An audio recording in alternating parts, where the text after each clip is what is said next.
Sam took an hour hiding in the distance, assessing the blue giant's fortifications. He studied all the entryways and exit points. He didn't do this so that he could take them out stealthily. He did it so he could figure out a way to defeat them all as efficiently and optimally as possible, in a way that would raise his strength stat. That was why, even after careful deliberations, he simply marched straight into the middle of the encampment. One blue giant blew a horn, and all the different giants began to stream out of the cave complex and rush towards Sam. "Let's do this," he thought, and triggered his pain ring ability. A bright circle of red energy shot forth from Sam's person, marking the battlefield. Instantly, the gnawing teeth of his silver armor dragon set, digging in and out of his flesh, causing him pain and hurt, started getting converted into raw strength and power. The first wave of blue giants entered Sam's pain ring, and Sam wasted no time getting to work. He stayed agile on his feet, managing to slash each and every one of the 4 blue giants who made up the first wave of attackers.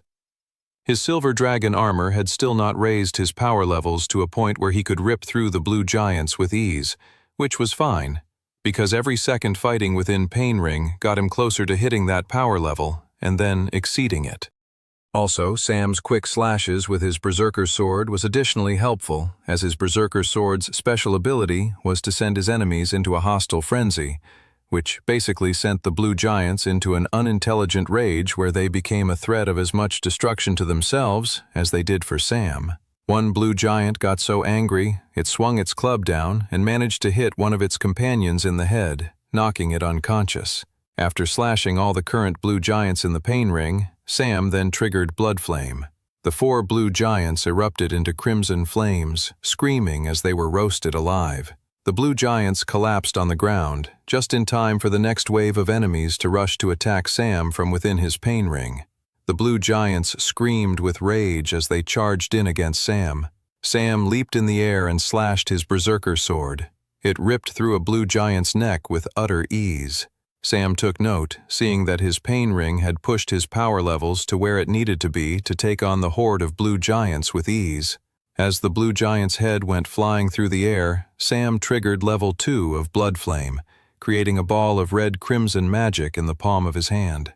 He then whipped that flame ball right at the severed blue giant's head, soaring through the air. The blood flame ball then turned the blue giant's head and its enamel tusks into a hostile projectile of its own, rocketing the severed head right into the neck of another incoming blue giant. Sam didn't have time to soak in the awesomeness of his combo move, as he had to stay focused on his toes as the fight against the horde of blue giants grew more and more intense. More and more blue giants kept flooding out of the cave complex and rushing towards Sam with the intent to utterly obliterate his entire existence with the mere swing of their clubs. They screamed with rage as they joined the horde of blue giants already swarming around him. Sam didn't flinch at the sheer enormous amount of blue giants attacking him. He knew to achieve what he wanted, he needed to keep his cool. That was what years of being a soldier and a mercenary had taught him in his previous life. If you wanted to survive, you had to stay composed under pressure. Even if the pressure was so immense your entire life depended on not letting it bother you. You could not break. To break under the pressure meant sudden and immediate death. And not just for yourself, but for everyone you cared about as well. Sam didn't even blink as he danced between the swings of the blue giant's clubs. He dodged, ducked, and swerved, all while slashing his swords in the exact right space to create the most amount of damage possible. He punctured hearts, jugulars, and brains, knocking one blue giant out at a time. The pain from the silver dragon armor had been feeding his pain ring abilities so much raw power that he was now slicing through the blue giants with ease like a hot knife through butter. The horde of blue giants slowly began to thin out. One blue giant swung its club, and Sam leaped in the air to dodge the attack. Sam landed on the club and quickly ran up it onto the giant's arm and then swung his sword, slicing the blue giant's head off. There were only a few remaining blue giants now, and there was blood splattered everywhere that Sam triggered Blood Flame once more, roasting the remaining enemies in a blaze of a hostile conjured fire. As the blood flame died down around him, Sam caught his breath and smiled. He'd hit 31 with his strength stat. His Blood Knight class had finally reached apprentice tier, unlocking a brand new ability for him to employ. 7. The horrible stench of blood and death surrounded Sam, and yet he couldn't help but grin. He'd hit 31 in his strength stat. His Blood Knight class was now apprentice tier. He had a new ability, one that would prove incredibly useful in the upcoming Crystal Sea Mermaid crisis. He'd achieved everything he had set out to do in this dungeon. How could he not grin in such a scenario? Still, he couldn't run back to the Travelers Guild just yet. Nope, he'd have to take out the dungeon boss. If he left now, there would inevitably be a dungeon break, unleashing the monsters in the dungeon world out into the rest of Westria to terrorize and harm others. The only way to stop that from happening was to fulfill his job and responsibility as an official traveler of the Travelers Guild, which, in this case, was slaying the dungeon boss and clearing the dungeon. He took in a deep breath. The blue giant encampment was nothing but puddles of blood and ash. Plumes of smoke filled the air. The fortifications had all fallen down during the battle, either burned down by Sam's blood flame, or wrecked by the slash of his swords, or the swings of the blue giant's clubs. Sam walked away from the destruction and wreckage he'd caused. He looked forward determinedly towards the forest. He had a new task ahead of him, hunting down the dungeon boss. An hour later, Sam returned back to his home base for a final and brief visit. He removed his silver dragon armor set and took a swim in the nearby pond, cleansing himself of all the dirt and blood that had gotten all over him during his fight with the blue giants. He scrubbed off the dirt and bloodstains on his skin while combing his hair with his fingers underwater to get all the knotted blood, guts, and debris stuck in his shaggy brown hair. Following his dip in the pond, he made a fire and made himself a big meal of eggs, bacon, beans, and toast. Sam was pretty rigid with his dietary habits normally, wanting breakfast to be breakfast food and lunch to be lunch food, but breakfast was what he was craving even if it was the middle of the afternoon in the forest. He had originally stridden off from the previous blue giant encampment with the plan to fight the dungeon boss, and that was when his stomach rumbled. He'd been training fairly heavily up to that point and figured it was worthwhile to have a moment of rest to nourish himself before taking on the boss. Sam realized it would have been hasty and unnecessary to go directly to the dungeon boss after his previous battle. He finished all the food on his plate and took one last sip of his coffee before tidying everything up. With the quick rest, wash, and meal, Sam was finally ready to go scour the massive forested dungeon world and find the dungeon boss. As he traveled through the forest, Sam had a pretty good idea where he needed to go. During his days of training and battling the smaller bands of blue giants, Sam had pretty much explored every location of the dungeon world except for one, the northwest corner. So that was where Sam headed. He traveled for a few hours until eventually, through the green bushes and foliage, he could make out the signs of a large encampment. Sam crouched down as soon as he could make out signs of the enemy's presence. He waddled forward to get a better look of the encampment in front of him. It was 3 times the size of the previous encampment he'd fought in. The fortifications were even more severe. Walls were topped off with sharpened spears and the severed heads of wolves and boars. The dead beasts with their glassy, faded eyes looked out toward Sam with what had been their final looks of rage before a blue giant had slain it.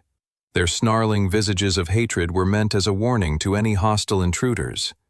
A warning, but also a threat. The warning said, "Don't come any closer." The threat said, "This is what will happen to you." Just beyond the horrific walls adorned with severed animal heads, Sam could see blue giants going to and fro. Some were resting, others were on guard. Others were roasting a whole hog, most likely to feast upon later. The smell of the burning meat wafted all the way from the encampment to the bushes where Sam was currently crouching down, concealed.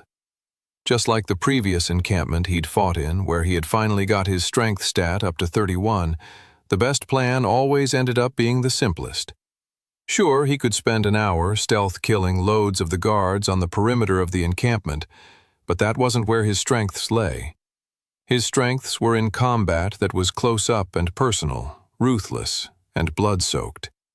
For a traveler like Sam, sporting both the super-rare Blood Knight class and the legendary Death Lord class, there was simply no need for stealth. Sam stood up from his hiding place, materialized his berserker sword, and charged head-on into the massive blue giant encampment. The guards at the encampment's entrance didn't even blow their alarm horns, assuming they'd be able to take on a puny human on their own. They were proven wrong in a matter of seconds. Sam stabbed his berserker sword into one's chest, and just as he ripped out the ribbed blade from the creature's body, pulling out blood, guts, and flesh, he then triggered level 2 of Blood Flame. The first kill led to the second as Sam conjured a ball of blood flame from the blood quickly emptying out of the first blue giant's stomach, and used it as a projectile to knock the second blue giant's jaw back, sending the creature stumbling backwards.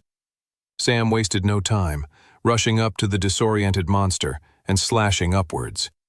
A huge gash formed right in the middle of the creature, spurting out a huge gusher of crimson fluid.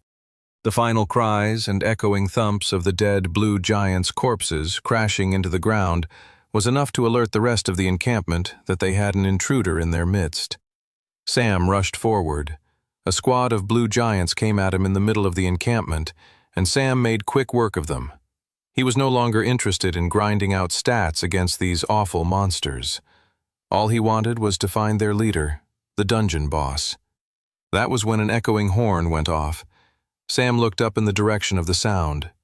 High up in the hills emerged a blue giant, far more massive than any of the ones he'd fought so far. The blue giant was adorned with a helmet composed from the skulls of his enemies. His body was cloaked in the tanned hides of the powerful wild beasts he had slain. Even more terrifying than the blue giant king himself was the giant warthog he was riding upon. The warthog's fur was brown and sticky, drenched in both swamp water and the blood of battles recently fought while hunting. Like the blue giants, the warthog had massive tusks of its own, sticking out from its mouth and massive nostrils that were situated at the forefront of its face. "So you finally revealed yourself," Sam smirked. It was the dungeon world's boss. The remaining blue giant soldiers all backed away from Sam with the arrival of the blue giant king. It would be dishonorable to slay the king's prey for him. Fools, Sam thought. You wouldn't be acting so cordially if you knew what was coming your way. The blue giant king's warthog kicked its feet in the dirt impatiently. It sniffed and snorted, growing ever eager to rush towards Sam and kill him. Finally, the warthog kicked off and the blue giant king descended towards Sam. The dungeon boss had a powerful, massive spear lifted, ready to stab and puncture Sam's heart. As the blue giant king came towards Sam, atop his galloping warthog, Sam couldn't help but consider how the odds were currently stacked against him. His opponent was mounted, giving the monster a height and agility advantage over Sam. This advantage was only further compounded by the blue giant king's spear giving him incredible range. The blue giant king clearly could see this as well, smirking as Junior got closer and closer to Sam, and in range of dealing a devastating hit. But Sam had an ace up his sleeve. His heart pounded in his chest as the blue giant king got closer and closer. Sam could hear the hot, panting breaths of the hungry, destructive warthog as it got closer and closer. The blue giant king lifted his spear ready to puncture Sam's throat before Sam could even get close enough to attack. Sam knew the blue giant king was going to strike any second now. 3, 2, 1. Sam stretched out his arm and triggered his new Blood Knight Apprentice tier ability. A magical rope composed of flickering orange energy shot out from Sam's palm, flying forward right into the blue giant king's chest. A second later, the orange energy rope snatched the blue giant king, ripping him off of his giant warthog and delivering the boss monster to right in front of Sam. The new ability was called Herding Hook. Any pesky enemies could be hooked and dragged to fight Sam face to face. Not so protected now that you're not on your warthog, Sam thought.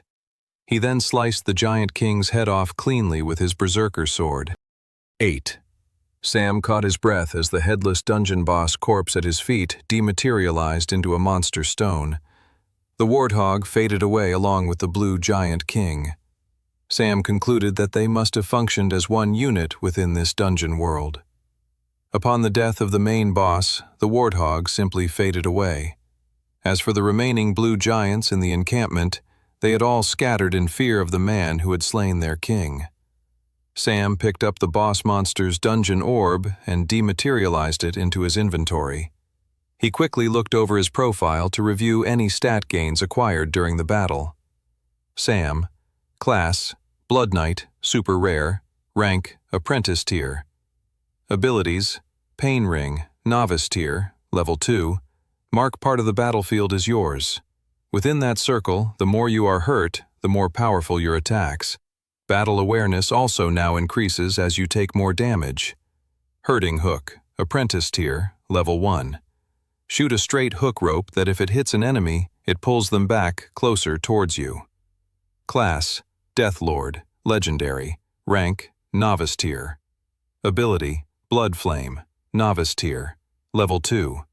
Morph all spilled blood in a nearby radius into a powerful magical fire. Can also create blood flame projectiles in hand from spilled blood. Strength, 31. Agility, 26.2. Endurance, 31.1. Magic Affinity, 26.1. Skill Quests. Pain Ring, level 3. Destroy 3,000 monsters with the aid of battle awareness. 730/3000. Blood Flame, level 3. Seek the enlightenment of the blood flame, 6 out of 10. Hurting Hook, level 2. Gain mastery over your hurting hook. He couldn't see any noticeable stat gains from his previous battle, but that didn't matter. Sam was still immensely pleased with how far he'd come, just in this dungeon alone. His Blood Knight class was now apprentice tier, and his new ability, Hurting Hook, would be a welcome addition to his current rotation of skills and abilities. At the moment, his Hurting Hook could only shoot and drag enemies back in a straight line, so Sam had to be extra focused with his precision. He looked forward to seeing how the ability might evolve in the future, though. Overall, Sam was feeling great about his progress. He eventually closed his profile and looked around at the now empty encampment and sighed with relief. It looks like my work is finally done here, Sam thought. Now that the dungeon boss had been destroyed, he only had a few more hours to exit the dungeon, or he would disappear along with the dungeon and everything else inside of it. He headed back the way he came towards the dungeon's exit. The sun was setting over Resfall a few hours later when Sam returned. After entering through one of the city's gates, he got off his horse and led it on foot through the narrow, cobblestone streets of the Volsungar capital city. "It's good to be back home, isn't it?" said Sam to the horse as they turned a corner. Sam had been gone a week, and from what he could tell, the city was very much the same, still embroiled in an overwhelming heat wave. Residents sat outside their home on chairs, fanning themselves in the heat. Children, normally buzzing about with feverish excitement, played board games quietly in the shade. It was one of those peaceful, calm summer nights that brought Sam immense joy. It was the dog days of summer, and everybody knew it. As he turned another corner, the Travelers' Guild Hall came into sight. It was a large fortress-like building with multiple floors, rooms, and courtyards. It was a world unto itself. Smoke emanated from one of the courtyards from what Sam could see, and his instant reaction was that something bad was happening. "What's going on in there?" He picked up his pace. As he entered the guild hall and made his way to the courtyard, the smell of grilled meats got stronger and stronger, until Sam realized he had no reason to be worried. Outside in the courtyard, the guild was hosting a massive barbecue. The courtyard was adorned with glowing lights and other celebratory and colorful bunting. Travelers of all tier groups were standing around chatting, drinking beers or sodas in one hand, while holding on to burgers and hot dogs wrapped in white napkins in the other. Even Roxy, the unicow, was lying nearby in the shade, keeping everybody company.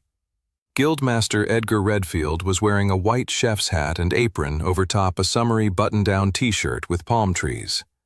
The older man was manning the barbecue, grilling multiple patties and hot dogs and buns, while his face was red and sweaty. "I don't know why me, a senior, is being asked to cook for everyone," complained Edgar, taking a big sip from his beer. "You're all an ungrateful bunch, you know that? Now who ordered a cheeseburger?" A younger traveler came up with a paper plate, and the guildmaster smiled as he handed the burger to the young recruit. As much as Guildmaster Redfield liked to air his cranky thoughts to all those who entered his orbit, he was actually full of love and generosity for those he oversaw in the Travelers Guild.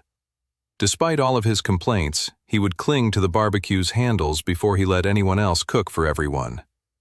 "Sam," shouted the guildmaster, "good to see ya. I've been telling everyone what a good example you've set. Everyone here has been doing as little work as possible in this heat, while you're out there grinding away in a dungeon gate as we should all be." Sam smiled and took the compliment as he returned his horse to the stables nearby. "Now here, have a triple cheeseburger," said the guildmaster as Sam returned to the festivities. "You've earned it." The guildmaster handed Sam a massive burger, and his eyes widened at the sight of it. It looked both delicious and monstrous. He didn't know how he was going to get his mouth around the entire thing. The burger was so big, it felt like it had a better chance of eating Sam than he did of eating it. Sam thanked the guildmaster and sat down with some other travelers to enjoy his burger. The burger was cooked to perfection, and the cheese was all melted and gooey and mixed in with every bite. The guildmaster was an incredibly talented and powerful traveler, but Sam hadn't realized he also knew how to cook an amazingly delicious burger. When Sam finished his burger, he finally looked around, wondering why he hadn't spotted his friends Clara and Toby. He could see they were standing on either side of the courtyard. "That's odd," Sam thought. Sam walked up to Clara to see how she was doing.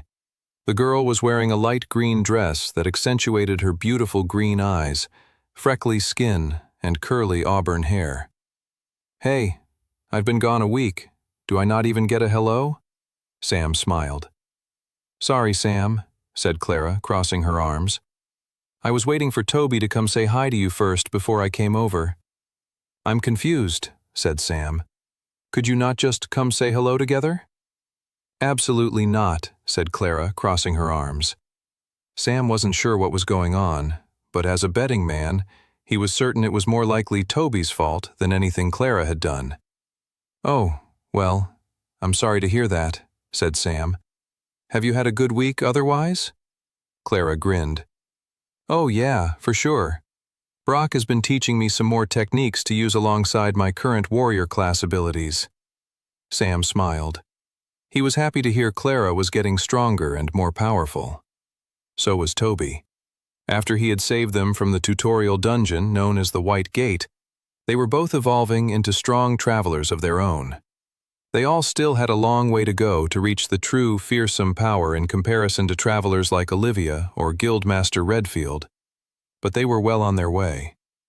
"All right, Sam, I'm going to head off to bed. I'm tired after yesterday's training," said Clara. "But I'm glad you're back and— Oh, don't say anything to Toby about what I said." Sure," said Sam. "Have a good night." As soon as Clara slipped off, Toby instantly materialized beside Sam. "Hey man, great to see you," said Toby. His eyes then narrowed. "What did Clara just say to you? Did she mention me? Tell me what you said, man." Said Sam. "You two are both acting really weird." "Did she say that? Oh God. Does she think I'm some kind of weirdo like the other guys in the guild?" moaned Toby. He shook his head. "Okay, man, I gotta run, but don't tell Clara that I asked you what she said about me, okay?" Sure," said Sam. Sam had no idea what was going on between Clara and Toby, but he was bemused by the chaos of it.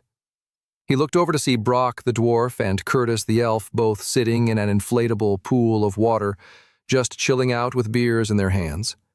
Sam went over to greet them, only to find them locked in their usual repartee of who their captain, Olivia Reeves, loved more. "I've done the math, Brock," said Curtis. "I've examined all the probabilities, and you have less than a 0.2% chance of ever winning Olivia's heart. Face the facts. The numbers never lie. Our captain's heart will ultimately lead her into my arms." "Math schmath," the dwarf rebutted. Sam smiled and sat down on a foldable chair beside them and listened to them chatter on. He looked up to the sky that was slowly beginning to get dark. The sky took its time on these long, hot summer nights. Sam looked around the courtyard barbecue with pleasure. Training was good. Stopping the apocalypse was even better. But hanging out with your friends was always the best. 9. The early morning summer sun flickered through Sam's window, waking him up. He rolled over, trying to get a few more minutes of shut-eye before properly getting up. He hadn't had the best night's sleep last night. He blamed it on all the food he had eaten. After his cheeseburger, the guildmaster kept feeding everyone his delicious barbecued food. He wouldn't stop, and it turned into both a threat and a challenge. Sam's mouth both watered thinking about the incredible ribs Redfield had served, while simultaneously feeling nauseous as a bloated feeling overtook his whole body. "Can't let this food coma beat me," Sam grimaced as he pushed himself out of bed. Apocalypse must be stopped. He quickly got dressed, washed up, and headed downstairs to the dining hall. He poured himself a mug of black coffee and picked up 2 slices of toast and a banana. Sam's whole body shook just looking at the food. It didn't matter that it was a minuscule portion, he was still so stuffed from last night. All that said, he didn't think it was a good idea to start the day with no sustenance, so when he sat down, he slowly nibbled on his toast between drinking sips of his coffee. Now that he had hit apprentice tier with his Blood Knight class, he needed to switch his focus towards dealing with the upcoming Crystal Sea mermaid crisis. First thing he needed to do was speak with the guildmaster about it, but he had a feeling the guildmaster might be sleeping off a big food coma and hangover of his own. For this reason, Sam poured himself a second cup of coffee and continued to enjoy the peaceful morning, which was soon interrupted by the arrival of a twitchy Toby sitting down at his table. The first thing Sam noticed was the boy's full plate of bacon, eggs, home fries, and beans. "Toby, I'm impressed. You have a master-tier metabolism by the looks of things," joked Sam. "Shh, keep your voice down," said Toby, his eye twitching manically. He looked over both his shoulders to make sure no one was watching them before he spoke. "Where have you been all week, man? I needed to talk to you. There's a serious crisis we need to deal with." Sam's eyes narrowed at the word crisis. Toby couldn't know about the upcoming issue with the mermaids, could he? "What crisis are you talking about?" said Sam. Toby's eye twitched manically as the boy considered the subject matter he had yet to reveal. He took another look around the room to make sure no one was spying on them. "I think it's safe here to talk right now," whispered Toby. "But remember, we can't trust anyone." Sam's interest piqued at this. "What's going on?" Toby sighed and leaned back in his chair. Whatever was happening to him, it was clearly weighing on him. The boy could barely function, which was saying a lot, as Sam had seen Toby's paranoia and anxiety operate at incredibly dysfunctional levels. "I don't know, man," said Toby. "Something's not right with Clara." Sam's face fell and he managed to hold back a groan. He had been worried something genuinely serious was happening. With Toby, he should have known better. "Things haven't been the same between us since we danced. I wish we were back in a pre-dance environment. This new post-dance world is freaking me out." "Have you spoken to her about any of this?" "No, why would I do that?" said Toby, who had begun munching on his breakfast, clearly relieved to have let some of his anxieties off his chest to Sam. "I haven't spoken to her all week. I was waiting to find you to tell me what to do." Sam was aghast. No wonder Clara was upset with Toby. He'd been ignoring her all week. "Why would I know anything?" asked Sam. "Well, you're great at killing monsters and being all heroic and stuff, so I figured you'd know what to do here as well." Sam waved his hand and stood up. Toby's eyes widened. "You're going to leave me here in the lurch?" Sam smiled. "My advice is to just talk to her." "I've tried, but she doesn't seem to want to talk," said Toby. "I'm sure it will work itself out," said Sam. "Now, seriously, I have to go. Catch up with you soon." Sam hurried away from the dining hall despite Toby's protestations. He wasn't really sure how to help his friend. Plus, Clara was his friend as well, so he really didn't want to get involved in the middle of whatever strange conflict they were going through. From his calculations, he had maybe just under 2.5 weeks to get to the Crystal Sea, so he really needed to speak with the Guildmaster and depart as soon as possible. Just as Sam was leaving the dining hall and turning the corner to then go up the stairs where the Guildmaster's office resided, a Depth-tier traveler and Captain Olivia Reeves appeared from the other end of the hall. The woman's eyes narrowed at Sam's, and he knew exactly what was going on. If there was anyone else who was as dedicated and keen a traveler as Sam, it was Captain Olivia Reeves. Clearly, she too was eager to have a meeting with the Guildmaster. She's going to take ages speaking with Redfield, Sam thought. I need to speak to him first. He quickened his pace, only for Olivia to outright match him and then just straight up start sprinting up the stairs. Only captains can speak with the Guildmaster in the mornings, barked Olivia, as she tried to swat Sam from getting up higher on the stairs. That's a made-up rule, and you know it, said Sam. The two pushed and shoved each other all the way to Redfield's office, both banging on it, demanding to see him. No one came to the door, but the two of them then realized the door hadn't been locked. They pulled the door open slowly and were shocked at what they saw. The Guildmaster was asleep on his office chair with an unfinished chili dog on his stomach and a copy of The Buxom Babes of Westria Volume 13 on his head. Empty beer bottles littered his desk. "Oh, brother," Olivia sighed, placing her forehead into her hands. "This is disgraceful." The Guildmaster suddenly woke up, flinging away his book, and yelled, "It's not what it looks like. I read it for the articles." "If your two best travelers are dressed and ready to discuss with you after a late evening of socializing," said Olivia sternly, "as Guildmaster, so should you." Sam smiled. As much as he had been fighting with Olivia only moments before, the fact that she referred to him as one of the best travelers alongside her was a huge compliment and honor. It was only slightly tarnished by the fact that the compliment was from a woman who was also clearly and unashamedly complimenting herself at the same time. Olivia put her hands on her hips and looked around the office. "What do you have to say for yourself, sir?" Redfield's eyes widened, and then suddenly his face went red. "What is this insolence and questioning of my seniority? I am the Guildmaster. I'll have you know that falling asleep in my office with this half-eaten chili dog and copy of a prestigious and illustrious book is actually part of a long-term strategy to improve the morale and efficiency of the—" Before Olivia could argue back at the Guildmaster's unbelievable excuse, large horns trumpeted outside. Everyone turned to look at the door in confusion. Suddenly, a royal knight stepped into the guild. "Traveler Sam," announced the knight, "Queen Alice Grace seeks your presence." "Oh, brother," Sam thought, "this is just what I need." 10. The royal carriage pulled up outside the gates of the palace. Sam stepped out into the hot summer streets to a very unexpected sight. A large group of children were walking to and fro from the terraced noble townhouses that lined the streets near the royal keep. The neighborhood was known for being fairly quiet with older retired nobles, so this sudden onset of such a young demographic seemed very out of place. "Is there a fair or carnival or something going on nearby?" asked Sam to one young boy who was walking by. The boy shook his head. "Nope, I live in that big old house over there. After the Battle of Resfall, most of the nobles didn't want to live around here anymore, so the Queen turned all the empty homes into orphanages for all of us kids with nowhere else to go.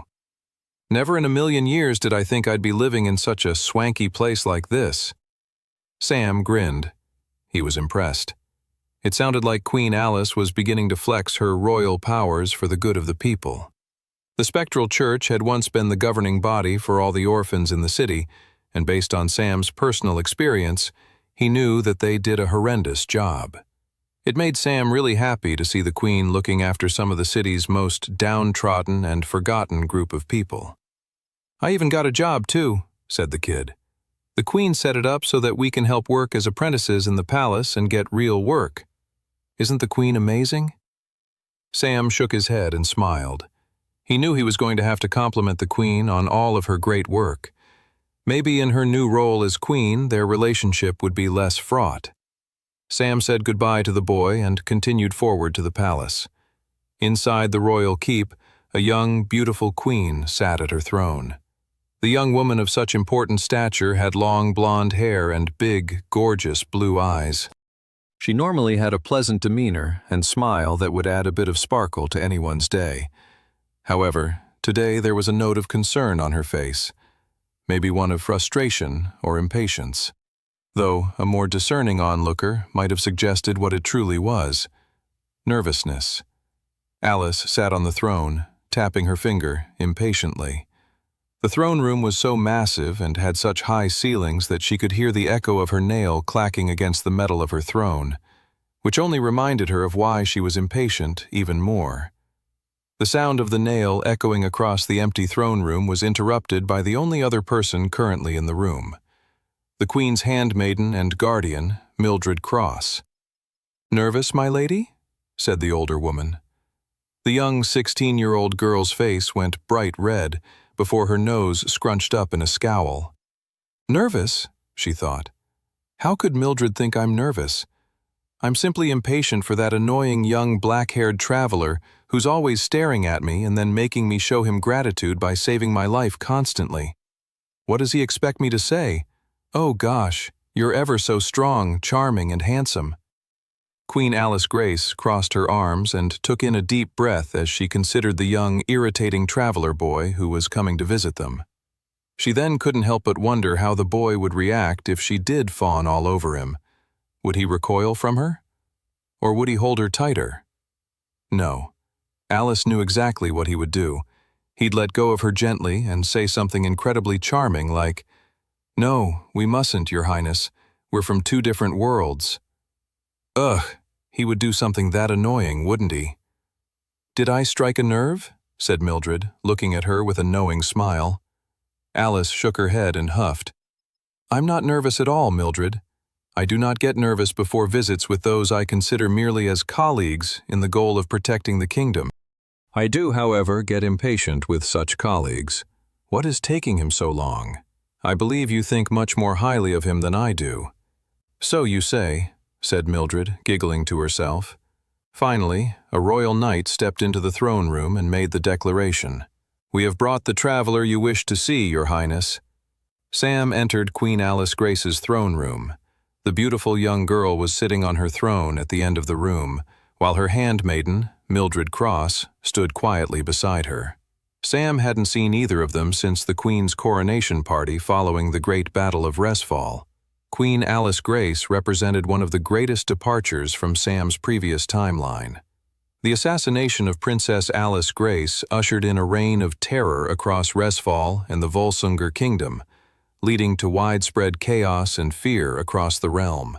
Sam knew that saving Alice Grace was key to his stopping the incoming apocalypse and destruction of the world from the Demon King.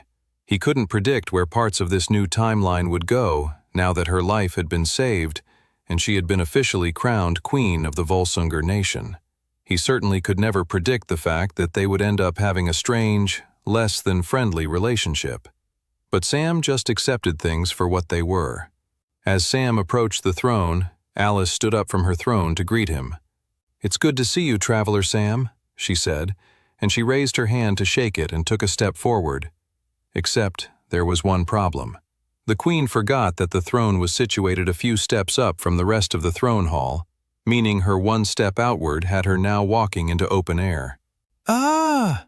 the Queen cried out as she tripped on her dress and began a long, embarrassing tumble to the floor. Sam moved with lightning quickness and caught the Queen before she could tumble even further. He held her back with his hand, touching the skin on her back. She looked up at him, startled and surprised. He'd never been this close to the Queen before. He was startled by how pretty and cute her nose was, and while he had always admired her gorgeous blue eyes from afar, they were even more majestic up close. Sam felt his heart flutter, but only for a moment, because the queen was soon shoving him away with her hands. "Get off of me, you brute," she said. She scrambled back onto her feet and crossed her arms. She was completely red in the face and flustered. The queen was infamously clumsy. Sam was surprised the girl hadn't accidentally assassinated herself yet. "You're late, by the way," said the queen. Sam's eye twitched.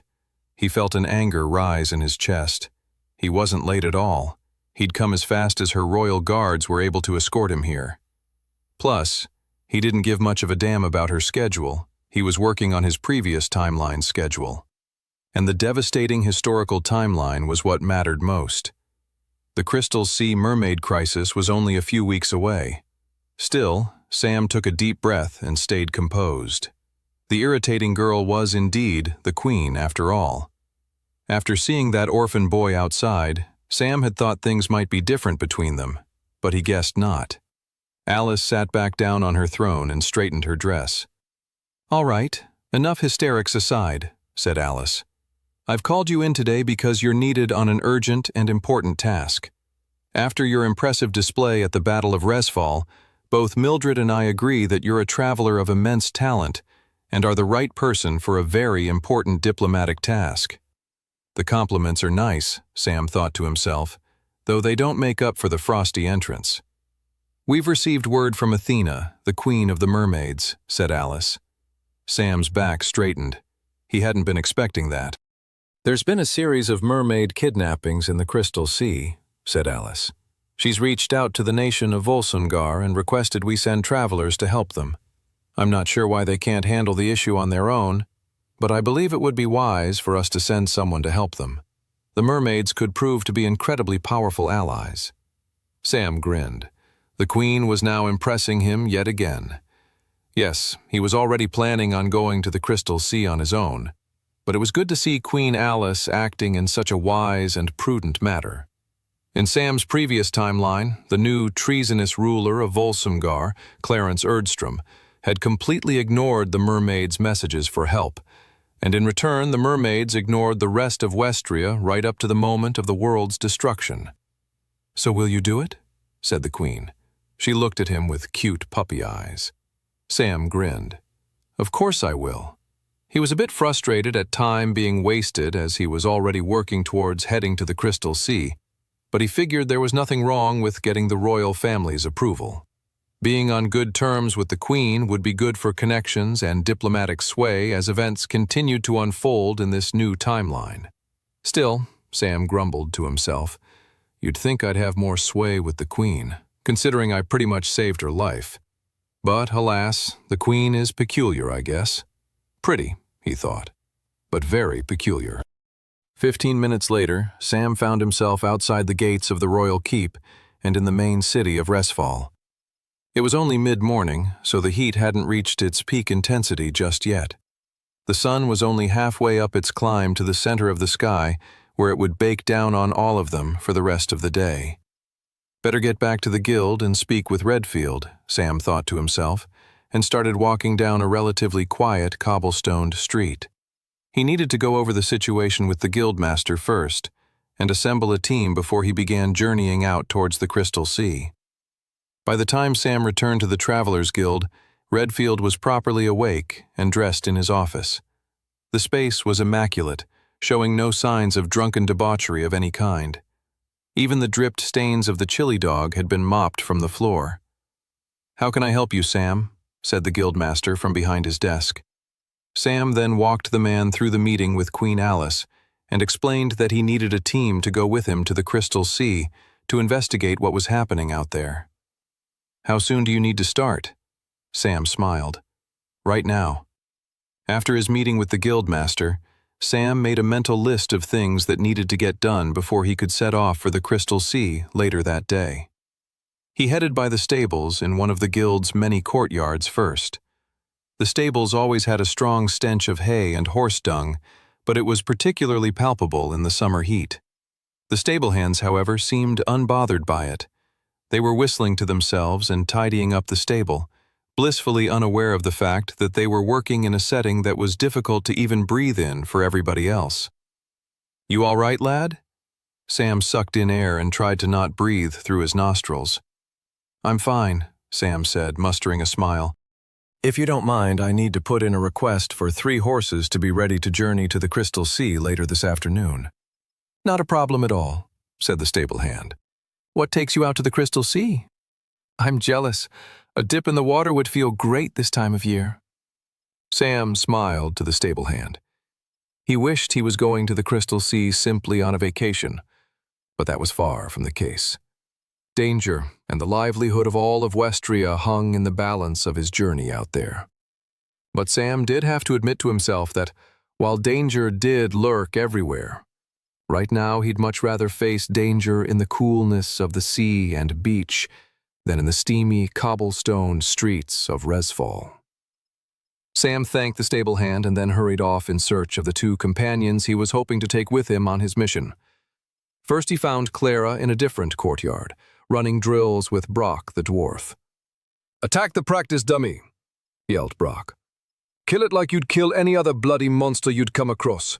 Kill it with a devastating fury lass." Clara screamed as she stabbed a scarecrow in the forehead, neck, and heart. Propped up on a spring, the scarecrow practice dummy swayed back and forth, dizzy from Clara's flurry of attacks. Sam watched as Clara went through her training drills with Brock. Given that Clara had unlocked the warrior class after surviving the White Gate tutorial dungeon, it made sense that Brock Skidmore would go on to become her teacher. The dwarf was one of the most fearsome warriors in the guild, and even though he mostly fought with a giant battle axe, he understood how to fight with all pieces of weaponry. He was a man who loved to fight and solve his problems with bloodshed, and sometimes that was the only solution. Sam could think of no better teacher for Clara than Brock, especially since any zealous bloodlust he was instilling in her would be counterbalanced by additional tutelage from Olivia. With the Paladin class, Olivia had a different ability set to Clara's warrior class, but the Paladin class was in the same family of melee fighting classes, so there was still a lot of crossover knowledge that could be passed on. "Enough!" shouted Brock. Clara collapsed on the ground, out of breath. How long did Brock have her fighting against that practice dummy, Sam wondered. "Well done, Clara," said the dwarf. "Your spear skills are improving. I'd happily let you have my back in the depths of a dungeon slaying monsters. Oh, I wish I could be inside one right now." The dwarf looked up to the sky with a wistful look, daydreaming about future monster slaying. Unsure how to react to Brock's insatiable desire for battle, Clara was noticeably relieved when Sam approached her. "Oh, Sam, I'm glad you're here," said Clara, wiping sweat from her brow. "Brock can get kind of intense and weird during training sessions. I think he needs a hobby outside of entering dungeon gates and monster slaying." Brock scowled. "Do you think I can't hear you? You interrupted my daydream with that hobby nonsense." The dwarf had gone red in the face. "What kind of hobby would I take up anyway? Knitting? Cooking? I'm a warrior, not some kind of house husband." "Think about it," Clara smiled. "Maybe woodworking? Blacksmithing? Ooh, what about gardening?" "Ha! Plants and stuff," cried Brock, crossing his arms. "Or reading?" Clara said.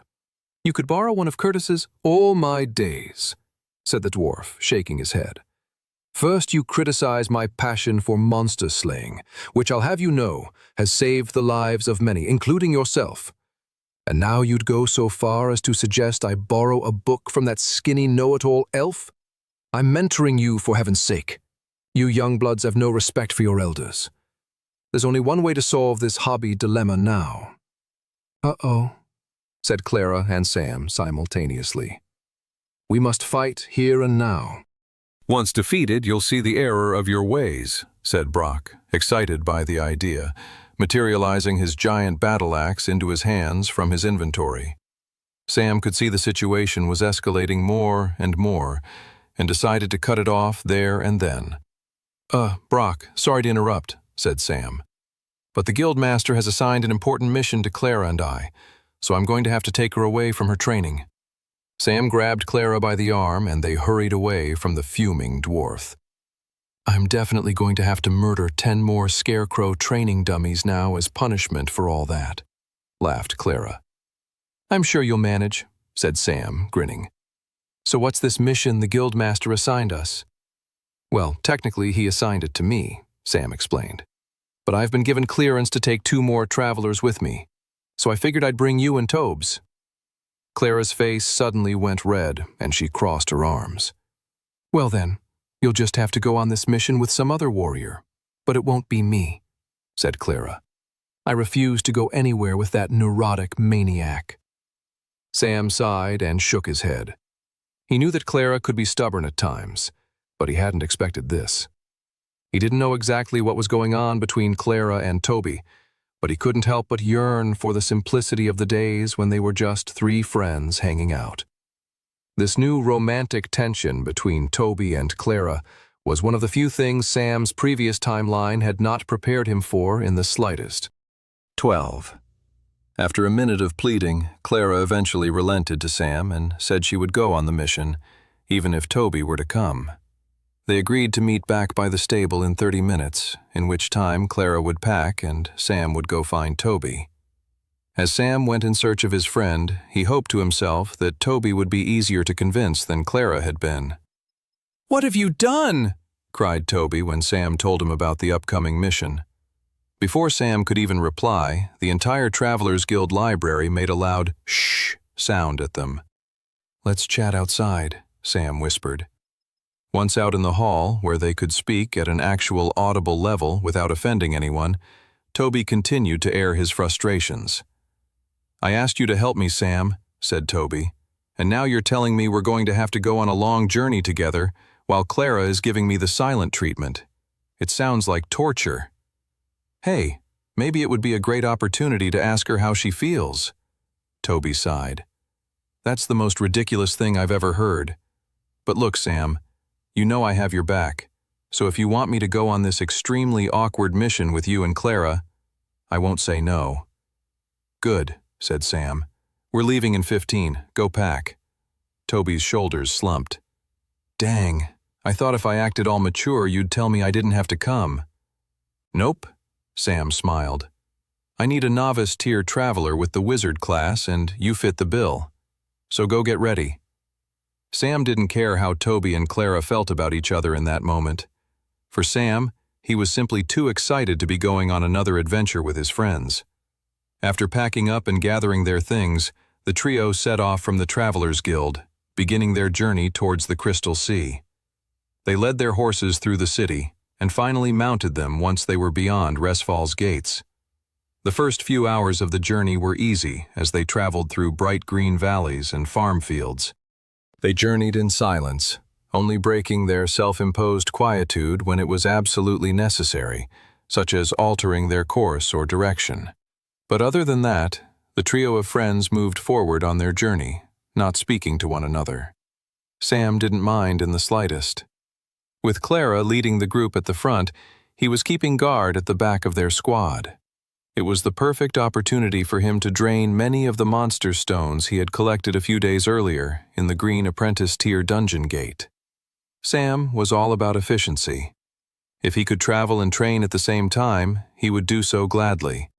In fact, he'd even plotted their route with an extra special training quest in mind, but they were still a few days away before he could act on that side goal. But he was excited about it. If he played his cards right, he could potentially be acquiring a powerful gear upgrade.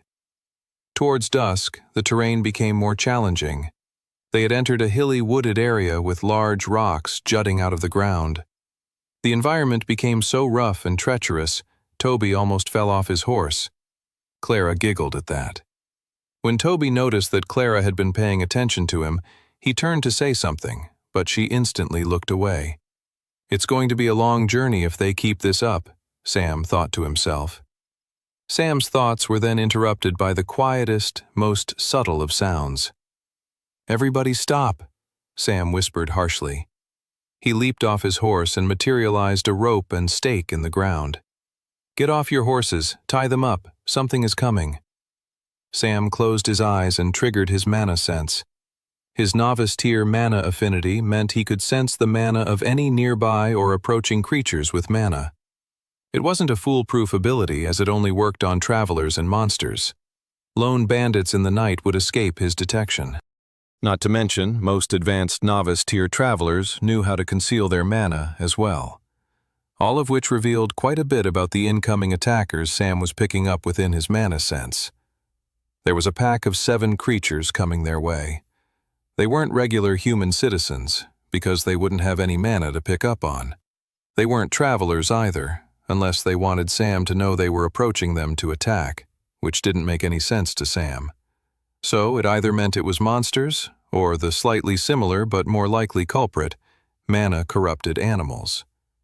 Dungeon gates and travelers all leaked mana into the air just by simply existing, and that mana could eventually infect wild animals, turning them into strange beasts that were halfway between ordinary mammal and a monster from within a dungeon gate.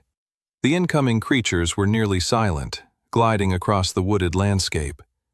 Their footsteps were like air rushing over cracked ice, a sinister hiss.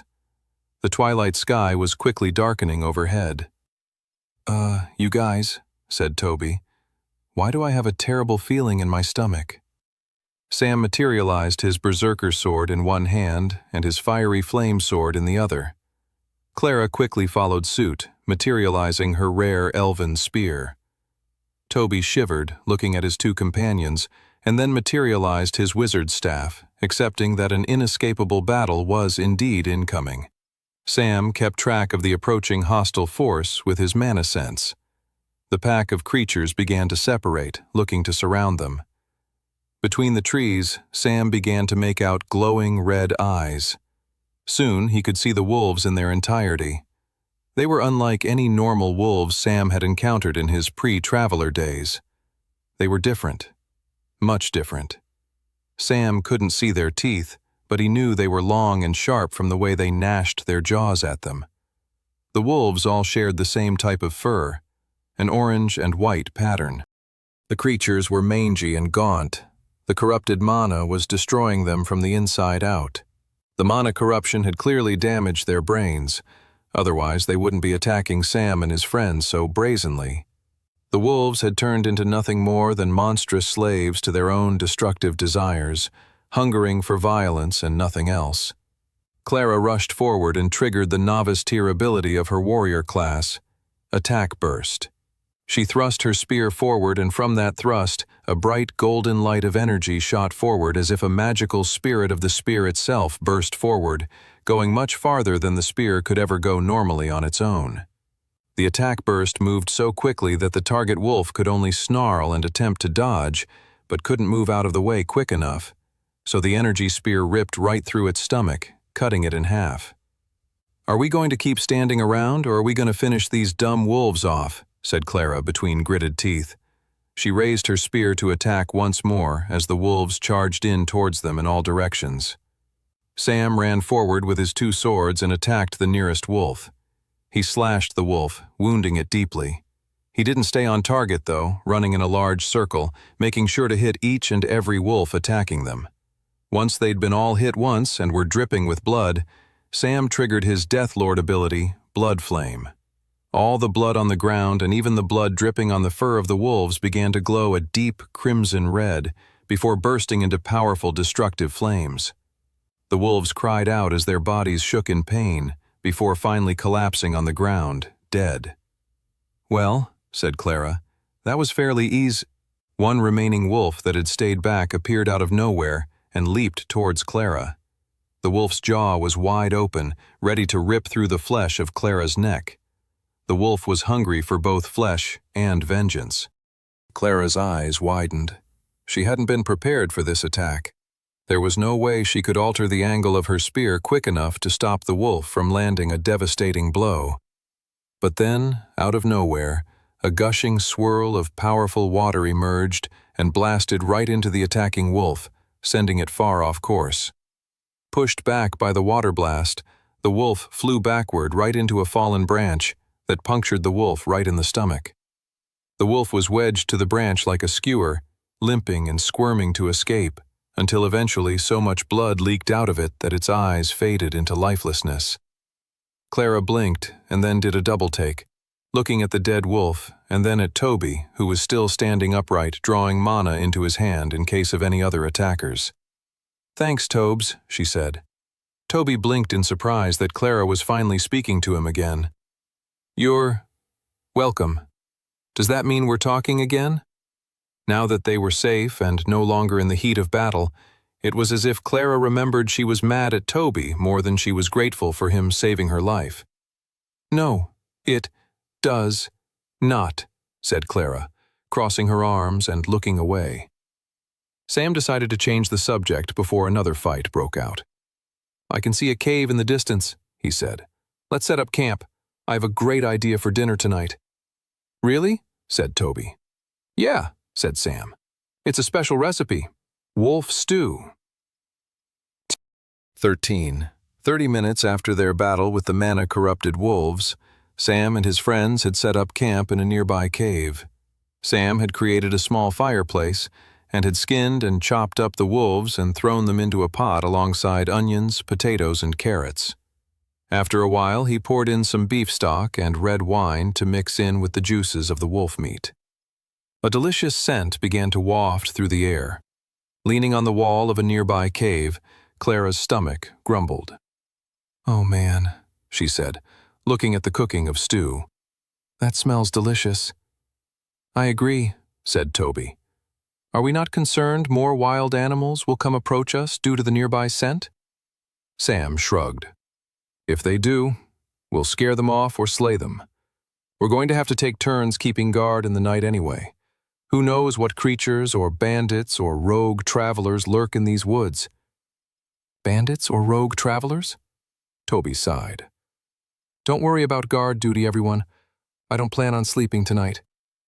An hour or so later, Sam ladled a bowl of wolf meat stew for both himself and his companions. They sat by the heart of the fire and sipped on the nourishing warmth of the bowl of stew. Sam smiled at his two friends, who were still ignoring each other. He was looking forward to traveling and training more tomorrow, and then the day after, and then for the foreseeable days after that as well.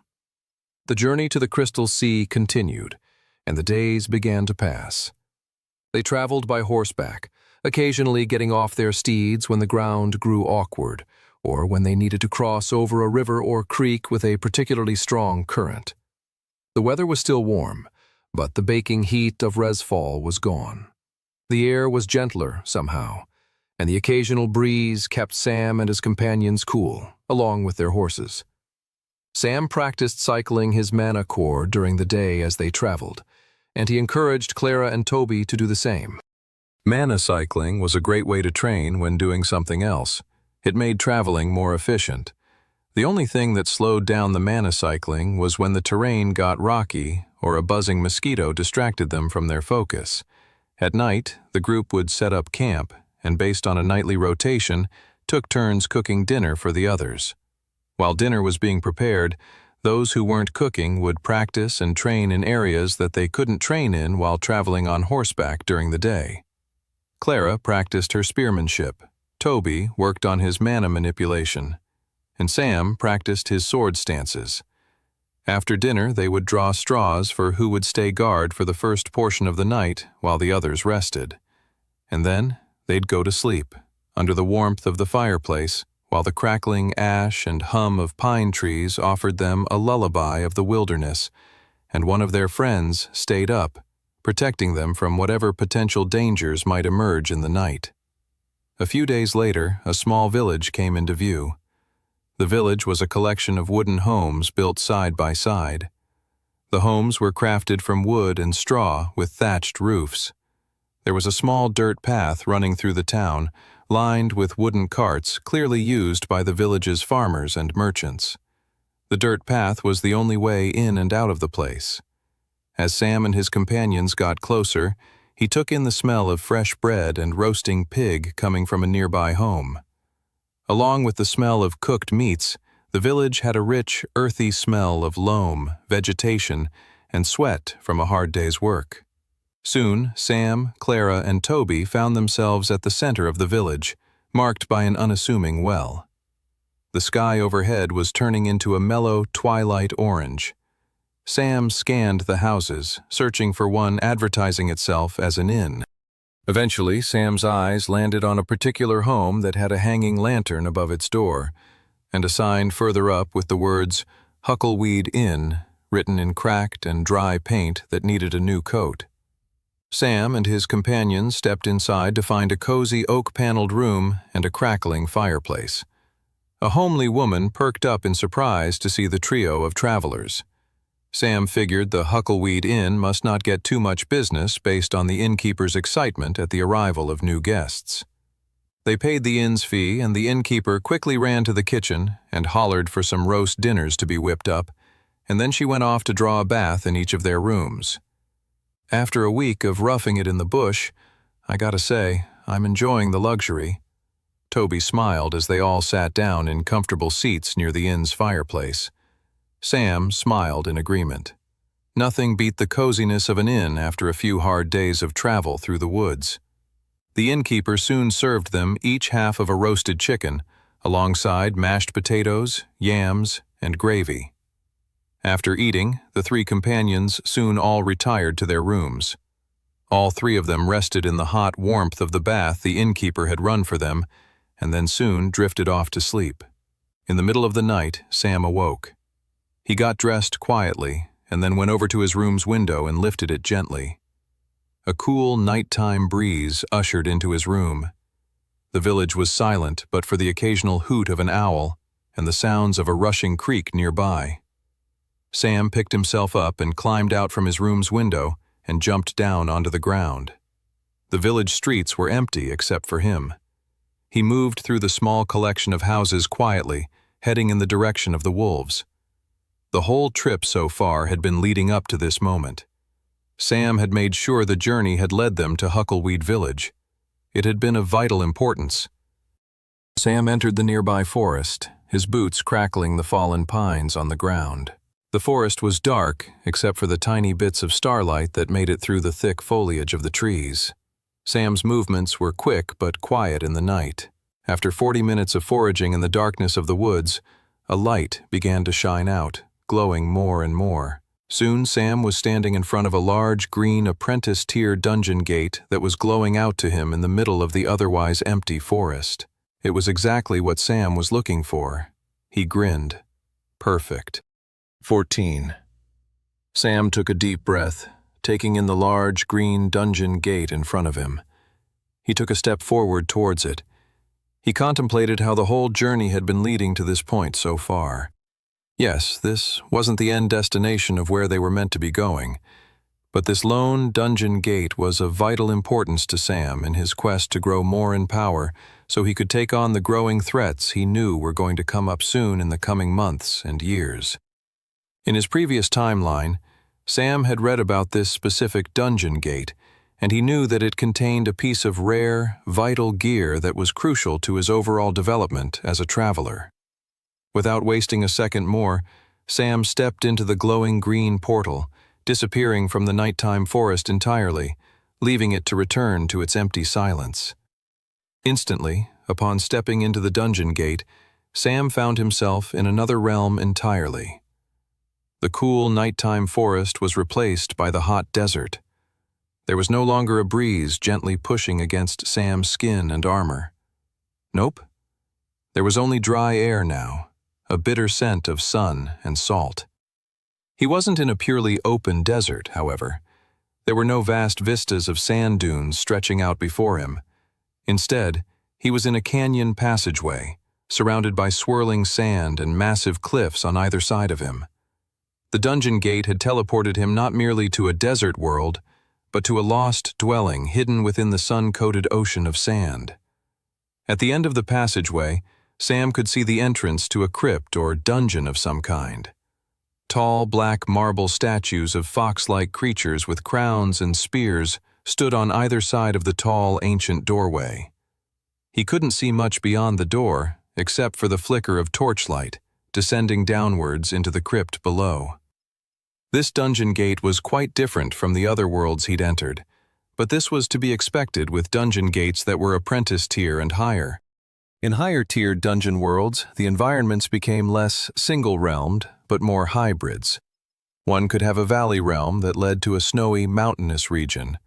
A regular, cavernous realm could become more volcanic and lava-filled the deeper you went. Such was the case with the dungeon gate Sam had just entered. He was currently in a more desert-like realm, but the ancient doorway promised a more cavernous dungeon world below. Sam grinned. He was pleased with the world he had just entered. It was further confirmation that this was indeed the dungeon world he had been hoping to find. A famous group of travelers had gone in here and come out with a particularly powerful artifact, one that was going to help Sam continue to grow exponentially. Sam had to acquire that artifact for himself. He moved forward, walking through the canyon passageway. Wisps of sand trickled down from the top of the cliffs that walled the passageway, the closest thing to a waterfall in this dry, barren desert. In the shadowy crevices at the bottom of the cliffs were sun-battered rocks and pebbles. Gnarled plants clung on for dear life, looking both thirsty and suffocated. Sam took in his surroundings more and more as he walked slowly to the entrance to the ancient crypt at the end of the passageway. The young man moved with caution, taking a step or two, then pausing to take in any change in the surroundings. So far, everything seemed a bit too easy. He was waiting for a scorpion to leap out of the sand or for a horde of fire goblins to show up. He considered what he had read about this dungeon gate in his previous timeline. The documents and scrolls he had read had told him the dungeon had a secret layer to it. He was almost at the entrance of the ancient crypt when he paused. He looked up at the cliff faces. They were impossibly high, suggesting they weren't meant to be climbed up.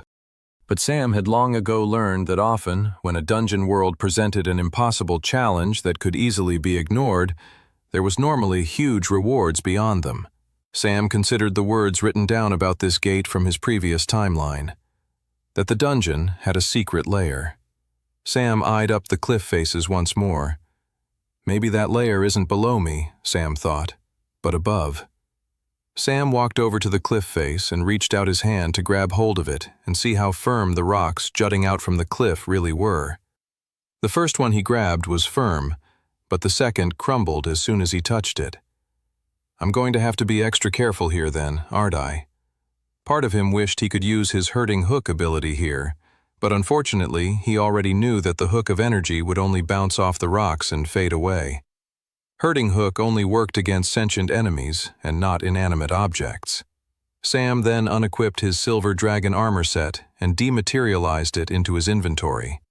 He figured he'd be able to not only balance better without it, but also it would require less strength to pull himself up if he was significantly lighter as well. Once he felt properly prepared to begin his climb, he found a jutting rock to plant his left foot on, and then he pulled himself up and, with a little searching, found another rock to plant his right foot on.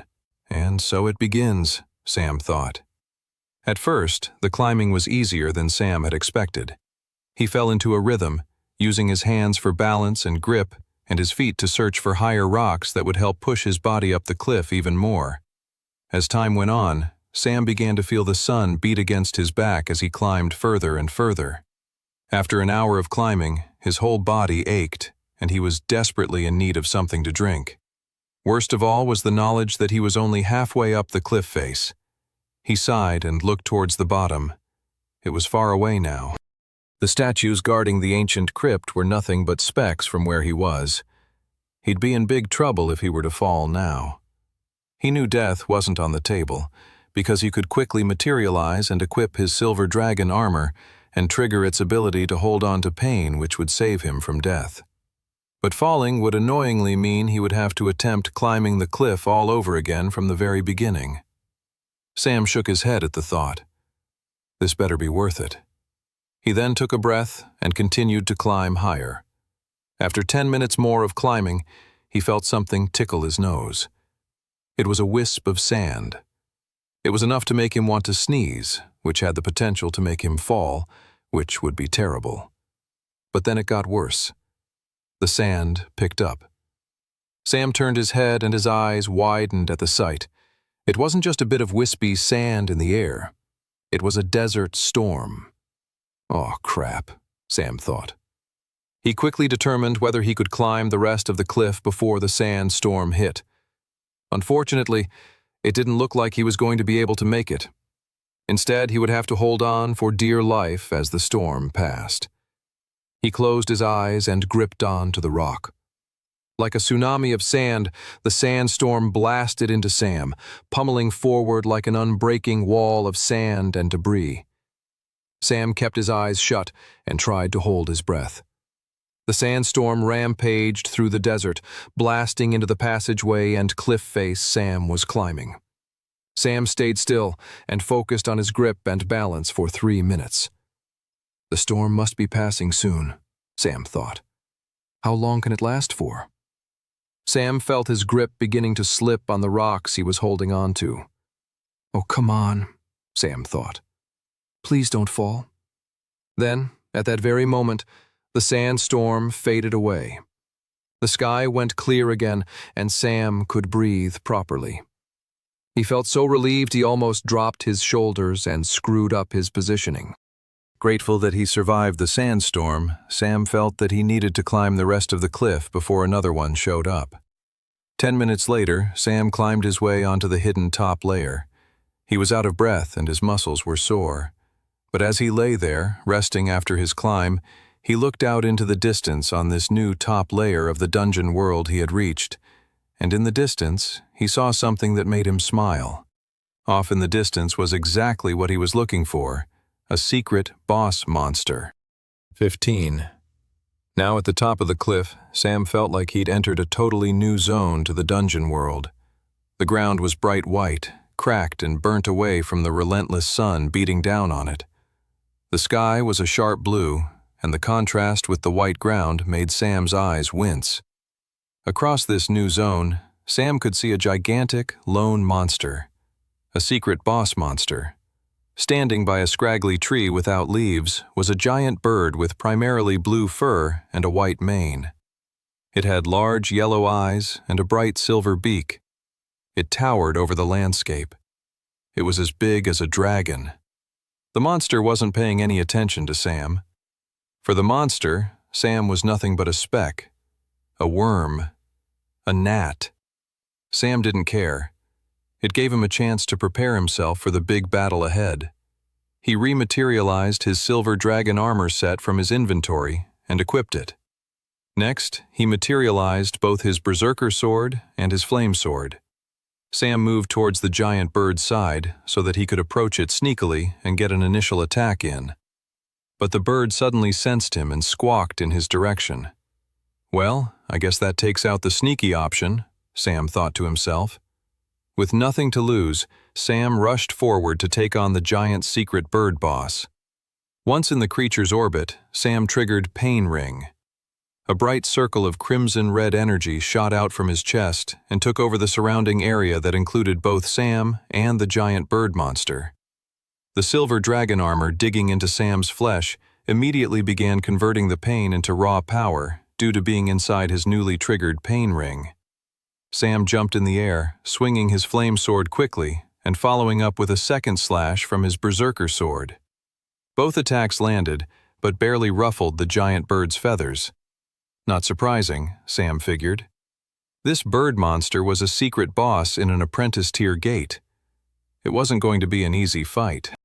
He was going to have to buy some time or accumulate pain faster so he could raise his strength and power levels up within his pain ring high enough to take down the boss. A glint flickered in the giant bird's eyes, and moving faster than Sam could blink, the monster bit into Sam, clutching his whole body between its teeth and beak. Suddenly, the beak began to glow, as the bird was clearly triggering some kind of mana-powered bite ability. Sam didn't like his survival odds here, so he triggered his silver dragon armor set's special ability to hold pain back for a later time. The giant bird dug into his armor with a devastating rage. It was disorienting to see such a clearly powerful attack do no pain or damage to his armor, but Sam knew it was only a temporary relief from the pain. If he ever wanted to remove the silver dragon armor set from his person ever again, he would have to eventually unleash this devastating pain upon himself. All of that said, Sam took solace that he didn't have to take on that pain in this very moment. Sam poked the giant bird in the eye with his flame sword, and the bird stumbled back, disoriented. More than that, the bird's beak lost its grip on Sam, and he was able to roll out and land back on the ground to safety. Sam then rushed forward to retaliate.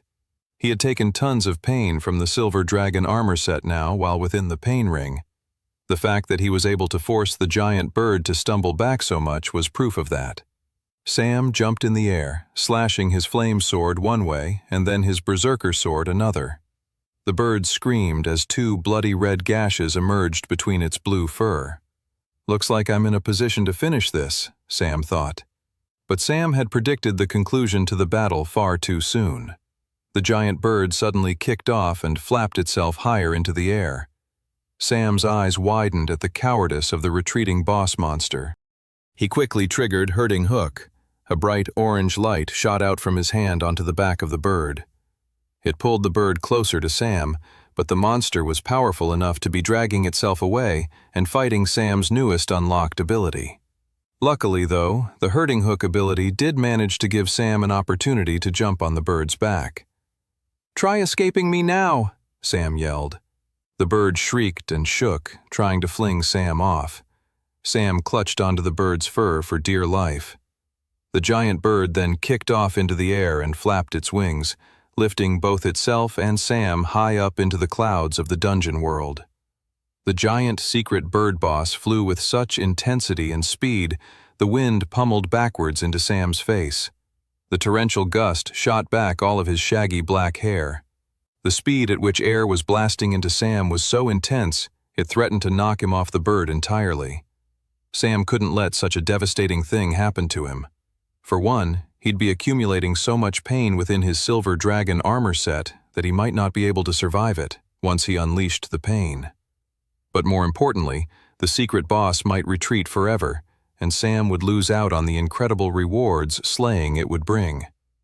Sam strengthened his grip on the back of the bird, clutching into its fur. As Sam did this, the giant bird tried its best to fling Sam off of it, twirling and spinning in the sky, dangling Sam across the high-up clouds. "As soon as it spins back upright, I need to go for the kill," Sam thought to himself. The bird swayed back, and Sam was about to go for the kill when he realized something had gone wrong. They were no longer in the radius of his pain ring.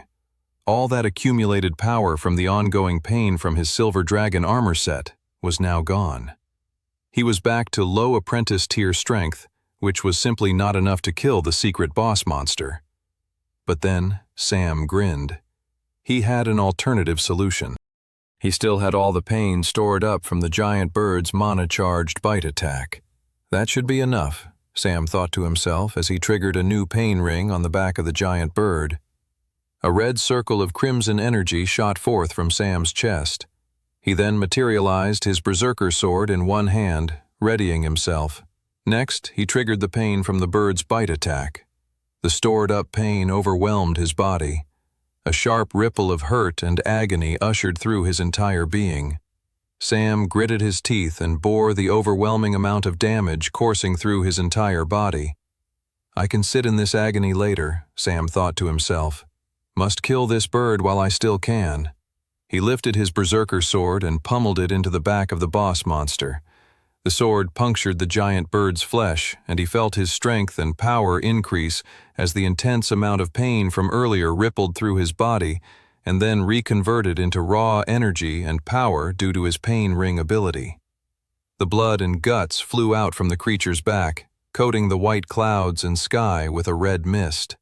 Sam wedged his sword deeper and deeper into the bird, using his weapon both as a means to kill the bird but also as a safety handle to hold on to. The bird screamed in pain as it began to descend back to the ground like a torpedo composed of dying flesh and blood. 16. Sam held onto his berserker sword turned safety handle as the giant secret bird boss pummeled downwards through the sky back towards the cracked white surface of the desert dungeon realm. Wisps of clouds shot past into Sam's face as they descended faster and faster to the bottom. The ground was approaching with rapid speed. "Here we go," Sam thought. He closed his eyes as he heard the sounds of bones cracking and blood spurting everywhere as the secret bird boss finally collided into the ground below. Sam opened his eyes and stumbled off the bird, collapsing onto the ground himself. His whole body was writhing in pain from the damage he had unleashed upon himself in the middle of the air. His adrenaline had allowed him to power through it, but now that the fight was over, the pain could no longer be ignored. "Ah!" Sam moaned as he materialized a healing potion into his hand. It took all of his remaining energy and strength just to lift the potion to his lips, but as soon as the powerful liquid began to enter his body, he felt his wounds begin to fade, and the overwhelming pain began to disappear and was replaced with an incredible, nourishing sensation. As Sam's body recovered from the extremely intense fight, he took in with a satisfied smile the giant bird boss dematerializing down into a rare and exotic-looking treasure chest. Sam felt an immense pleasure just at the sight of the treasure chest. This was going to help him get more powerful. Sam walked over to the treasure chest and admired its beauty. It was made of a burgundy metal adorned with golden hinges and straps. The ornateness of the treasure chest promised rare and powerful goods inside. The whole aura of the chest screamed, "Open me now," and Sam could not help but oblige. He clicked open the golden handles on either side of the chest that were keeping the box of loot and rewards sealed shut. Then, with an eager push, he lifted up the top half of the treasure chest to see what was waiting for him. Sam's eyes widened when he saw what was waiting inside the treasure chest for him. It wasn't a pile of gold or riches or anything gaudy and over the top. No. It was a single, glowing scroll. Sam smiled with delight. It was an incredibly rare type of loot known as an illuminated item scroll. The last time he had seen one of those was when he acquired the Silver Dragon armor set. An illuminated item scroll had the power to create an incredibly rare and powerful item right in front of you. Unfortunately, the illuminated item scroll forced you to make a very difficult choice between more than one great option. Sam picked up the scroll excitedly and unfurled it straight away to see what his options were. Spell Cancel Ring, Master Tier, Mythic. A rare piece of jewelry that has the power to immediately stop a spell from activating. Or Growth Stone, Master Tier, Legendary. Legendary artifact that allows you to enhance one piece of equipment to have the cumulative power of progressive growth. Sam's eyes widened at the choices.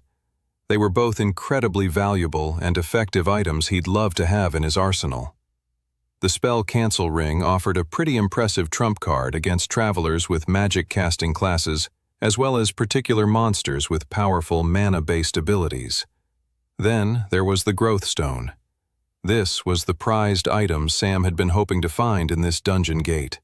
The legendary item had the power to enhance any piece of equipment and give it the power to level up and grow in the same way a traveler could with one's class and abilities. The Growth Stone, paired with the right piece of equipment, would open up whole new avenues in the development of Sam's class. And Sam knew the exact piece of equipment he would want to enhance already. But before he made his official choice, he considered the Spell Cancel Ring a bit more. The ring was powerful, and if he didn't have to make a choice, he would have been psyched to have it in his arsenal of powers. The problem with the ring, however, was that it came with some glaring holes. It was not very effective against melee and non-magical-based fighters. Plus, there was always the fear about what would happen if he ended up finding another item down the road that had a similar yet better power. It would render the ring obsolete. That was the beauty of the Growth Stone. It allowed an item to get better and better, meaning it would never become obsolete because it would be always growing in strength and power. Sam knew then that he didn't have to deliberate on the decision anymore. He knew exactly which item to pick. The Growth Stone.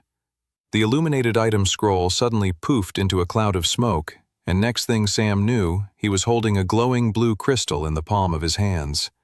It was heavy and majestic to look at. The crystal glowed blue, a deep, jewel-like sapphire. The crystal seemed to feed off the light around it, absorbing the illumination inside of itself. The absorption gave the crystal a soft, wondrous glow, like a star in the night. Now that he had acquired the Growth Stone, He then had to decide which piece of equipment he wanted to enhance. For Sam, this was a no-brainer. He had sought out this very item so that he could enhance his Silver Dragon armor set. His current armor's abilities were just too much of a perfect match for Sam to ever want to give up. But he would reach a point where there would be higher tier and better rarity armor that would be necessary for difficult battles and dungeons.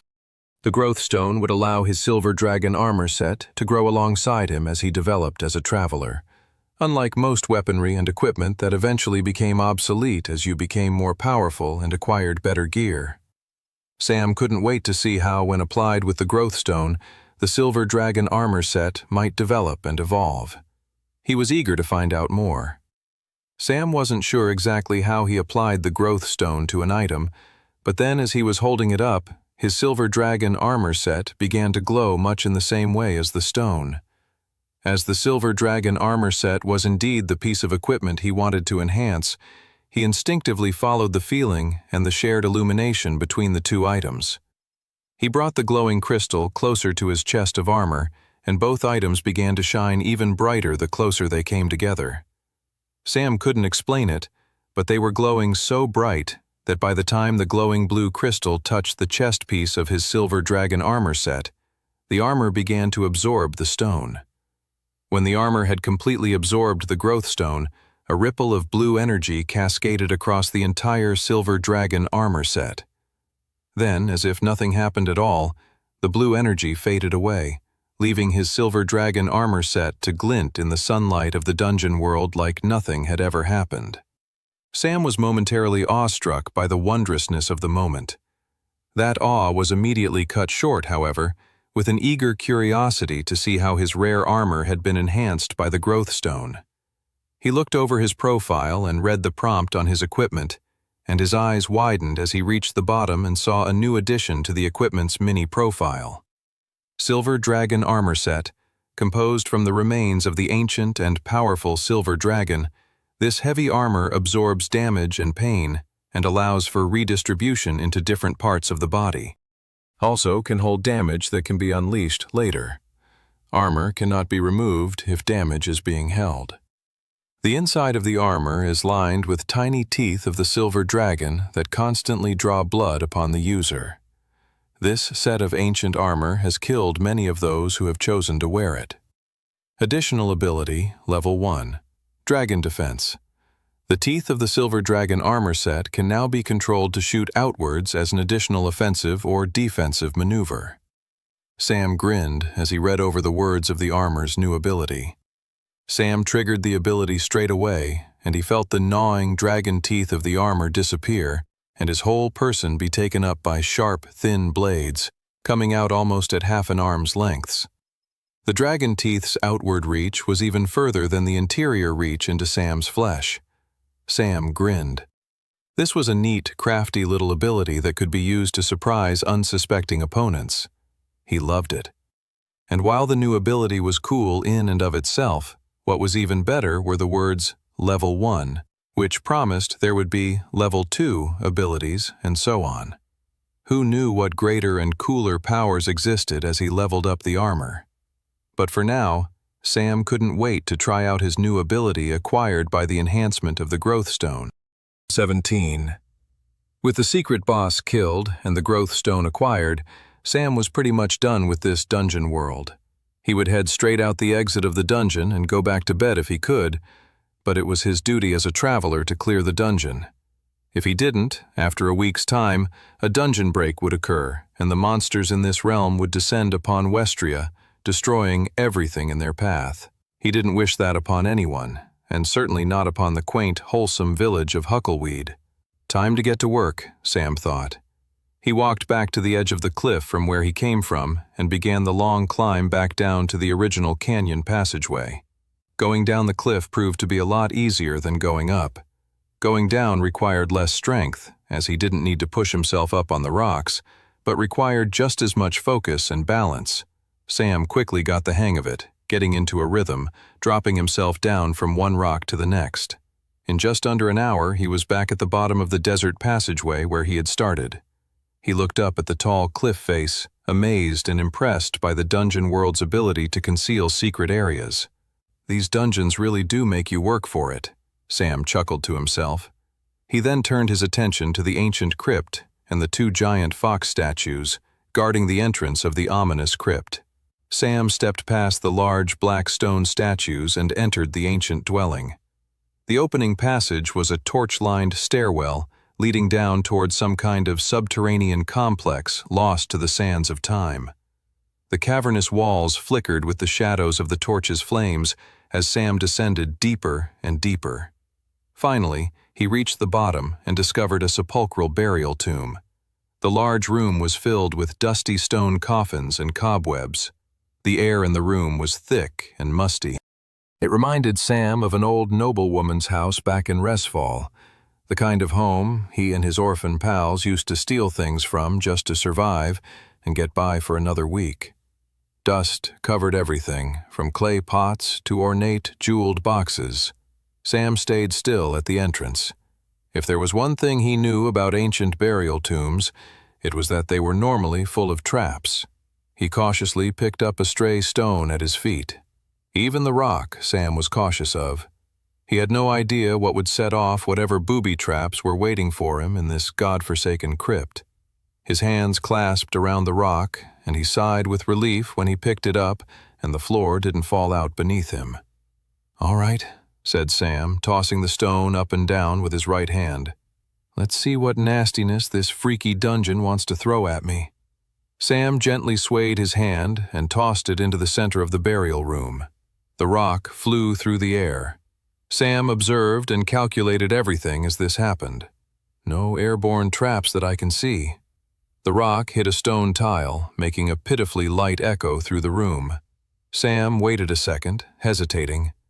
No traps, really? Then, suddenly, a strange click sound could be heard, and the tile that the stone was sitting on began to dip. "Here we go," Sam grinned. Suddenly, the whole burial room was alight with fire, huge blasts of it coming out the walls.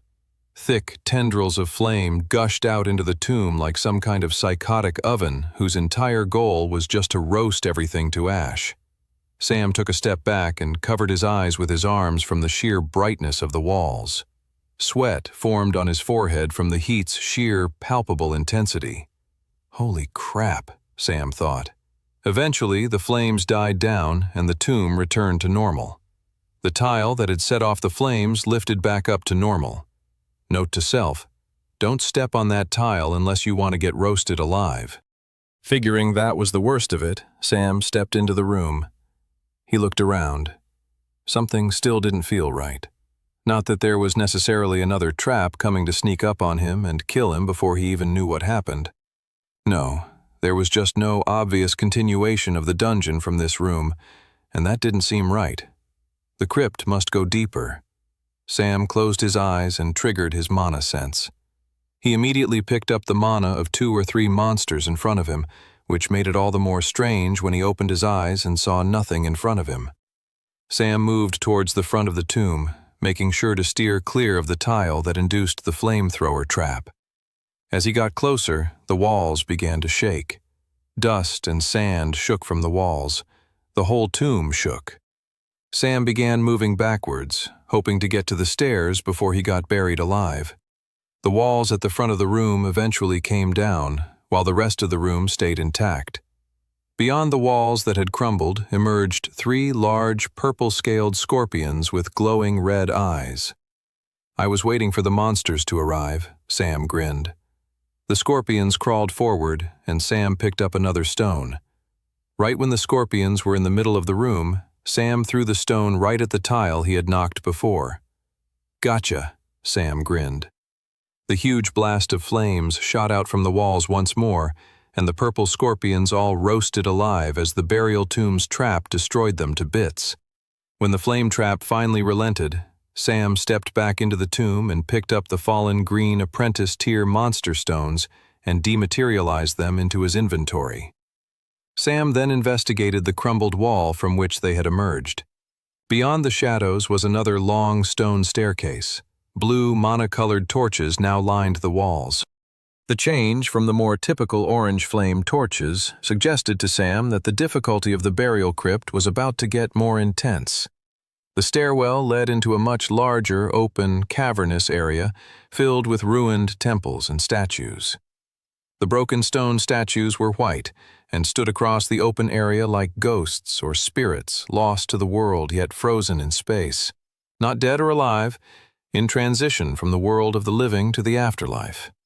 Before Sam reached the bottom of the stairwell, he could see the passage narrowed at the other end of the large underground valley of ruins. Once he reached the bottom, he started heading across the ruins towards the passage that would lead to the next section of the dungeon world. As he moved through the ruins, he felt like the statues were watching him, but every time he stopped to look, they were frozen. Plus, more than half the statues were missing heads.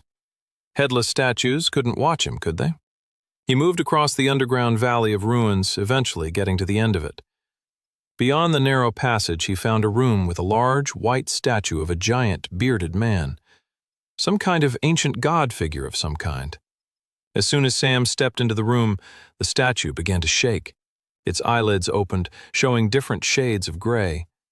The giant statue was alive. Looks like I found the not-so-secret dungeon boss monster. Sam materialized both his berserker sword and fiery flame sword. He then ran towards the giant moving statue and triggered Pain Ring. A bright crimson circle shot forth from Sam's chest, creating the radius of his pain ring across the battlefield. The pain from the gnawing teeth of his silver dragon armor set began to convert his agony into raw strength and power. The giant statue monster threw out a powerful punch that Sam dodged with ease. He slashed at the monster's fist before it pulled out from the craterous ground it had created. Sam failed to do any damage, which meant he needed to convert more pain before he could destroy the dungeon boss monster. Sam was fine with that. The monster seemed fairly basic and mostly attacked with its fists, so it would be easy to dodge the attacks until he could take full advantage of his extra power from the pain ring. But then the statue let out a strange, wailing crying. The ground suddenly shook at Sam's feet. A huge amount of noise and commotion could be heard from the previous room. Suddenly, rushing into the boss chamber was a horde of living statues, holding up sharp weapons composed of stone and marble. Here we go, Sam thought. Sam stuck to the center of his pain ring and prepared himself for the horde of monsters. Sam wasn't terrified in the slightest, however. This was the exact type of scenario he had been hoping for. As the enemy stone statues rushed towards him, Sam slashed his swords and did an incredible dance of destruction. Finally, as the stone creatures got closer and closer to him and his blades couldn't hold them back for longer, he triggered his new armor's ability. Dragon Defense. The gnawing teeth on the inside of his armor suddenly relinquished their hold on Sam's flesh and shot outwards. The thin, sharp dragon teeth ripped through the stone statues with ease. Those that tried to punch or attack him only found their arms and fists in a rubble on the floor. With his two blades and the sharp fangs of the dragon defense, Sam was unstoppable. He was a tornado of destruction. Soon the entire horde of living statues were dead on the ground, and all that was left was the giant boss. Sam stopped the dragon defense ability and let the dragon's teeth return to gnawing on his flesh. He had to raise his power to defeat the boss.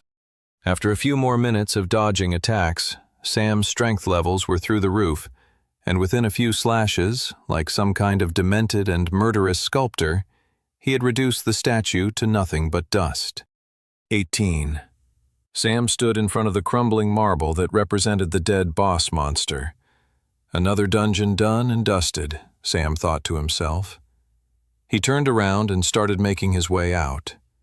With the dungeon boss destroyed, that meant the dungeon only had a few more hours of existence before the dungeon world and the dungeon gate disappeared from the world entirely. He hurried back through the ruined temple and crypt, and 40 minutes or so later, exited the dungeon gate, returning to the nighttime forest near Huckleweed. The forest was just as silent as when he had left it. Sam thought the nighttime sky, from what he could see, seemed a little bit lighter than it was when he had disappeared into the dungeon world. Morning couldn't be too far off. All of Huckleweed was still asleep when Sam returned. He was able to climb back up into his room, by first climbing on the shed in the back of the inn, which helped him get onto the roof. From there, it was easy, slipping back in through the window. He collapsed on his bed to catch up on some sleep before his companions awoke. He had sneaked out, cleared a dungeon, and everyone else was none the wiser. After leaving Huckleweed, the group of travelers journeyed for a few more days. The breezy coolness of the deep woods faded away as the temperature got warmer and warmer. Riding on the back of his horse, Toby noticed the ground change from grass and soil to more and more sand. In the distance, there was the sound of water splashing onto rocks. "Do you hear that?" asked Clara. "Are we really there?" A few minutes later, the trees opened up to a large sandy beach and coastline. The majestic cerulean waters that made up the Crystal Sea stretched on for miles in either direction. Both Clara and Toby hopped off their horses and ran excitedly towards the water. Clara grabbed Toby's arm. "Can you believe it, Tobes? Who would have thought a couple of orphans like us would ever get to see the Crystal Sea?" Toby blushed and was at a loss for words. It was the first time Clara had spoken to him in over a week. He felt his heart fill up with a warmth and happiness from hearing her voice directed at him. He hadn't realized how much he had been yearning to speak with her and to connect with her. The warmth was quickly fizzled out by his brain going into apocalyptic panic mode. "She's finally talking to me again," Toby thought as his heart began to race. "Whatever I say next can't screw up. My entire life and happiness depends on whatever comes out of my mouth right now." He took a deep breath and remembered his conversation with Brock and Curtis at the barbecue a few weeks ago. It was a conversation they had before Sam had returned. Hype juice and haterade aren't just literal drinks. They're a state of mind. Every single thought you have could be divided into hype juice or haterade. And you, Toby, have a mind full of haterade. Toby shook his head. "I don't want to live with haterade in my mind anymore." "Toby, are you okay?" asked Clara. Toby looked Clara right in the eyes. "I'm just so happy to be sharing this moment with you right now." Clara's cheeks went red. "Oh, Clara was now at a loss for words. Toby's smile beamed down at her with as much comforting warmth as the bright sun shining down on them from the clear blue sky overhead. "Thanks, Tobes," she said, and reached down for his hand and clasped her fingers in his. "I'm happy to be here with you too." In that moment, Toby felt his brain flood with hype juice. Sam stayed back as Clara and Toby admired the beauty of the Crystal Sea together. They held hands and Clara nestled her head into Toby's shoulder as they looked out to the bright blue stretch of water. Sam smiled at his friends. He didn't want to interrupt the moment they were sharing together. Maybe things would have been different had this actually been his first time seeing the Crystal Sea as well, but it wasn't. He had come here more than once in his previous timeline for mercenary work. Sam bristled as he thought of his previous timeline, all the death, misery, and destruction. He was already beginning to disassociate himself from that earlier timeline. How could he not? Clara and Toby were barely around in that timeline. Now here they were, having experiences and moments that they never got to have in that first timeline because they died far sooner than they should have. Sam was so happy that he not only was able to help these new moments happen, but that he also got to share them and witness them as well. As he watched Clara and Toby marvel at the Crystal Sea, he couldn't help but recognize how much he considered this second timeline his true home now. 19. A few miles east along the coast of the Crystal Sea was a town known as Seashell Wharf. Sam could see the silhouette of rooftops and a wooden pier off in the distance from where he and his companions had emerged from out of the woods. "Come on, you guys," said Sam, finally interrupting Clara and Toby's wholesome moment together. "We still have a mission, remember?" Sam had no problem third-wheeling for a moment or two, but they were here for more important reasons. They hadn't come to the Crystal Sea like a struggling, middle-aged, noble couple might have done to find themselves and get in tune with their emotions. No, they had come on the behest of the Queen of Volsungar with the goal of strengthening their alliance with the mermaids who lived beneath the waves. They could not lose sight of that goal. Clara and Toby broke from their admiring of the Crystal Sea and returned to their horses. "Of course," said Toby in a huffed voice. "Can't forget the mission." "Exactly," said Clara, getting back on her horse. "The mission is very important." The boy and girl shared a conspiratorial smile, then giggled as they began their march forward across the beach line towards the small town in the distance. Sam smiled to himself. I'm glad those two are on speaking terms again. Around 40 minutes later, they were riding through the quaint and cozy streets of Seashell Wharf. The houses of the town were all pastel-colored, and all the businesses were nautical-themed. There was the Pirate Tavern, the Book Grotto bookstore, and the Wise Octopus antique shop. There were many seafood restaurants and candy shops, all catering towards the tourists visiting the town. It was well known that Seashell Wharf was a popular summer holiday destination for wealthy merchants and noble families. "There's so many fun shops," said Clara. "Can we please get fudge? Look at all these delicious treats." "Forget the candy," said Toby. "Look at all these cool bookshops." I'm sure they must have some specialty stuff here we can't find in Resfall. "We can check out the fudge shop and the bookstores," chuckled Sam. "All we really have to do today is find a stable for our horses and then an inn where we can spend the night. It wouldn't be wise to pursue the next leg of our mission until we've been properly fed and rested and have gotten a proper lay of the land." As they searched for a stable to drop off their horses, Sam realized he had only spoken half the truth. Yes, he hadn't planned on making contact with the mermaids that day, but the mission had already begun whether they liked it or not. Today was an info-gathering day. So far, he only knew the little information he had to go on from his first timeline and what Queen Alice Grace had shared with him at their meeting. All he really knew was that there was someone out there kidnapping young mermaids. Why and for what purpose was still an unknown. With Seashell Wharf being the closest human contact the mermaids had to the surface world, Sam wouldn't be surprised if there were clues or information linking to the kidnappings here in the town. For all Sam knew, the kidnappers could be in the town right now, right under everyone's nose. The trio eventually found a stable where, for a fee, they could keep their horses fed and looked after while they worked on the mission. Once on foot, they then explored the town at their leisure.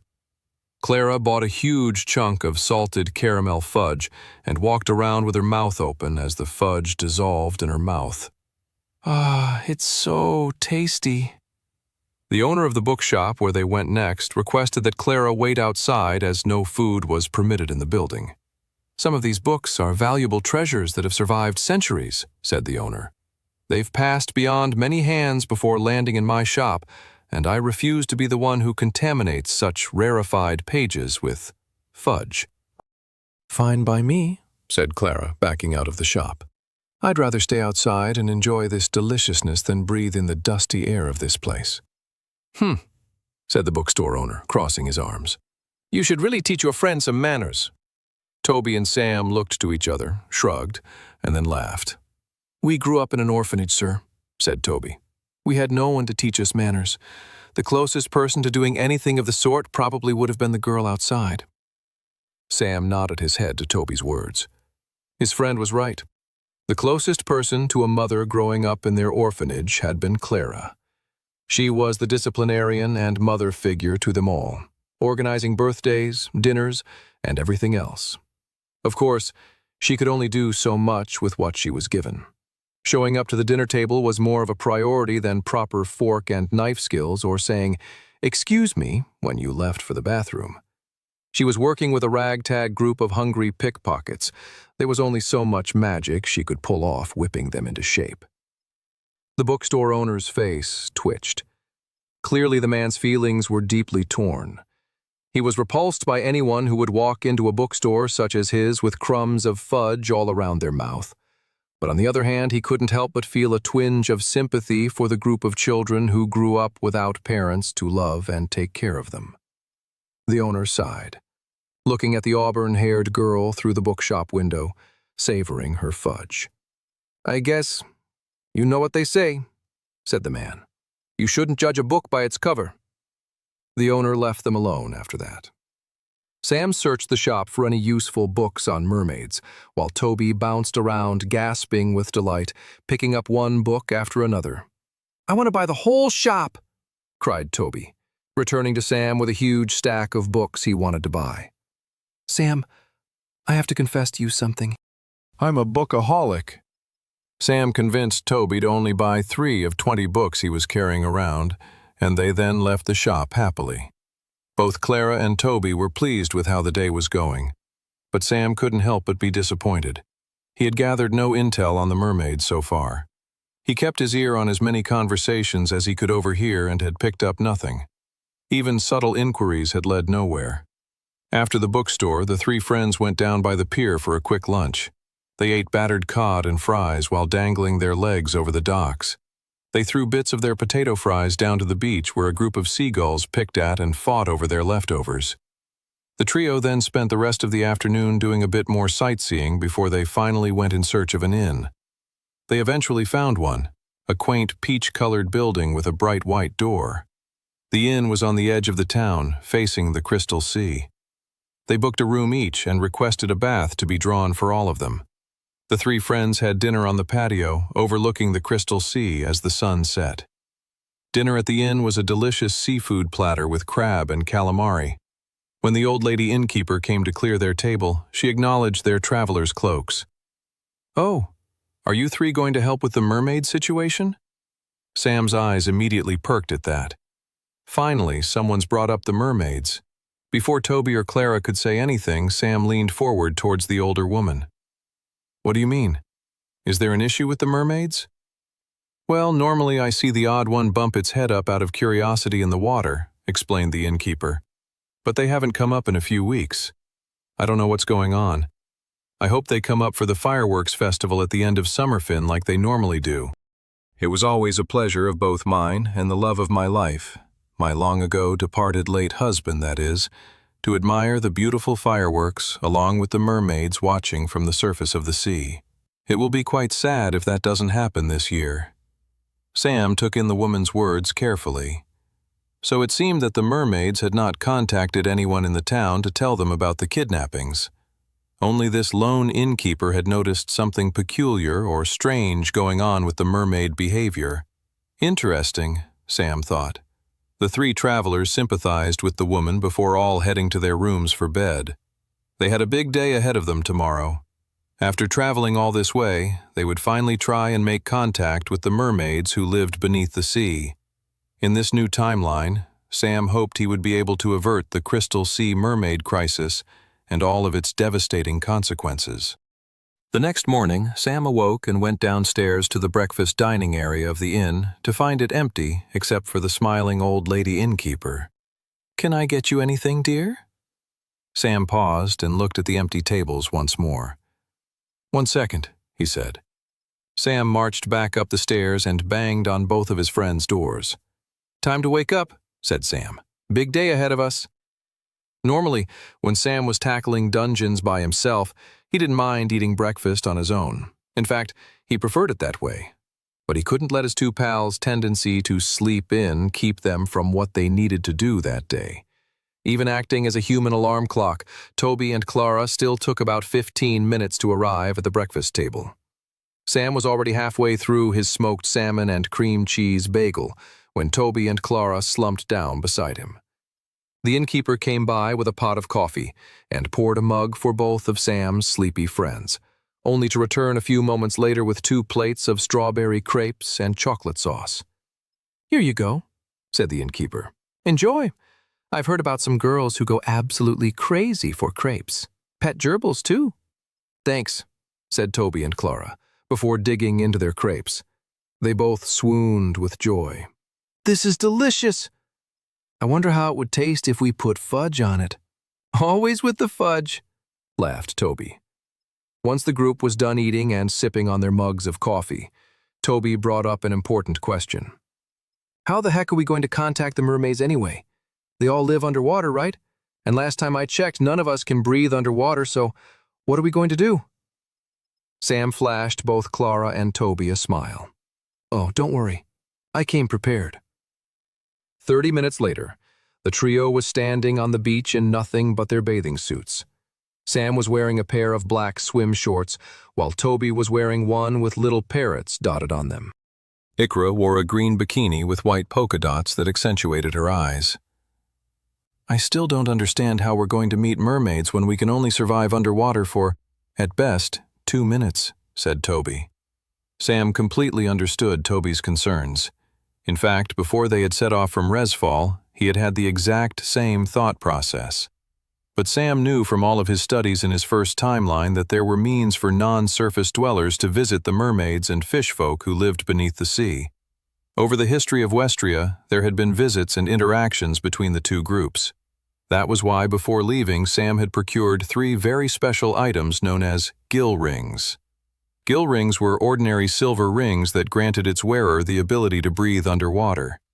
They were very rare and expensive purchases. Sam had sold half of his backlog of monster stones to get enough money to procure the 3 rings that they needed for the mission. He materialized the 3 rings in front of Clara and Toby. Toby's eyes widened. I think I've read about these. Are these gill rings? That's right, Sam grinned. Clara and Toby picked a ring and put them on their fingers, and Sam did the same as well. I don't feel any different, said Clara. With a name like gill rings, I was kind of expecting to, I don't know, grow gills? Personally, I'm glad they don't make us grow gills, said Toby. What happens if you took the ring off and you didn't morph back? Then you'd have to live underwater for the rest of your life. I don't think I could live on a seaweed diet. I think you'd probably be more of a shark diet, Clara smirked.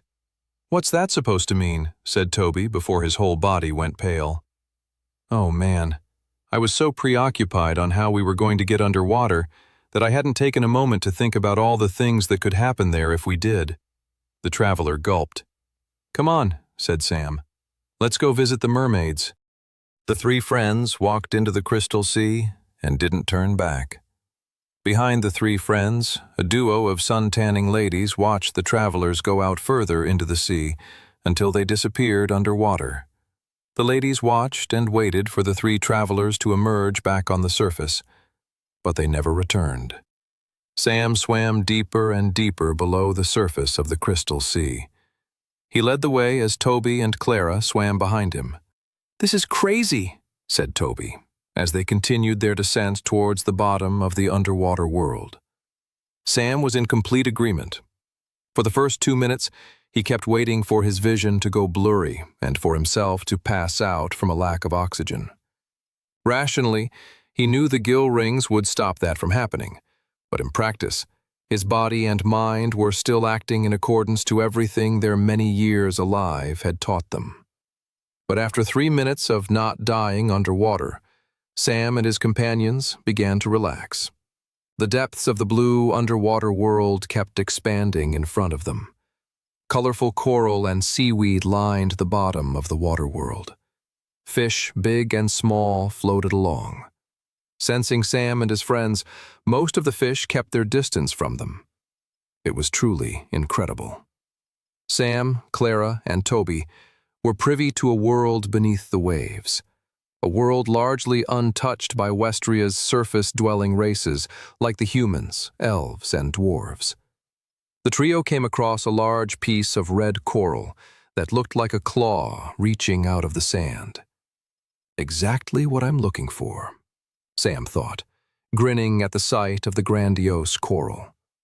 In Sam's previous timeline, he had read about the mermaid and fish folk dwelling beneath the sea and how to get there.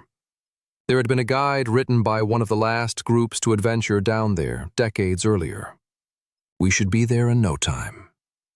The 3 adventurers continued their descent into the aquatic world.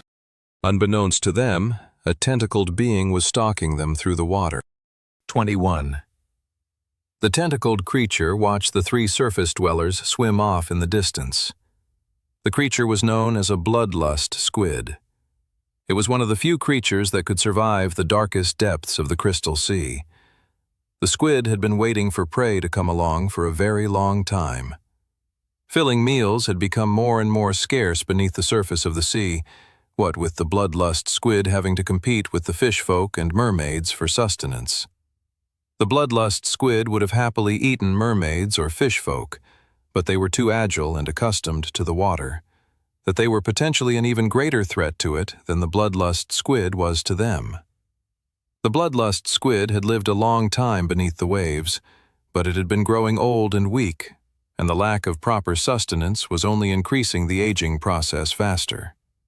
But then, out of nowhere, a delightful opportunity had arrived. 3 scrumptious little humans had swum beneath the surface and entered the bloodlust squid's depths. Food had finally arrived. The bloodlust squid swam after the 3 yummy humans. The squid wanted to eat. The squid wanted to swallow.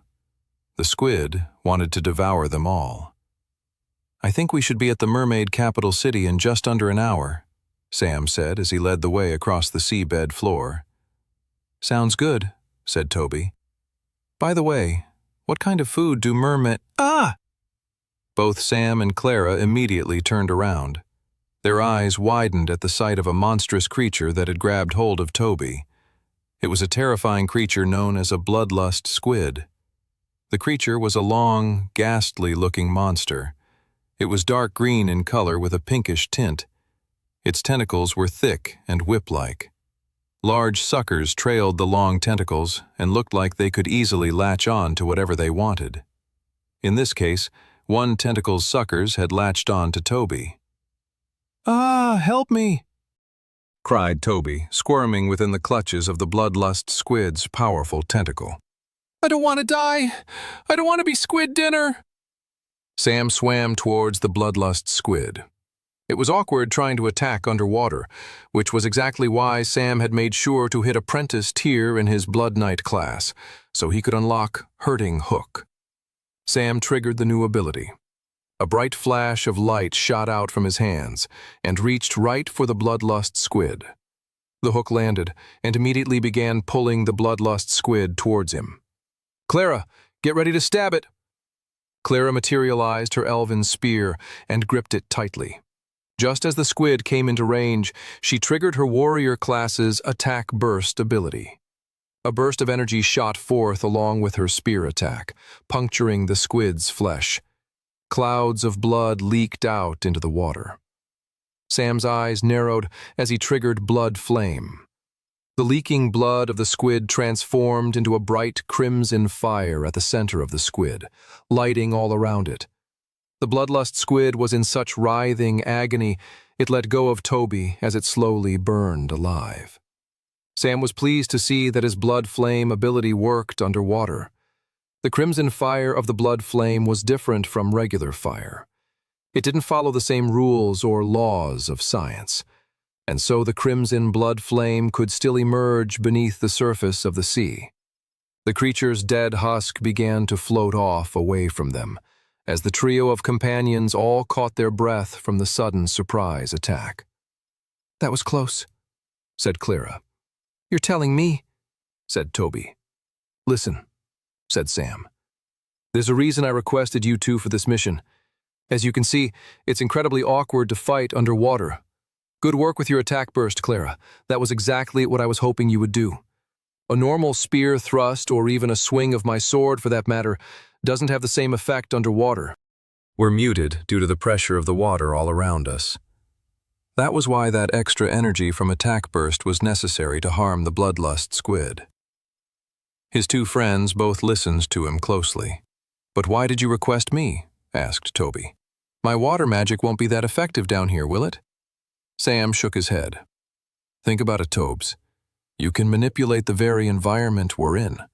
You can use the power of your water blast to send monsters into deadly projectiles, like my sword or Clara's spear. Furthermore, you can even maneuver us around the aquatic battlefield as well." "Oh, wow," said Toby. "I hadn't considered it like that before. I promise to not let you guys down the next time a monster attacks us. So long as I'm not the one getting grabbed by icky squid tentacles, I don't really care what you do, Tobes." Clara smiled. 22. After another hour of swimming across the deep seabed floor, Sam and his friends swam up a small hill, and when they reached the crest, a huge underwater valley revealed itself below. At the center of the underwater valley was a large aquatic metropolis. There were giant seashell houses, streets lit by massive pearls, and a palace composed of coral at the center. As they got close, Sam's eyes widened with total wonder and awe at the sight of the merfolk capital. Aquatria. It was wondrous and unlike anything he'd ever seen before. While he had visited the Crystal Sea in his previous timeline, he had never visited the fabled underwater capital. For Sam, it had always been merely a name in a history book, a dot on a map. Nothing written about it did the beauty and wonder of the place justice. "Wow, this place is beautiful," said Clara, swimming beside Sam. Sam nodded. He couldn't take his eyes off the extraordinary underwater city. The alluring charm of the place was undercut by the darkness that Sam knew had currently befallen it. The young female citizens of this place, the beautiful mermaids, were being kidnapped by some unknown hostile force. It was a good reminder that even in a place of such majestic wonder, darkness could slowly creep itself in. They were soon swimming through the city proper. Young merfolk children screamed with delight at the sight of Sam and his friends. They weren't used to seeing humans up close before. "Ah!" screamed Toby. "Help! You guys! They're swimming around me in some kind of hunting ritual." Both Clara and Sam turned to see a group of children laughing and spinning around Toby with delight. A far cry from the deranged depiction Toby had been articulating. "They like you, you goof!" shouted Clara as Sam chuckled at the situation. The laughter and cheer of the merfolk children suddenly disappeared. Their faces went pale, and their smiles faded in an instant. "What's happening?" said Toby, suddenly concerned for the children he had only seconds before thoroughly believed were going to cut him into pieces. "I'm sorry for suggesting you were murderous psychopaths. You're actually really nice. Is everything all right?"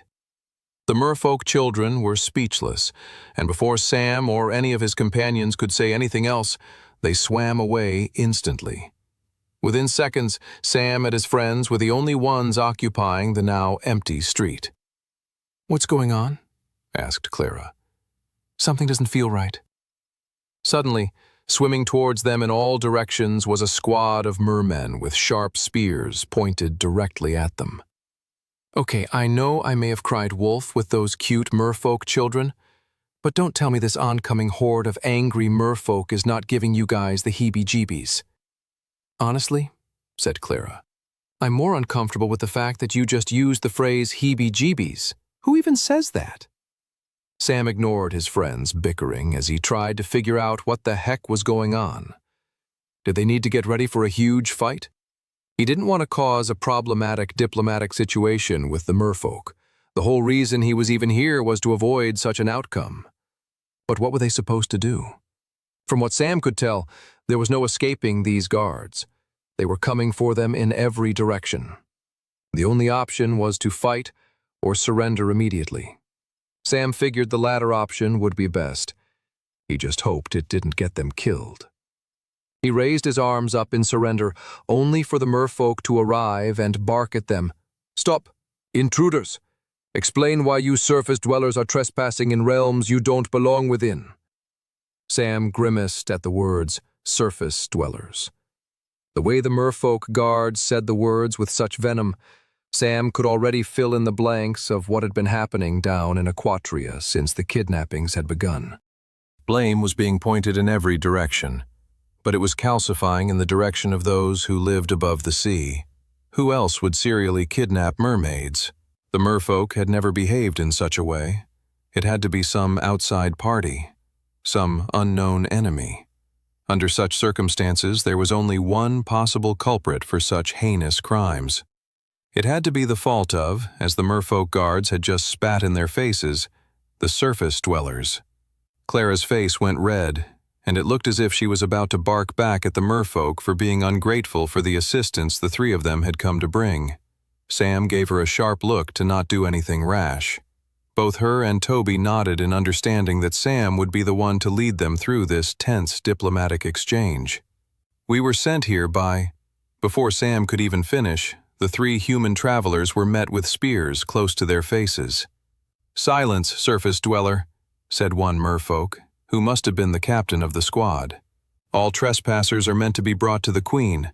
You can come with us willingly, or not. It is your choice on how you'd like us to escort you to the palace. To make a tense situation worse, Sam suddenly felt heavy breathing right behind him.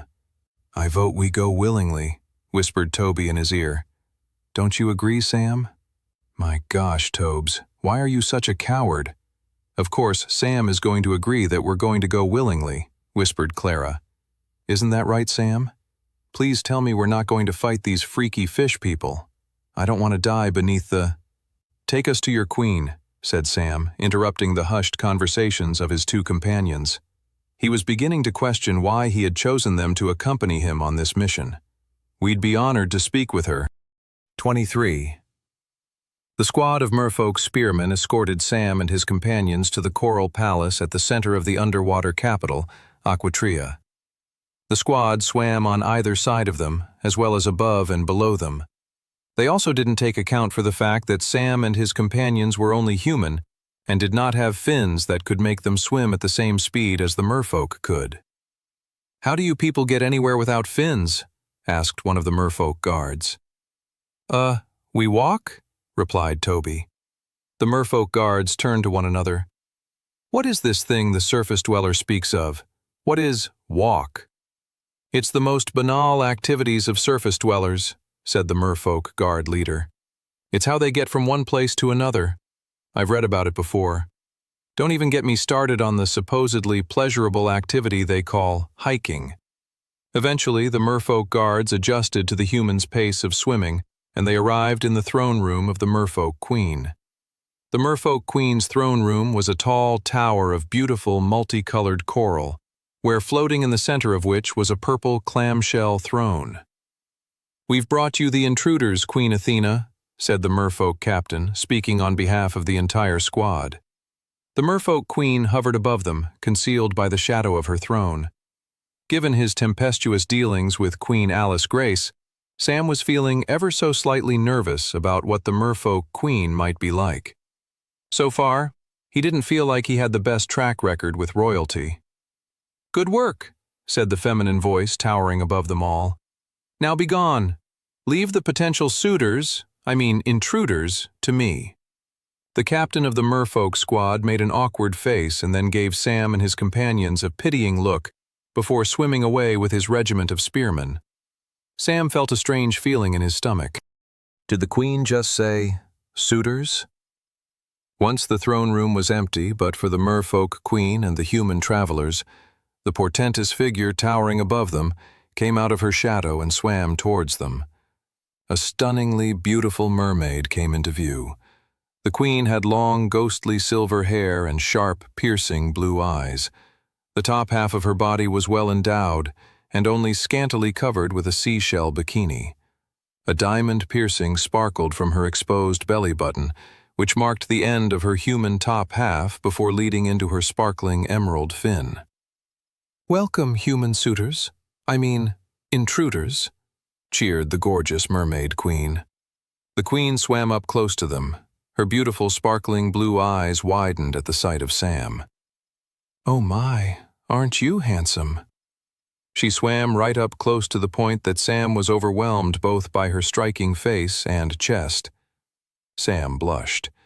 He suddenly recalled from his studies in the previous timeline that Queen Athena, leader of the merfolk, had often been described as eccentric, along with desperate for a husband, not quite ever considering what such descriptions might entail, as he had never gotten the chance to meet the merfolk queen. That was, until now. "Let me look at the other one," she said, turning to Toby.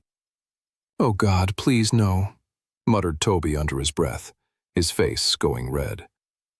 "Oh my, aren't you a little cutie patootie?" squealed Queen Athena. "But—" Queen Athena suddenly stared venomously at Clara. "You're clearly taken or mixed up in whatever strange tension I'm sensing from you two." Now both Toby and Clara blushed and looked to their feet. "But this handsome red-eyed gentleman looks to be completely free from the shackles of any she-witch," squealed the mermaid queen. "Tell me, intruder, or should I say, intruder to my heart. What brings you to my humble abode beneath the sea?" Sam had no idea how he was meant to respond to the Mermaid Queen.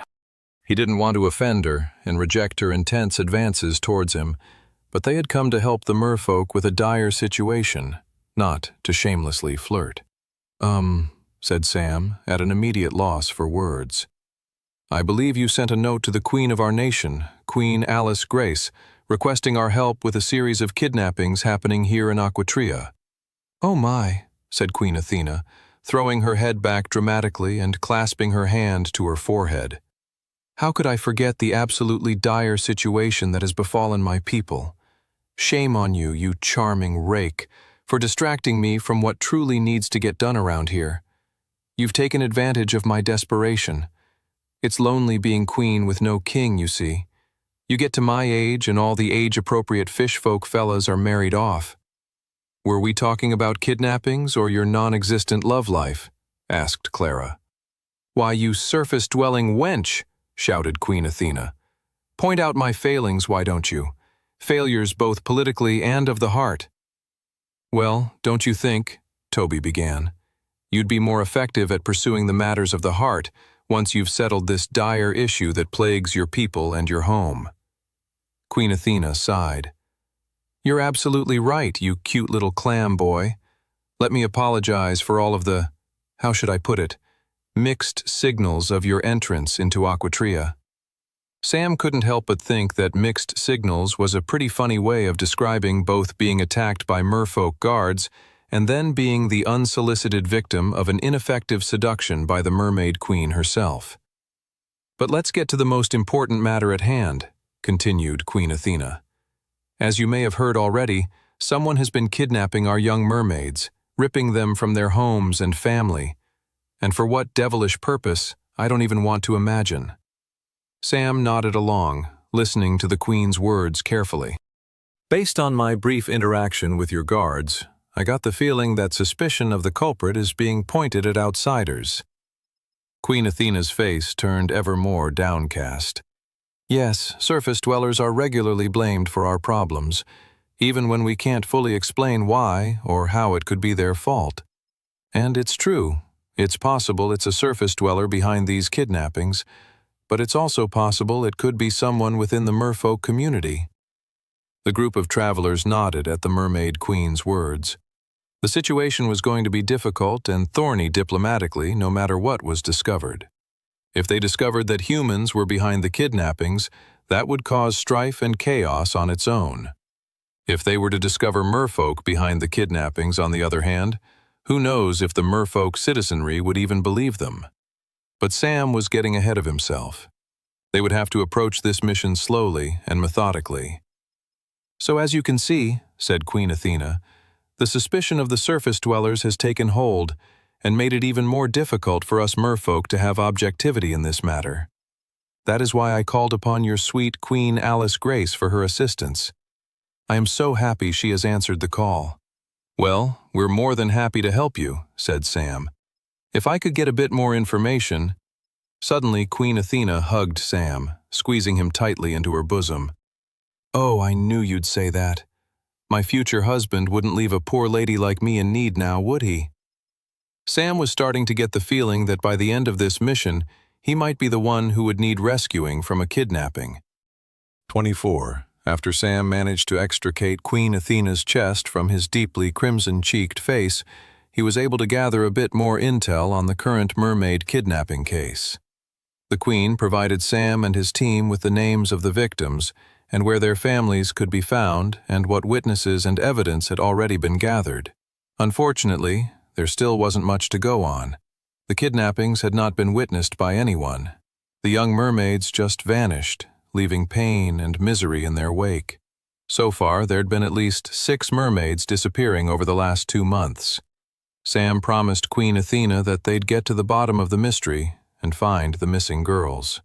The first thing they needed to do was go speak with the families of those who had been taken without a trace.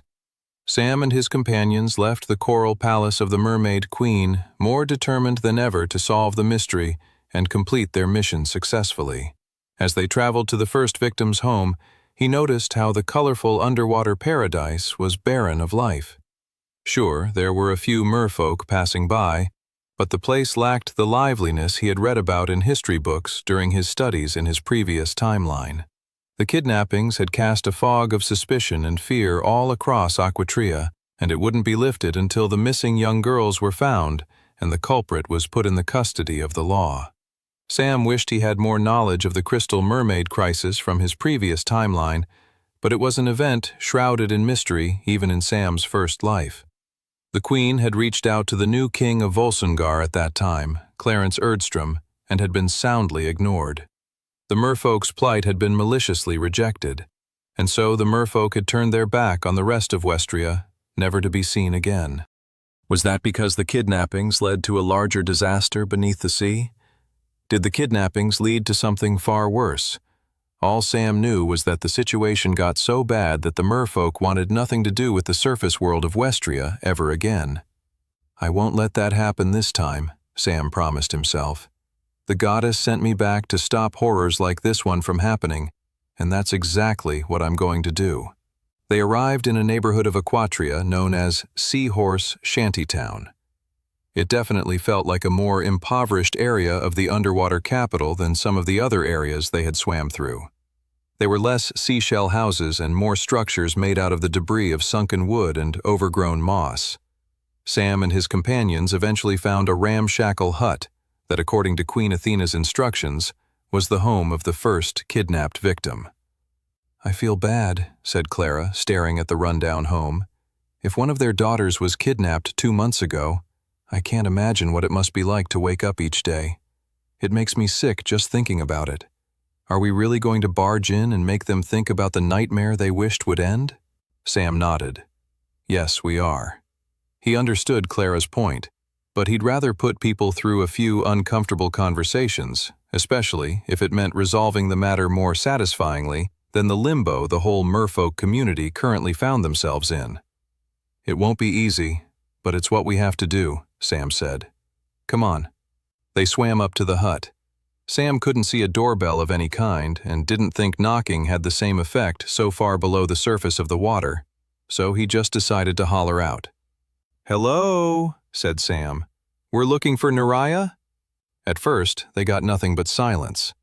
Eventually, though, an older mermaid woman poked her head out from the shadows. The woman's face and skin were pale, and the massive bags around her eyes showed that she hadn't had a good night's sleep in a very long time. "Are you here?" The woman's voice was soft. There was a sense of defeat in her words, but there was still the tiniest crackle of hope. "Have you brought back my Lula?" Sam felt both Clara and Toby bristle beside him. This conversation isn't going to be easy, is it? "I'm so sorry that Lula has gone missing," said Sam.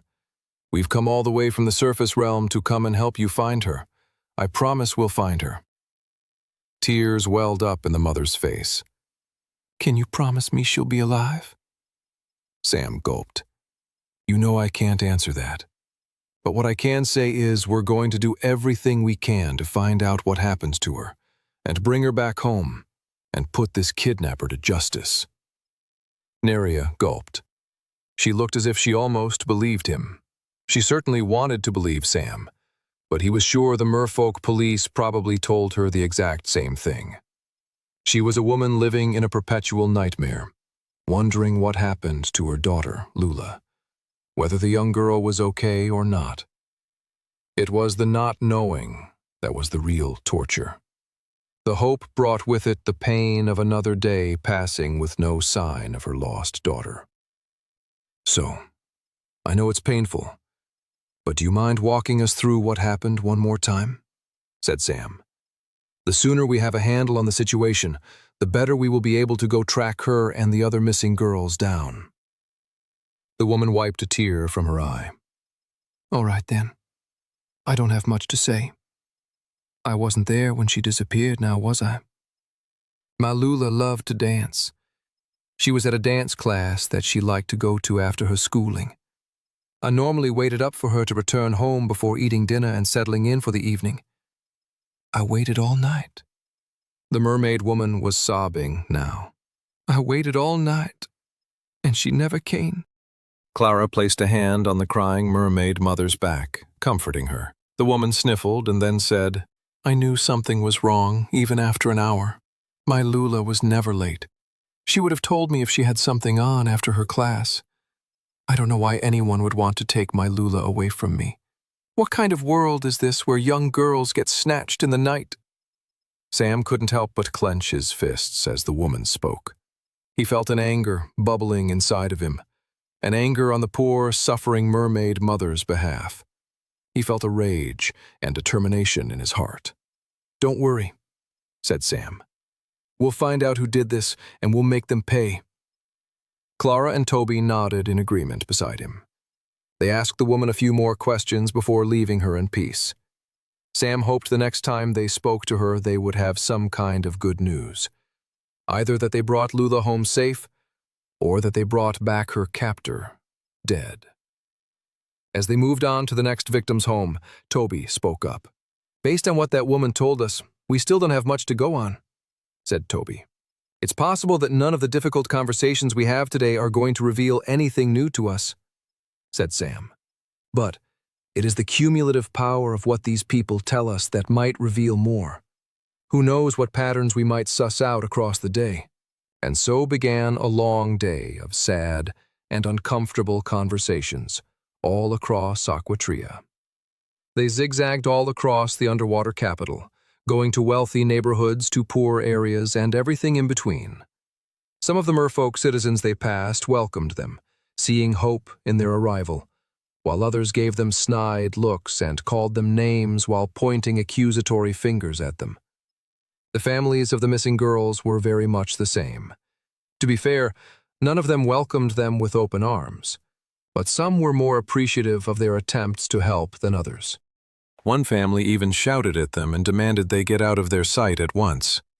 By the end of the day, Sam and his companions were absolutely exhausted. I feel wretched, said Clara. I feel so much sympathy for those families it makes me sick. On top of that, I'm full of anger towards whoever is doing this. And just imagine, said Toby, all that pain the families are feeling. Those girls are probably feeling something 10 times worse.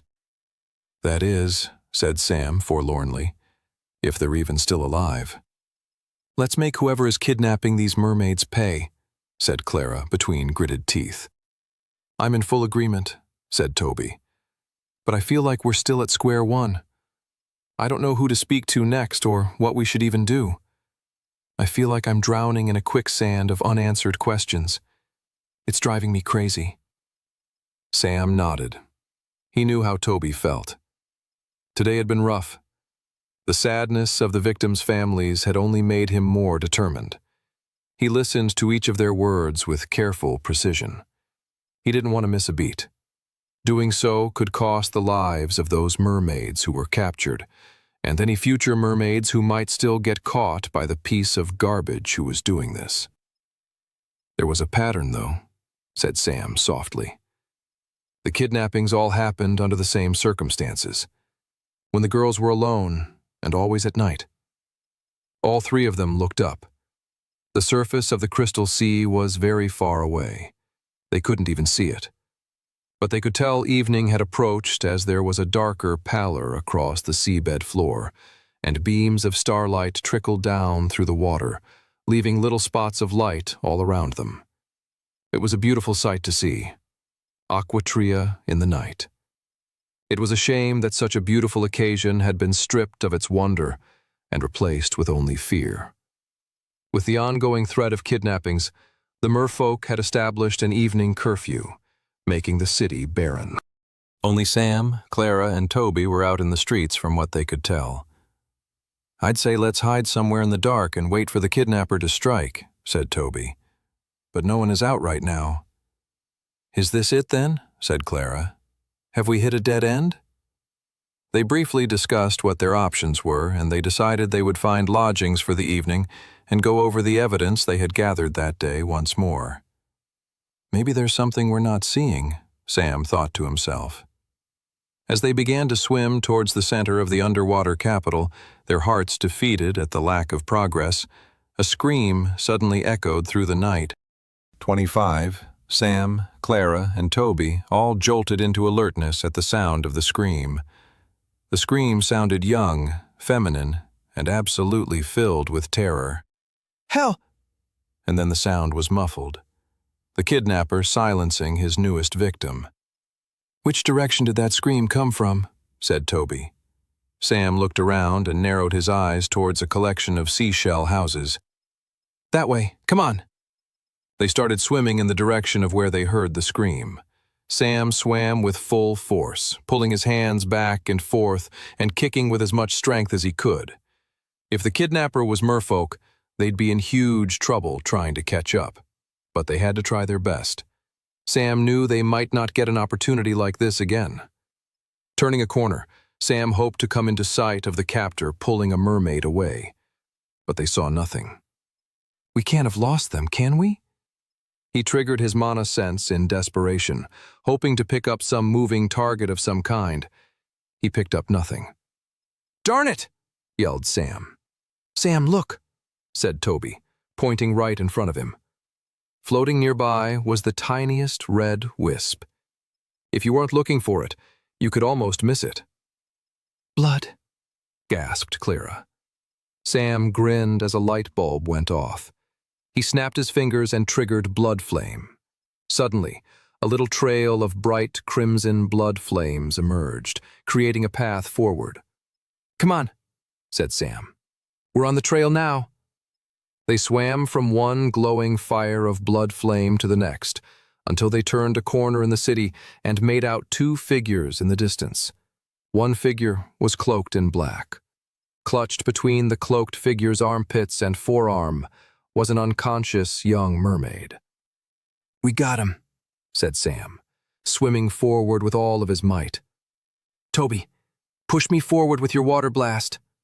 Toby stopped swimming, materialized his wizard's staff, and quickly conjured mana and water all around him, then blasted his elemental attack right into Sam. Sam rocketed forward, Toby's water blast propelling him and giving him a swimming speed that was even faster than the merfolk. As he closed the gap between himself and the kidnapper, Sam did one final push, triggering his Blood Knight class's new apprentice tier ability, Herding Hook. A bright orange rope shot out from Sam's palm and landed right into the cloaked figure. As the hook ability pulled the kidnapper back towards Sam, the cloaked figure let go of the unconscious young mermaid, who began to float to the seabed floor. Sam reached out to pull the hood from the figure's cloak. "Show yourself, you flaming piece of trash," shouted Sam. But before Sam could rip back the hood and reveal who the evil kidnapper was, the figure lifted his hands and shot out a bright beam of light that instantly blinded Sam. "I've been blinded," Sam shouted immediately. "Make sure he doesn't get away with the mermaid." When Sam's vision returned, he sighed with relief to see Toby and Clara standing guard by the unconscious young girl. The cloaked figure had disappeared into the vast realm of the sea. "Did you guys see where the kidnapper went?" asked Sam. "He went to that dark splodge right over there," said Toby, pointing out in the distance. Sam instantly knew where Toby was talking about. The pallor of the sea changed into a strange, murky color in the distance. "Okay," said Sam. "We know what direction the kidnapper went in. Let's return this girl home and figure out what our next move is." Sam thought about the cloaked figure and gritted his teeth. "I had you in my clutches," he thought. "Next time that happens, I promise you, I won't let you escape." Over an hour later, Sam and his friends were back in Queen Athena's coral palace. They placed the young, unconscious mermaid girl at the queen's feet. The mermaid ruler's eyes widened with concern at the sight of the girl. "That's Mirabelle Posey," she gasped. She turned to a merfolk guard and said, "Go get her family at once. They must be worried sick." The queen's head fell, and she muttered to herself, "How is this happening under my watch? These girls are my responsibility." She looked up and sighed with relief at the sight of the young mermaid on the ground. "At least we thwarted this most recent kidnapping attempt. Did you get any information on the kidnapper?" "It was one person," said Sam. "From his features, I suspect it's a man. He also had feet, so It looks like it was a human from what I can tell. Whether or not he's working with others is still undecided. Queen Athena nodded her head sternly. Let's keep the fact that he was human between us for now. Such knowledge might cause an uproar among the populace, which is a level of chaos we don't need in this already dire moment. Beyond that, did you manage to get an idea where he was going? Yeah, said Clara. He swam towards some dark splodge in the sea. It looked very odd.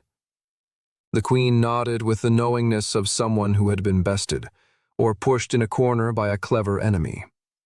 Our kidnapper is smart, said the queen. He was heading towards a part of the crystal sea we refer to as the Forbidden Reef. As the name implies, us merfolk never go there. It is dangerous and cursed. Before Sam and his companions could ask any follow-up questions, the young mermaid at their feet began to open her eyes. She gently rubbed them as she returned to consciousness. She had a worried and confused expression on her face. Where am I? Sam and everyone else all smiled down towards the girl. You have nothing to worry about, Mirabelle. You're safe. The girl was still disoriented, but then she began to realize the trauma she had just gone through, and she instantly began to cry. I was on my way home when out of nowhere somebody grabbed me, she sobbed. It was so scary. I screamed for help and then bit into the man's arm, and then the next thing I knew, everything went black. And now I'm here. Sam was impressed with the girl. She had real fight in her. It was the fact that she had bitten her captor that had helped them find her. Without the bits of blood wisping through the sea, Sam wouldn't have been able to trigger Blood Flame and use that to track the escaping kidnapper. At that moment, two merfolk barged in, an older man and woman who both looked like they'd spent the entire evening drowning in worry. Their faces filled with relief as they swam towards their daughter. They hugged her, all three of them clutching on to one another and not letting go. Sam felt his heart swell. Looking at the relief that the family was feeling, he couldn't help but want to bring that feeling to all the other families of missing girls. But there was still the possibility that they weren't even alive anymore. It made Sam feel sick. But then the young girl spoke up. The man said something to me before he knocked me out. He said, "Time to join the others. They'll be happy to have another friend with them." As if the others were still alive. Everyone in the room looked at each other with a new feeling of hope and determination. The other missing girls were definitely still alive. "We don't have any time to waste then," said Sam. "We need to go where the merfolk aren't allowed to enter. We need to head out to the Forbidden Reef." 20 minutes later, Sam and his traveler teammates were back where they were earlier, at the scene of the thwarted crime. The splodge of darkness could be seen in the distance, the Forbidden Reef. "Why do you think the merfolk don't go to this place?" said Toby. "Knowing you, Toby, I think it's better to just leave that question alone," said Clara. "Agreed," said Sam, "and I have a task for you to focus on anyway. Can you use your water blast to propel all three of us forward?" Toby smirked. "Of course." The young traveler materialized his wizard staff and clutched his hand out into the open sea. He drew mana into his fingertips and converted that mana to add pressure and swirls within the water. He then turned to face in the opposite direction before unleashing a massive water blast. Suddenly, all three of them shot forward in the opposite direction of Toby's elemental attack. Toby continued to use the ability like an engine, rocketing them forward across the open seabed floor. The amount of distance they were covering would have taken them hours. Thanks to Toby's water blast ability, though, the journey was only taking a few minutes. The dark splodge in the distance soon came into view, and it was no longer just a mist of darkness. No, it was something else entirely. The whole area that the merfolk referred to as the Forbidden Reef was an open valley of sunken ships, long lost to the waves and forgotten beneath the sea. They swam slowly between the shipwrecks and other sunken detritus. The three of them couldn't propel themselves rapidly through the Forbidden Reef, as there were too many obstructions in their path now. Besides, the kidnapper could be hiding down there, so they needed to move slowly and carefully. Toby looked around, frightened. "This place gives me, don't say heebie-jeebies," said Clara, giving him a side eye. Sam triggered Blood Flame to see if he could pick up any remaining blood in the vicinity to light them a path forward. Nothing happened. Next, Sam triggered his mana sense. Again, nothing was revealed. Sam swam forward, looking at the sunken ships. "Where are you hiding?" Sam wondered to himself. "Come out, you coward." Suddenly, there was a flutter of movement. "Over there," Sam said, and immediately swam towards the sound. It was in the former back half of a ship's hull. The sound had come from a patch of darkness in the broken, lost frigate. Sam materialized his berserker sword, getting ready to fight. "Toby, be ready to propel me so I can get a proper slice in," said Sam. He swam forward, and then, shooting out of the dark shadows, was a black sea viper. The monster was a large, slithering snake with jet-black scales and haunting yellow eyes. It hissed, opening its mouth, revealing deadly sharp and, most likely, venomous fangs. Sam didn't even flinch, triggering Hurting Hook and dragging the black sea viper even closer to him. "You think I'm afraid of you?" spat Sam, as the viper came up to his face. He grabbed the deadly snake with his hands and squeezed it tight as he poked holes into the creature with his berserker sword. Within seconds, the black sea viper was nothing but a dead husk floating in the water, a cloud of red mist surrounding it. "Holy crap," said Toby. "Did you just grab that thing with your bare hands?" "Honestly, Tobes," Clara whispered. "Sometimes Sam scares me." Sam grinned and then just shrugged. He knew something was lurking in the shadows, so he was prepared for any kind of sneak attack before he even approached. All Sam felt was disappointment that it had been an underwater monster and not the kidnapper. Their hunt was clearly far from over. They continued to swim through the forbidden reef, passing one sunken ship after another. It was an eerie and melancholic part of the seabed floor, that was for sure. The wreckage of each ship represented its own story, or tale, of men lost at sea. Some of the frigates were most likely military ships, sunken in long-ago battles between the humans and the orcs from the northeastern desert wildlands. Or it could have been even older battles between the mermaids and the orcs, who once a long time ago had attempted to plunder and steal from the rich civilization beneath the sea. Or it could have been the earliest explorers of Westria thwarted by a deadly monster from the sea, attacking them, and ending their quest for discovery in a single, fatal blow. All of those haunting endings lingered in the Forbidden Reef, the graveyard of sunken ships. After an hour of searching the dismal strange zone, the water began to get lighter, and Clara pointed upwards. "Look," she said, "the moon." A white, luminous orb shone down through the surface of the water, down towards the seabed floor where Sam and his companions stood. The water must have gotten shallower just beyond the Forbidden Reef, Sam observed. "We must be near land." "All right, you guys," said Sam. "I'm going to swim up and see if I can see anything. Wait here." Sam pushed himself off the sandy ground and swam up towards the surface, the glowing silver moon guiding him there. He slowed down as he reached the top. If there was anyone nearby on the surface, he didn't want to attract attention. Sam bobbed his head above the water. He made sure to just bring up the top of his head and eyes above the surface. The cool nighttime breeze of the crystal sea struck his head and gave him a brief, chilly sensation.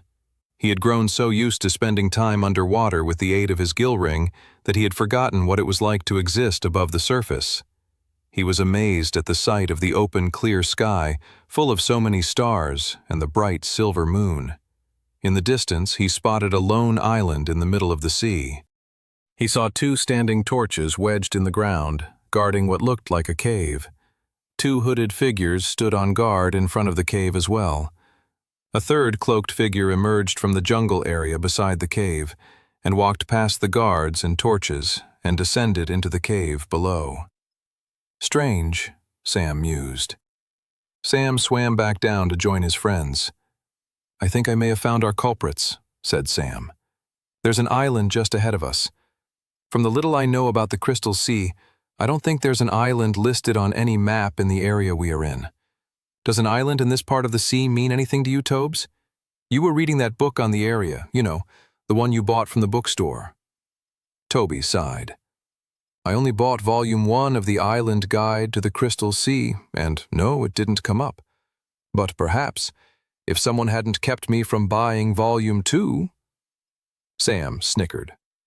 I try to teach the guy a little frugality, and it comes back to bite us in the bum, Sam thought, chastising himself. Okay, it's not a big deal, said Sam. Let's approach the island from an angle where the hooded guards won't be able to see us. 30 minutes later, Sam and his friends emerged from the water and back onto the surface, entering the jungle of the small island. They were silent as they crept towards the fiery light of the torches guarding the cave. They stopped when they were only a few meters away from the hooded figures guarding the cave entrance. They stayed crouched, hidden behind a bush. Sam was close enough to see a symbol on the cloaks of the hooded figures. It was a skull with the staff of a scythe running through it, the blade curving up and around the image of the skull's head. Sam's eyes widened when he saw the symbol. He recognized it immediately. Why are they here? Sam's heart raced as questions streamed through his head. How are they even here? The only explanation was that the Crystal Sea mermaid crisis was somehow connected to the upcoming dwarven cataclysm. Sam realized that the feet of the cloaked figure he had fought with earlier that evening wasn't the foot of a human, but a dwarf. He knew this, for the symbol on the garments of the guards in front of him represented a very dangerous and fringe dwarven death cult. The emissaries of the fallen. 27. Sam's face had gone pale at the sight of the hooded figures. He was shocked to see the symbol of the dwarven cult right in front of him. Sam, what is it? Whispered Clara. You look like you've seen a ghost. Sam shook his head. He was seeing something far worse than a ghost. The emissaries of the fallen were a dangerous group of individuals. Many believed it was the emissaries that had an outsized role in the dwarven cataclysm in Sam's previous timeline. Sam was beginning to understand the mermaid kidnappings might have been connected to the dwarven cataclysm, and Sam, along with the rest of history, had never connected the dots. Sam was overwhelmed by this piece of news, but he didn't linger on it for too long, because he was then overcome with logistical questions. How the heck did the dwarves even get out here in the middle of the Crystal Sea? How is it possible for them to be this far away from their mountain homeland? How could they get out here without attracting the attention of others? They must have had a rare teleport scroll, or snuck through the Volsungar nation, keeping a low profile, or flew far above the clouds on a summoned flying beast. There were ways they could have done it, all of them very impressive, and enough to suggest the emissaries of the fallen were even more powerful than Sam had ever realized. Out of nowhere, one of the guards turned in their direction. Sam covered his mouth and held his breath. They can't see us through the bushes, can they? Stifle your manacores, said Sam, worried that the cloaked figure might be scanning the area with his own mana sense. The three travelers held their breath as the dwarven cultist looked out towards them in the dead darkness of the night. The guard looked and then turned away, but something about the dwarf's gesture gave Sam pause. This doesn't feel right, he thought to himself.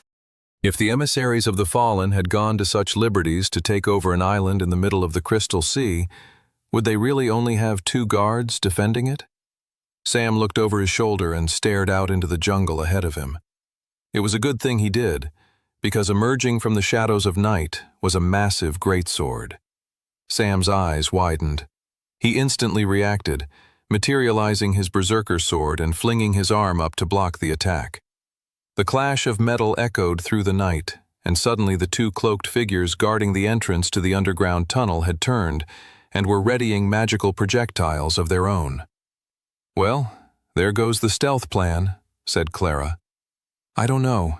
Hiding and running away still sounds good to me, Toby chimed in. Not an option, Tobes, said Sam between gritted teeth. Sam was still locked in a clash of swords with whoever was attacking them from the jungle. A glint of starlight poked through, revealing a burly dwarf warrior on the other side of the 2-handed greatsword. Sam looked to Clara, hoping she caught the signal he was sending her. The dwarf warrior was open for a side attack. Clara grinned, materializing her elven spear, and immediately triggered her novice-tier warrior-class skill, Attack Burst.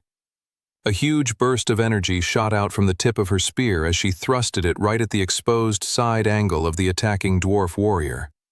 The enemy was smart enough to lift his greatsword and block the incoming attack from Clara, using the overwhelming force of his greatsword to knock Clara's spear off course, straight into the ground. But it was all futile behavior for the evil dwarf attacker, for as soon as he unpinned Sam from the locked hold they were in, he was a goner. Sam wasted no time, leaping forward and slashing his berserker sword with incredible speed. He felt the ridges of the berserker sword drag, pull, and ultimately rip the flesh of the attacker's neck. Blood dribbled out from the attacker as he collapsed on the ground, dead and defeated. Sam then immediately triggered the Level 2 evolution of his Deathlord class's novice tier ability, Blood Flame. The leaking blood from the dead dwarf warrior glowed in ashes of bright crimson energy that flowed into the palm of Sam's hand, forming a blood flame ball. The red-eyed traveler then spun on his feet and whipped the hostile projectile in the direction of the wizard guards. They both leaped away as the attack flew towards them. In the process, the magical projectiles they had been charging and waiting to attack with faded away, cancelled from the broken concentration brought on by Sam's devastating blood flame ball. Sam couldn't understand why they had been so foolish to not attack them with their ranged abilities while they had been focused on the dwarven warrior. The only possible reasoning could be that they didn't want to harm their colleague in the process. Big mistake for them, Sam thought. "Cover us from behind, Tobes," Sam said as he rushed forwards to the enemy dwarven cultists with Clara, charging in right beside him. The dwarven cultists got up off the ground. One formed a massive ball of lightning in one hand, while the other did something similar with fire. Got it, Sam thought. They're travelers with the wizard class. That meant if they could get close enough to attack them, they wouldn't have the strength or endurance stats to easily withstand their attacks. The only problem was that their magical projectiles were incredibly harmful and could be used as a way of blockading their charge forward. A huge, explosive blast of lightning and fire smashed right into the sandy beach where Sam and Clara would have been had they not abruptly stopped their charge forward. "This is all you, Toby," Sam hollered. "Force them out of their position so we can continue our forward charge." Toby nodded with determination.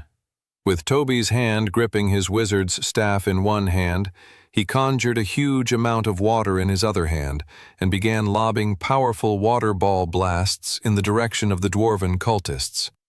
As the hostile blasts of water came raining down on them, the cultists were forced to change position, which gave Sam and Clara an opening. The two travelers didn't waste it. They rushed forward. Clara leaped in the air with her spear and triggered Attack Burst, descending back to the ground with her pointed spear thrust with absolute deadly power. Her spear went right through the dwarven cultist's head, the silver tip of it emerging soaked in flesh, blood, and brains on the other side of their enemy's head. Similarly, Sam made quick work of the other hostile enemy, thrusting his berserker sword right through the enemy's stomach, dragging out the intestines and guts as he ripped it out from the kidnapper's chest. Sam and his two companions all caught their breath as they stood on the now empty beach of the strange island they had discovered. They all looked to the cave entrance ahead of them and the long, torch-lit path that descended into the unknown. It was time to go save those kidnapped mermaids and avenge the families who had been grieving their loss for far too long. 28. Sam walked towards the entrance of the cave that clearly led to some kind of lair occupied by the emissaries of the fallen. Toby looked frantically between the cave entrance and Sam and Clara, who kept walking closer and closer towards it. "Are we? Really? Do we have to?" Toby eventually sighed and his head fell forward. "We gotta help those poor mermaid girls," he said. "Even if it means entering a cave entrance that definitely has death traps written all over it." Sam smiled. Only a year ago, Toby was frightened of everything, paranoid of every shadow or bug they came across. He was the most neurotic, anxious person he knew, the ultimate champion of hypochondriacs. And yet, even Toby was growing, recognizing things that he didn't want to face and determinedly accepting that he had to do them to do what was right. Sam was happy to have such a companion by his side. Recognizing danger and then still having the courage to step up and face it was real bravery.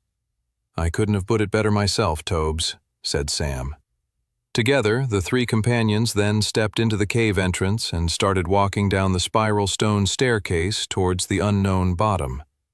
The stairwell was made of ancient stone, worn smooth by the passage of many feet. The walls were damp, and the air was heavy with the smell of wet earth and smoke. The torches, set in iron sconces along the walls, flickered and danced in the shadows, casting light on the winding path that led down into the depths. "Can you stop breathing so loudly?" hissed Clara at Tobes. "It will give us away to our enemy, not to mention it's freaking me out." "I'm sorry. I thought I was doing a good job covering up my hyperventilation. I'm sorry, Clara, that my panic attack is too loud for you. What would you like me to do? Stay quiet as I have heart palpitations." "Sure thing. I'll stand right over here and die of anxiety. But don't worry, I won't say anything." Clara and Sam looked at each other. "Well, that escalated quickly." Sam smirked. "Talk about guilt trip," muttered Clara. Seeing that this had the potential to escalate, Sam looked to them both. "Tension is high right now," said Sam. "I get that, but we're in this together. Don't forget that. We got this." Clara smiled and looked guiltily at Toby. "I'm sorry for complaining about your heavy breathing, Tobes. It doesn't remind me of creepy spectral church priests in the slightest." "You call that an apology?" Sam smirked, shaking his head. He continued forward down the stairwell. As they went deeper, the stairs grew more steep and treacherous. The walls were arrayed with strange symbols, some carved into the stone and some painted on. It got older the further underground they went.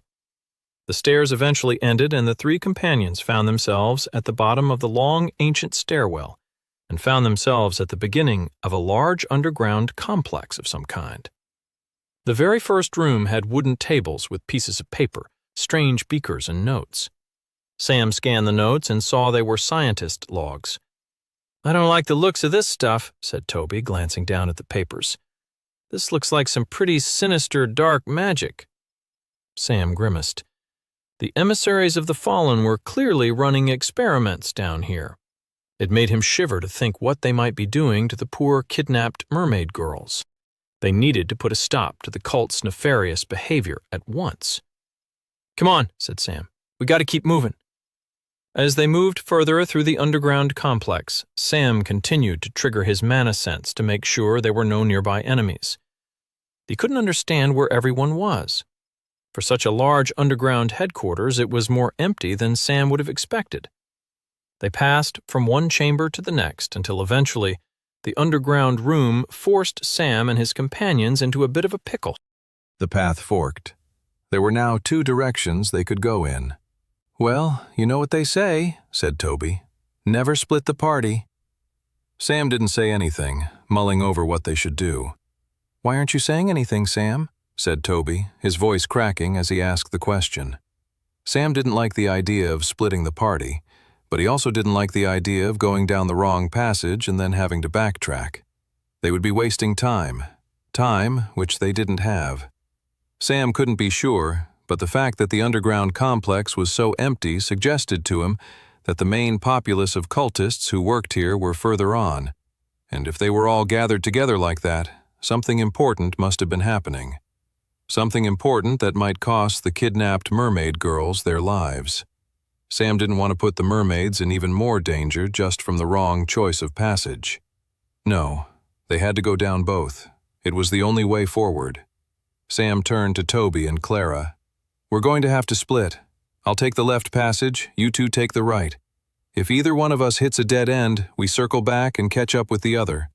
Stay on your guard, got it?" Clara and Toby nodded their heads with courage and determination. "Got it," they said in unison. Sam watched them head down one path before continuing down his own. Part of him was worried about sending Clara and Toby on their own without him there to protect them, but he had to believe in them. In the historical events of Sam's previous timeline, they had already died almost a year ago now. He had rescued them from that fate, but he now had to accept that he wouldn't be able to rescue them from everything. He was happy to know they now had the tools to protect themselves. They were turning into not just great friends from his childhood, but worthy companions to fight alongside. Sam moved down the left passage. The air got colder, and the passage narrowed. The torches no longer lined the hallway as it got darker. As he moved down the dark passage, he could hear strange growls and odd sounds. Sam triggered mana sense and could see that a large amount of mana was emanating from the end of the passage. He cautiously and quietly moved forward. Had he finally discovered the main kidnappers? Light began to form at the end of the passage, and Sam approached it slowly. He crept forward, clinging to the wall and its shadow. He didn't want to emerge in the light and expose himself to whatever was waiting for him there. Sam eventually got close enough where he could tip his head out and catch a glimpse of what was lurking on the other side. There were no dwarven cultists. Not a single member of the emissaries of the fallen could be seen. It was far worse and stranger. Beyond the dark passage and in the light was a colossal cavern full of monsters. What are they doing here? Sam thought angrily. There could only be one explanation. The emissaries of the fallen had either trained travelers to tame and bring out monsters from dungeon gates for their own use, or they had an artificial dungeon gate of some kind. Most likely both. These types of experiments went hand in hand with each other. The monsters in the cavern were all the kinds that existed in only the most heinous of nightmares. Many of them were pale green with strange ripples and muscles across their skin. Pink warts and pustules dotted their skin. They had massive claws and spikes lined their back. Their large mouths were all sharp, jagged, protruding teeth. The creatures were truly ghastly. Sam had read about them a long time ago in his previous timeline. They were creatures known as cave horrors. Sam took a deep sigh and began to take a step back. From what he could see, the passage didn't go any further. This was a dead end. And if it was a dead end, Sam saw no reason for him to waste time fighting with these creatures. Except, when Sam took a step back, he felt his back bounce off of something. He turned around to see the flicker of mana. Crap. He had set off a trap. He looked back to the pit full of cave horrors and could see a glowing button at the center of the cavern. Sam quickly surmised that the only way to get out of there was to press that glowing button, and there was only one way to do that. He smirked as he looked down at the hungry cave horrors milling about below him. I guess I'm just going to have to fight you all extremely quickly then. Sam leaped from his position right into the center of the horde of cave horrors. The ghastly monsters all screamed with rage as they saw potential prey jump into their midst. Their disgusting and monstrous mouths full of yellow and blood-soaked teeth salivated with hunger. Sam materialized his berserker sword, readying himself for the fight ahead. Next, he triggered his pain ring ability. A crimson circle shot out from him, creating the large radius of the ability for him to fight and take damage within. Within a few seconds, he already felt his power being raised by the gnawing teeth of his silver dragon armor set. The horde of cave horrors all rushed towards him, galloping violently. Sam grinned. Bring it on. He threw out some defensive slashes of his berserker sword, getting a few tears in the flesh of the incoming monsters. Some of the cave horrors leaped back defensively, while others showed no hesitation and fear. They only had hunger for flesh, bone, and destruction. 6 of them leaped, claws and mouths wide open to rip Sam to shreds. The group of them were looming over Sam, completely blanketing him in the shadows of their incoming attack. Close and personal, Sam thought. Just the way I like it. Right as the cave horrors landed on top of him, he triggered the new ability he had acquired with his silver dragon set once it had been upgraded with the growth stone. Dragon Defense.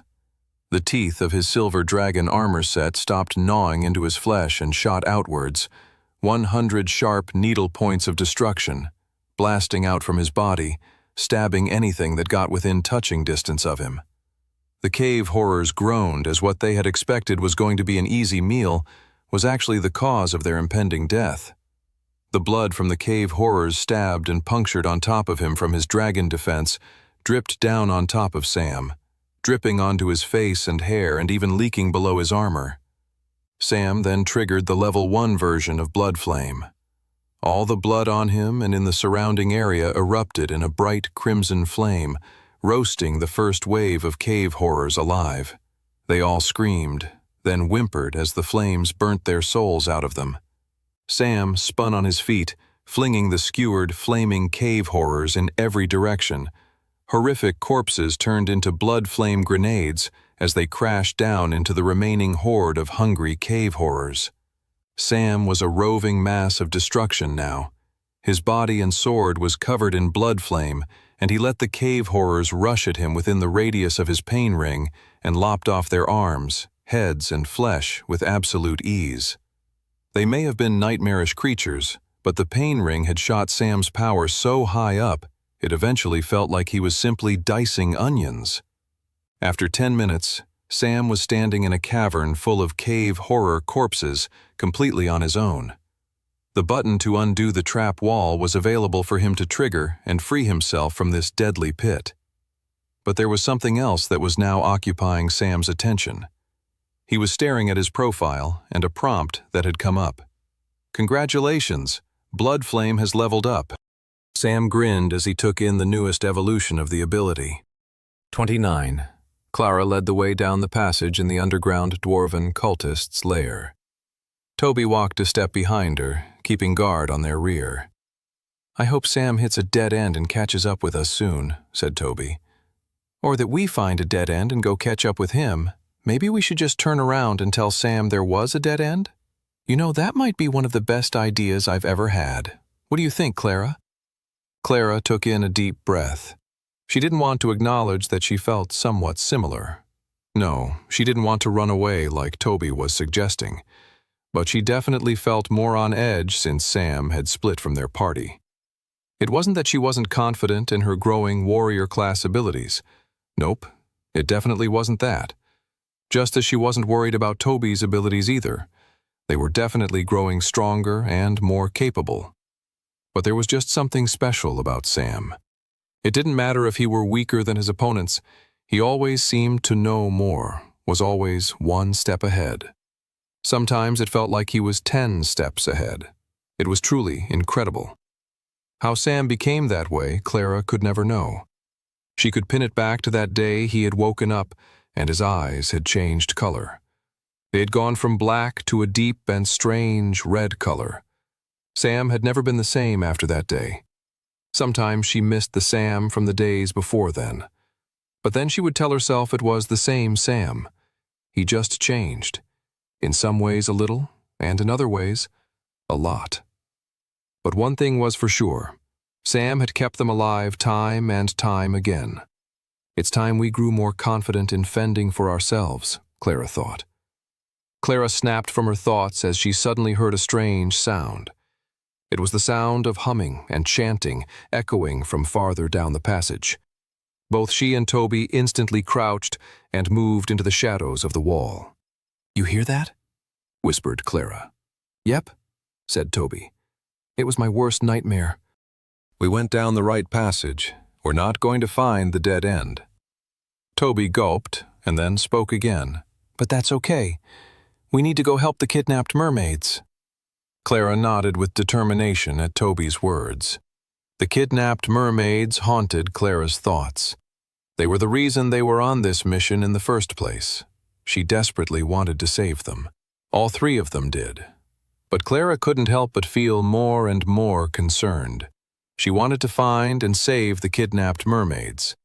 She didn't, however, want to find them dead already.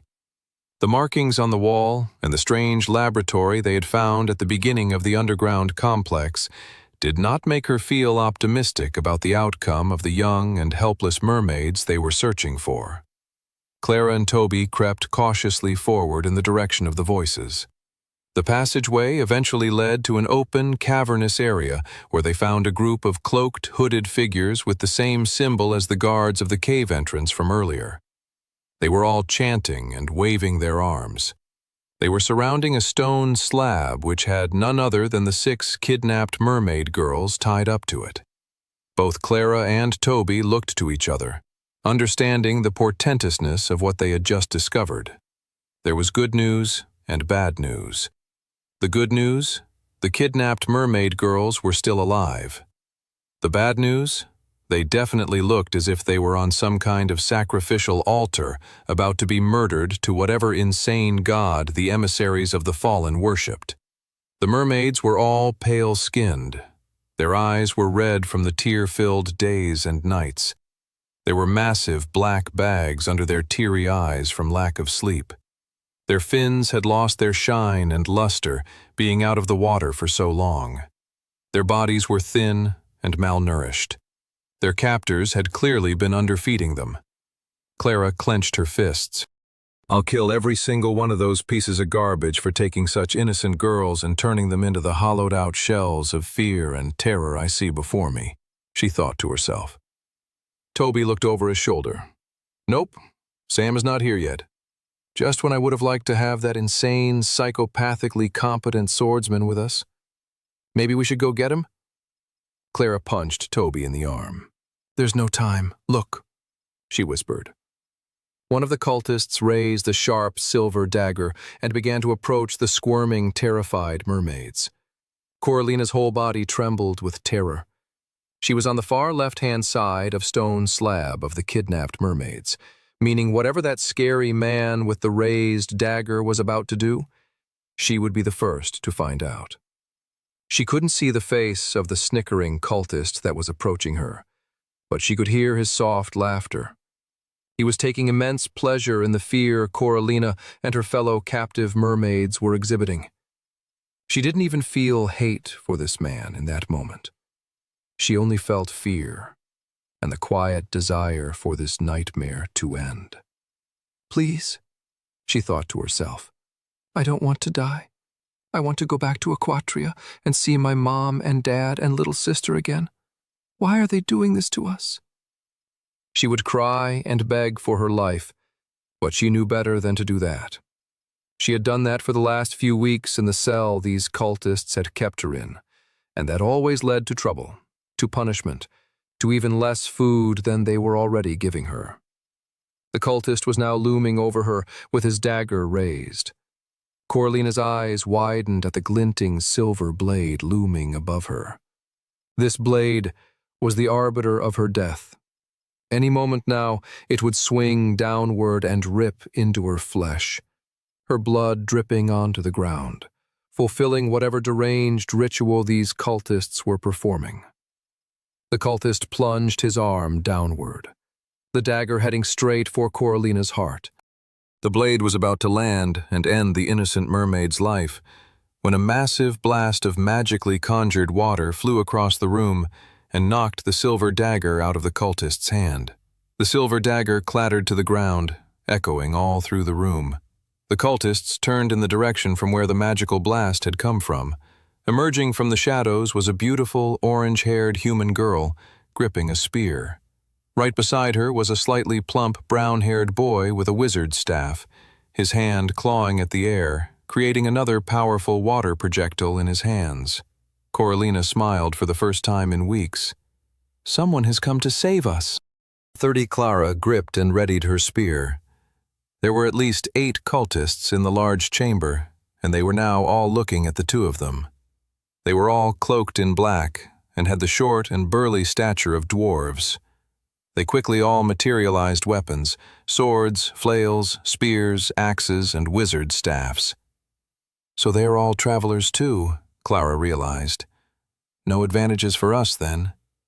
"Just as we planned, Tobes," said Clara, not losing her zeal to take down the dwarven cultists, even though the odds seemed to be going out of their favor by the second. Toby nodded and triggered his water blast ability. He stretched out his hand and clawed the air, drawing both mana from inside of himself as well as all around him, to create a ball of light in the center of his palm. That ball of light then began to change from purified, bright mana into Toby's elemental specialty, water. The orb of white magic suddenly turned into a swirling ball of torrential, hostile water. Multiple tidal waves and tsunamis existed within the force and pressure of the swirling ball. Toby screamed as he whipped that level of power right into the center of the group of dwarven cultists. The cultists leaped to dodge the attack, but some of them were too slow, crumpling onto the ground. The others who did manage to dodge the deadly magical projectile ended up knocking into others, getting completely disoriented. All part of the plan, Clara thought, as she rushed into the throng of enemies. Toby's ranged spells not only presented a deadly threat to their enemies, but they also had a powerful effect on the battlefield, offering them an opportunity to gain the upper hand. The ranged spells forced their enemies to move in ways they might not want. Toby's ranged attacks gave them control over the battlefield. But Toby's ranged attacks taking over their fight was only stage 1 of the plan. Stage 2 was all on Clara. She rushed forward, gripping her spear tightly. With the dwarven cultists in disarray, this offered the perfect opportunity for Clara to get up close and strike. Once she was within range, she thrust her spear forward and triggered her attack burst ability. A bright light of energy formed at the tip of her spear, and it rushed forward and stabbed a cultist right in the chest. He coughed out blood as she dug the spear deeper into him, before she ripped it out, dragging the evil man's guts along with it. The cultist collapsed on the ground. A wave of 3 attackers rushed towards Clara, only to be completely interrupted by another massive water blast courtesy of Toby, firing from up high at the top of the passage. "Thanks, Tobes," Clara thought to herself as the chaos of the water blast allowed her to focus on a weaker single enemy to her left. She gripped her spear and rushed to her new enemy.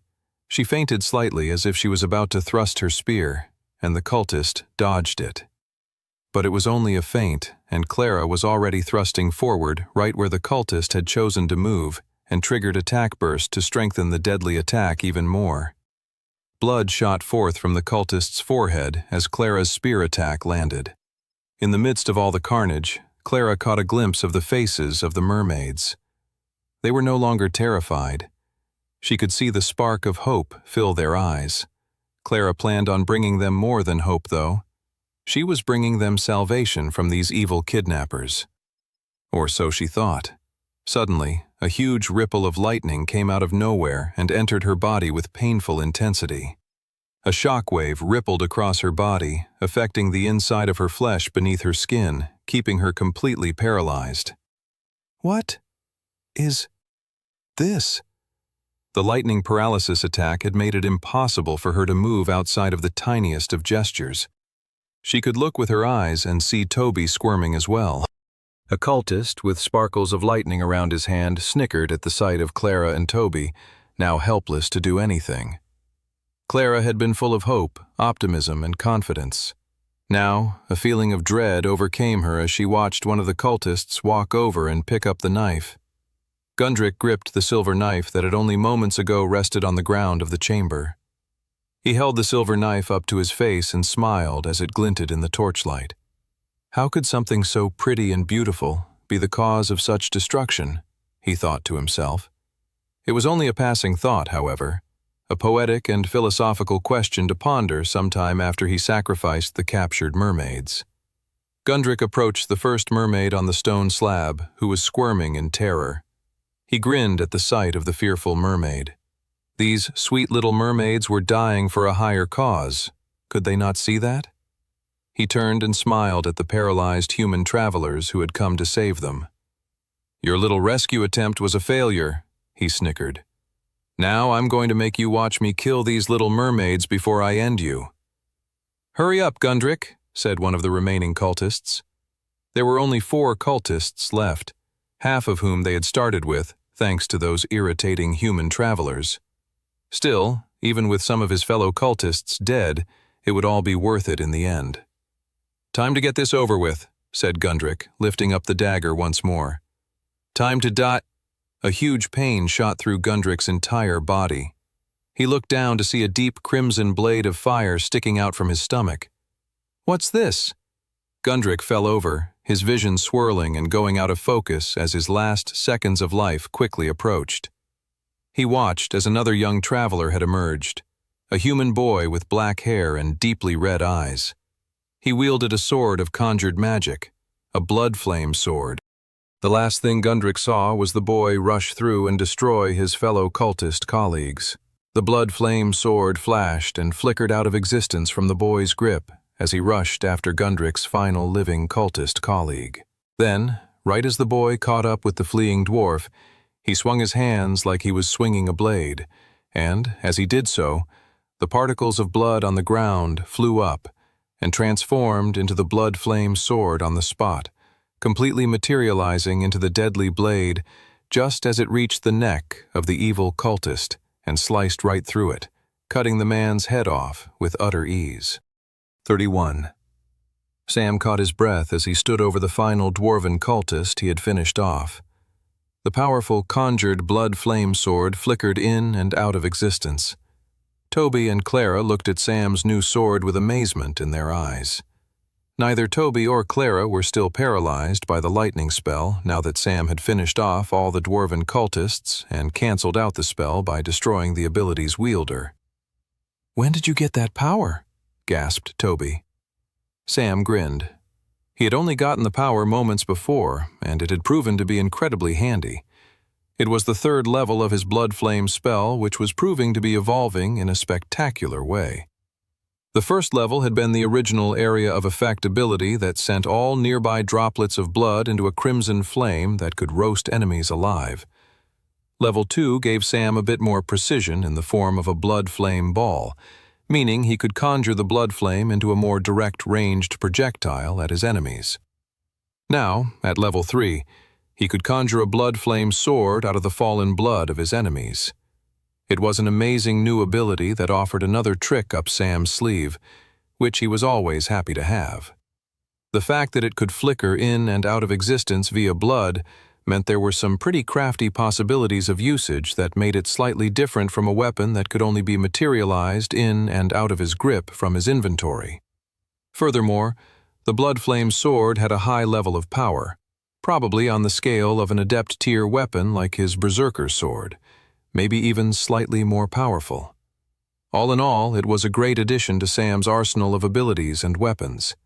He was incredibly pleased with his progression.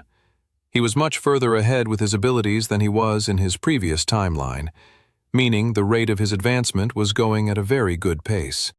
Add the fact that he was leveling up and training 2 classes, and his power growth compared to his previous timeline was only getting exponentially better by the day.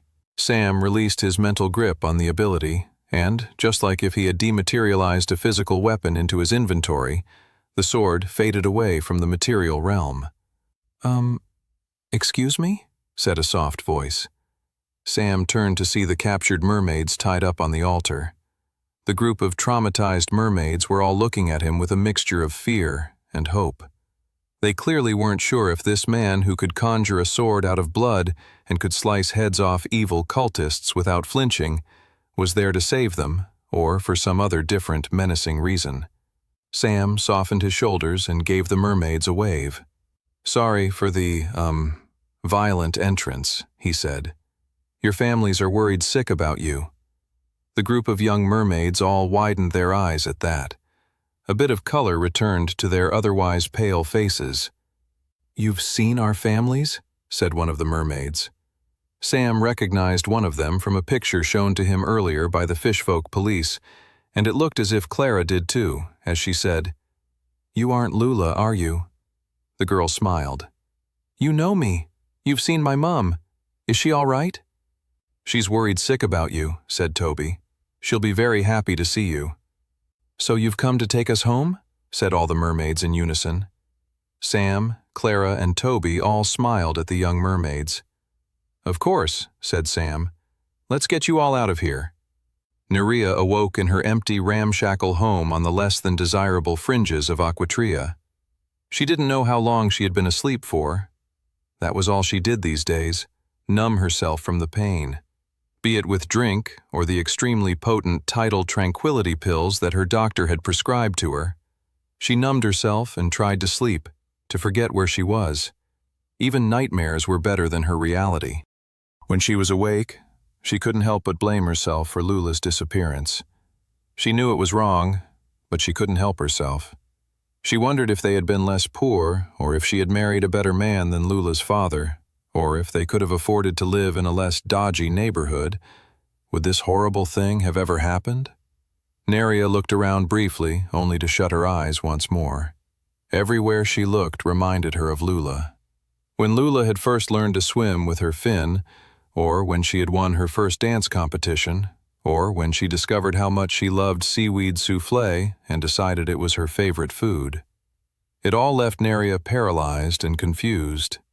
The memories brought her happiness, but also an immense amount of pain, reminding her that Lula was gone now. And yet, such memories were all she had left. She opened her eyes and swam towards the cabinet where she kept her tidal tranquility pills. Neria didn't care if she had just woken up. She wanted to go back to sleep. She was opening up the cabinet when she heard a flutter of activity outside. What's going on? She wondered. There hadn't been much activity in Aquatria over the last few weeks, the city falling under self-enforced lockdown, everyone fearful of swimming casually in the streets. Neria gulped as she went towards the window to see what was going on.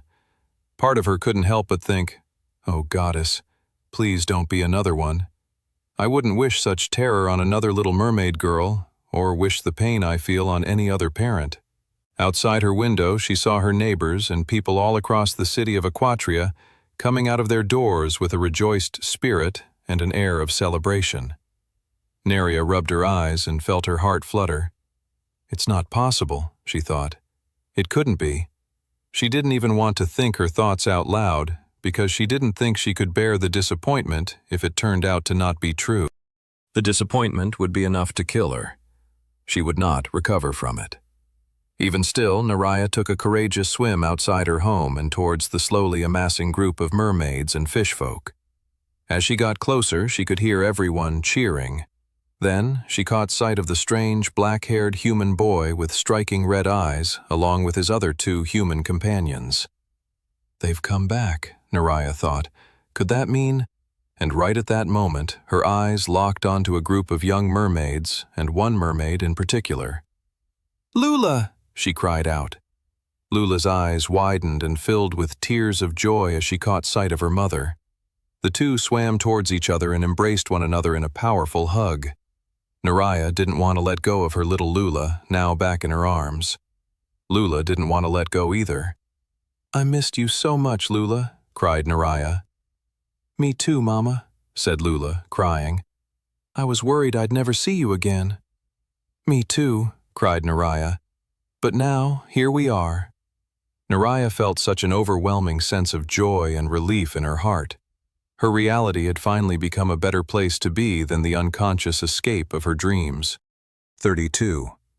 The following day, Queen Athena invited Sam and his companions to her throne room to formally thank them for their service in helping bring back the kidnapped mermaid girls. As Sam, Toby, and Clara swam into the large, towering throne room, they were greeted with the entirety of the mermaid and fishfolk parliament, clapping and cheering their entrance. Queen Athena loomed above them, smiling and beaming with pride down towards them. "Welcome, human travelers," said the queen. "The citizens of Aquatria and I owe you a great thanks for rescuing and bringing back our precious lost girls. More than this, you removed the threat that was plaguing us to begin with. For this, the mermaids are forever in your debt. You can expect greater diplomatic ties between your people and ours." Queen Athena grinned.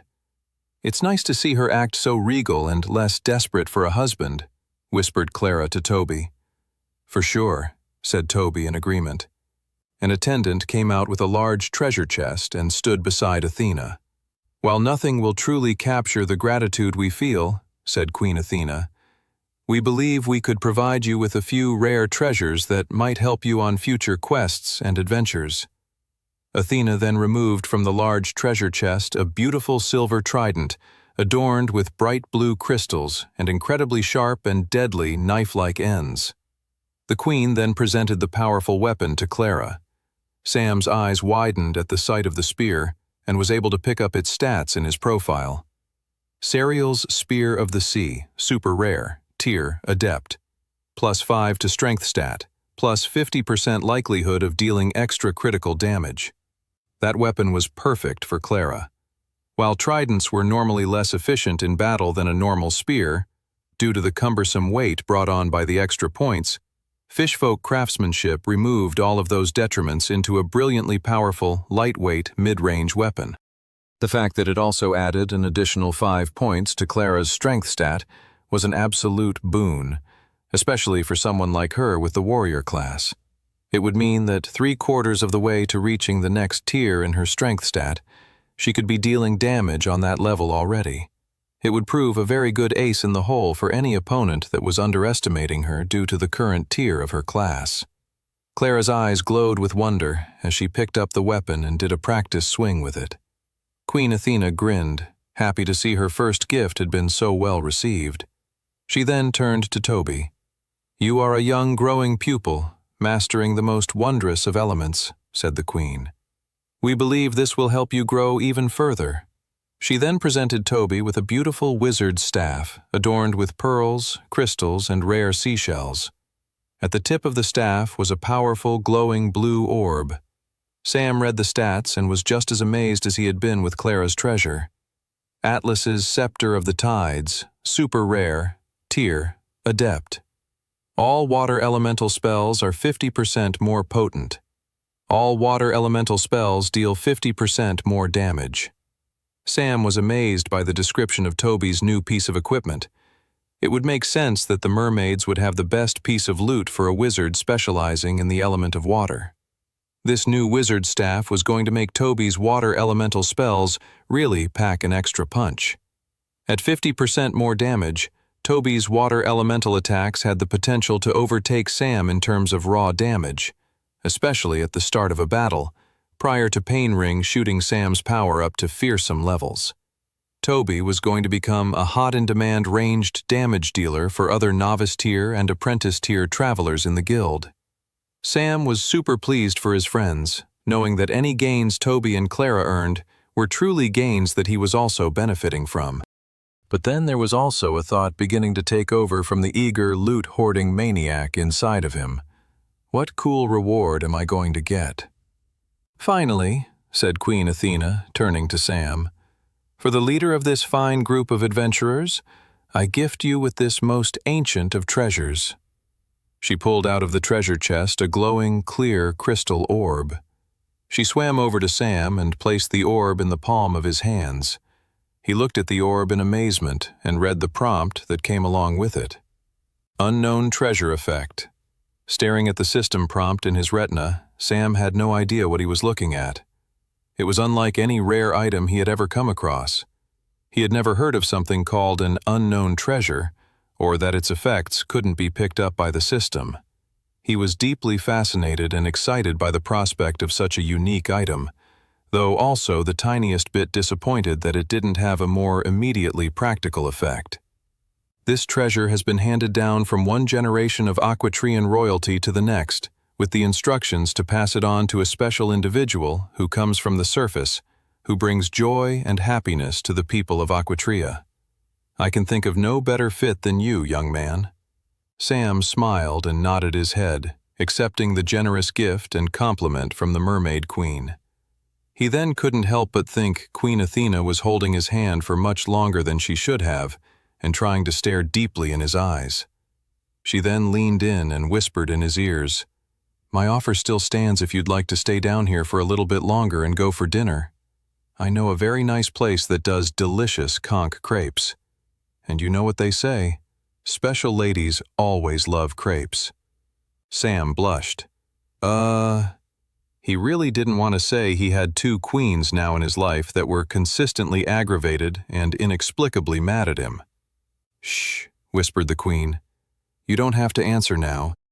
The queen swam away, and then returning to her regal, presenting voice said, "I hope you'll accept these wondrous gifts, and think of the bond the mermaids and humans of Volsumgar now share together when you finally leave us to return to your surface world. That said, we hope you'll stay with us to enjoy what you humans refer to as Fireworks festival before you go. Sam, Toby, and Clara all looked to each other and grinned. They were happy to oblige. A few nights later, Sam and his companions joined the populace of Aquatria in the central city square. At the center of the gathered crowd of fish folk and mermaids was a large statue of a mermaid queen with an impressive trident. It was Queen Amalia, the first queen of Aquatria, said to be the overseeing guardian of all of Aquatria. The statue's trident made Sam think of the one Clara had recently acquired, and wondered which other famous mermaids or fish folk had fought with such a powerful weapon. It also made Sam think of the strange crystal orb Queen Athena had given him, and what it meant and entailed. He'd played around with it during their downtime ever since, and had still not figured out what its abilities or purpose was. "Everyone is dressed up so nice," Clara said cheerfully. The mermaids and fish folk were wearing their best seashell and pearl jewelry. Many of the mermaids had sea flowers pinned to their hair, making them look extra special.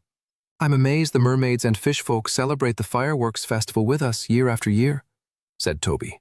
"It's so nice." Queen Athena emerged from her palace and swam to join the large gathering of Aquatrian citizens. "All right, everyone, let us begin the ascent to the surface. It is almost time." Then, like a giant school of fish, the whole group of mermaids and fish folk began swimming upwards, far above the city of Aquatria. Sam and his companions were caught in the current of the massive group of swimmers moving upward through the depths of the crystal sea. It was a truly majestic sight to behold, to see so many mermaids and fish folk swim in tandem upwards towards the surface they so often hid or shied away from. The clear night sky full of stars and the bright shine of the moon began to appear above them, distorted by the translucent lens of the sea, until soon enough Sam's head was above water and feeling the evening breeze. Sam and his companions were just one of many hundreds of heads sticking out of the water looking up at the sky. Then, far off in the distance, a huge burst of light shot out from the pier of Seashell Wharf and then exploded in a burst of majestic, bright, colorful sparkles in the starry sky. The eyes of the mermaids around them widened with pleasure, awe, and delight at the sight of the fireworks.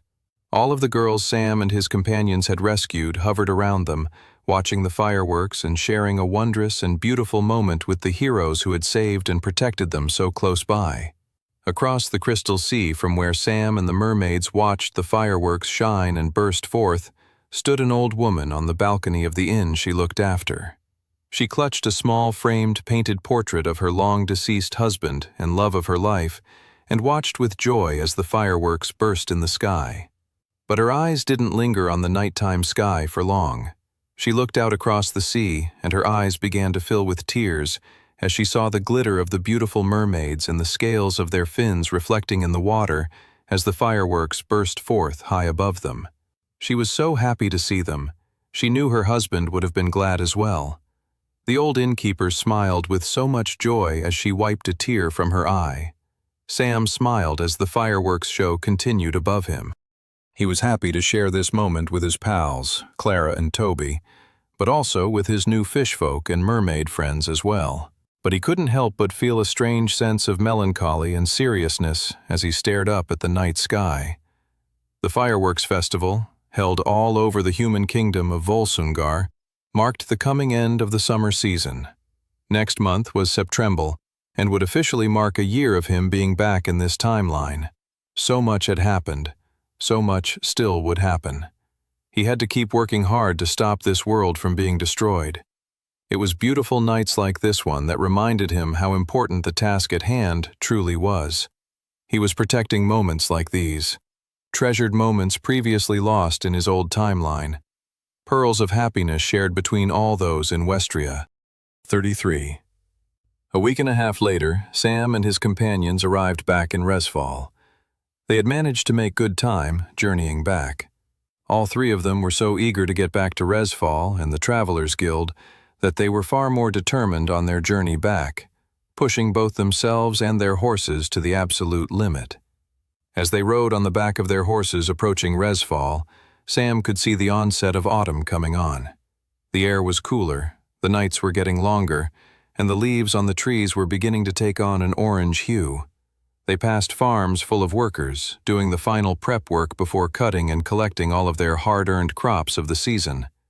The harvest was coming in. The end of the month would be marked by the Harvest Festival. Soon, they were passing through the gates and entering the city of Resfall. "Ah, it's nice to be back home," said Toby. "Familiar surroundings, you know. Nothing out of the ordinary." But that wasn't quite the case. As they rode through one of the merchant districts of the city, Sam noticed two men painting a window display on a new, unfinished shop that looked to be opening up soon. Sam smiled at what the shop front said: "The Resfall Birdwatchers Guild." One enthusiastic guard was standing on a ladder, painting the letters of the shop and talking, "We'll have journals for sale for people to sketch and write down their findings of watching birds. We'll run classes and workshops. We'll sell binoculars. This is the greatest business idea of all time." The other guard, holding the ladder at the bottom, simply grumbled, "So long as it's profitable, I do not care what we do. Beats sitting out on that wall day after day, that's for sure." Sam grinned and waved at the guards as they passed by on their horses. They waved back and continued setting up their shop. Sam was enjoying his blissful return when his pleasant feeling was interrupted by a scream. "Ah!" Sam turned with concern to see Toby surrounded by a group of young kids, shouting, "Dangerous fire brigade assemble! Have a peanut!" "What's going on?" Clara asked, chuckling nervously. "They're clearly trying to poison me with peanuts," Toby cried. "They're definitely not kids. They're assassins in disguise." "We would never try and poison you," said one little boy. "Under the guidance of Felix Firepunch and Dangerous Darren, the two most impressive fighters in all of Resfall, we're once again fighting something so devastating that mere travelers can't face." Said Toby, coming to his senses. "And what is that?" "The melancholic sadness at the conclusion of summer, of course," they all shouted in unison. "Don't be sad. Summer will return once more next year. Here, have a peanut." They each took a peanut and thanked the kids. Sam and Clara enjoyed their peanut while Toby slyly slipped his peanut into his pocket, most likely to be thrown away when out of sight of the dangerous fire brigade. They wended around a corner and then through an alley, and after a few more minutes they arrived back at their home, the Resfall Travelers Guild. First, they returned their horses to the stables, and then they went to find Guildmaster Redfield. It was very important that they share the results of their mission to the Crystal Sea with him. Not only had they successfully averted the Crystal Sea mermaid crisis, not that anyone but Sam knew the potentially devastating consequences of the situation, but they had also discovered that the dwarven cult, the emissaries of the fallen, were involved. They went up to his office and the guildmaster wasn't there. They then searched the dining hall only to find a peculiar situation in there happening with Olivia Reeves and her squad mates. Olivia and Brock were standing at the end of the table, pleading with Curtis, who was noticeably sitting and eating his lunch at the very end of the table. "Are they in some kind of fight?" Sam wondered. Normally, it was Curtis and Brock who bickered over their love of Olivia, but he hadn't seen this setup with these three before. "How long are you going to give us the silent treatment, Curtis?" asked Olivia. "We have missions to do. It's getting very difficult to tackle complicated dungeons if you refuse to speak to either of us." "Yeah, Elf, what's the big deal? Can't you just, how do the kids say it? Chill?" Sam, Clara, and Toby all looked at each other, confused. You guys," said Clara. "What's going on here?" Curtis slammed his fists on the table. "I'll tell you what's going on. These two promised me a fun day out at the Alchemy Lab Museum for my birthday last month, and yet somehow they surprised me with tickets for an annual axe-throwing competition. What do I care if Felix Firepunch proved to be the most impressive axe-thrower in all of Resfall? My 89th birthday is going down as one of the worst I've had in my near century of existence." "Elf, we've apologized 100 times already," said Brock. "I'll take the blame personally. I misguidedly thought you might enjoy the strategy and mathematics behind the axe throwing." "There was no mathematics, you fool," said Curtis. "It was just a bunch of beefy muscleheads throwing axes at a target on the wall." Brock smiled. "And you have the audacity to complain? Sounds like a pretty great and thoughtful birthday present to me." It was literally the opposite of thoughtful, said Curtis. There was no thought at all. Sam, Clara, and Toby all glanced at each other and began to slowly tiptoe their way out of the dining hall. Let's not get involved, whispered Toby. They scare me when they're like this. Agreed, said Sam and Clara. Just as they were backing out of the dining hall, they bumped into something. They turned around to find Guildmaster Redfield lording over them. You three were just who I was hoping to find, said Edgar Redfield. Come with me.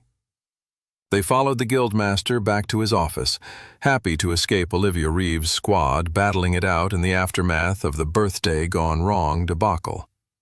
Once in the office, the group walked the Guildmaster through the events of the mission, pointing out that the emissaries of the Fallen were still working at large, and whatever their overarching designs here still remained unclear. Sam knew the end result was the Dwarven Cataclysm, a widespread destructive event that ended the lives of the majority of the Dwarven population in a matter of hours. He didn't know how their attempted sacrifices and experiments on the mermaids connected to it as a whole, though. Sam simply surmised that what they were doing on the mermaids was a preliminary experiment in the vein of the ones that ended up leading to the Dwarven Cataclysm in Sam's previous timeline. Redfield nodded his head sternly as he listened to the words. The emissaries of the Fallen have mostly stuck to the mountains and meddled in Dwarven affairs, he mused. This does not bode very well for the rest of us, if they're expanding outward. It doesn't help that Volsunger's current relationship with the dwarves is, well, there's no easy way to put this, non-existent. We can't turn to them to help us in this matter. Sam completely agreed with everything Edgar was saying. The biggest issue, said Edgar, is that the dwarves are 34, locked in a civil war, Edgar said. The dwarves are so fragmented with warring factions that they just keep to themselves and their affairs in their mountain dwellings. It means we're missing out on a valuable military and trading partner. So what can we do? Asked Toby. Guildmaster Redfield sighed. Leave it with me for the time being. I'll look into what we can do. In the meantime, I suggest you all keep tackling missions and training as per usual. The three young travelers all nodded and headed for the door. Ah, don't hurry away, the Guildmaster hollered, and then smiled. I have something special for all of you. He pulled out of his drawer 2 gold stars, adding 1 to each of Toby's and Clara's novice tier traveler pin badges. And for you, Sam, said Edgar. I hear you've made it to apprentice tier with your class. Edgar slid across a shiny green pin badge with a single star on it. Sam smiled. He was officially classed as a 1-star apprentice tier traveler. He was moving on up in the guild, and he was very pleased with that fact. After the meeting with Redfield, Sam was looking forward to getting some lunch, taking a quick break, and getting his affairs in order. He needed to take some time to think over the next significantly important historical event from his previous timeline that he would need to assist in altering. Sam and his companions had taken 1 step to return to the dining hall when a royal knight barged through the door. Queen Alice Grace declares the urgent presence of Traveler Sam and his fellow party members. Oh, brother, Sam sighed. I guess I'm going to have to hold off on lunch. As they stepped into the carriage that would take them to the palace, Toby noted, To be fair, I'd rather not eat in the dining room with Olivia and those other nut jobs arguing over birthday parties. You can say that again, said Clara, as she stepped into the carriage behind Toby, and they were shuffled off to the palace to see the Queen. If only you knew the Queen like I did, grumbled Sam, looking out the window forlornly as the carriage began moving in the direction of the palace. Queen Alice Grace paced back and forth in the special private deliberation chamber that was situated right behind the throne room. Mildred stood in the corner by the door, still and silent like a statue. Alice envied the older woman for her composure and her cold, calculated precision of all her movements. The Queen wished she could be like that, but she was always tripping on her dress or walking into doors or spilling punch all over herself. It wasn't very queen-like at all, and yet it kept happening. Alice chalked it up to the notion that the sheer enormity and pressure of being queen meant that her hand-eye coordination and general physical motor skills completely fell apart as her mind was far away concentrating on other things. That must be it, she kept telling herself. Besides, her mind was far away at the moment. She was trying to think of the words she would say to Sam, the handsome and annoyingly super-competent traveler who was currently on his way to her throne room now. "You can't possibly be unhappy that the young man succeeded at the mission you assigned him," murmured Mildred. Mildred's question had Alice stop right in her tracks. Her handmaiden made a good point. The weight of the kingdom was on her shoulders now. She had to take responsibility for the livelihood of all the innocent civilians who trusted her with the power to oversee their kingdom. She couldn't succeed at that all on her own. She needed smart, capable, and powerful people around her. It was travelers like Sam that would help her achieve her dream of making sure Volsungar was a safe, happy, and prosperous kingdom. She turned to Mildred and said, "Maybe you're right. The young man has done incredibly well. We now have a true alliance with the Mermaid Kingdom. Such a partnership could prove incredibly fruitful for both societies. It's just that boy puts me on edge whenever I'm around him, and I get incredibly irritable, and I just want to kiss him." Alice blinked at Mildred in shock, before going completely red in the face with fury. "Mildred, how in all of Westria could you suggest such a ridiculous and outrageous thing? A queen does not kiss her subjects. I don't even consider Sam a friend. That is the most preposterous idea I've ever heard in my entire life." Mildred smirked. "I believe the queen doth protest a little too much." Alice sucked in more air to yell at Mildred with, only to be interrupted by a knock at the door from one of her royal guardsmen. "The requested travelers are here, Your Highness." Alice turned to Mildred once more. "Come with me to greet the travelers. I don't want to hear anything more about this kissing business." The queen led the way to her throne room and sat down and awaited the presence of the travelers who had gone out and saved the Mermaid Kingdom from the serial kidnappings that had plagued their capital. 3 figures stepped into the throne room quietly. All 3 of them looked to be around 16 or 17 years old. They all wore the sharp royal blue cloaks with the official traveler's insignia on the back. Alice recognized Sam with his shaggy black hair, pale white skin, and deep crimson eyes as he came closer and closer. She vaguely recognized the boy and girl on either side of Sam. They were his close friends, and she had seen them at her coronation ball after the attempted assassination on her life and the devastating and violent battle for Resfall. Her eyes narrowed on the auburn-haired girl and freckles. "She's really pretty," Alice thought. What does she think of Sam? She shook her head as soon as the thought entered her mind. What did she care what this gorgeous green-eyed traveler thought of Sam? It didn't matter to her. Besides, that wasn't what their meeting that morning was about. "Thank you, travelers, for coming," said Alice, standing up to greet the 3 adventurers once they were close. All 3 of them smiled and nodded to her. "You've done a great favor not only to the mermaids and the Volsungar kingdom, but to me personally as well," said Alice.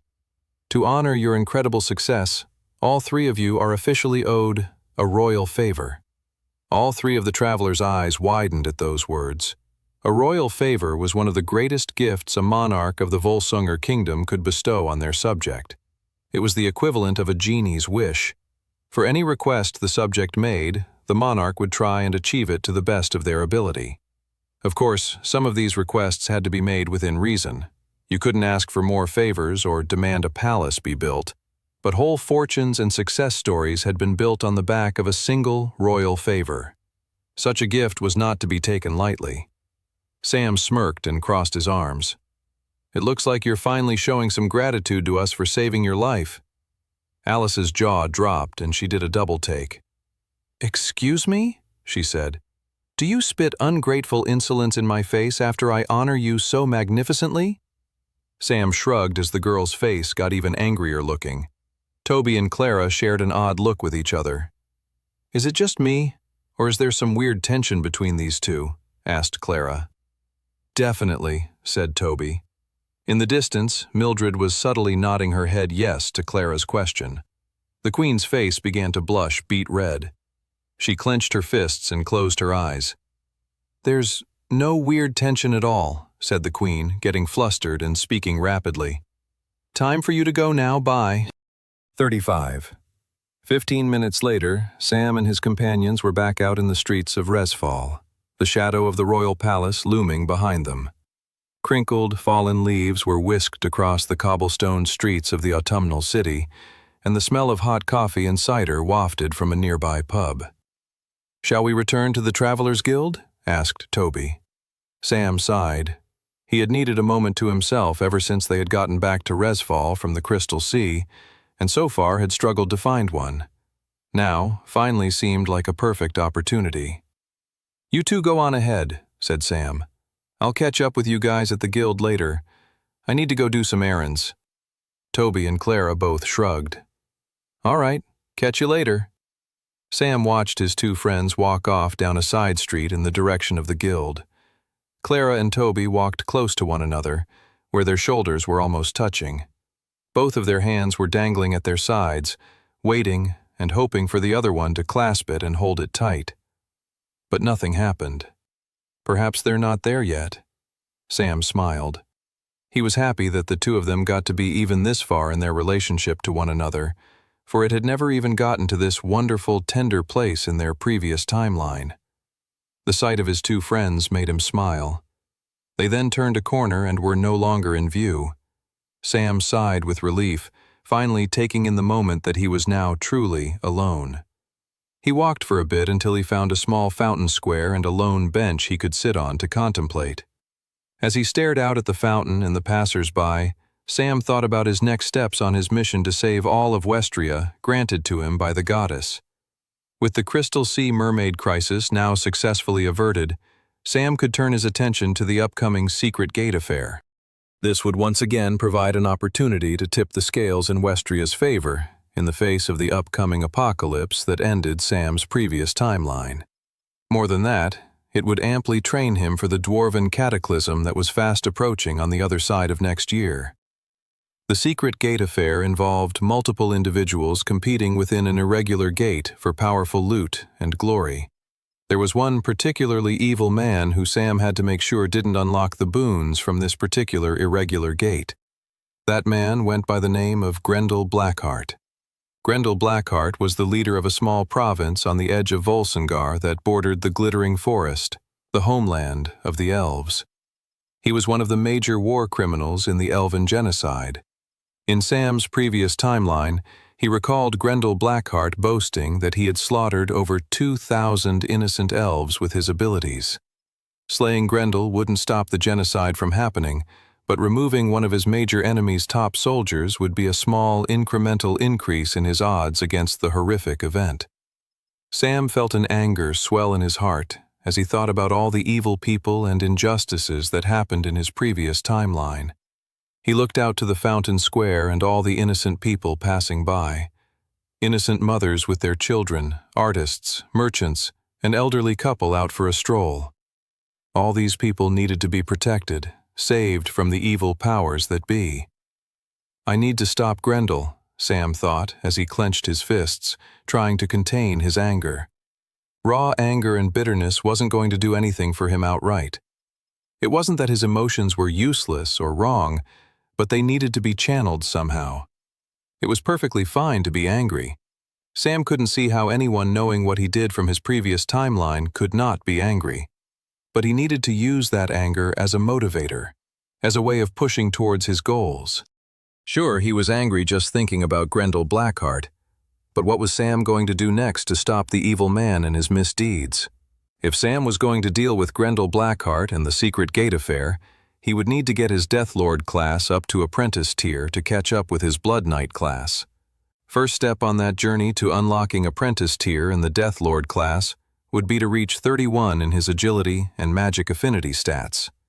He would start with magic affinity, which was a more complicated endeavor than raising any other stat. To reach apprentice tier level with his magic affinity, he would have to challenge himself and break through what was commonly referred to as the first threshold. It was still dark outside when Sam awoke the following morning. He stretched his arms and got out of bed. He got dressed quickly and quietly, making sure to not disturb any of his sleeping traveler colleagues. Clara was snoring loudly while Toby was clutching onto his blankets as if he was holding on for dear life. Sam did not want to know what Toby was dreaming about there and then. He imagined Toby's unconscious was even more panicky and paranoid than his waking brain. Once fully dressed, Sam tiptoed downstairs to the dining hall where he had a quick coffee and breakfast. From there, he went to the stables and took out a horse and left the guild. It was still dark even then. He strolled through the quiet city of Resfall that had barely awoken. A few dim candles could be seen through foggy windows as Sam passed by homes and shops that were still getting ready for the start of the day. "Early start, huh?" said one of the guards Sam passed as he exited through the southern gate. "Where you off to then so bright and early, if you don't mind me asking?" Sam paused. He couldn't see any reason not to share where he was going with the guard, so he said cheerfully, "Off to Pinedale Forest." Pinedale Forest was home to a famous half-elf gardener. If Sam wanted to survive the first threshold, he would need to craft a powerful pill known as the Faraday pill first. To do that, however, he would first need to acquire the rare crafting materials that could only be found in the garden of Nimriel Silverwood.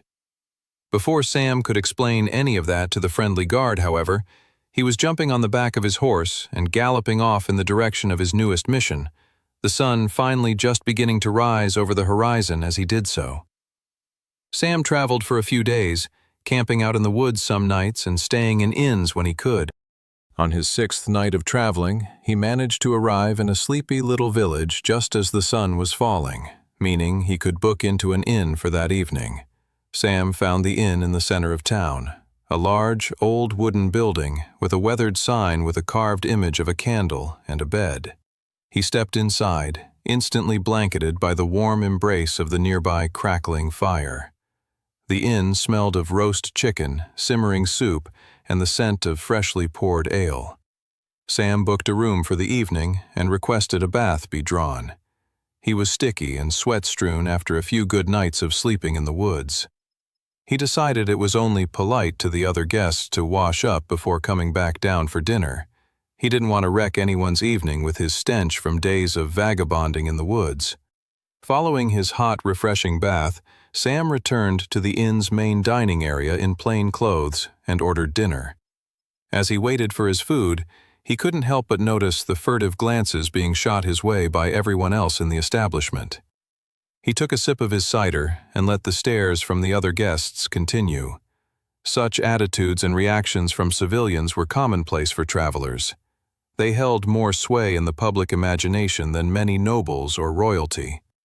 The man behind the bar, polishing a pint glass with a white dishcloth, hollered over to Sam, saying, "What brings you to these parts? Has there been a dungeon gate sighting?" Ah, that makes sense, Sam thought. He felt a bit foolish for thinking they were all looking at him out of some kind of celebrity awe, but it was more fear. Travelers meant potential danger nearby. Sam smiled and tried to assuage the crowd's worries. "No, I'm just passing through on more personal business," said Sam. "I'm actually hoping to visit the garden of Nimriel Silverwood." The bartender's eyes widened at that. "I'd be careful, my friend," said the barman, and the other guests nodded along with agreement. "She's not right in the head." Sam nodded. He had never met Nimriel Silverwood in his first timeline, but he had heard similar rumors about her even back then. Nimriel Silverwood was a former half-elf apprentice-tier traveler who retired to become a gardener. She couldn't get past the second threshold to reach journeyman tier and decided to retire and pursue gardening. She went on to create one of the most powerful enchanted gardens in all of Westria, full of incredibly rare plants and minerals. He had heard she was a bit strange, but her garden was key to him reaching apprentice tier in his magic affinity stat, which would then lead to him hitting the next tier in his Deathlord class. Whatever the people in this inn might be saying about Nimriel Silverwood, Sam would have to go and see it all for himself. The following day, Sam set off from the inn early and continued his journey in search of Nimriel Silverwood and her enchanted garden. From poring over maps and doing his research, Sam knew he was very close by. He had to be, especially if the locals at the inn were aware of Nimriel enough to have an idea of her strange personality. "I'm just going to have to meet this odd duck half-elf myself then," Sam said to himself, as he held on to the reins of his horse and traversed the new forested area he had entered. He traveled for another hour or so through the autumnal forest until something strange happened. The leaves of the trees all took on a greener and greener hue. The air became warmer. It was as if he was entering a whole new biome within the forest. The grass suddenly took on a bright emerald lushness. Butterflies, who should have flown south for the season, flew about the area like beautiful fairies, protecting this strange area Sam had just stepped into. Sam looked behind him to make sure he wasn't hallucinating. But right over his shoulder, he could make out the wet and damp autumnal forest he had come from. It was still there, and yet this new, vibrant environment existed right beside it. Sam couldn't make sense of it, but he knew he didn't have to. He knew he had come across what he was looking for: the enchanted garden of Nimriel Silverwood. 37. As Sam walked through the beautiful green environment, he caught sight of a large wooden cabin with a blue slated roof and a chimney leaking out clouds of smoke. Behind the cabin was a large fenced-off area where exotic trees with different colored leaves reached out and over, hinting at even more treasured sights beyond the fence. Sam got off his horse and walked her near the cabin before materializing a post and tying her up. "That's a good girl," said Sam, materializing a carrot and feeding his horse. "I'll be back soon. Maybe Nimriel has a special stable for horses. We'll have to see." He patted the horse on the head and then went to the front door of the cabin in the woods. The door was a dark wooden door with a black stone knocker. A carving of a half-moon had been nailed to the front door. Sam picked up the stone knocker and banged it against the wood. "Here's hoping someone's home," he thought to himself. The door opened a small bit, creaking as it did so. In the small opening that had formed, the top half of a head appeared, revealing a pair of pointy elf ears and pale blue eyes. "The wind told me you were coming," whispered the elf. "Did it speak to you too?" Sam wasn't sure what to say. Was this some kind of riddle? "Never mind. You don't look like you speak wind tongue," sighed Nimriel. The door suddenly swung open, and standing in front of Sam was an older elf woman with long silver hair and pale white skin. The features on her face made her look older, similar to a human woman in late middle age. For an elf to have such features meant they were probably a few hundred years old. She wore large orange earrings and wore a necklace of multicolored shapes. Also, while Sam knew the elves had a far more ancient knowledge and understanding of nature than he did, he had never heard of the expression wind tongue in all his dealings with the elves in his previous life. He was beginning to understand why the guests at the inn from the night before referred to Nimriel Silverwood as being not quite right in the head. The strange elf woman placed her hands on her hips and smiled. "Tell me, young human stranger, what brings you to my garden?" Sam cleared his throat. "I come in hopes that I might be able to purchase some rare materials that I know you grow in your garden." "Ah, you've heard of my garden then," said Nimriel. She then looked him up and down as if she was quickly assessing Sam's threat levels. Deeming him safe, she then said, "All right, come on in." Sam followed the elf woman into her cabin. The interior of the cabin was even more peculiar than its exterior. The furniture was all of a hodgepodge variety, seemingly collected from disparate places around the forest. On the walls hung strange tapestries in vibrant colors and patterns, depicting scenes from ancient elven folklore. The floors were lined with rugs and skins of various animals, and there was an odd earthy smell that seems to permeate the entire place. The elf woman led Sam into her kitchen, where there was a shelf full of spices, plants, and seeds, a chef's laboratory of culinary delights. Would you like a mug of bee larvae tea? She asked. It's good for your bones. Sam tried to keep his face straight and not be impolite by scrunching his nose at the truly horrifying type of tea Nimriel was offering him. I'm okay, said Sam. Suit yourself? Said Nimriel, boiling a cup of tea over a hot stove, and then sitting down with a mug of tea for herself.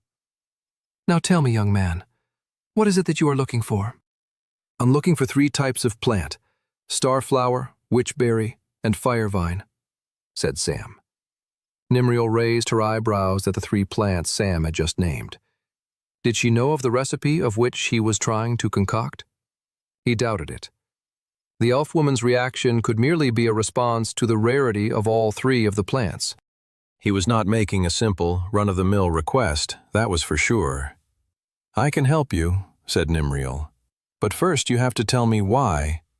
Sam had wondered if Nimriel would demand the knowledge of why he wanted the materials. He figured money might not be enough to tempt her. She was an inquisitive woman, and she would most likely craft the recipe herself and fiddle around with it until she discovered what it did. Those 3 plants, when combined together, make it far easier to push through the first threshold, Sam explained. The first threshold was what one had to go through to channel one's core and raise their magic affinity from novice tier to apprentice tier. Magic affinity was one of the hardest stats to train, with each new tier level acting as a threshold that held many travelers back over the years from progressing. Most made it through to apprentice tier, but it got harder and harder to progress as the thresholds got more difficult. Not to mention the average life expectancy of a low-tiered traveler could be quite low given all the dangerous circumstances they got put into. To break through the first threshold, one must survive one's own first tribulation.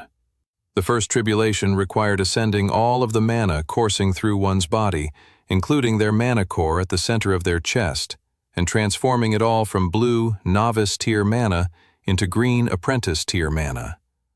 This was more difficult than it seemed at first, getting increasingly harder the closer to the end of the tribulation one found themselves. This was because, in this instance, a traveler's core would still not be apprentice tier yet, so it needed to carry the weight of much stronger mana coursing through it.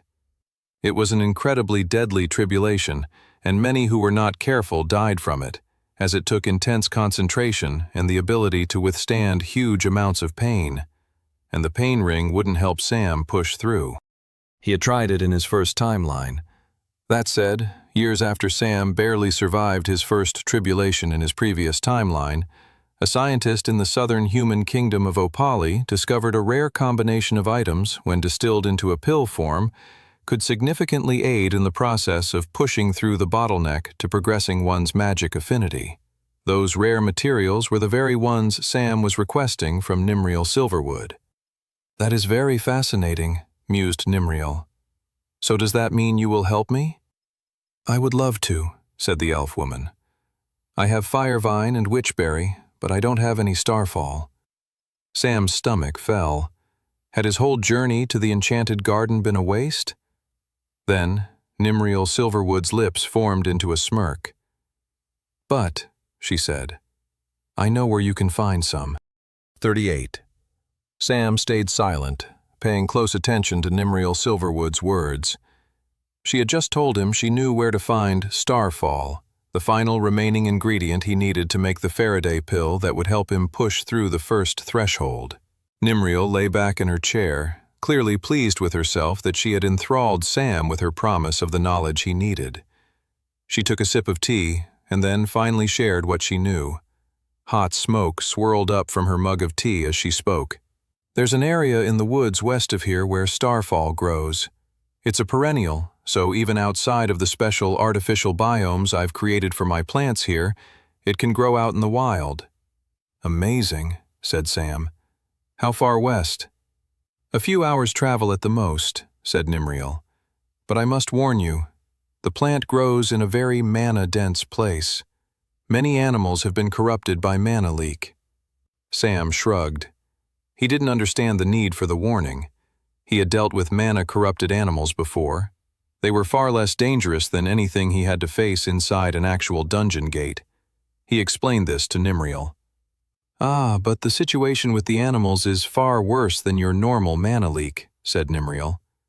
"They have evolved, as if they have gone through a similar process as the first threshold, and have now turned into monsters far more reminiscent of those found in dungeon gates than your typical wild animal that has become a frenzied beast due to mana leak." Sam nodded. He understood the half-elf's warning a lot more now that she had explained that last part. He would just have to be careful on his trip to these woods then. Sam stood up to go. "One last thing," he said, turning back to Nimriel when he got to the door of her cabin. "When I gather up the starfall and come back here, do you mind if I work towards the first threshold in your garden?" The half-elf smiled. "It would be my pleasure." Nimriel Silverwood stood by her window, watching the woodland outside.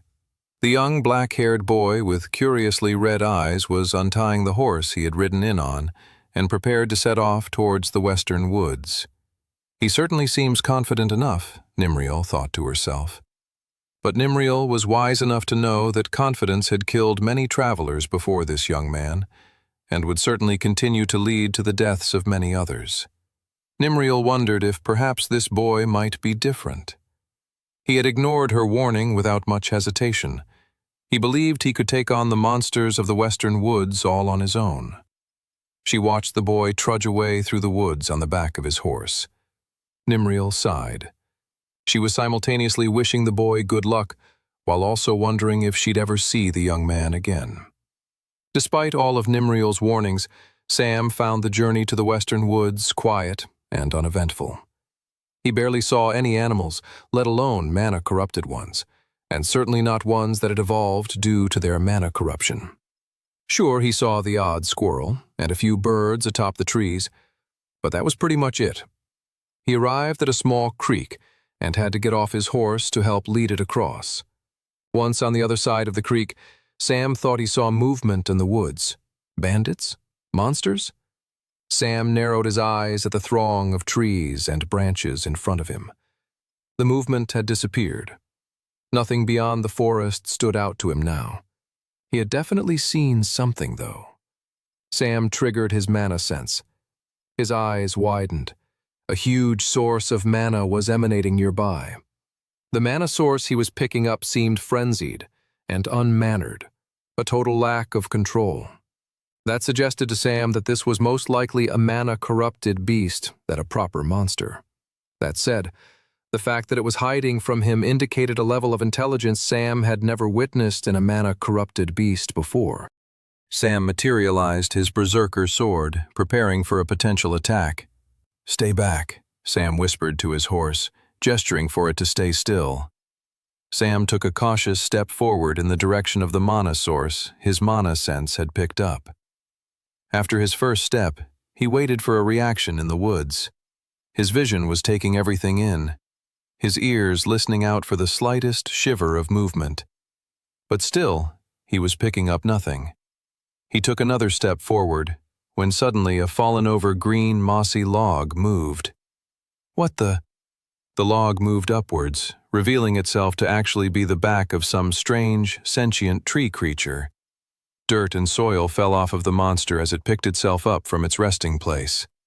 The monster was composed of dark green bark for skin and thick, gnarled branches for arms and limbs. The creature had two main arms with thick, sharp fingers composed of ancient, sharpened bone to rival some of the best elven spears ever crafted. Spikes, both wooden and stone, were speckled all across its body, making the creature look dangerous, even to touch. At the center of the gnarled mass was a face composed out of what was a former tree trunk, now with large, glowing blue orbs for eyes. Sam had read about this type of creature before. It was known as a grove goyle. Yet, according to Sam's knowledge from his previous timeline, grove goyles had only ever existed inside a dungeon world before. This was exactly the kind of dangerous creature Nimriel Silverwood had warned him about. This was all turning out to be revelatory information. Mana corruption could more than make an animal a frenzied beast. It could eventually evolve it into a monster to rival one found inside a dungeon. The implications of this were dire. Thankfully, so long as travelers like him and his companions continued to destroy dungeons from the inside out, Mana corruption wouldn't spread and develop this far. The Grove Goyle whipped its large claw back and whipped it forward to where Sam was standing. Sam ducked and then triggered his pain ring ability. A bright crimson light shot out from his chest and formed a large circle around the forest-turned battlefield. Part of Sam had considered triggering the ability and taking the hit from the monster, but he wasn't sure how powerful the attack would be, and if it sent him flying outside the radius of the pain ring, it would be just painful damage with no gains attached to it. He figured it was better to play it safe. Plus, he had the gnawing teeth of his silver dragon armor set, biting in and out of his flesh, adding instant pain to be converted to raw power by the second, now that the pain ring was active. He materialized his fiery flame sword in his other hand and rushed the Grove Goyle head-on.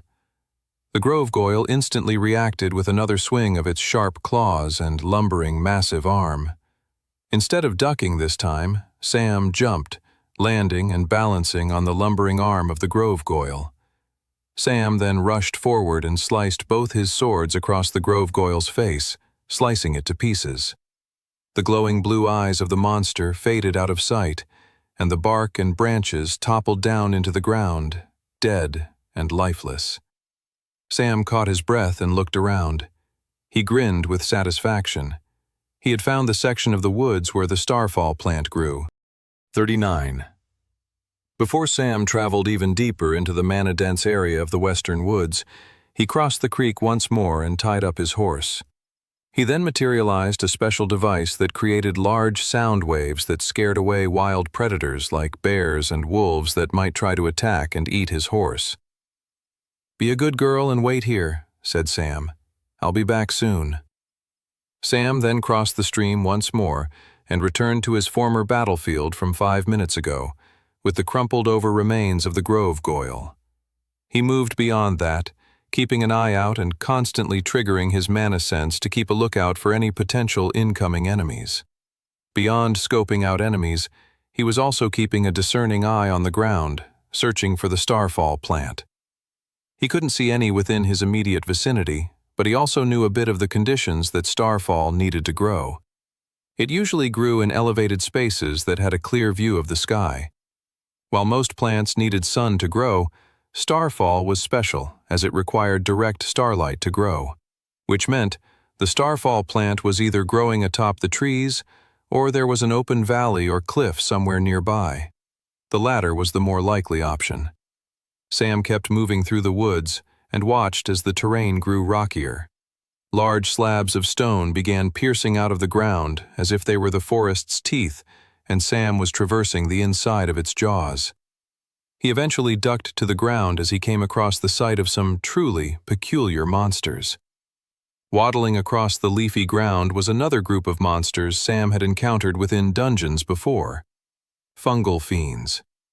They were large mushroom monsters that had grown arms and legs and could swing powerful club attacks and spit venomous poison at their enemy. Sam waited for the group of fiends to waddle by as he assessed their numbers. There were 3 in front of him, while his mana sense picked up a 4th entity nearby.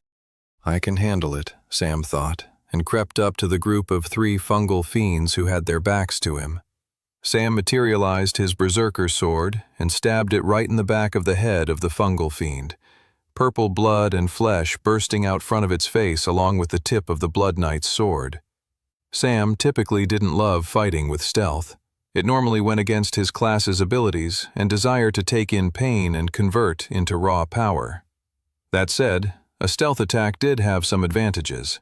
It killed off one of his targets straight away, evening out the battlefield, leaving 1 less enemy to worry about. But the greatest extra thing about a stealth attack was that Sam was now starting his battle with plenty of blood on the ground to utilize for his class abilities. He triggered level 2 of Blood Flame, creating a fiery crimson projectile in the palm of his hand. He whipped the powerful Blood Flame ball at the closest fungal fiend. The fungal fiend's eyes widened at the sight of the incoming attack, knowing there was very little it could do. The fungal fiend's greatest weakness was its slow and simplistic mobility. The blood flame blasted right into the chest of the fungal fiend, pushing back the creature's skin with such intensity that it flung the monster backward. The fungal monster flew across the forest battlefield. Its forward fall was then caught by the sharp end of a large fallen branch, stabbing the monster right in the stomach. The light of life instantly faded from the fungal fiend's eyes. Sam stretched his arm out and triggered level 3 of the blood flame skill.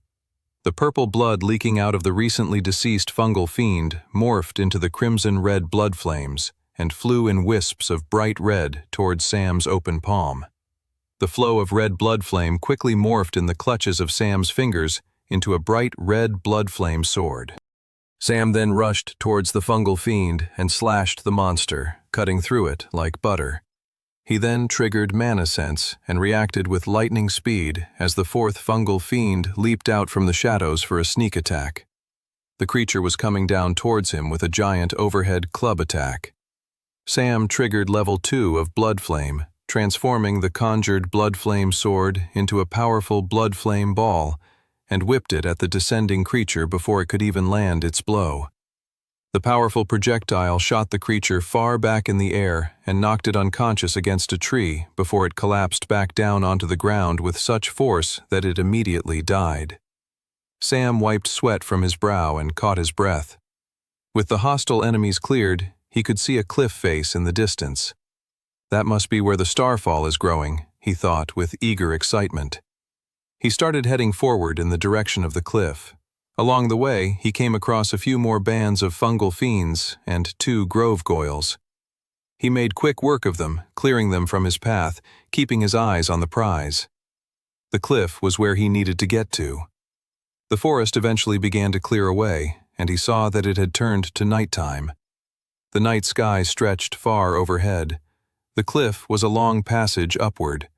At the very end of it was a large patch of a purple plant glowing brightly as it bathed in the silvery light of the moon and stars. There it is, Sam grinned. He took a cautious step forward and then stopped with dismay. It wasn't just starfall at the end of the cliff, but a very powerful monster was resting there as well. It was an incredibly strong beast known as a woodland mauler. Sam froze in his position as he caught sight of the woodland mauler, sleeping peacefully at the edge of the cliff beneath the soft silver glow of the stars. It was easy to miss the woodland mauler if you weren't looking for it, and that was exactly why it had caught Sam by surprise. The creature sat atop the cliff, its smooth black fur disappearing in and out of the night like a shadowy chameleon. Its eyes were closed in peaceful repose, its powerful body relaxed as it basked in the soft luminescence of the starlight. The woodland mauler was a devastatingly powerful creature. It was such a powerful monster, it only appeared in the toughest apprentice-tier dungeon gates and higher. It was far from a low-level creature. The fact that there was so much mana leak that it could let an ordinary creature evolve into something like the woodland mauler was definitely cause for concern. I'll have to look into this later, Sam thought. Maybe Nimriel will know something about it. For the time being, however, Sam had to focus on acquiring the starfall growing at the edge of the cliff. Thankfully, the woodland mauler was peacefully resting. It was as if the weight of all its vicious anger that Sam knew the beast was capable of had faded away as the creature's consciousness flew off to wherever its dreams took it to. Sam smirked and took a cautious step forward. The deadly black-furred tiger continued its slumber, unperturbed. Maybe I won't have to fight the woodland mauler at all. Sam took another cautious step forward, and then another. The young traveler was in disbelief at how deep a slumber the woodland mauler seemed to be in.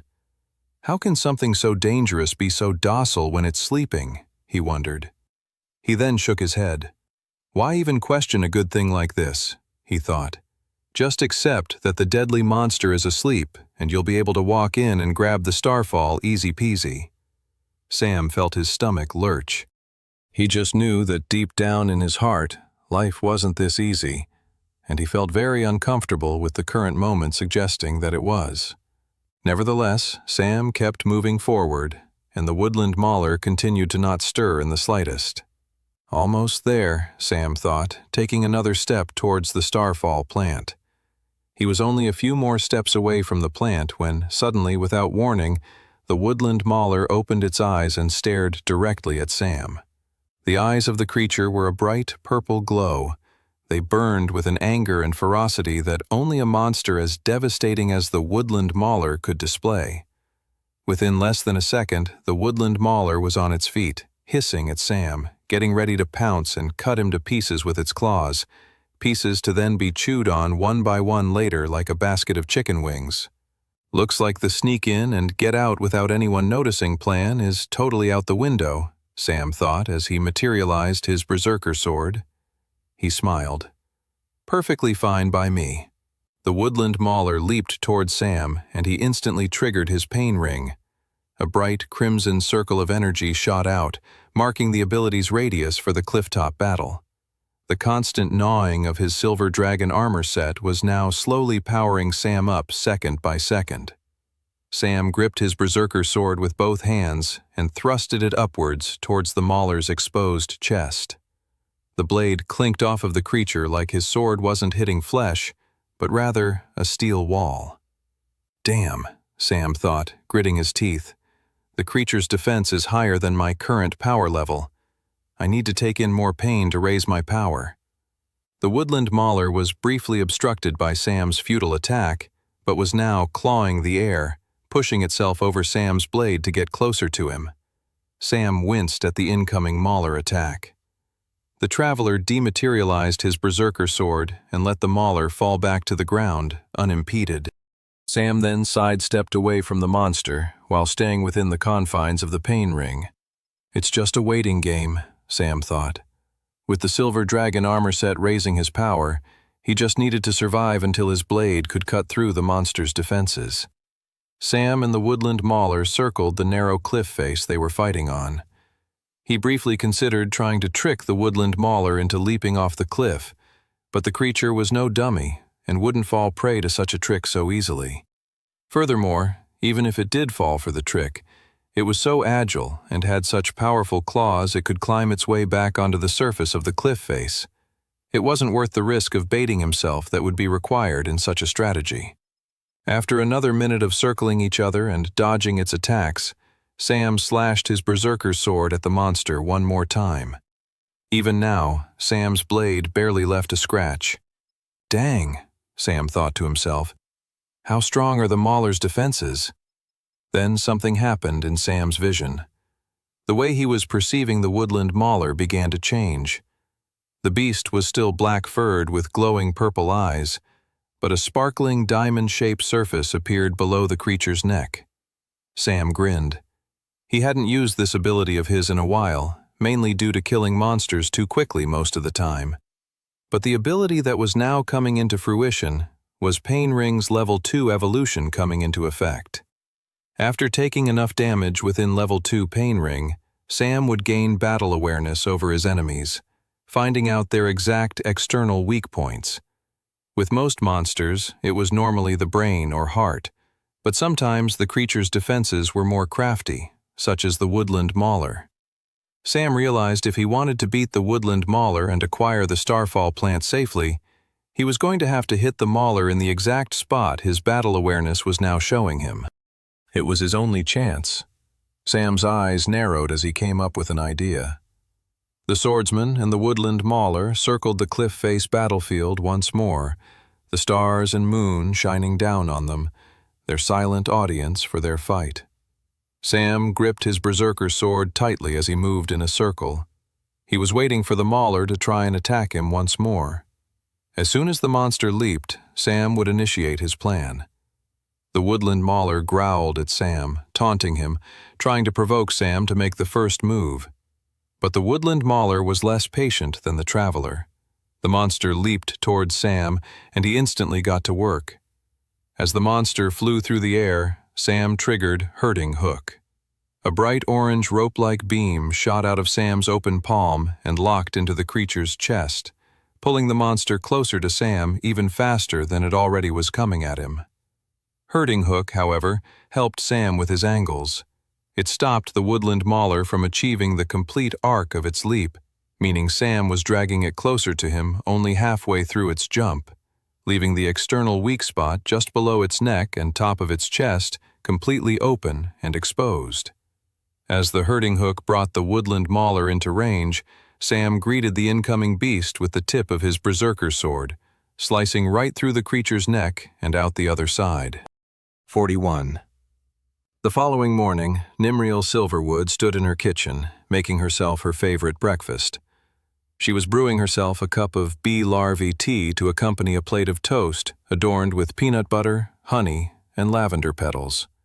As a hermetic gardener who lived all on her own, Nimriel Silverwood had long learned to bask in the small pleasures of life. The whistle of the tea kettle in the morning, the first bite of bread, the gray fog and orange leaves of fall, followed by little hints of sunlight through the clouds.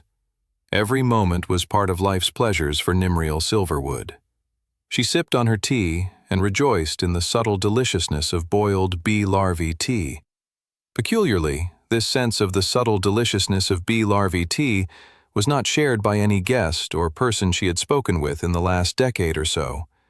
But she knew, deep in her heart of hearts, that boiled bee larvae tea would one day take the world by storm. It was her life mission. Or, rather, second mission after her goal to create the world's best enchanted garden, but she was confident she could have multiple ambitious goals in her life. Why not?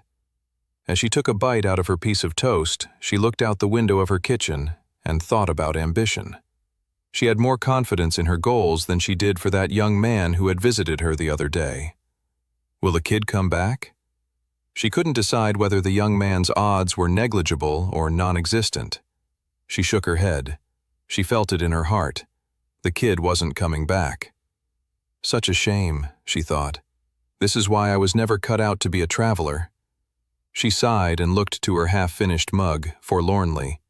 Her frowning face reflected back at her through the surface of the tea. She tried to distract herself from her troubling thoughts, making a mental list of all the flowers and plants that needed attending to in her garden that day, when she heard something outside. Nimriel lifted her head up from her cloudy thoughts and grinned with delight. Emerging from the woods was none other than the black-haired boy from the day before, riding on his horse towards her cabin. Well, I'll be damned, thought Nimriel. This kid is something else. 30 minutes after his return, Sam was sitting at Nimriel Silverwood's kitchen table with a bushel of starfall, firevine, and witchberry. He couldn't believe he had done it. He had acquired all the ingredients necessary to craft the Faraday pill. Nimriel had left him to his task on his own, explaining that she had things to work on in her garden and that they could speak again later that day, which was fine by him. He wanted to concentrate as he crafted this pill that was so significant and important to his training as a traveler. He went over to Nimriel's kitchen and searched for the tools and utensils he needed to get to work. It took him a couple of minutes to go through the haphazard and disorganized cupboards that belonged to the half-elf. She seemed to only have 2 glasses to drink from, yet had 7 cheese graters. Why anyone would need more than 1 cheese grater was perplexing enough, but to actually own 7 entered a place of such bizarreness that Sam quickly accepted it and moved on, continuing his search for what he needed. Eventually, he found a cutting board and knife, a measuring scale, and a mortar and pestle, which were the 2 tools necessary for crafting the Faraday pill. He brought them over to his table and got to work. He took the bushel of firevine and chopped it up into little bits like parsley, and then measured it out on the measuring scale for the exact amount he needed. He measured it multiple times because if he got the measurements wrong, the pill he was trying to craft would actually kill him. Once Sam was content with the fact that he had the right measurements for the firevine, he then placed it in the mortar and pestle and began to grind it up until it was turned into a small, fine powder. He then did the exact same thing with the witchberry, adding it to the mortar and then grinding it alongside the ground-up firevine. Once the witchberry was done, he carefully cut off the flower petals of the starfall plant and then measured them out and added them to the mortar. He spent an extra 10 minutes really grinding into the mortar pestle, getting all the ingredients down to as powdery and disintegrated a mixture as he could. Following that, he materialized a clear capsule from his inventory. With the tiniest of teaspoons, he carefully filled the clear capsule until it was completely filled with the dark green dust of the rare plants he had just grounded up. Sam held up the little pill in front of him and smiled. He had successfully crafted the first ever Faraday pill in this timeline. And he had done it 3 years ahead of the famous scientist, Cornelius Faraday. After crafting the pill, Sam cleaned up his little workstation he had made in Nimriel's kitchen and then walked outside into Nimriel's garden. His eyes widened with awe and amazement at the sight of the half-elf's enchanted garden. He had heard stories and rumors about it in his first lifetime, and had even read about it in books, but to see it in person was truly a wondrous experience. The garden stretched for acres, and Sam could make out multiple different biomes and seasons all contained within the single garden. There was a winter forest off in one direction and a summer valley in another. There were trees with pink leaves and plants in every sort of color. There were insects that Sam had only ever known to exist in warmer climates like Opaly. It was truly an amazing sight to behold. He saw Nimriel off in the distance, on her knees, digging up the roots of weeds that were growing in a patch of the spring biome. Sam grinned, knowing this was the perfect place to train his magic affinity stat. For that was what he had to do next if he wanted to push through and survive the first threshold. In fact, crafting the Faraday pill had been the easy part. Now he had to work towards raising his magic affinity stat. 42. Sam headed straight for the winter biome of the enchanted garden. First, he walked through lush green spring grass that then turned into a ground littered with autumnal leaves that his boots crunched down on. Soon, those same crunchy leaves took on a pale pallor as they were covered in frost, and Sam found himself surrounded by trees and plants blanketed with a fresh covering of bright white snow. It was incredible traversing between the seasons so quickly. What was less incredible was the sharp pain of the cold and wind hitting against Sam's skin. As Sam had expected, the biome wasn't just aesthetically meant to look like winter. It truly was a winter environment, bringing all the harsh conditions such a climate would bring along with it. Which, despite what Sam's shivering lips might suggest, was exactly what he wanted. In fact, Sam quickly made the climate worse for himself by dematerializing his silver dragon armor set and dressing down to just his bare undergarments. He walked into the middle of the cold winter section of Nimriel's enchanted garden and sat down in the thick patch of snow. Sam's whole body shivered and trembled from the intensity of the cold. He closed his eyes and focused in on his mana core just below the center of his chest. His mana core was a bright blue orb, the beating heart and central nexus of all the mana channels coursing through his body. He breathed in and out as he channeled the core, massaging it, moving it one way and then another, spinning it. Slowly but surely, Sam's body stopped shivering and grew calm beneath the intense, freezing cold air of the enchanted winter biome. Despite warming up, however, Sam was in a new type of agony. He was channeling his mana harder than he ever had before, twisting the strings of mana between his channels, tying it up in a tight knot.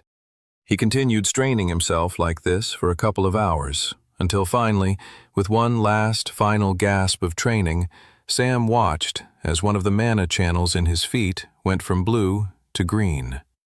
Finally, Sam thought, catching his breath. He'd managed to convert a tiny portion of his blue novice tier mana into the next tier level of power, green apprentice tier mana. Sam smiled at the positive result. He just had to keep training. He was getting closer. Sam continued training in the winter biome, day after day for a whole week. From the moment he woke up, he trudged out to the wintry landscape and cycled his mana core over and over again. His mana core became the fireplace of his body and soul, keeping him warm and alive as he trained his magic affinity stat in the harshest conditions within his vicinity. In the evenings, he'd come back in and share a quick meal with Nimriel before collapsing into the cot that the half-elf had laid out for him. Part of Sam did worry why Nimriel even allowed him to be a guest in her cabin. He didn't clean or help out with the food or anything like that. He was definitely not a guest that most normal people would appreciate hosting. The only reason Sam could think of why she'd let him stay with her was that she must have been curious to see whether his miracle pill would help him survive the ordeal that was the first threshold. Sam reckoned the half-elf was helping him far more out of curiosity than altruism. She wanted to see whether he could succeed or not. "Don't worry, you old kook," Sam thought to himself. "I'll beat your doubts about me." Finally, at the end of the 8th day of waking up and cycling his mana core in the freezing cold temperature of the winter biome, he fell from his meditative position into the soft, cold embrace of the snow around him. He was drenched in hot sweat that quickly melted the snow around him into a slushy sludge. But he didn't care. Observing his mana channels inside of himself, he could see that the majority of channels and meridians were a bright green color. He grinned. He was almost there.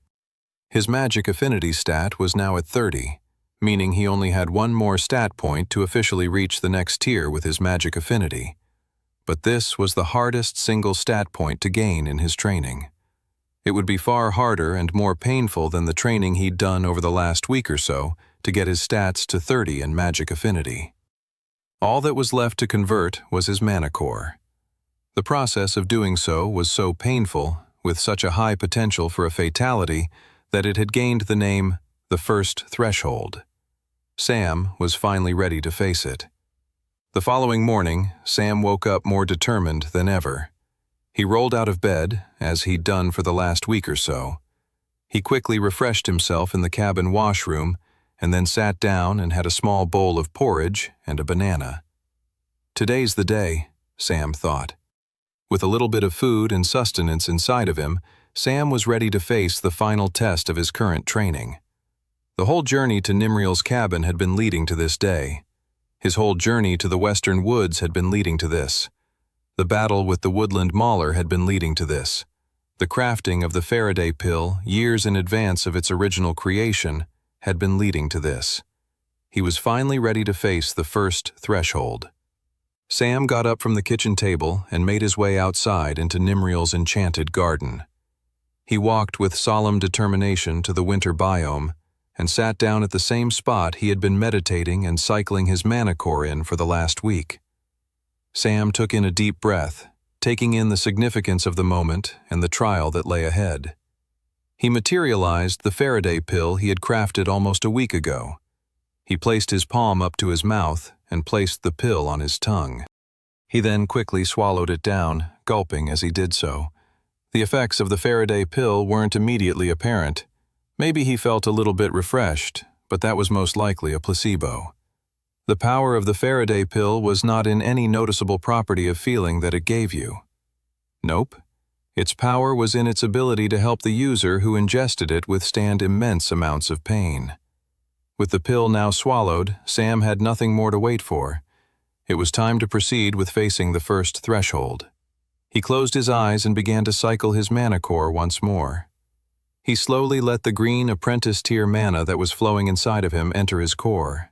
As soon as the apprentice tier mana touched his core, however, a burning eruption of pain and agony surged through Sam with a powerful force.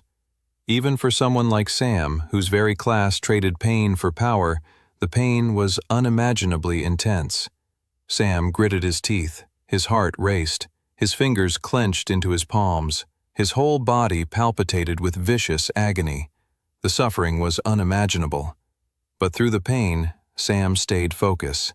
The only way forward is to survive the pain, Sam kept saying to himself. Fight through the pain. Power exists on the other side of all of this agony. If it weren't for the Faraday pill, he may have fallen unconscious by now, or worse, died from the sheer intensity of pain surging through him. Sam sensed the green apprentice tier mana flooding his core more and more. I just have to keep pushing, he thought, as he gritted his teeth and focused on cycling his mana core and sending more and more of the powerful green apprentice tier mana into the core at the center of his chest. Come on, he thought. He wasn't sure how much he had left in him. His vision was going blurry. I'm so close, he thought. He was almost there. He just needed to stay conscious. Any second now. Nimriel Silverwood was on her knees in the spring biome of her enchanted garden. The spring biome was her favorite biome.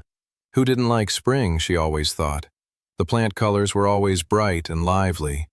It was always sunny, and the air was brisk and nice. Not too hot like summer, and not too cold like winter, and not gray like autumn. She was digging up some pesky weeds she had discovered the other day when a massive scream echoed all across her garden. Her shoulders immediately tensed at the sound. She dropped her small shovel and immediately stood up at attention. The time has come, she thought to herself. She rushed across the biomes of her enchanted garden. Her heart raced. I hope that damn foolish boy hasn't gone and killed himself, she thought to herself. That was all she could think about as she rushed to the winter biome where she knew the boy liked to train. Images of the boy dead on the ground flashed in her mind as she sprinted quickly towards where the sound of the scream had come from. It was a deathly scream of pain and agony. She couldn't tell if the scream was the scream of someone overcoming the pain of the first threshold or succumbing to it. Arriving in the winter biome, her eyes widened at the sight in front of her. Just before Nimriel's very eyes sat the young black-haired boy with mysterious red eyes, sitting cross-legged in a meditative position, with green flames of mana burning all across his body. It was as if his body was the wooden logs at the center of a fire pit. The boy was surrounded by green, magical flames. The flames erupted forth out of him in a continuous blaze, and the boy screamed again with rage and agony as the power of the apprentice-tier mana overtook his whole body. Oh my goddess, Nimriel thought with panicked concern. The boy was facing the very final test of the first threshold. Even the most powerful and promising of young travelers died in this moment, unable to break through the devastating bottleneck of power. The young man was shaking before her eyes as the powerful magical flames just kept erupting out of his body like a house burning to the ground. Nimriel's eyes widened. He's not going to make it. Sam screamed as the agony and raw power coursed through his body. The pain was so intense, it kept rippling through every fiber of his being in one never-ending wave of agony and destruction. He felt like his body was destroying itself from the inside and out. It was like the very subatomic fabric of his being was being pulled apart and then reattached over and over again. Sam gritted his teeth as the ripples of throbbing torment continued to beat down on him in a never-ending, tortuous assault. I've done this before, Sam kept telling himself. I didn't even have the Faraday pill to boost my survival rate in my first timeline. If I've done it once before, I can do it again. He had to beat the pain, not just for himself, but for everyone he cared about. Clara, Toby, the rest of his orphan pals, everyone at the Travelers Guild, even that damn annoying-as-heck Queen of Volsungar. He promised himself he wouldn't succumb to the pain. He couldn't let himself down, or any of those depending on him either. The pain pushed harder than ever against him. He screamed at the top of his lungs. This pain will not defeat me! 43. Sam's vision was fuzzy. He had no idea where he was or what he was looking at. Am I dead? If he was dead, he was going to be really frustrated and angry, that was for sure. How could he die at the first threshold with the assistance of the Faraday pill? He then realized that by the very nature of him having such thoughts, he surely was alive. I think, therefore, I'm not dead, he thought to himself, trying to remember a quote he had heard from somewhere once a long time ago. Suddenly, appearing in his vision, was the silver eyes of a half-elf woman, Nimriel Silverwood. The older elf woman frowned down at him. Glad to see you're alive, she said. Sam grinned. So it looks like I'm not dead, he thought, happily. He searched inside of himself and he grinned at what he observed. His mana core was a bright, beautiful green. He had finally hit apprentice tier in magic affinity. He was now one step away from reaching apprentice tier in his legendary Deathlord class. Sam spent the rest of the day resting on his cot in Nimriel's cabin. His body needed to rest and recover after the excruciating experience of pushing through the first threshold. He looked over his stats with glee. Sam class, Blood Knight, super rare. Rank, apprentice tier. Ability, Pain Ring, novice tier, level 2. Mark part of the battlefield as yours. Within that circle, the more you are hurt, the more powerful your attacks. Battle awareness also now increases as you take more damage. Ability, Hurting Hook, Apprentice Tier, Level 1. Shoot a straight hook rope that if it hits an enemy, it pulls them back closer towards you. Class, Death Lord, Legendary. Rank, Novice Tier. Ability, Blood Flame, Novice Tier, Level 3. Morph all spilled blood in a nearby radius into a powerful magical fire. Can also create blood flame projectiles in hand from spilled blood. Can now conjure blood flame sword from spilled blood. Strength, 31. Agility, 26.2. Endurance, 31. 1. Magic Affinity, 31. Skill Quests. Pain Ring, Level 3. Destroy 3,000 monsters with the aid of battle awareness. 1020/3000 Blood Flame, Level 4. Gain mastery with your Blood Flame sword. Hurting Hook, Level 2. Gain mastery over your Hurting Hook. Sam was pleased with himself. At this point in his previous timeline, he was just barely approaching halfway to hitting Apprentice Tier with his one class. Now, he had already achieved Apprentice Tier with his Blood Knight class, and was already quickly approaching the next tier with his Death Lord class as well.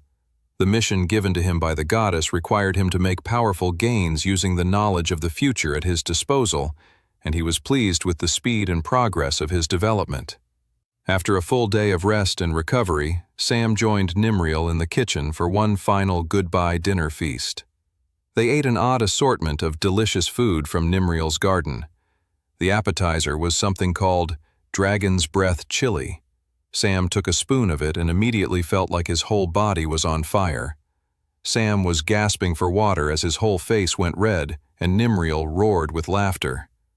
"How could you put me through such a tortuously hot chili after I just went through the first threshold?"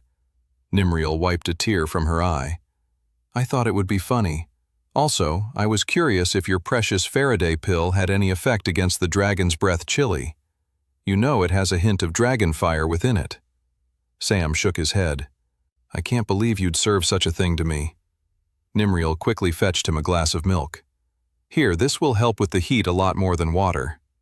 For the main course, Nimriel served something called a rainbow roast, which was a normal chicken roast with hot baked vegetables with one tiny caveat.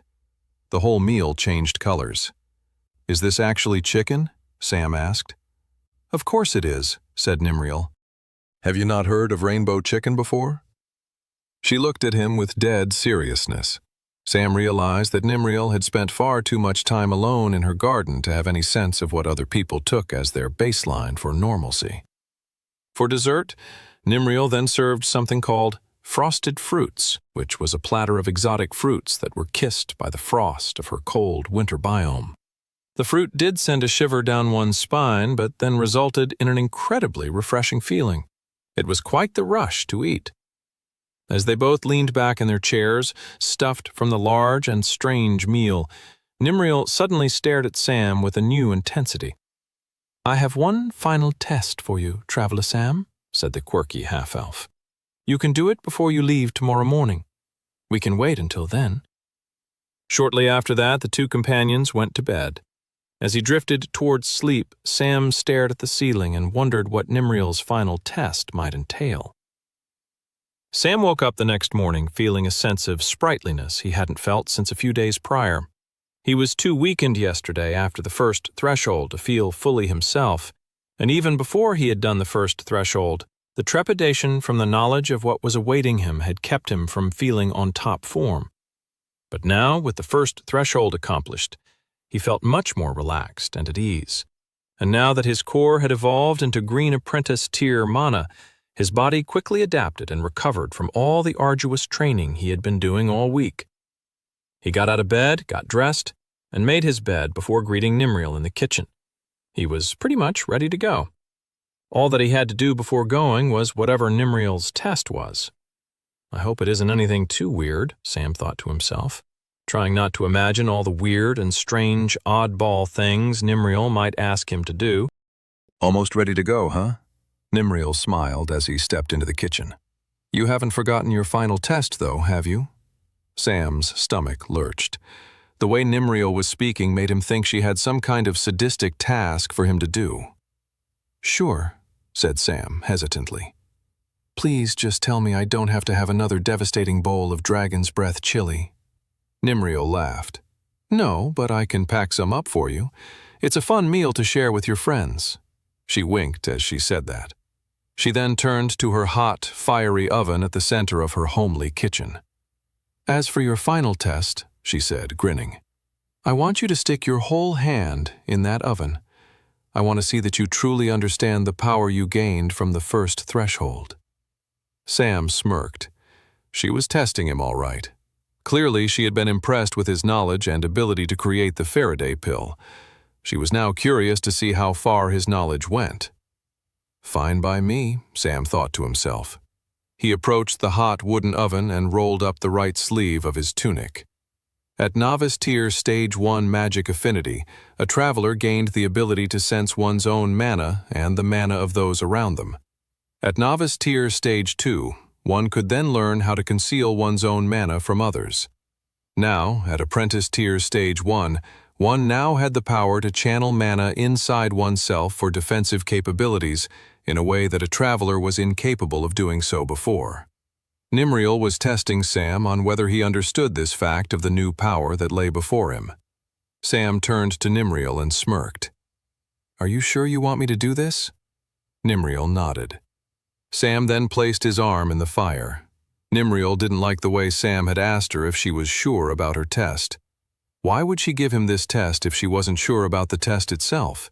That didn't make any sense at all, and yet people thought she was the loopy one.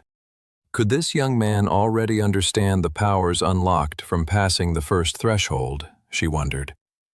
There was something truly perplexing about this boy that she couldn't quite put her finger on. He had wisdom far beyond his years, it seemed. Sam stuck his arm in the flames of her oven. The boy didn't wince with pain in the slightest. He turned to her and smiled. How am I doing on your test? Her eyes widened. Nimriel was impressed. The boy already knew how to use defensive mana imbuing to keep his arm defended from the flames of the attack. It was truly incredible. A feeling emerged inside of Nimriel, one of fascination, wonder, respect, and admiration. She had a very strong feeling that this young boy before her was going to change the world. 44. Following Nimriel's fire oven test, Sam said goodbye to the strange half-elf woman and began his journey back to Resfall. He cheekily asked her for a few more crafting materials he thought might come in handy later, including a plant called Spirit Bloom. Once he set off, though, he traveled through thick woods and forest.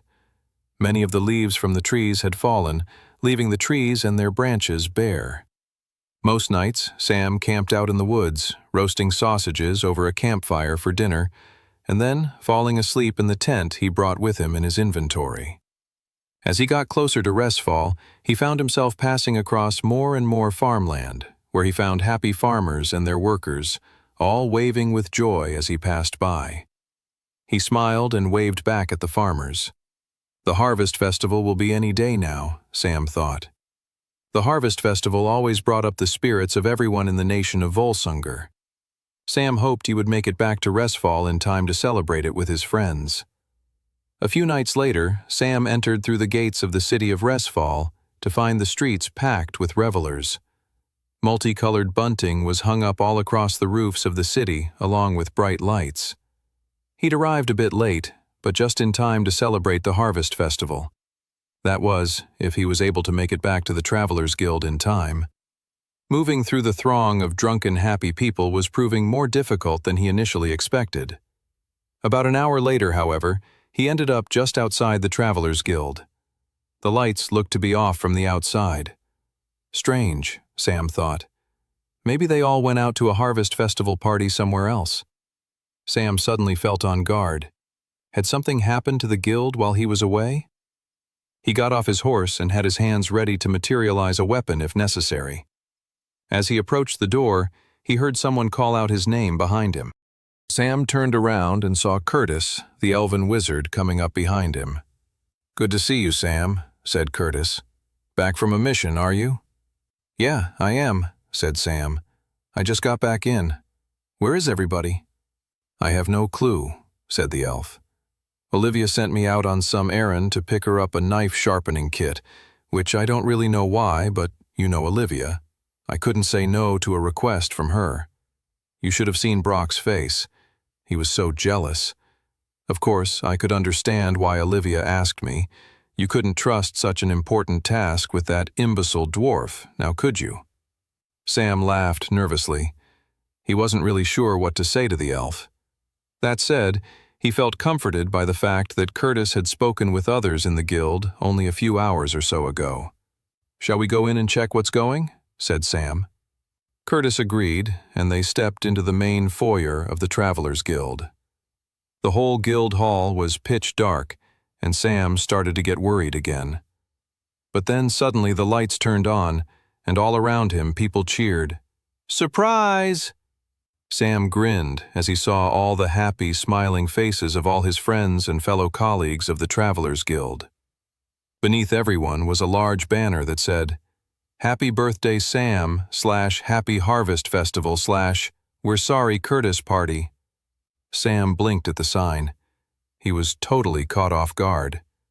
He had forgotten that his birthday and the Harvest Festival were so close together. It wasn't even technically his birthday, but one that Clara had randomly given to him as an orphan in the orphanage. It had been her way of making their orphan lives a little less miserable, for none of them had any idea of when their actual birthdays were. Toby and Clara rushed up to Sam. So happy you made it back in time, Sam, Clara smiled. Happy birthday, dude, said Toby. Yes, happy birthday, young man, grunted Guildmaster Redfield, who joined the three of them. Remind me to never host surprise parties in the guild ever again. I'm making sure it gets added as an addendum to the guild's charter. Maybe you young bucks can spend an hour or more waiting all crouched like, but some of us old-timers have bad knees. Clara crossed her arms, unimpressed with the Guildmaster's cranky demeanor. Guildmaster Redfield, said Clara in a huff, I'd say you're the grumpiest person in attendance, but it looks like maybe Curtis has you beat. They all turned to see Curtis shaking his head in disappointment at Brock and Olivia. You really think a party, squished together like an asterisk to the Harvest Festival, is really going to make me forgive you two? You don't like it? Said Olivia. I worked really hard on the sign, said Brock. I thought you'd be proud of me. One end of the sign fell out from the wall and knocked over a lady's drink. Dang, I can't get that to stop happening, said Brock, chuckling nervously. Olivia pleaded with Curtis. All right, Curtis. If you want to stay mad at us, you can. But maybe reserve judgment until your present arrives? Pfft, said Curtis. There's nothing you could give me that would change my... At that very moment, a group of 3 alchemists with wizard hats came in, pushing a cart of beakers and magic tricks. Curtis's eyes widened, and he turns to the 2 companions in his squad. Are those the alchemists from the Alchemy Lab Museum? Said Curtis with amazement. They never do house calls. How did you get them to come? Brock shrugged. It was pretty easy. I just had to promise giving them my blood and samples of my skin cells for the next 12 months. No big deal. I mean, that sounds like a bit of a big deal. Alchemy is a dangerous art. Even if your blood is being used from far away, it could dangerously affect you. Dangerous schmangerous, said Brock, shrugging. Curtis wiped a tear from his eye and hugged Brock and Olivia at the same time. I can't believe you'd do all that for me. I forgive you both. Let's never fight again, you guys. Oh, thank the goddess, said Brock. I felt like a part of me has been missing this whole time.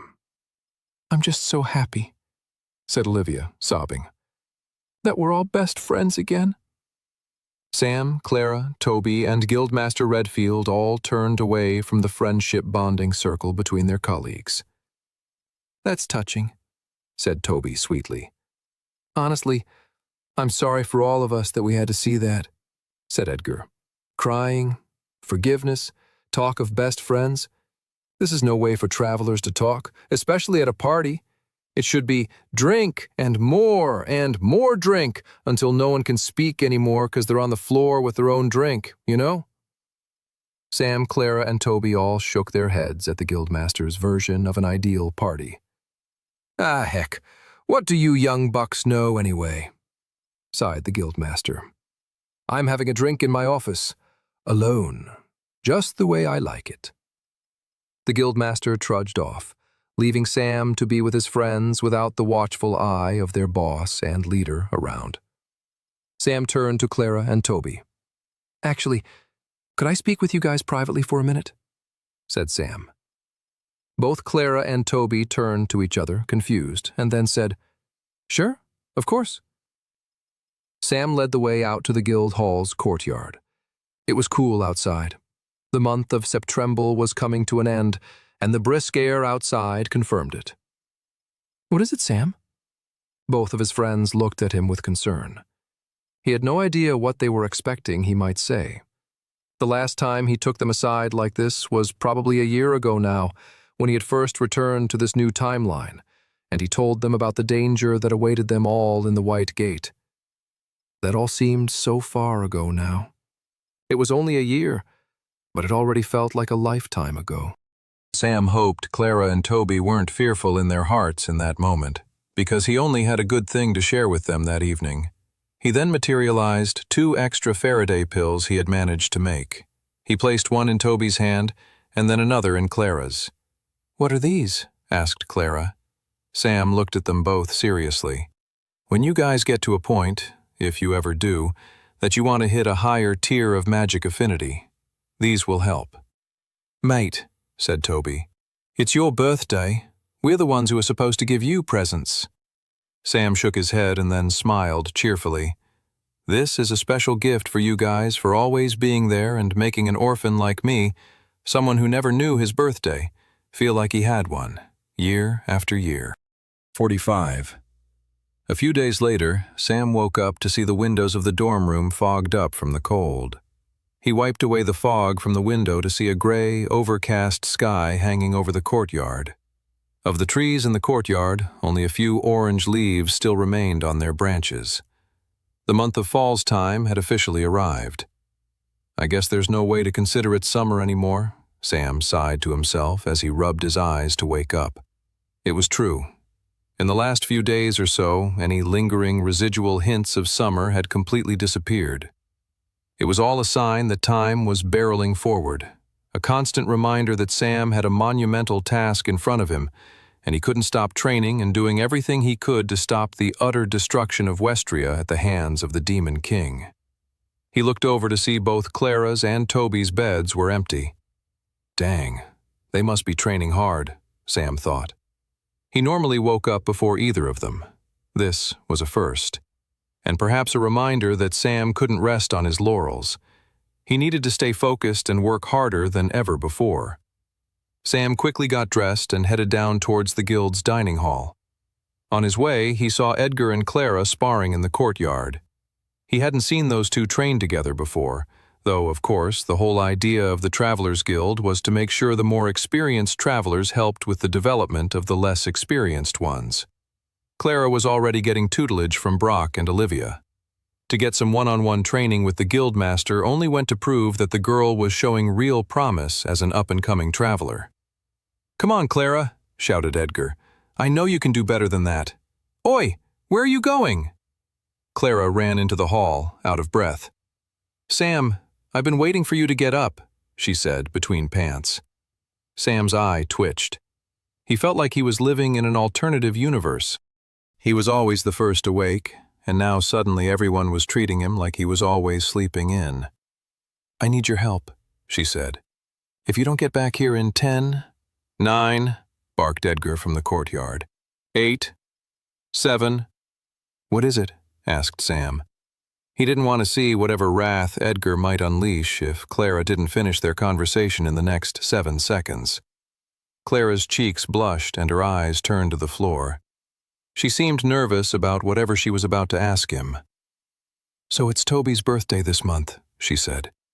"And I have no idea what to get him. It needs to be something... I'm not quite sure how to put it." Something special? Something that shows you care about him? Said Sam. Yeah, that, sure, said Clara. But more like something that won't, terrify him? Sam sighed. That's tough. I know, right? 3, 2, let me think on it and get back to you, said Sam. Clara grinned and then rushed back to her training in the nick of time. Oh, don't you think you're not in trouble because you came to your senses after 9 seconds? Barked Edgar. I'm going to make you pay. Now spar. Sam left the two to train and headed for the dining hall. He loaded his plate and tray with bacon, eggs, hash browns, some mini pancakes, and a large mug of coffee before sitting down with Olivia and her squad. All three of them were talking with an intense fervor. What are you guys talking about? Said Sam. He was hoping they might have some really good intel on some powerful dungeon gates or some great training tips. He was sorely disappointed when Olivia said, We just can't decide what we should wear for Hollow's haunting at the end of the month.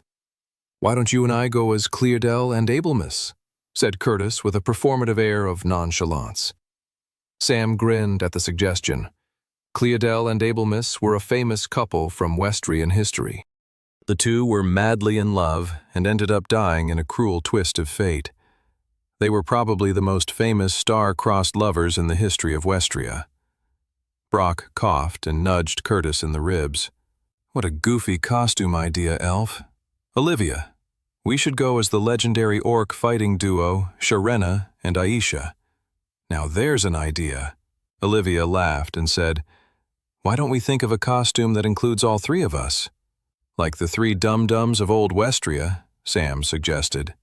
You're not helping, Sam, barked Curtis and Brock at the same time.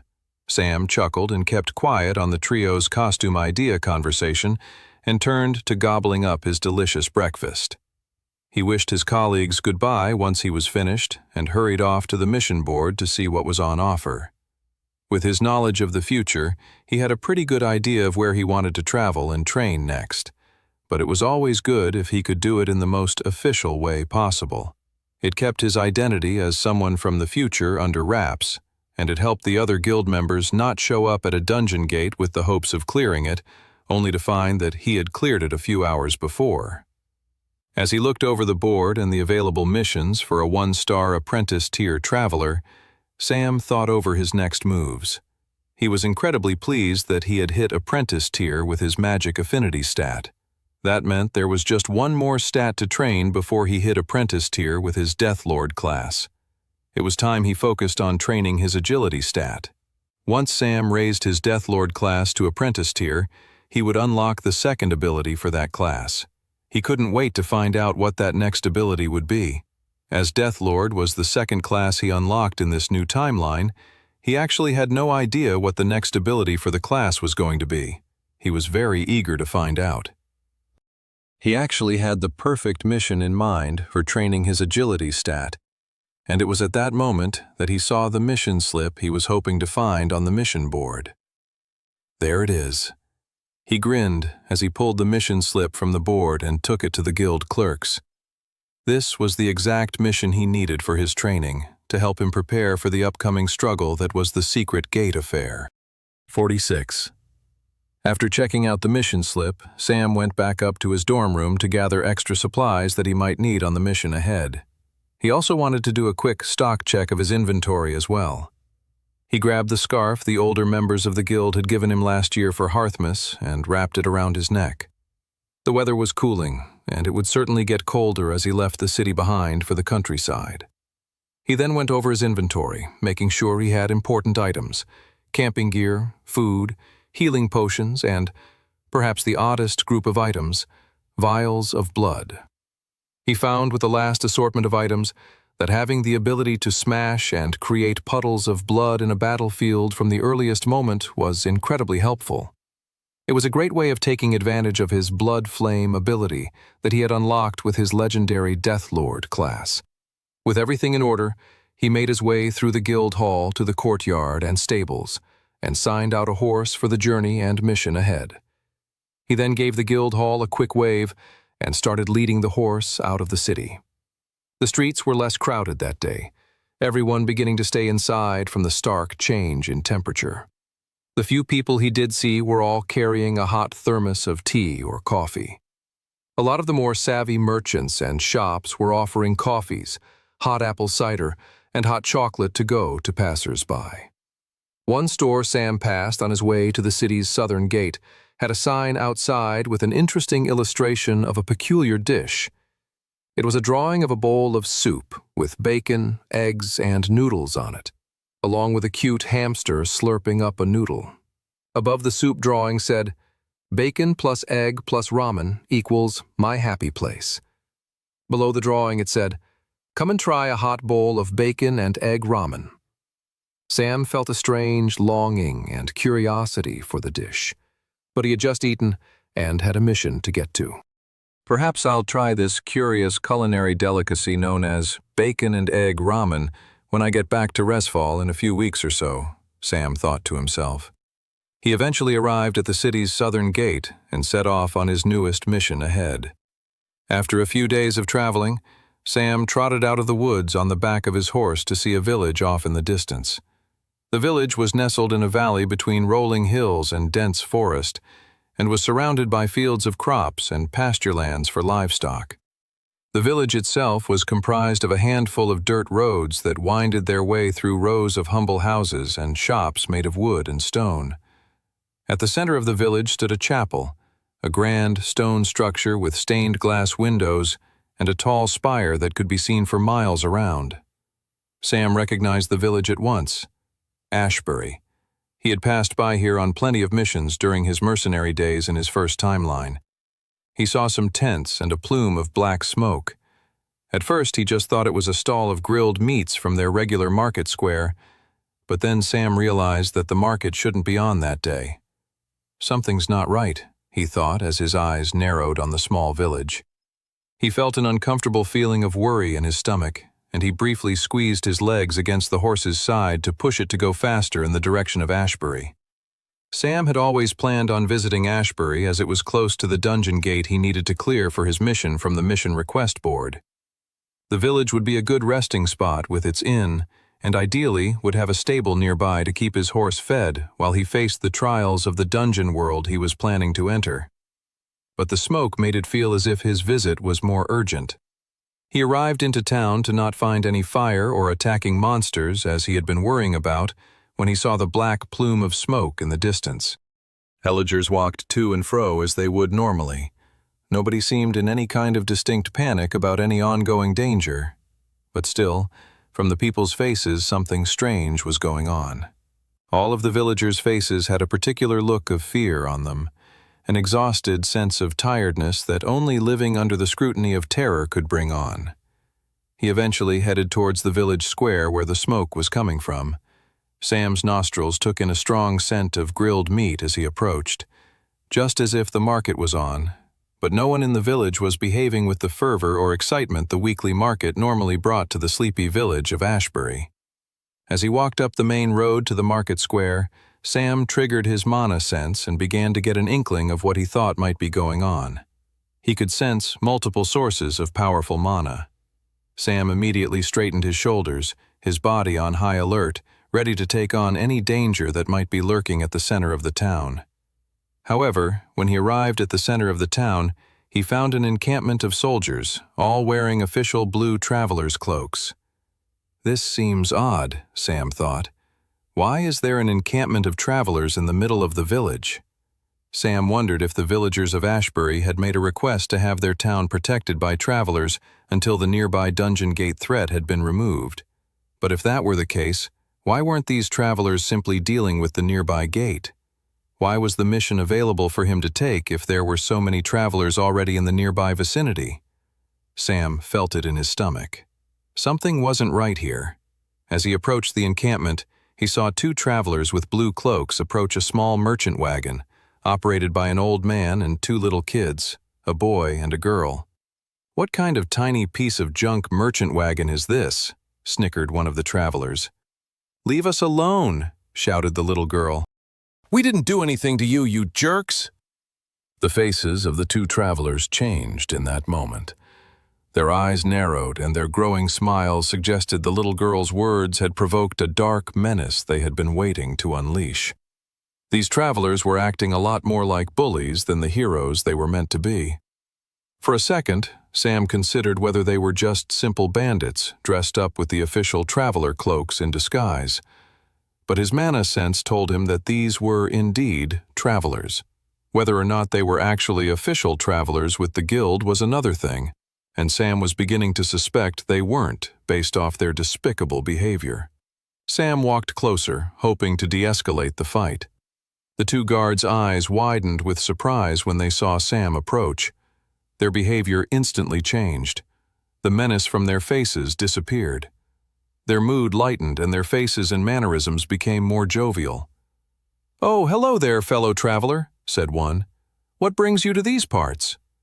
Sam's eyes instantly narrowed. He didn't like these two men. They had been harassing these poor merchants and abusing the power of the traveler name. "I'm here on a mission from the guild," said Sam. The two suspicious travelers looked at each other nervously, and then one of them said, "Well, we're around if you need help with anything." With that, the two travelers turned around and went on their way. Sam turned to the merchants, which appeared to be an elderly grandfather and his two grandchildren as his helpers. "Are you guys okay?" The three members of the odd merchant family all nodded at Sam. He then spoke quietly under his breath. "Is everything okay in Ashbury?" asked Sam. "Things seem a bit odd." The two kids looked to the grandfather, and the older man said under his breath, "If you want to know what's going on, follow me. It's not safe to talk here." 47. Sam helped carry the merchant family's cart down the road and into a side street, while the kids helped lead his horse behind them. The road came out to reveal a small hovel of a home at the fringes of the village. The kids ran ahead and held the door open for their elderly grandfather, along with Sam. As Sam followed the trio, he couldn't help but wonder what they were going to tell him. He definitely knew it had to do with the travelers who were occupying the town. Whatever information he could gather about them would be helpful in resolving whatever issue was happening here in Ashbury. Once in the comfort of the cozy home, the old man looked to Sam seriously. "It should be safe for us to speak here," said the old man. "The travelers you saw earlier and all around the town, they're not good people. They've taken over the town. They've been terrorizing everyone here, demanding food, patronage, and payments for supposedly protecting us. No one has done anything so far, as we don't know who to turn to. The Travelers Guild was meant to protect us, not cause harm to innocent people." Sam shook his head with disgust. These travelers were abusing their power, and it had to be stopped. "Do they have a leader?" "Yeah," said the young boy. "A real big jerk by the name of Bane Draken." Sam's shoulders tensed at the sound of the name. He knew exactly who the boy was talking about. Bane Draken was a rogue traveler who rose through the ranks in Sam's previous timeline after Clarence Erdstrom successfully assassinated Alice Grace and took over Resfall and the Volsungar Nation for himself. With all of the changes Sam had made to his previous timeline, Bane Draken must have kept his more malicious and evil tendencies to himself, not yet revealing himself to be the rogue traveler that he truly was. But to do what Bane and his goons were currently doing, occupying a town and terrorizing its citizens, was enough to be disbarred from the guild, and Sam would make sure that such a punishment was doled out. He'd dole out even more justice if necessary. Sam was ready to go end this situation once and for all, but he recalled all the travelers he saw. There were quite a few of them, and based on his mana sense, there were some high-level apprentice-tier travelers in the mix. He wouldn't be able to take them on willy-nilly. There was another problem Sam had to deal with. He had a dungeon gate that was waiting to be cleared. If he didn't go about clearing it soon, a dungeon break could happen and cause even more chaos on the town of Ashbury. Plus, if he did that first, he'd return with his Death Lord class at apprentice tier, which should be enough to take on the whole regiment of nefarious rogue travelers. "If there's something urgent you must attend to before this problem, I'd handle that first," said the older man. "These bandits haven't caused any harm to anyone in this village so far, beyond striking a great amount of fear. We can survive a little while longer. Sam hated that he needed the merchant trio along with the rest of the village of Ashbury to hold tight until he got back from the dungeon, but it was the best solution for dealing with Bane Draken and his regiment of goons that had taken over the town. "All right," said Sam. "Stay safe, and I'll be back soon." He headed out of the small home and towards the valley nearby. His need to hit the next tier in his Deathlord class had taken on an even more immediate urgency.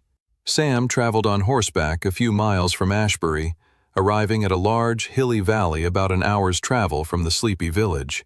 He rode over a hill, and then, as he crested the top, he could see the large, glowing green portal of the apprentice tier dungeon gate waiting for him. The destructive energy of the dungeon gate had turned all the nearby grass to ash and caused a powerful and hazardous uptick in the nearby wind and weather patterns. "There it is," Sam thought. "The dungeon gate I've been looking for." Sam was both focused on the dungeon gate before him, but also a bit preoccupied with what he saw happening in Ashbury. He needed to train his agility stat quickly and get back to the town so he could stop whatever nefarious deeds Bane Draken was getting up to. He was worried for the elderly merchant and his 2 grandchildren. Soon the large green dungeon gate was looming before him, beckoning him to enter. He set up a post for his horse so that it wouldn't run away. He left some food and a protective shield item up to guard it against any vicious predators that would try and eat it while Sam was away. Sam then took a deep breath and stepped forward, entering the green apprentice tier dungeon gate. In less than half a second of Sam's body walking through the ominous green portal, the traveler had stepped through into another world. The dungeon world was a gray, foggy realm with black sand covering the ground. "Yep, this is the place," Sam thought, grinning. He had read about this dungeon gate during his studies back in his previous timeline. The travelers who had entered it back then had noted the incredible stat gains, particularly to agility, that they had all obtained during their time in this particular dungeon world. Sam felt the air pick up around him, his shaggy black hair being blown back by the uptick in the wind. Soon the wind was blowing so hard it created a shrill, howling sound. The force of the wind managed to push Sam back a step. "Yep," Sam thought, pleased with himself. "I can see how those travelers in my previous timeline raised their agility in here." The wind was so incredibly powerful in this dungeon world that it functioned as a powerful resistant force that would make sprinting and training against it extra effective. Sam was about to dematerialize his silver dragon armor set and begin racing around the dungeon world, pushing against the powerful gale and working towards raising his agility, when another shriek cut through the already howling wind. Sam's eyes looked upward towards the horrendous scream. Through the clouds of mist and fog, Sam could make out the silhouette of an incoming monster. In fact, as the monster got closer, Sam realized, there was not 1 but 3 incoming hostile enemies. "I guess my agility training will have to wait for me to slay these monsters first," Sam sighed, getting himself into a battle-ready position. Given the nature of the dungeon's foggy and windy environment, he mentally prepared himself to take on wind-based creatures in the upcoming fight. Sam materialized his berserker sword as the incoming monsters approached. A few seconds later, appearing through the fog were a truly ghastly trio of monsters. Gale Wraiths. Gale Wraiths were spirits, a fusion between air elementals and the undead. They floated in the air with only a raggedy cloak to distinguish their body. Their hoods shadowed over their faces, exposing only the glow of evil red eyes. Clutched between their skeletal fingers was the wooden staff of a sharp scythe that towered high above their heads. Their approach was slow until it wasn't. Suddenly, like the current of the wind they floated on, they sped up with an intense fury, and next thing Sam knew, they had triangulated around him. Sam triggered his pain ring ability. A bright crimson-red light shot out from his chest, forming a circle that encompassed both him and his enemies. "Do your worst," Sam thought. The Gale Wraiths descended upon him. The air hissed as they lifted their scythes and sliced their deadly blades down toward Sam's head and neck. Sam ducked his head and came back swinging, ripping his berserker sword upward. He felt the ridges of the blade crush through the bones of the Gale Wraith, shattering the framed carapace that held all of its bones and limbs together. The Gale Wraith collapsed on the ground, leaving nothing behind but an empty cloak over top a monster stone. The death of their companion did nothing to slow down the two remaining Gale Wraiths' bloodlust for Sam. So be it, Sam thought. The Gale Wraiths swung their sides down at him with a fury. While Sam had been sent back in time with only the bare minimum of his Blood Knight class's abilities, there were some skills that required perception, hand-eye coordination, and sheer skill that couldn't be removed once someone had practiced them and learned them for years. And that was simply Sam's incredible battle prowess. He saw the arcs and radii of the Gale Wraith scythes better than the enemies themselves, and so he twisted and spun on his foot until the Gale Wraiths were swinging down into empty air. Before the Gale Wraiths could even ask themselves where Sam had disappeared to, he gave them the answer with a sword strike in each one's back. "Right behind you, fools." The Gale Wraiths screamed with terror as the shock and pain of Sam's blades rippled through their backs. Their glowing red eyes faded to black, and they both collapsed on the ground as nothing more than an empty pile of bones and a raggedy cloak, until even that materialized down into a green monster stone. How many more of these pesky monsters inhabit this place? Sam wondered. Sam then picked up the 3 fallen monster stones and dematerialized them into his inventory as he considered his options. He had come here to train his agility, but he wouldn't be able to concentrate properly on his special training exercises if he kept being interrupted by annoying Gale Wraiths and whatever repulsive wind-based creatures lived in this miserable gray dungeon realm. There was only one thing that could be done. He had to clear the dungeon first. It was time to go hunting. Sam spent the next couple of hours traversing the dungeon world. He walked across the windy and fog-ridden plains of black sand. At first, he thought the dungeon world was just a large, open field, but he realized as he traveled that it was more like a hilly valley. That is, a valley covered in the haunting gray mist that surrounded everything. Sam kept his mana sense constantly triggered as he tried to get a handle on how many hostile enemies existed within this realm. Sam wasn't sure if he could just go on an outright killing spree rampage, or if he would have to be more strategic. So far, he had only picked up on a few hostile monsters, mostly Gale Wraiths and air elementals, that he had made quick work of. The fights gave him time to practice his abilities and sword fighting, and work towards making small, incremental gains with his other stats. He made sure to absorb the monster stones he was acquiring as he traveled across the landscape, drawing their power and adding it into his mana core just below his chest. After a few more hours of walking, Sam eventually reached a point where he could go no further. He held out his hands and felt a reverberation of invisible energy holding him back. He had found the corner of this particular dungeon world. Sam spent the rest of the day exploring the edges of the map, making sure to destroy any lone monsters that came along his way.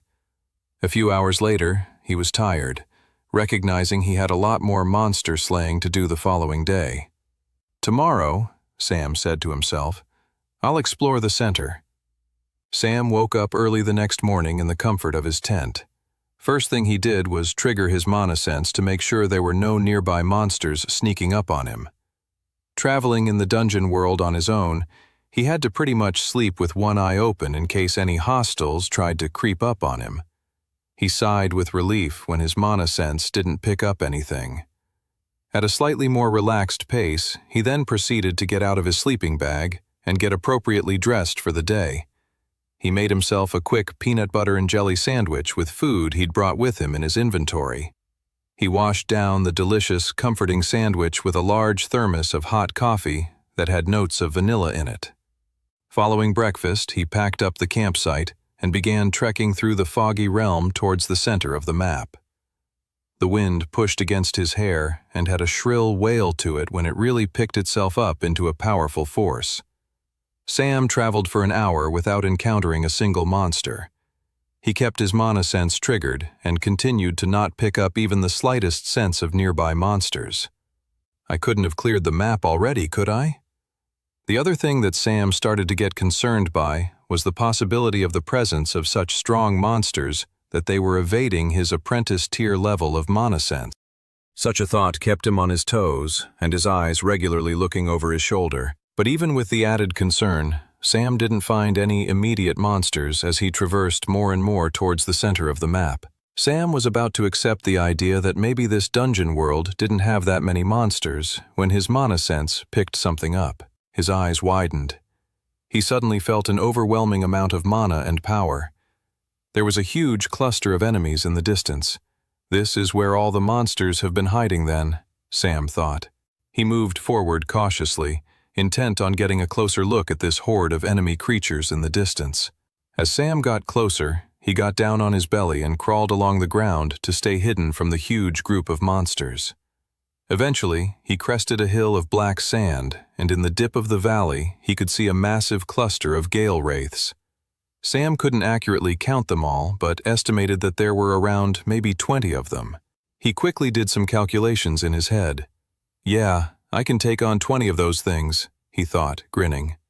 A small part of him, as if a tiny bit of Toby was echoing in his mind, said, "Really?" Sam grinned. "Heck yeah." Then he charged forward into the horde of gale wraiths, excited for the battle ahead. As he ran, he materialized a vial of blood in either one of his hands and whipped them in opposite directions of the horde. The glass vials splattered on the ground and created huge puddles of blood. Sam wasted no time and triggered his Death Lord ability, Blood Flame. The puddles he had artificially created suddenly burst upward in a torrent of crimson blood flame. The gale wraiths all shrieked as some of them roasted alive, dying instantly. Others flailed around as their cloaks caught on fire, sending them into a panic. The remaining unaffected gale wraiths piled forth into a huddled mass in an attempt to avoid the eruptions of blood flame bursting out from the ground. "You can't escape me," Sam thought, as he materialized another 2 sets of blood vials. He only whipped one of them this time, right near the huddled mass, but not directly inside. He then triggered Blood Flame once more. The burst of deadly crimson flames caused such panic in the hordes of gale wraiths that they didn't even notice that Sam whipped another vial of blood. He had thrown it right in the ground where they were rushing towards after the most recent burst of flames. Sam had done this because he had wanted to litter the ground with blood so he could trigger Blood Flame on the most amount of gale wraiths possible, right beneath their floating bodies. The only problem was if he had thrown the blood vial directly at them, they would have instantly scattered, and his blood flame might only remove 1 or 2 of the pesky monsters. That was why he had thrown the first vial nearby. He wanted to control which direction they went.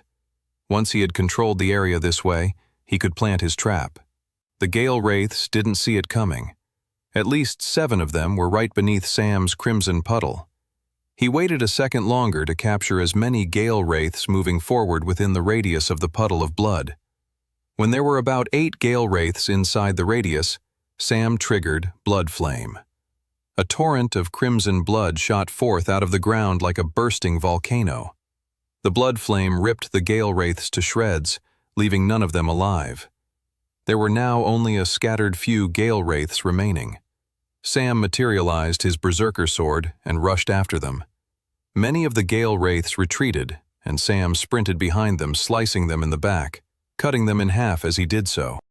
After another few minutes, Sam was standing in an empty field full of glowing green apprentice-tier monster stones without a single enemy in sight.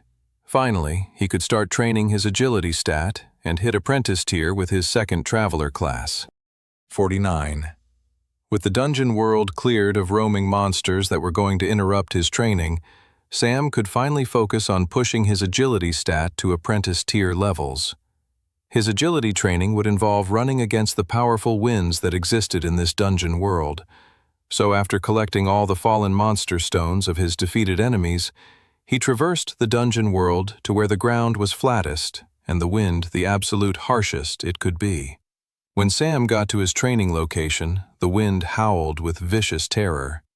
His shaggy black hair flew back behind his ears, and his eyes winced at the sheer force of wind pushing against him. "All right," he thought. "Time to sprint." Sam felt the intense push of the wind against him as he sprinted forward, defying the powerful gusts of wind coming his way. The wind was so powerful Sam could barely jog, let alone sprint. He sent mana into his feet to give them more strength and power when pushing off the ground, but even still, he was far from running his fastest sprint that he could do outside of this particular dungeon world. He ran for 2 minutes like this, and at the end of it, he was hyperventilating with exhaustion. He gave himself a minute to rest and take a sip of water before he did another 2 minutes of sprinting against harsh wind. Despite the pain and effort involved, Sam did this for the entire rest of the day.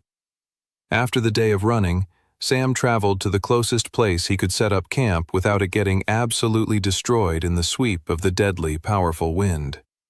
There he sat in front of the warm glow of the fire and rested his aching body and muscles. He ate a big dinner of steak, mashed potatoes, and other fried vegetables that he could cook over the fire. Once resting, he materialized a special jar of balm that he rubbed over his body.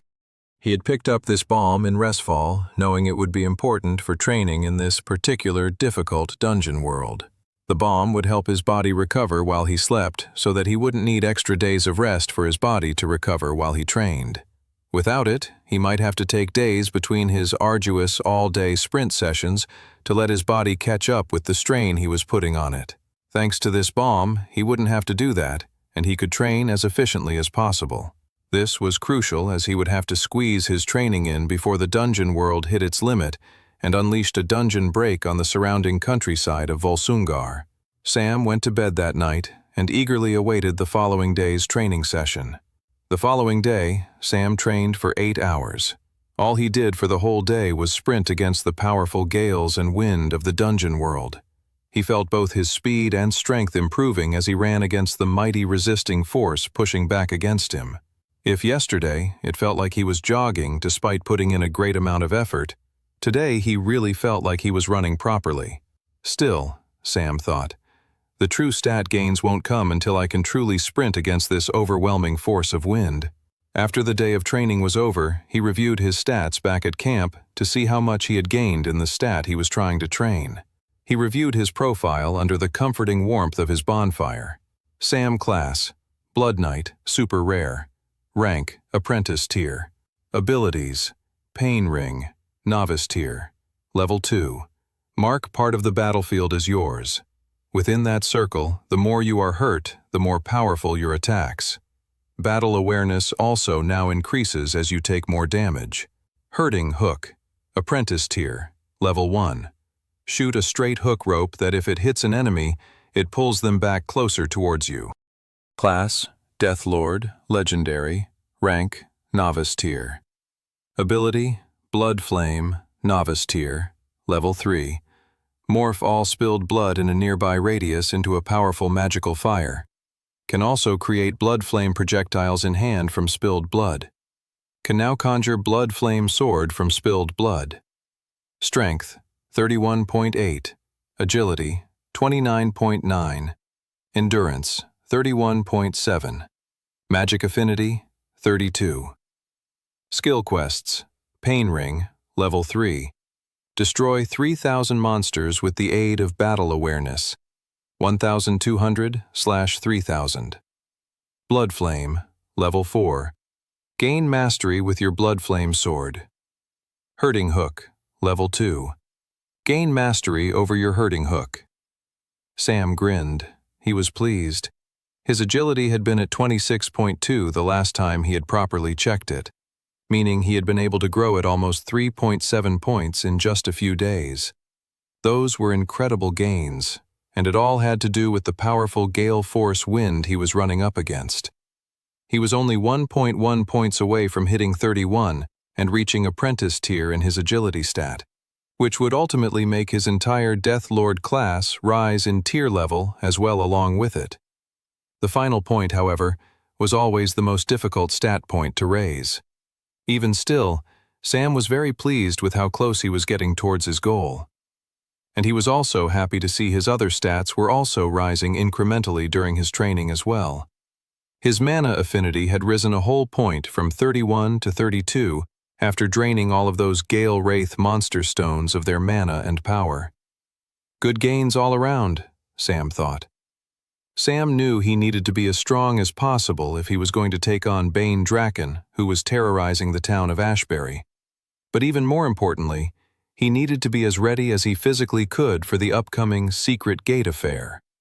So much depended on him getting stronger. "I won't let you down, goddess," Sam thought to himself as he went to bed that evening. The following day, Sam was up bright and early. He made himself a nourishing breakfast of porridge and fruit before starting his big training day. He was hoping today was the day he could push through and raise his agility to 31 and hit apprentice tier with the stat. Finally, before packing up his campsite, he made the most important and nourishing thing needed for a healthy and well-balanced lifestyle: a massive thermos of coffee. Sam guzzled down the caffeine and then got to work. He traveled to the point in the dungeon world where the gale force wind was harshest and began his sprint training. After his evening of rest and restoration with his muscle healing balm, he instantly could feel the stat gains he'd already made to agility when sprinting against the powerful wind. He was no longer just running against the powerful wind, he was sprinting, no, galloping. The wind blasted into his body and face, and yet Sam kept charging forward. The day continued, and despite growing more and more tired, Sam felt his speed and strength only improve when sprinting against the powerful wind. Halfway through the day, he checked his stats and could see he was at 30.6.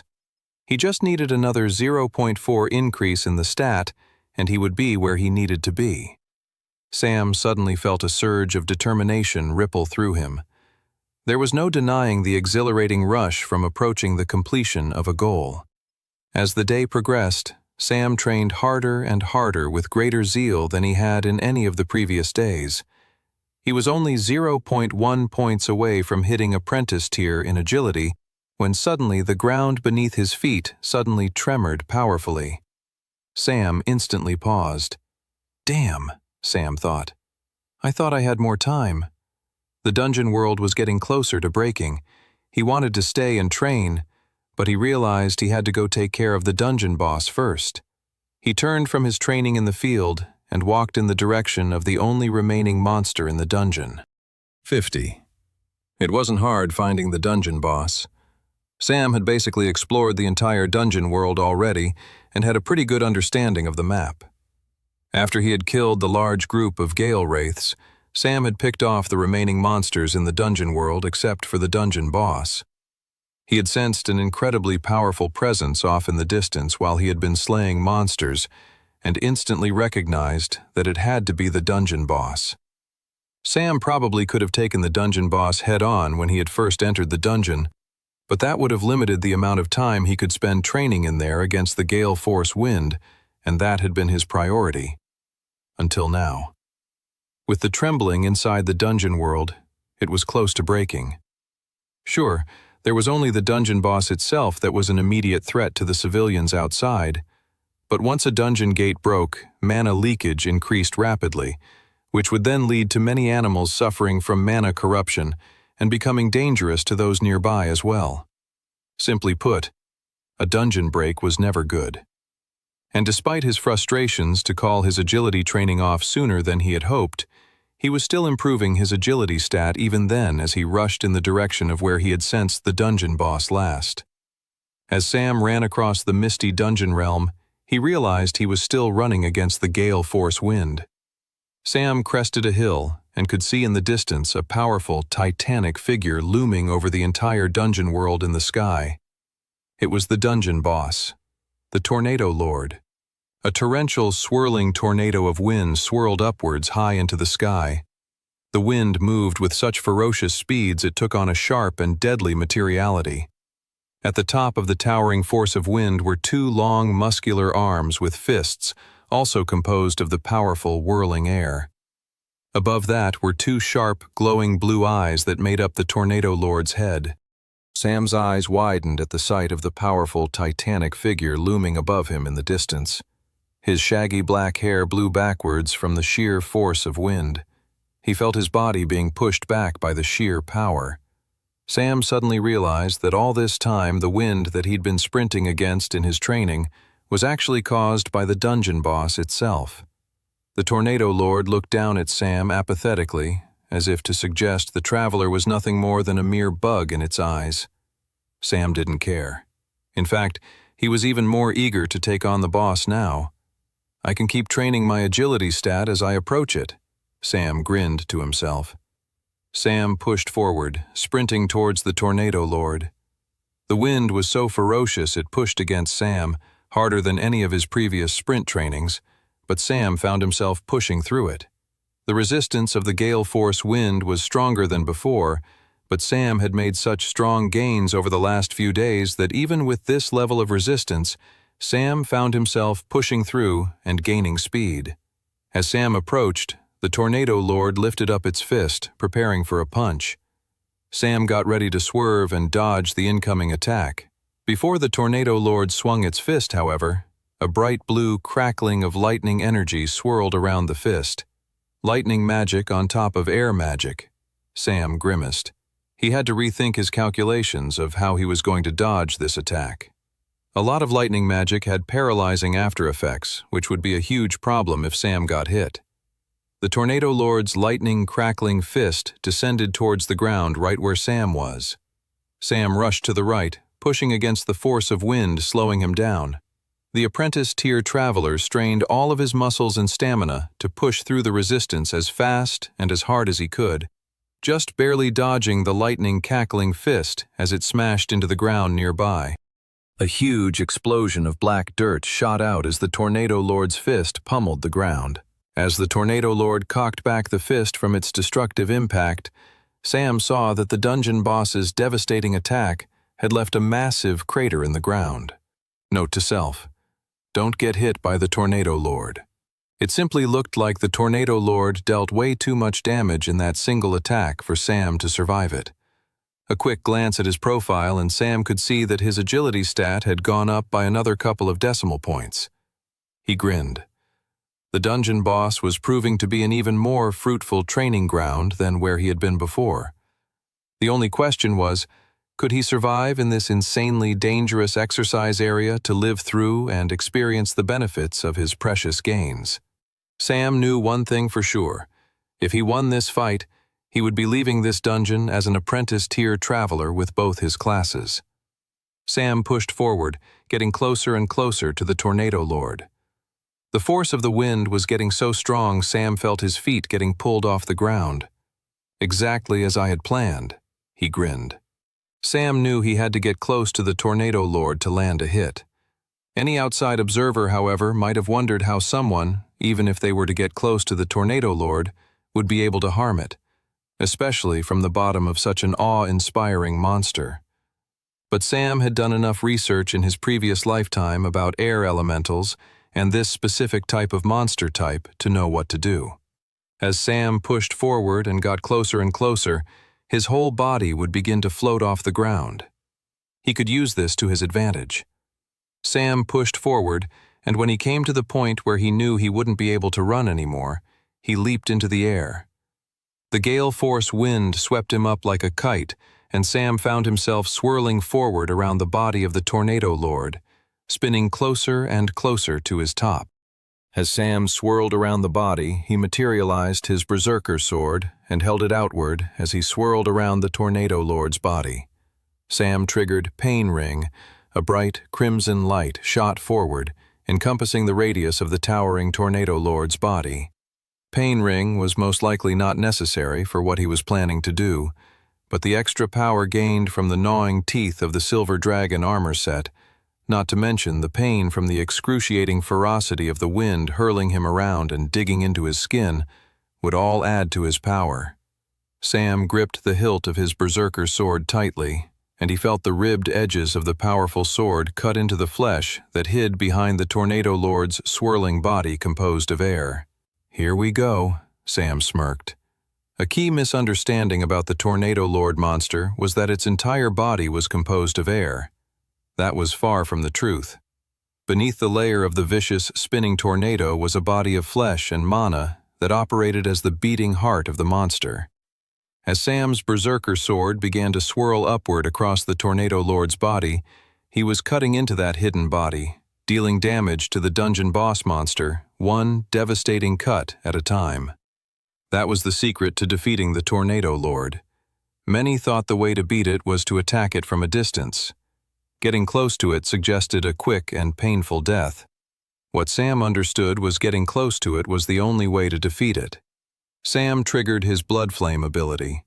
A powerful burst of crimson blood flame began to spiral up across the Tornado Lord's body, the spinning air actually aiding in the spread of Sam's magical and deadly conjured fire. The Tornado Lord screamed in pain. In a final bid to survive, the Tornado Lord tried to separate its head from its burning body. "No, you don't," yelled Sam. He reached out and triggered Hurting Hook. A bright orange light of a hook shot from Sam's palm and latched right in the center of the Tornado Lord's forehead. The Hurting Hook dragged the Tornado Lord's head right up to Sam. As the Tornado Lord's head came closer and closer, Sam thrust it upward with his berserker's sword. The sword punctured right in the center of the Tornado Lord's face, Sam staring directly at the creature as the glow of life faded away from its eyes. 51. Sam's body tumbled down in the air as the Tornado Lord's windy force dissipated for good. The powerful wind didn't disappear all at once, and so it worked as the perfect cushion to Sam's fall, meaning he landed back on the ground without much hassle or pain. Sam caught his breath and wiped the sweat off his brow. With the defeat of the dungeon boss, Sam had a pleasing message appear in his profile. "Congratulations! Your Death Lord class has ranked up to Apprentice tier." Sam grinned with absolute pleasure.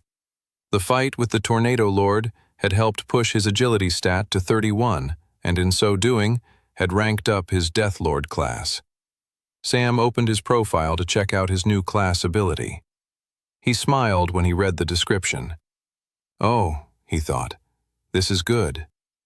Meanwhile, far from Sam's battle with the Tornado Lord, young Lily, along with her brother and grandpa, were running for their lives in the small nearby village of Ashbury. Lily's heart raced and her chest burned as she pushed forward. "Come back here!" shouted the bandits chasing behind them. It all happened so fast, Lily couldn't quite put together how things had gone so quickly from bad to really bad. Lily and her older brother Thomas and their grandpa had been out in the market square of Ashbury selling everyday goods, such as screwdrivers and candle holders, home necessities that most people needed, when Bane Draken and his goons showed up. Lily's grandpa had finished up the sale he was in the middle of, and then all the villagers of Ashbury left, sensing that trouble was brewing. Lily hadn't been sure why. Her grandpa had been giving Bane Draken and his men a reduced price on everything. Most things they sold to Bane Draken, they were barely breaking even, if making a profit at all. The little girl couldn't see why trouble would be brewing, especially since they were already in trouble. Bane Draken was slowly spiraling them into bankruptcy. And yet, in retrospect, the villagers of Ashbury had been right. Trouble had been brewing. Lily couldn't explain it at the time, but perhaps the villagers had just picked up on a feeling when Bane Draken had shown up at their cart that morning. A sense that there was evil in the air. An understanding that perhaps Lily in her years as a child had yet to fully understand until then, that evil didn't need to follow a rhyme, reason, or logic of any kind. It could just be, festering in the mind someone who held power over somebody else. Bane Draken was one such person. He held power over Lily and her family. Their lives were gripped by the power of Bane and these travelers who seemed to shirk the heroic qualities showcased by so many of their more famous colleagues throughout the years. These men weren't saviors. They were bandits. Despite this, Lily's grandfather still showed these bad men kindness and respect. "How can I help you today, Bane?" he had asked with a friendly smile. Bane only snickered as a group of his men surrounded the cart. Bane had said out loud with an air of performance. "Let me think." Lily remembered grimacing at the time. The man was clearly toying with them, torturing scared mice who were backed into a corner. You know, today I feel like taking your entire cart. Bane snickered. It's all mine now. Lily's grandfather frowned. What do you mean? I thought we already had an arrangement. You're getting the best deals in the entire village. But here's the thing about deals, said Bane. You're always looking for a better one, and I think I found one. Today's deal is, all your stuff now belongs to me.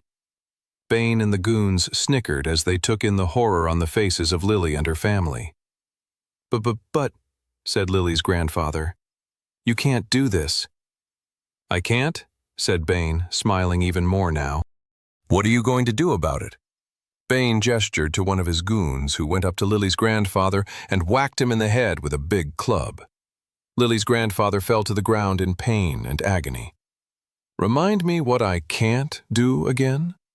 Bane snickered. I can do whatever I like.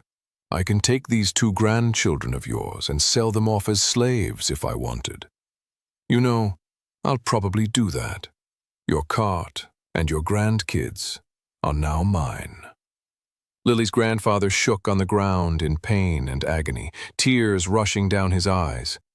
Lily looked on with horror. Her grandfather had been such a strong and wonderfully kind man. She hated to see him like this, beaten up and humiliated. It wasn't right. She clenched her fists, ready to fight these guys, when her grandfather turned his head to look at her. Blood was leaking out his nose and down his mouth. His face was wet with tears. Lily's own eyes were beginning to fill with tears. She didn't like what was happening. She wanted it to stop. She wanted her and her family to be safe and happy. She wanted these bad men to leave her alone. Thomas! Lily! Gasped the old man, shaking on the ground. Run! Thomas then clutched Lily's hand, and within seconds they were sprinting off down the streets away from the bad men. Get back here, you little runts! Shouted the bandits. Lily pushed forward behind her brother. Don't look back, shouted Thomas. Just keep going. They rushed down a side street, then another. Shouts and clambering footsteps echoed behind them. Lily could see Thomas was looking for a hiding spot. They weren't going to be able to outrun these bandits. They were older, with longer legs, and had access to horses. They wouldn't get far in a normal chase. Their only hope was outsmarting them, and the best way to do that was to hide. They needed a moment to get their bearings and catch their breath. Lily remembered there was a little alcove beneath the butcher shop where they might be able to hide, and that looked to be where Thomas was taking them. Yet, when they turned a corner to where the butcher shop was, there were 2 of Bane's men there, already waiting for them. Lily and Thomas stopped dead in their tracks. They quickly turned around in a panic to keep running, only to come face to face with more of Bane's men. Gotcha! They all snickered. Thomas tried to fight them and protect Lily, but they were snatched in the clutches of the men within seconds. 5 minutes later, they were thrown into a heap with their injured grandfather back where all this mess had begun. Forget selling these kids into slavery, laughed Bane. I want to be rid of them. They're annoying. I'll enjoy watching the old man suffer, though. Which one should we kill first? The little boy or the little girl? Bane snickered as he looked from Thomas to Lily, clearly savoring the fear and sadness in their eyes. Screw you, shouted Thomas. Leave my sister and Grandpa alone. Bane looked to the other bandits, and they all began to laugh heartily. I guess the choice has been made, laughed Bane. Let's kill the little girl to show this weakling how powerless he really is. Lily squirmed and tried to run, but she was already trapped in the clutches of one of the bandits who had captured her. Bring her to me, hissed Bane. Despite fighting the man who held onto her, Lily couldn't escape, and soon she was standing right beneath the looming figure of Bane Draken. Lily felt her vision begin to fade as tears filled her eyes. The man in front of her didn't seem to care. He materialized a dagger in his hand. Oh, no need to cry, little one, said Bane, lifting up his dagger. It will soon be all over for...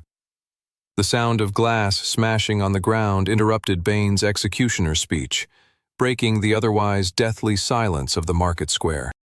What's that? Bane asked, no longer snickering but clearly irritated and annoyed. One of his men walked over to the smashed glass that had appeared out of nowhere. The bandit looked confused. "It's a puddle of blood?" Another sound of glass smashing echoed elsewhere, and everyone turned their heads. Then elsewhere, and then again. "Who's doing this?" shouted Bane. "Show yourself." Suddenly, at the original puddle of blood, a figure appeared out of nowhere. Bane's eyes widened. It was the shaggy, black-haired traveler boy they had seen a few days ago. After appearing out of nowhere, the boy wasted no time materializing his large blade and decapitating one of Bane's men in front of all of them. The bandit's headless neck spurted out blood in every direction while the man's severed head flopped onto the floor, staring out at the world both upside down and lifelessly. "Stop him!" The group of rogue traveler bandits rushed towards the boy, and when they all got in range of hitting him, he disappeared. Where the heck did he go? The boy appeared right behind them all in another puddle of blood. He stretched out his hands and triggered another one of his abilities.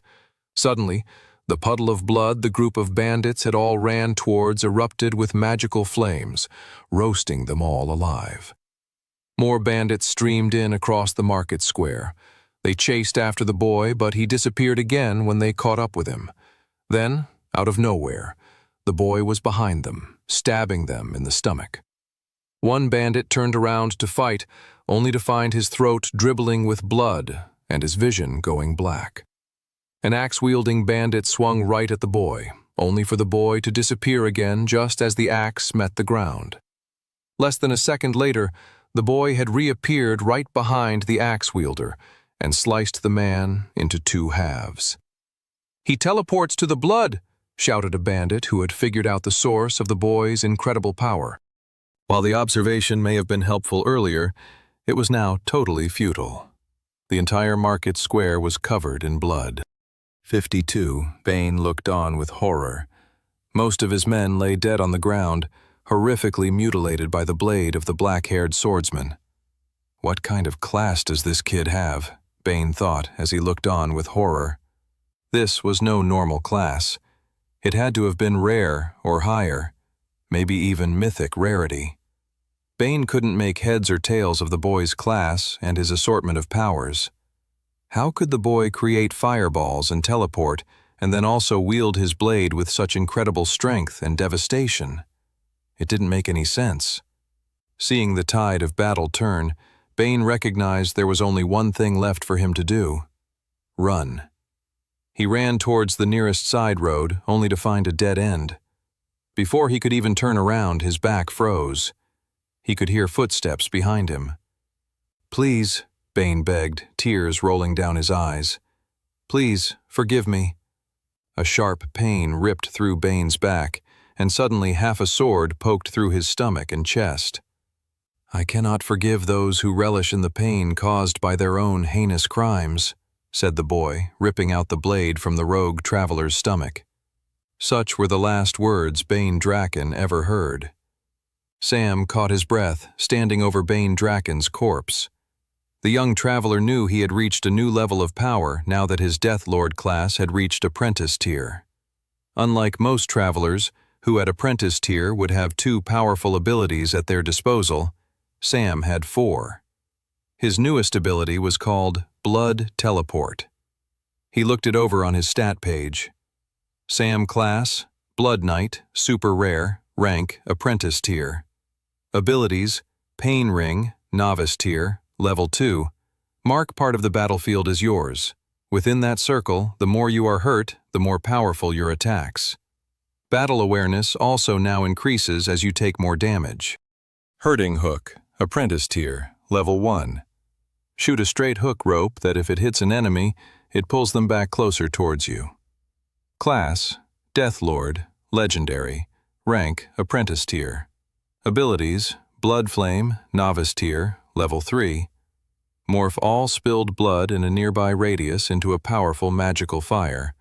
Can also create blood flame projectiles in hand from spilled blood. Can now conjure blood flame sword from spilled blood. Blood Teleport, apprentice tier, level 1. Teleport to and from spilt blood on the battlefield. Strength, 32.5. Agility, 31.2. Endurance, 31.9. Magic affinity, 32.3. Skill quests. Pain Ring, level 3. Destroy 3,000 monsters with the aid of battle awareness. 1,200/3,000. Blood Flame, level 4. Gain mastery with your Blood Flame sword. Hurting Hook, level 2. Gain mastery over your new Hurting Hook. Blood Teleport, level 2. Gain mastery over Blood Teleport. He grinned. Sam was pleased with his progress. Sam stayed in Ashbury another few days. He helped the villagers clean up the place after all the destruction he had caused. He lent his extra healing potions and first aid supplies to help aid the old merchant man who had been the most grievously injured by Bane Draken and his goons. It took him a couple of days, but the old man was getting better, and everyone believed he would make a full recovery. Sam had also passed on a note to a passing traveler scout to head back to Resfall and let them know what had happened there straight away. Sam didn't want Ashbury to come under any scrutiny or trouble for what had happened with the group of evil rogue travelers. But once Ashbury looked to be returning to the peaceful and happy town it once was, Sam knew he had to leave and return home to Resfall. After a lovely dinner and feast held by the innkeeper, the following morning Sam set off on his horse to return to the Travelers' Guild. He had only made it a few meters from the edge of town when from behind him the entire village shouted, "Thank you!" Sam turned around and smiled. "Don't worry about it, just doing my job." The young boy and girl, Lily and Thomas, waved at him with gleaming smiles of joy. "Thanks for saving my grandpa," shouted Lily. "I want to be just like you when I grow up," shouted the boy. Sam smiled and waved. He continued to think about the boy's words for a good few minutes after as he traveled away from the village. "I want to be just like you when I grow up." "Kid," Sam couldn't help but think, "if I succeed at my overall mission, you won't have to be." And that was a gift Sam hoped he could deliver one day in the future. 53. Almost a week later, Sam strolled back into Resfall on a cold falls-time evening. The cobblestones were wet from rain earlier that day, but the cloudy, miserable afternoon had turned into a clear night, with the stars and moon shining overhead. The city was abuzz with activity. Kids were running through the streets dressed as little devils, ghosts, and witches. They ran door to door, presenting open pillowcases for their elderly neighbors to deposit candy in. Pubs were filled with costumed revelers merry on wine and celebration. Sam was pleased to see he had made it back to Resfall for the evening of Hallow's haunting. It took him some extra time to navigate his horse through the crowded streets, but he eventually got back to the Resfall Travelers' Guild Hall.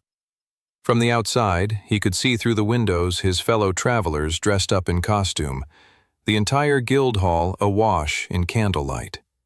He went through a side entrance where he could enter the courtyard without having to disrupt the party with an exhausted and potentially grumpy horse. After returning his horse to the stable, he caught sight of Olivia and her squad drinking outside. Sam blushed, trying to contain his smile at the trio and the costume they had finally ended up going as. Olivia was wearing a straw hat and overalls and holding a rake, clearly dressed as a happy farmer. Meanwhile, Curtis and Brock were both dressed up as sheep. "What?" barked Brock. "You two," chuckled Sam, "look ridiculous." "It was either this or the three dum-dums," sighed Curtis. "Bah." "The things I do for love, eh?" said Brock. Olivia took her farmer's hat off her head and placed it on Sam. "There you go," she smiled. "You now have a costume. Go on in, everybody's waiting for you. We were worried you weren't going to make it." Sam thanked Olivia and left the trio to their drinks and went inside to see if he could find his friends. The guild was heaving with people. There were people dressed up as cute cats and bumblebees, while others were wearing incredibly detailed and gory masks that looked like a severed wolf's head. The chaotic mosaic of different costume styles was enough to cause disconcerting feelings of whiplash. As he searched for his friends, he noticed one couple dressed up as Cleodel and Abelmus, the most famous tragic couple in Westrian history. And soon after that, he noticed another couple dressed as the legendary orc fighting duo, Sharanaj and Aisha. Sam couldn't help but chuckle at the sight of these costumes and feel sorry for Curtis and Brock, seeing their good costume ideas go to waste while they had to dress up as sheep. There he is. Sam looked over his shoulder and saw his friend, Clara. Clara was wearing a skin-tight black jumpsuit with a black cape billowing behind her. She had put white makeup on to make her skin look pale and was grinning with sharp, fake vampire teeth. "Do you like my costume?" "You don't look very scary," mused Sam. "That's not the point," Clara smirked. "Besides, maybe there's someone we both know who scares easily and whom I don't want my costume to terrify." Sam laughed at that. "Where's Toby anyway?" "I'm not sure," said Clara, looking around. "He went to get us some drinks. Oh, there he is." Moving through a throng of people in the dining hall turned dance floor, Sam noticed a boy dressed up in a flurry of wrapped white bandages, which included his entire face. "So he went as a mummy this year, huh?" Sam smiled at the boy, pleased to see Toby was keeping up his tradition of wearing costumes that blinded him from people dressed as scary monsters. "I mean, how can you even see in that thing?" asked Sam. Toby's entirely bandaged face sighed in front of him. "Clara made me create little pinholes so I can see. On a practical level, it makes sense. I couldn't walk otherwise. But in terms of achieving the costume's original intention of blinding me from terrifying creatures in the night, the pinholes render my costume slightly less effective." "Oh, please," said Clara, rolling her eyes and taking one of the drinks Toby brought and taking a sip. "By the way, did you see Brock and Curtis?" Sam grinned. "That was one costume I was not afraid of," Toby chimed in. They all laughed. "If you thought their costume was funny," said Clara, leaning in mischievously to Toby and Sam, "check out the Guildmaster." Sam then peered across the room and saw Guildmaster Redfield dressed in a giant pumpkin suit with orange makeup on his face. That is outrageous, Sam thought, admiring the Guildmaster's ability to let loose from his image as one of the most powerful travelers in all of Westria and simply be silly for a night. But then Sam noticed something odd. Standing right beside the Guildmaster was someone he was not expecting. Mildred Cross, the handmaiden to the Queen. What's she doing here, Sam wondered. She wouldn't leave the Queen unprotected like this. That was when Sam heard a voice make a performative coughing gesture. Oh no. Sam turned around and saw a very beautiful girl dressed in a sparkly green tank top, short skirt, and fake fairy wings behind her. The top of her face was covered by an elegant, sparkly green theater mask, but Sam recognized the gorgeous blue eyes and long, flowing blonde hair anywhere. "I must say," said the Queen, "you're a far better traveler than you are costume dresser-upper." Sam balked. "Costume dresser-upper? Is that even a word?" "You know what I mean," huffed the Queen. "Well," sighed Sam, "I'll have you know I only just got in from a mission, so I didn't have time to dress up. That said, you look very nice." The girl was taken aback and blushed. Whatever moment Sam and the Queen were having was then interrupted by Toby. "Sam, I need to talk to you." "I'll, see you later," said Sam to Queen Alice, and then hurried off. Toby dragged Sam to the corner of the room and said, "Guess what Clara got for my birthday?" Sam raised his eyebrows. He had forgotten about Clara's dilemma earlier in the month, curious to hear what she ended up getting him. "She got me this awesome history of magic across Westria," said Toby. "Very fascinating to read about the differences and similarities between old magic and new magic. Clara really gets me, huh?" Toby's blissful thought quickly disappeared and changed to panic.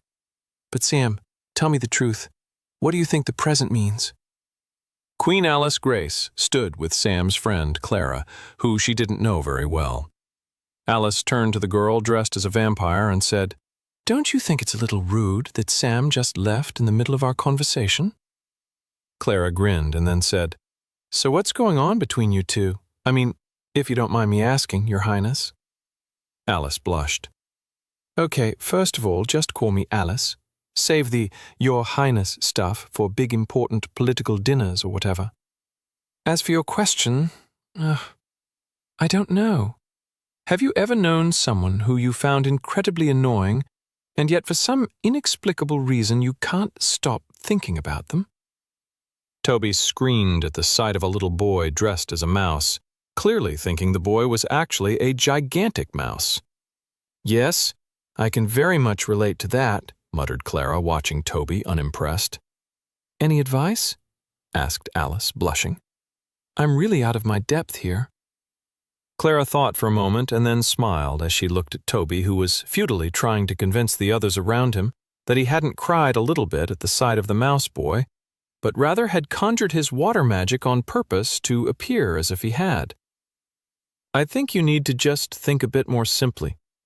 You find Sam annoying, yes, but you can't stop thinking about him. Maybe you should just try to get to know him better. Right now, you guys are, what, colleagues, kind of? Maybe you should try being friends. Friends, huh? Said Alice. I'll have to think on that. I've never really had many friends. There's Mildred, but she doesn't count, I guess.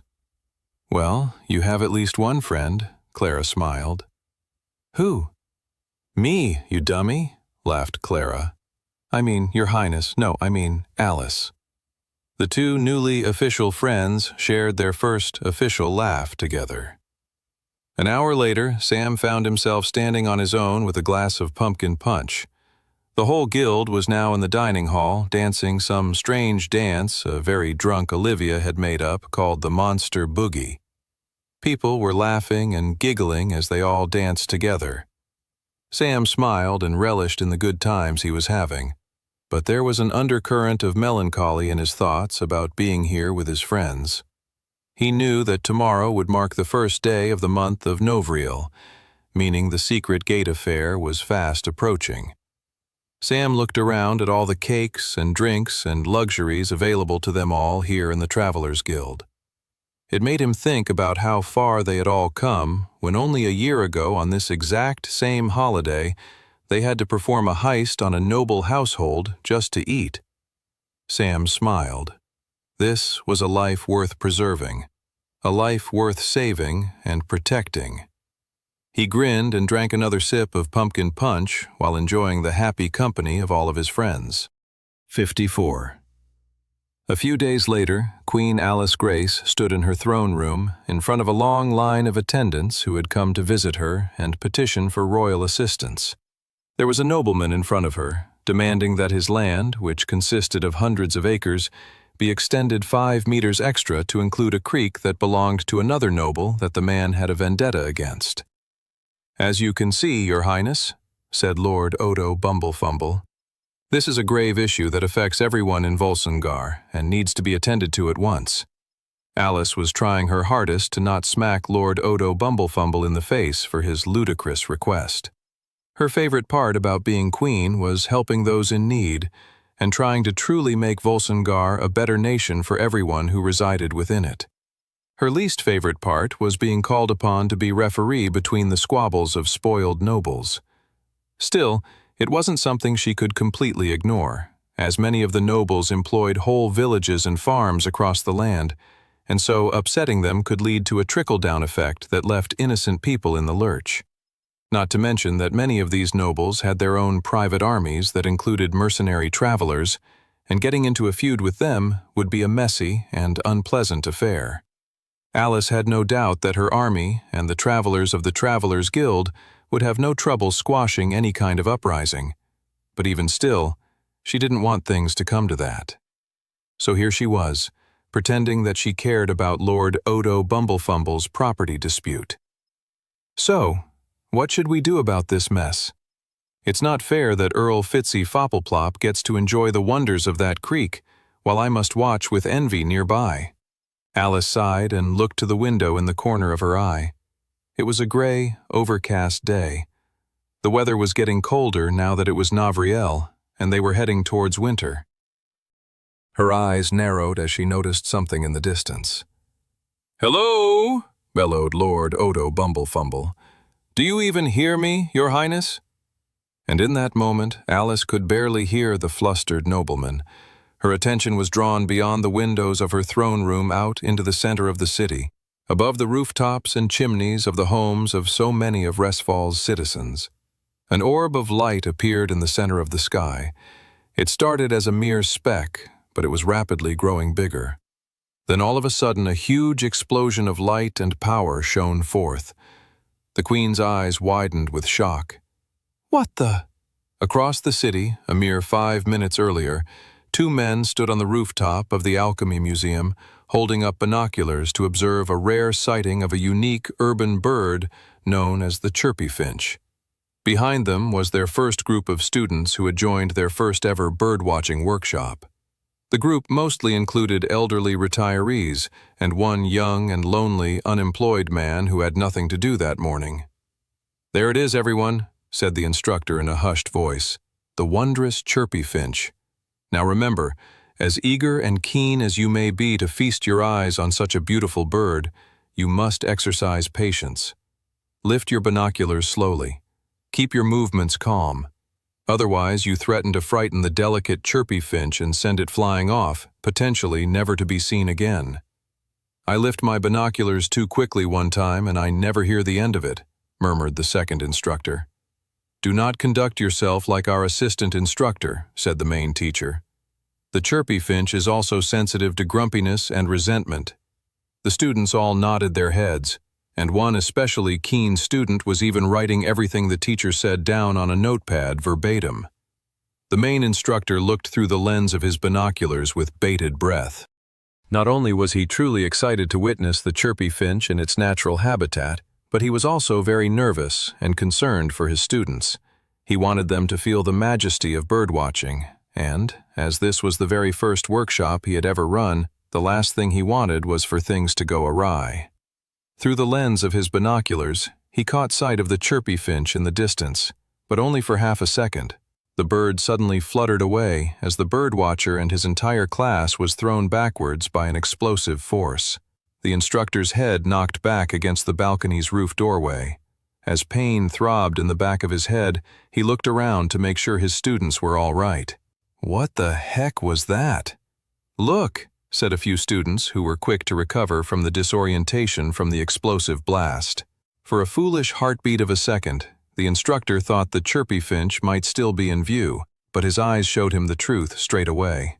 In the center of Restfall, a giant glowing portal had formed. A massive, irregular dungeon gate had formed right in the middle of the city. The streets of Restfall were suddenly overrun with panicked, fleeing citizens. "To the gates!" cried multiple men and women who were sprinting towards the city's exit. "It's the end times!" cried a shaggy, cloaked beggar, ringing a bell to sound the alarm. "Money doesn't matter anymore, so please spare some for those in need." Men, women, and children all rushed forward, trampling over each other to escape, all while the large and brightly colored dungeon gate loomed over all of them like a watchful demonic eye. Felix Firepunch and Dangerous Darren stood together in the middle of the street, caught between the onslaught of the panicked stampede of citizens. "Everyone calm down," they shouted, but were fully ignored. Now is not the time to panic. The two champions of Restfall's illegal underground boxing ring looked to each other and shared one of their moments of telepathic best friendship. They threw their fists in the air and shouted, "Dangerous Fire Brigade, assemble!" Young children appeared on the rooftops of the streets where everyone was squeezing and running away. "Don't be afraid," shouted the kids. "Here, have a peanut." Adding to the chaos of the morning, the streets were now not only packed with citizens terrified for their lives, but suddenly and inexplicably, peanuts began to rain down on all of Restfall. Sam stood on a rooftop, his black hair drifting in the breeze. He stared calmly at the large turquoise-colored dungeon gate that had appeared in the center of Restfall. Screams echoed across the city like a howling wind. It had only been a few months since Clarence Erdstrom and the Spectral Church had attempted to destroy the city via a massive artificial dungeon gate in the center of the city. Obviously, something like this would cause widespread panic, especially with the city already so recently traumatized and on edge. It wasn't as if dungeon gates hadn't formed in the city before, but they were normally much smaller and taken care of right away. No one, not many even in the Travelers Guild, would have witnessed a dungeon gate like this before. But that wasn't the case for Sam. He was well aware of what he was looking at from across the city. And so it begins, he thought. The secret gate affair. 55 Edgar Redfield had been waiting all morning for something to happen. He had done 3 laps across the circumference of the city with 2 assistants and 2 messenger runners behind him. "What is the point of this exercise, Guildmaster?" asked one of his assistants as they began their 4th lap of the city. They had spent hours since the early morning traversing the city and its different neighborhoods. Edgar's answer to the question was an incomprehensible grumble. He hated being in the dark. He was not a fan of surprises. He even punished Olivia Reeves and her squad once for trying to host a surprise party for him. Some people liked surprises. Well, Edgar Redfield hated those people too. He couldn't see what was appealing about surprises, or that some people even took joy in the shock of something unexpected happening. It was sheer madness to his mind. But he wasn't 100% in the dark that morning. His young traveler colleague and one of the most promising up-and-coming members of the guild, Sam, had informed him a few days back that a momentous and dangerous event near the scale of the attempted assassination of Alice Grace was fast approaching. Edgar had demanded to know more, and the boy refused. He wasn't really sure why Sam was being so coy, but the strange and sometimes cryptic boy normally had his reasons. Still, the apprentice-tier traveler had left him in a precarious and unenviable position. It was maybe even worse than a surprise. Edgar knew something was coming, but not enough to prepare for it. It was still a surprise then, except it felt like this particular surprise was taunting him. The guildmaster had done everything he could to mitigate this. He had ordered every member of the guild to be awake at 6 in the morning and to not leave the city on any missions that day. On top of that, Redfield was doing his laps to observe any wrongdoing with assistants and messengers ready to get the word out if he needed it.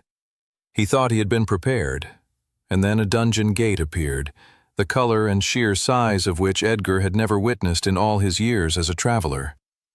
What the heck am I looking at? Edgar didn't dwell on that question for long.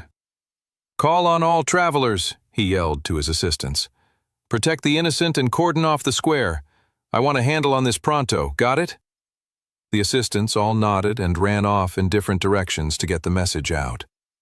Edgar then conjured powerful pink spirit druid mana all around his body and leaped up to a rooftop and headed in the direction of the powerful dungeon gate that had appeared at the center of the city. 30 minutes later, the entire market square where the turquoise dungeon gate had appeared had been cordoned off and guarded by travelers, standing proudly with their blue cloaks at all the different entranceways to the square. Redfield had ordered guards and travelers to take up posts all across the city. He had guards by the gates offering food and shelter. However, he let it be known that the Travelers Guild had it covered, and there was nothing to be afraid of. With the full force of the guild on display and the fact that after an hour no monsters or anything deadly had come out of the turquoise gate, many citizens ended up returning to their homes or continuing about their day. A big majority of them even came to the fringes of the market square to see what the Travelers Guild was going to do next. It all was going as Sam had expected. He had purposefully not explained much to the guildmaster because he didn't want to add any more variables to the day than already existed. The fact that Clarence Erdstrom wasn't ruling over Resfall was a significant difference, and Sam wondered whether or not that would greatly affect the outcome of the day. What if Grendel Blackheart didn't even show up? What if some worse rogue traveler entered the gate and gained all the power and riches it offered inside?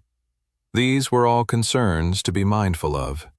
With every success he had in this new timeline, his mastery and control over historical events got worse and worse. Sam nodded his head at the travelers guarding the square as he walked through and headed towards the tent headquarters that had been set up. He strode into the tent headquarters to find the guildmaster and other high-ranking travelers standing around a black board where they looked to be drawing out a raid strategy. "Good, you're here," said Redfield as Sam approached the table. Olivia Reeves was there along with a few other 3-star Adept-tier travelers. They all looked at Sam, aghast to see a mere 1-star apprentice-tier traveler welcomed so confidently by the guildmaster at what was an incredibly important and crucial strategy meeting. Are we sure we want such a young recruit at this meeting?" said one of the older travelers. "Does the boy who defeated Clarence Erdstrom really need to defend his presence at this table?" barked Edgar. "I'll have you know it was on his intel that we were even remotely prepared for today." "I agree with the guildmaster," said Olivia, crossing her arms and grinning at Sam. "Good, that's settled," said the guildmaster. "Anyone who objects can leave." The older travelers looked a bit irritated but kept quiet. Sam smirked at those who had been put in their place by the guildmaster. "Care to share any information now that the big surprise has been revealed?" asked the guildmaster. Sam nodded his head. "Here's the thing with the Turquoise Gate. It's men and women in black cloaks all moved through the city of Resfall. Some of them working together, many were not. No matter where they were, no matter what corner of the city they currently were in, they were all moving in the same direction, towards the Turquoise Gate. The most common thing amongst all of these individuals was one thing. They were travelers, but they didn't wear blue cloaks. They were mercenaries. They were rogue travelers. They were powerful men and women who fought and explored dungeon worlds for themselves, mostly for treasure, for riches, for power. One of these travelers went by the name of Grendel Blackheart. The man strode through the streets of Resfall, his powerful presence felt by all whom he passed. As a lord of one of Volsunger's western outer provinces, he had traveled a long way to get here. About a week back, he had cleared a dungeon gate with his team when a special chest containing an envelope had appeared. It had told him to come to Resfall at today's date and time to find a powerful new irregular gate known as a challenge gate.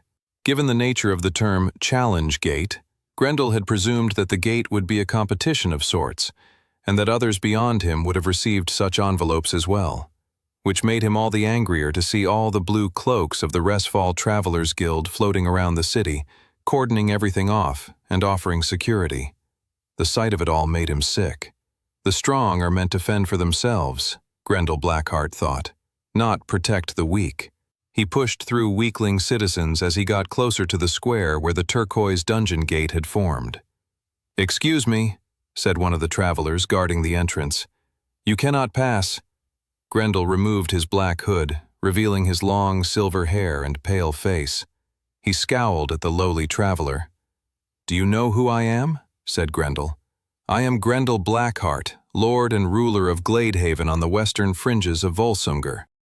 I am a noble, and I demand to speak with whoever is in charge here." The traveler guard gulped. "We've been instructed to not let anyone through." Grendel materialized a long, deadly silver blade and held it up against the guard's throat. "Really?" said Grendel. "Is that so?" Sam walked through Guildmaster Redfield and the others on the most important details of the turquoise dungeon gate. "It's an irregular gate," Sam explained. "The turquoise indicates that it's a special type of irregular gate known as a challenge gate. Those who enter it face a series of challenges, and whoever survives comes out all the more powerful." Some details Sam chose to keep to himself. Upon entering a challenge gate was normally a waiting area where eventually another gate would appear that would take people to one of the challenges. It was because of this gate within a gate structure that today's event had been dubbed the Secret Gate Affair in Sam's previous timeline. But he didn't want anyone in this room to know. They didn't need to, as he needed to convince them not to come in. "I propose we form a team of our best and take on the challenges for ourselves and clear this gate before it causes any more damage to the city and the civilians," said Olivia.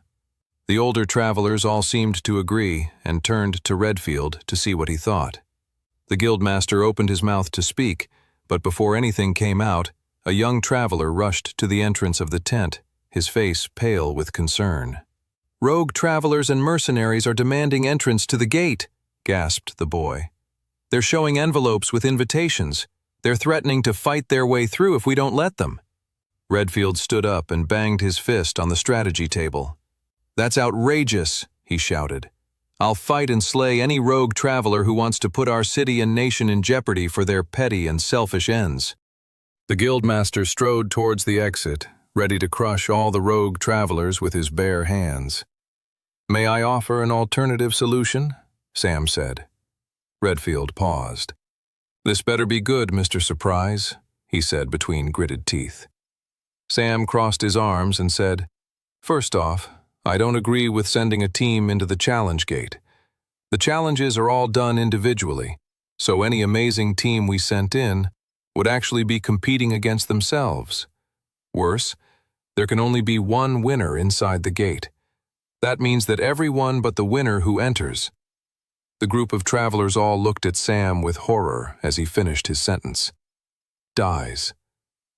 A heavy silence descended on the strategy tent.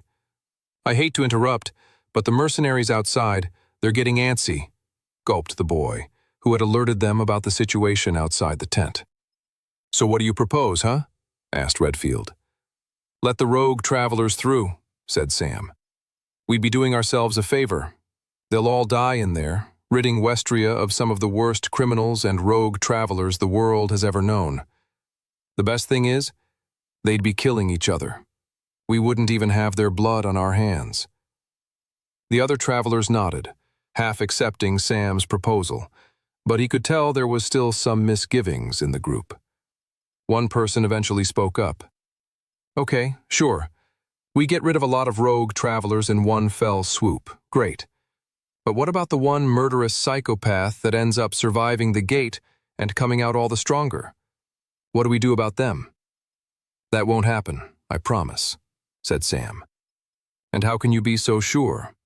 Sam cracked a grin and then said, "Because I'll be competing, and I plan to win." The entire strategy tent looked at Sam, aghast. Some of the older, more senior travelers' eyes widened at the sheer audacity of what Sam had declared. Sam ignored them. He didn't care about their opinion. They weren't the ones making the final order. He turned to Redfield to see what he thought. The older man shook his head. "You're crazy, kid, you know that?" Sam looked at the man intensely. "From what I can see, my strategy is the best way forward. Do you really disagree?" The two men looked at each other for a long moment, and finally Redfield gave a defeated sigh. "All right," he said. "We're doing what the kid proposes. Let the rogue travelers through." Sam watched as the blue-cloaked travelers stepped aside and let the mercenary and rogue travelers through the cordoned-off area of the market square.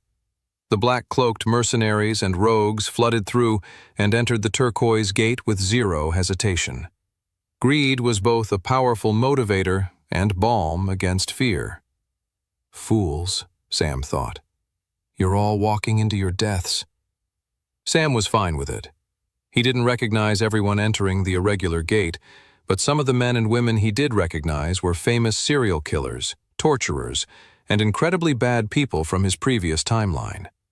This had been his big concern about the large divergence between his previous timeline and this one, namely that Clarence Erdstrom hadn't succeeded in his coup, and therefore many of Volsumgar's most evil travelers were still keeping to the shadows, keeping their identities hidden. Sam hadn't been sure whether the promises of riches and power that the turquoise gate represented would be enough to compel the many rogue travelers who had entered in his previous timeline to do so in this new one. They were risking a lot more in this timeline than they had in the previous timeline, where Clarence had given all rogue travelers a free pass to pursue whatever nefarious deeds they wanted. Which was why Sam was glad to see these evil people's greed and hunger for power was enough to draw them out, even in this new timeline. "Looks like everything is going according to plan." Sam grinned. The market square grew quiet and empty again after the large group of rogue travelers had entered the gate. There was only one last thing to do. Sam turned to Redfield and his traveler colleagues and nodded his head. Sam turned around and entered the turquoise gate. He was the last traveler to enter. Edgar Redfield watched the young traveler Sam walk fearlessly into the turquoise dungeon gate, entering it without a shred of fear or hesitation. The boy took a step into the gate and was engulfed by it within half a second, disappearing in a blip. "I'm impressed with your confidence in him," said Olivia Reeves, standing beside Redfield, watching what he had just witnessed. He couldn't always explain it, but there was something about Sam that made him different from your average apprentice-tier traveler. Many travelers who made it to such a tier normally didn't make it much higher than that. By the time most travelers reached that point, they were too overcome by trauma and fear to truly push further in their development as a traveler. They plateaued. It took a hardening, a numbing of oneself, to push through into journeyman tier and above, to take in the truly frightening things that existed within the more challenging dungeon gates that awaited you at that level. Such challenges changed you, changed the way you looked around and acted in the world. Redfield saw such things in Sam already. The way he carried himself, his confidence, his strength. Redfield didn't know why, but he understood that the boy was wise beyond his years. He smiled and crossed his arms, looking at the empty space where Sam had been. "I have every confidence in Sam," he said. Just as Redfield had uttered those words, the turquoise gate looming over all of them suddenly flickered and disappeared. All the citizens huddling at the entranceways of the market square gasped with shock. The travelers all looked surprised as well. What's happening now?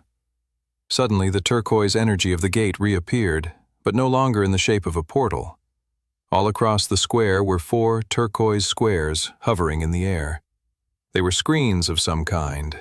They were showing people in a strange, purple landscape. "Who's that?" someone asked. Redfield was the first person to pick up on what they were watching in the screens above. He had never seen anything like this before. They were witnessing what was happening on the inside of the irregular gate. The world on the other side of the dungeon gate was a grim world of black dirt and purple sky, with the spark of deadly lightning far off in the distance. Sam stepped through the portal and saw the rogue travelers and mercenaries all standing around nearby. Some were huddled up, clearly conspiring with one another, while others stayed apart, keeping their distance. The men and women were all brutish figures with scars on their faces and hatred in their eyes. They all dressed in a familiar ramshackle style. A sword from a warrior they had slain, boots stolen from a poor merchant they had threatened to kill, an armored chest piece that hung from the wall of a noble they had assassinated, and on it went. They were dressed in a collage of all the other travelers and people they had harmed and killed.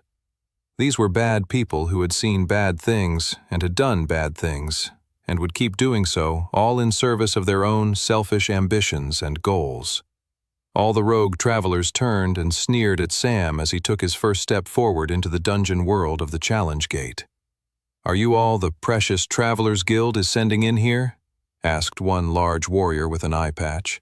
Sam didn't recognize the man who spoke, meaning he probably wasn't going to be alive for that much longer, based on his knowledge of history from his previous timeline. All the other rogue travelers nodded their heads at the man's question, though. They were all thinking the same thing. Someone else spoke up. "I can't believe it," said the mercenary. "Is the Travelers Guild really going to let us have the spoils for ourselves?" Sam smirked and stared down the group of deadly men. "Do you really underestimate me that much?" The group of rogue travelers all blinked with shock at Sam's question before breaking out into a hearty laugh. The rogue travelers' arrogant mirth was quickly cut short by a message prompt that appeared in all of their retinas, including Sam's. "Welcome to the Challenge Gate. Challenge 1. Survive the monster wave." A sense of tension rippled through the group of rogue travelers as they all frantically looked around, preparing for monsters to suddenly appear. "You fools," Sam thought as he shook his head, thinking about how they had all just so recently been laughing at him. "You're all about to die." 57. Sam scanned the ground quickly to see if he could make out Grendel Blackheart. He looked across the stern faces of the rogue mercenaries, all preparing for a big battle ahead of them. "Where are you, Grendel?" Sam could potentially kill Grendel in this first round and prevent him from ever acquiring the demonic rune blade and stop his significant contribution to the genocidal slaughter of the elves in just over a year's time. Sam could complete his mission before the Challenge Gate even properly got started. That was, if he could find Grendel. but the notorious traveler was nowhere to be seen. Sam figured he must be at one of the farther ends of the pack of rogue travelers then, which probably made sense, as Grendel had been one of the first travelers to enter the turquoise gate in the first place. Sam briefly considered whether it was worth searching through the crowd, but then the wave of monsters suddenly appeared all around them. Goblins, chimeras, drakes, minotaurs, and more all burst into existence. The wave of monsters not only appeared surrounding the entire group of travelers, but were also sprinkled between the huddled masses of warriors, mages, rangers, and more. The first trial of the challenge gate had finally begun. 4 blue goblins screamed with rage and rushed towards Sam. Sam materialized his berserker sword in one hand and his fiery flame sword in the other and held them tightly in his grip. He triggered Pain Ring, and a crimson light shot out from Sam and created a large circle around him, marking the ability's radius. One blue goblin rushed ahead and leaped in the air, pulling its arm back, ready to stab Sam right in the skull upon impact. The blue goblin screamed its gibberish battle cry as it descended upon its opponent. Sam wasn't impressed with this simple attack strategy. There were kids in Resfall that had more cunning and wits than this, but Sam knew this was only the start of the first trial. The monster wave would spawn more difficult beasts and creatures over time, the longer it went on. This was only the beginning. Sam raised his berserker sword above his head to stop the attack.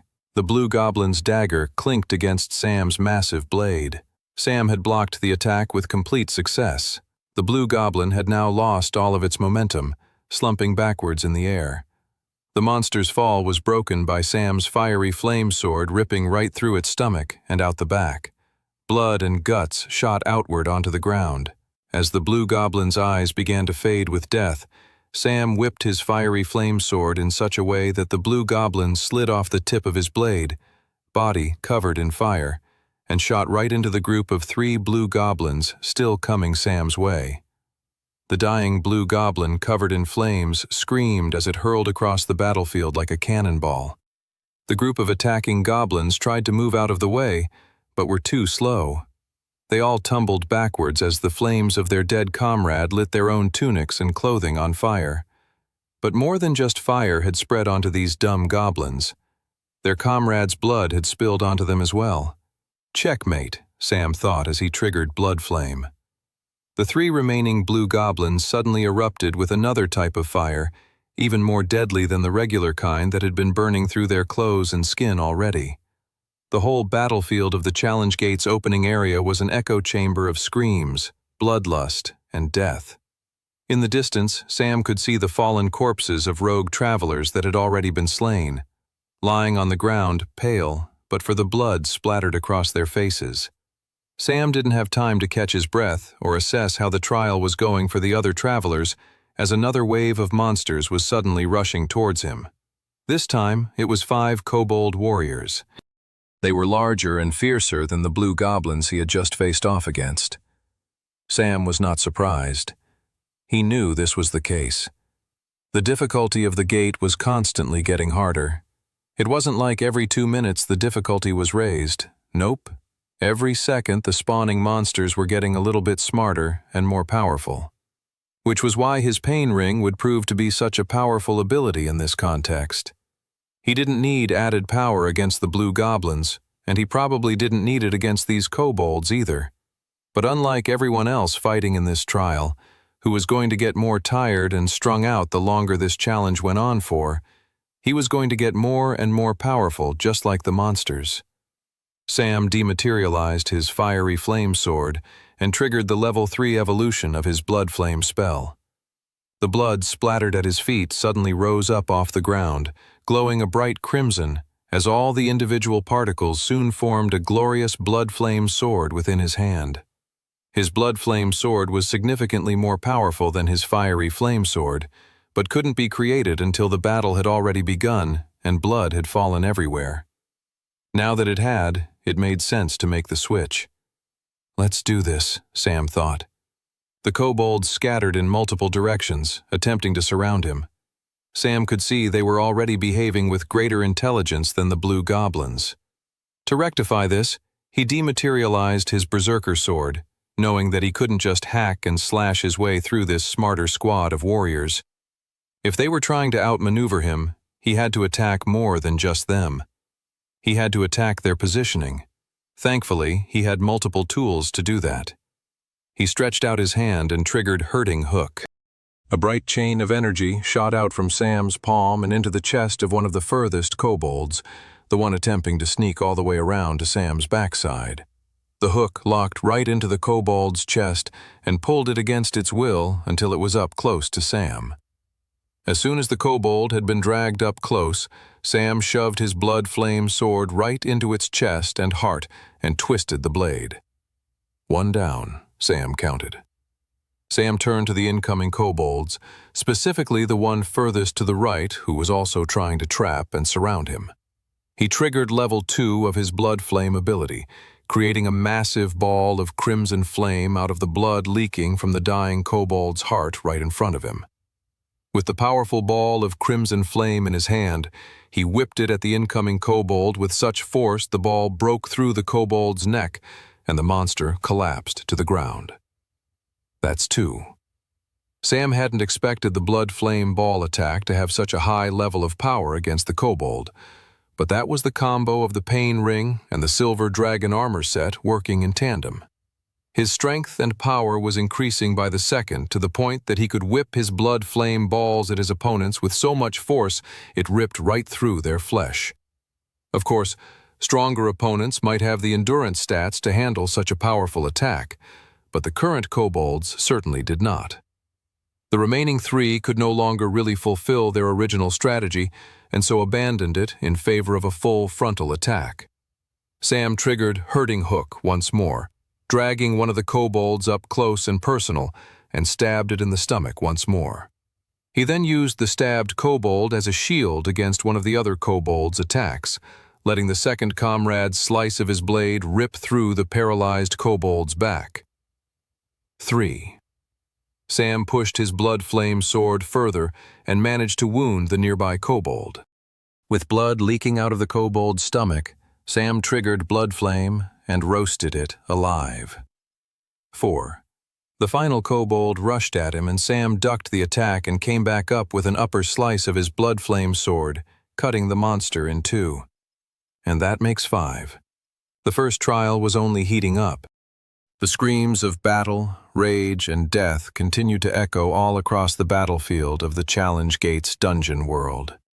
Puddles of blood leaked into one another as the carnage ran without stopping.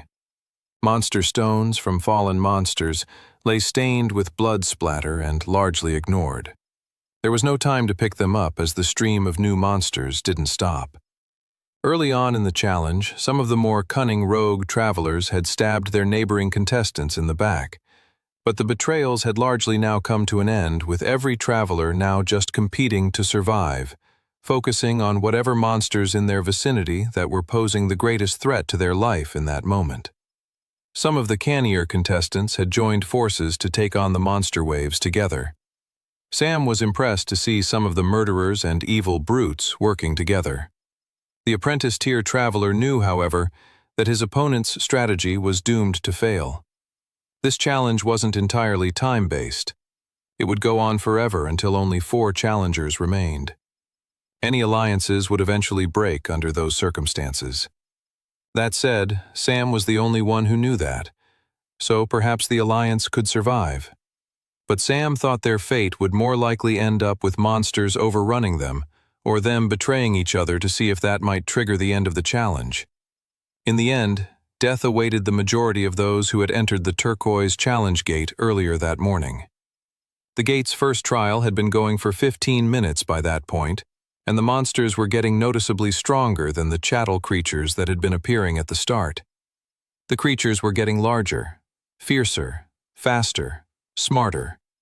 The creatures were becoming larger than most humans, sharper teeth and larger mouths, multiple arms and limbs. The pressure was rising. The ground at Sam's feet rumbled until bursting out from the dirt was a giant crystal scorpion-esque monster. The creature stood tall with 4 strong legs, while it raised its arms with massive pincer claws like a boxer ready to strike. Then, jutting out from its back, but looming over its head like an ever-watchful third eye, was the tip of its sharp, deadly pincer. Worse, the whole monster was incredibly well defended, with its purple, crystallized outer shell. Sam rematerialized his berserker sword and rushed at it, swinging. Here goes nothing, he thought. The sword clanged against the outer shell, just as he had expected. Part of him had hoped that he had gained enough increased power output due to his pain ring that his attacks might shatter or at least crack the crystal outer facade. But the defensive stats on the crystal shell was just way too high for Sam to break through. He would have to think of an alternative way to destroy this ghastly creature. He grinned as soon as a solution came to mind.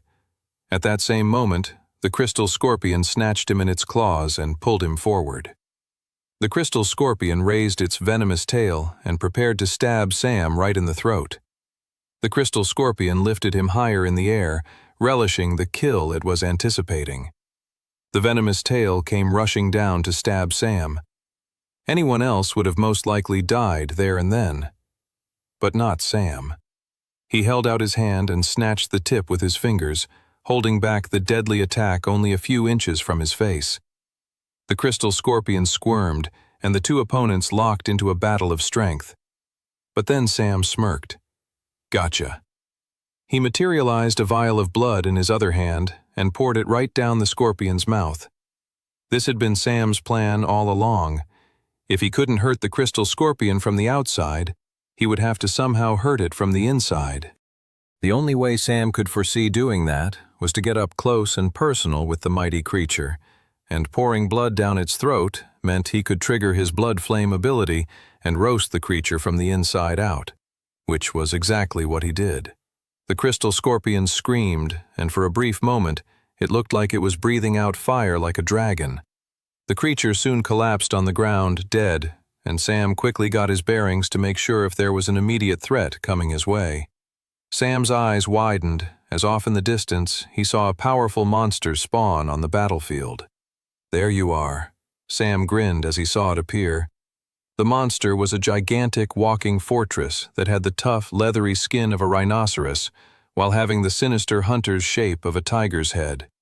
It also had a giant outer shell similar to a tortoise that had an entire forest of trees and moss growing on top of it. The size of this creature was on a whole other level from everything else on the battlefield. It killed travelers and monsters alike just as it moved, crushing bones into dirt as it took a mere step forward. Grendel Blackheart had spoken about this very monster in interviews he did in Sam's previous timeline after surviving and winning the Turquoise Challenge Gate. Originally thought to be a totally unique monster similar to a boss, in the years after the Secret Gate affair in Sam's first timeline, the creature had reappeared in a few other high-level dungeons as well, gaining a huge infamy across all parts of Westrian society. This was the first sighting of this particularly high-level and rare creature. The creature was known as Usanobak. The key to Sam's strategy to winning this first trial lay in defeating Usanobak. He rushed forward to take the creature on. Meanwhile, outside the challenge gate, Queen Alice Grace, along with her handmaiden, Mildred Cross, watched the sheer, horrifying carnage happening within the dungeon world on the strange, mana-conjured screens. They stood on a rooftop nearby. She wished she was standing with the travelers of the guild to get a better understanding of what was happening, but Mildred forbade it. The handmaiden hadn't even wanted the queen to get this close, but after enough protestations, Mildred agreed that they should observe the situation from a nearby vantage point that was safe if anything unusual or dangerous was to break out from the strange turquoise dungeon gate. This isn't right, Alice kept thinking. I'm the queen. I need to be down there with my people, showing them strength. I need to be in those meetings with Guildmaster Redfield and the rest of the travelers. Alice shook the thoughts away as she watched the screens with silent rapture. For the queen and many of the others, it was the first real inside look of the horrors and dangers that existed inside any dungeon gate. The screens showed one gruesome death after another, and if it wasn't a human traveler dying, it was a terrifying beast whose blood and guts ended up filling the screen. No matter what, the screen was filled with images that made one want to turn away and retch. The screen occasionally showed glimpses of the one traveler representing the rest of them. Sam, the shaggy, black-haired traveler that she had come to know. The boy she found incredibly annoying, but also took up more of her thoughts than she cared to admit. The screen showed the boy rushing straight towards a mammoth creature of colossal proportions. This was just one of 1,000 examples of why she found him so irritating. Why in all of Westria is he running directly towards a creature that could stomp him with ease? The boy leaped towards the creature, slashing at it with his swords. Or is he doing it to show off? She was about to vocalize her utter distaste for the boy's behavior when out of nowhere the giant mammoth creature moved its neck and jaws with such speed that it swallowed Sam whole. 59. All the onlookers in Resfall's Central Market Square gasped. Nobody blinked or said a word as they watched the horrifying creature swallow Sam alive. All the muscles in Edgar's body tensed at the sight of the boy getting eaten. He felt his veins stretch. He felt like he had been punched in the gut. His body was reacting physically to the sight of the boy he considered a protege, and, maybe in the strangest of ways that he didn't care to admit, even as equals, have his life ended in such an abrupt and anticlimactic way. He seemed destined for so much more, sighed Olivia, standing beside Edgar. Edgar turned to Olivia and then noticed that the entire guild had stopped watching the screen showing the inside of the challenge gate. They were now all looking at him, their eyes full of concern. They were all looking for help, for support, for hope. Edgar gulped and crossed his arms and put on a confident smirk. "Let's not give up hope yet," he said. He then remembered the sheer amount of damage and pain Sam took in the battle against Clarence Erdstrom in the coup attempt back in the spring. It was far worse than being eaten by a giant monster. As Edgar attempted to stay optimistic to those who looked up to him, he slowly became more hopeful himself. He was being convinced by his own words. "Don't worry, everyone," the guildmaster said. "I've seen him come back from worse." At first, Sam couldn't see anything. It was all darkness as he fell down through the dark chasm that was the Usanobak's throat. Sam couldn't see, but he could feel the lurch of his own stomach as he fell further and further into the unknown. He occasionally bounced on the slimy ridges of the throat, thinking for a split second that he'd reached the bottom of the never-ending fall, only to keep descending further. Eventually, he could see a light in the distance that grew bigger and bigger as he fell, until suddenly he was surrounded by the light and splashed into some kind of water of some kind. Hitting the water and going beneath the surface was a jolting shock for Sam. He quickly began swimming upwards.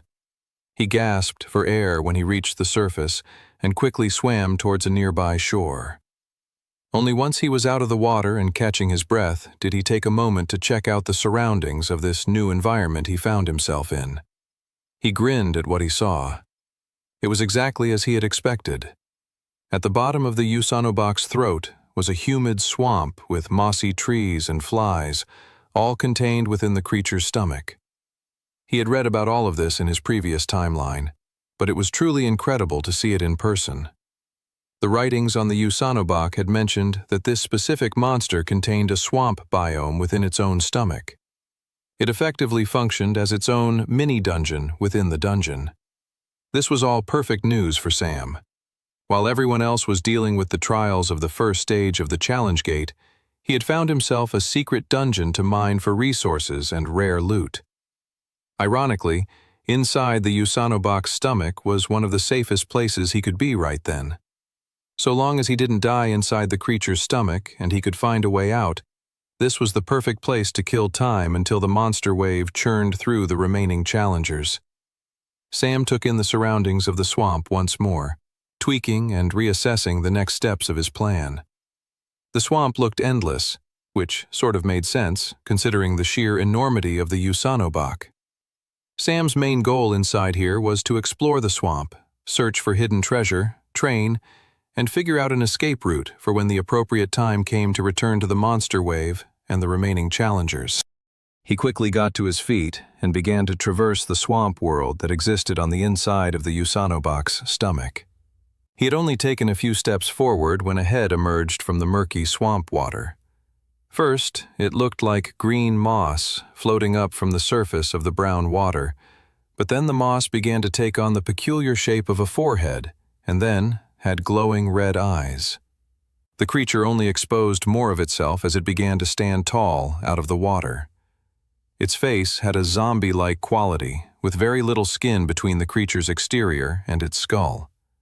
Green moss grew all over itself, and seaweed hung from many of its limbs. It was a creature that had been regularly documented in dungeon worlds with swamp environments in Sam's previous timeline. A swamp crawler. Emerging behind the first one were two other similar-looking swamp crawlers. They eventually stood up in the shallow part of the swamp and rushed toward Sam with a violent fury. They hissed with rage, while their strange, moss-covered legs splashed through the swamp water with a hostile viciousness. Sam materialized his berserker sword and gripped it tightly.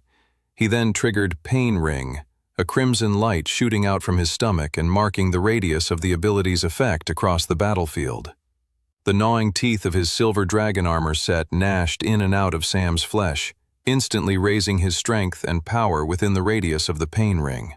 Sam narrowed his eyes until the first swamp crawler rushed through into the radius of his Pain Ring. He then hurried towards the swamp crawler, who greeted him with a swing of its massive claws. Sam ducked his head and came up with his own retaliating swing of the berserker sword. The blade made contact right with the swamp crawler's neck, digging through its flesh until it was cutting through the air on the other side. The swamp crawler's head slid off its neck and splashed into the dirty brown water. Sam quickly retreated back a few steps as the two other swamp crawlers leaped into the vicinity of his Pain Ring. The monsters were clearly driven by a mad fury to kill and destroy, rushing towards Sam hoping he'd be the thing to satiate their bloodlust. Sam felt no guilt about being a disappointment for them. The swamp crawlers rushed into the center of his Pain Ring, only for Sam to completely vanish out of sight. He re-emerged behind them where there was still a pool of blood left by the headless corpse of the swamp crawler, which allowed him to trigger his new apprentice-tier Deathlord class ability, Blood Teleport. The swamp crawlers were just turning around at the sound of something cutting through the wind when they realized Sam was behind them, swinging his berserker sword and cutting right through their stomachs, leaving them dead and leaking blood and guts on the marshy ground. 60, Sam spent the next hour traversing through the swamp, hunting down swamp crawlers and draining mana from their monster stones, feeding power into his mana core at the center of his chest. He took his time after each battle to sit and meditate and work on his mana channeling. Sam was truly in no rush. So long as he didn't die inside this swamp stomach, he had no risk of losing the first trial. Part of him even wondered if he'd move on to the second trial from inside the Usanabak if the challengers in the outside monster wave went down to 3 people. He'd be the 4th survivor that nobody could see. In many ways, Sam could just sit in the mini-swamp dungeon and twiddle his thumbs until the challenge finished on the outside. But that wasn't Sam's style. Whenever there was a secret area in a dungeon, there were treasures to be found, and Sam didn't want to waste the opportunity. And so, he continued forward, exploring the marshland inside the stomach of a giant creature, and slaying more swamp crawlers as he did so. Eventually, the swamp began to narrow and led towards a massive tree trunk that had a crack in it and seemed to lead into a new, final area. Sam grinned when he saw it. "Looks like I found the boss of this mini-dungeon." Sam grinned. Sam moved forward, cautiously. He materialized his berserker sword, gripping it tightly as he entered the new area inside the ancient tree trunk. Waiting inside the high-ceiling realm of the interior of the ancient tree was the mini-dungeon's secret boss. It was a king swamp crawler. It looked similar to a swamp crawler, except it had more green flesh on its bones and hard, sharper, fang-like teeth and claws. Vines swirled around it like tentacles with a life of their own. At the center of the creature's stomach was a third yellow eye. Sam rushed forward to meet the king swamp crawler straight on. As soon as he was in range, he triggered Pain Ring. A crimson light shot out from his stomach and set the radius for the battle ahead. The gnawing teeth of Sam's rare and powerful silver dragon armor set began to gnash in and out of his flesh, contributing second by second to his rising strength and power within the pain ring. From there, Sam wasted no time going on the offense. He swung his berserker sword right at the king's swamp crawler's neck. The boss monster was quick, ducking to dodge the attack and immediately following up with a rebuttal strike. The monster sent a powerful punch right into Sam's stomach that sent Sam hurtling backwards into the muddy ground. Sam coughed up blood. He hadn't expected such a brutal level of strength from the boss monster, but he took solace in the fact that due to the pain ring, even his enemy's devastating punch contributed to him getting more powerful. The strong punch of the king's swamp crawler was only contributing to its own future demise. Sam picked himself up, just in time to dodge a powerful kick attack from the king's swamp crawler. The apprentice tier traveler retaliated with a swing of his berserker sword right into the back of the king's swamp crawler's vine-ridden back. The sword bounced off of it. Dang, Sam thought. How high is this guy's endurance stat? It didn't matter, though. So long as Sam stayed in the pain ring, his strength and power would accumulate enough eventually so that his swings could bash through this boss monster eventually. And until then, he could try a different tactic than raw physical attacks. Sam also had plenty of magic he could still utilize. He quickly dematerialized his berserker sword into his inventory. The sword disappeared instantaneously, freeing up his hands for what he wanted to do next. The Swamp King huffed with frustration and charged at Sam once again. Sam materialized a vial of blood from his inventory. He needed to wait for the very last second to whip it at his enemy so that there was no way the monster could dodge it. 3. The King's swamp crawler raised its sharp-clawed hand to slash through Sam's face. 2. The boss monster would be in range any second now. 1. 61. Sam whipped the blood vial right at the boss monster's chest. The glass vial smashed into countless pieces of shards while red blood dripped all over the boss monster's body. The attack disoriented the boss monster so much that it swung with such confusion that Sam dodged its incoming attack with ease. He then wasted no time triggering Blood Flame's Level 3 evolution. From behind the King's swamp crawler, the blood dripping all over it began to glow and form a conjured sword. By the time the sword was fully conjured and Sam was clutching onto its magical hilt in his hand, the blade was already stabbing the boss monster through the chest. All Sam had to do was wrench it free. Sam pulled out his conjured blood flame sword, dragging out bits of flesh and guts along with it. After removing the sword, a huge gaping hole lay in the center of the boss monster's chest. If the battle wasn't already over, Sam snapped his fingers and triggered Level 1 of Blood Flame. The hole in the boss monster's chest erupted into crimson blood flame and roasted the creature alive. The King's swamp crawler's blackened, ashy body collapsed onto the ground of its marshy tree trunk lair. Soon, the fallen body of the dead secret boss began to glow silver and disintegrate down into a glowing monster stone, and finally a large treasure chest as well. Sam breathed in and out heavily, recovering from the boss battle, watching the treasure chest and monster stone appear in front of him. His eyes widened at the sight of the treasure chest. It was standard fare for a traveler to be a little bit loot-obsessed, and Sam definitely was hooked on finding more treasure, that was for sure. But there was something special about this treasure. From all of his studies in his previous timeline, Sam had never once read about the Yusanabak being killed during the Secret Gate affair, which meant this treasure chest had never been discovered or opened in his previous timeline. Sam grinned at all the possibilities. He walked up to where the secret boss had disintegrated. He first picked up the monster stone and dematerialized it into his inventory.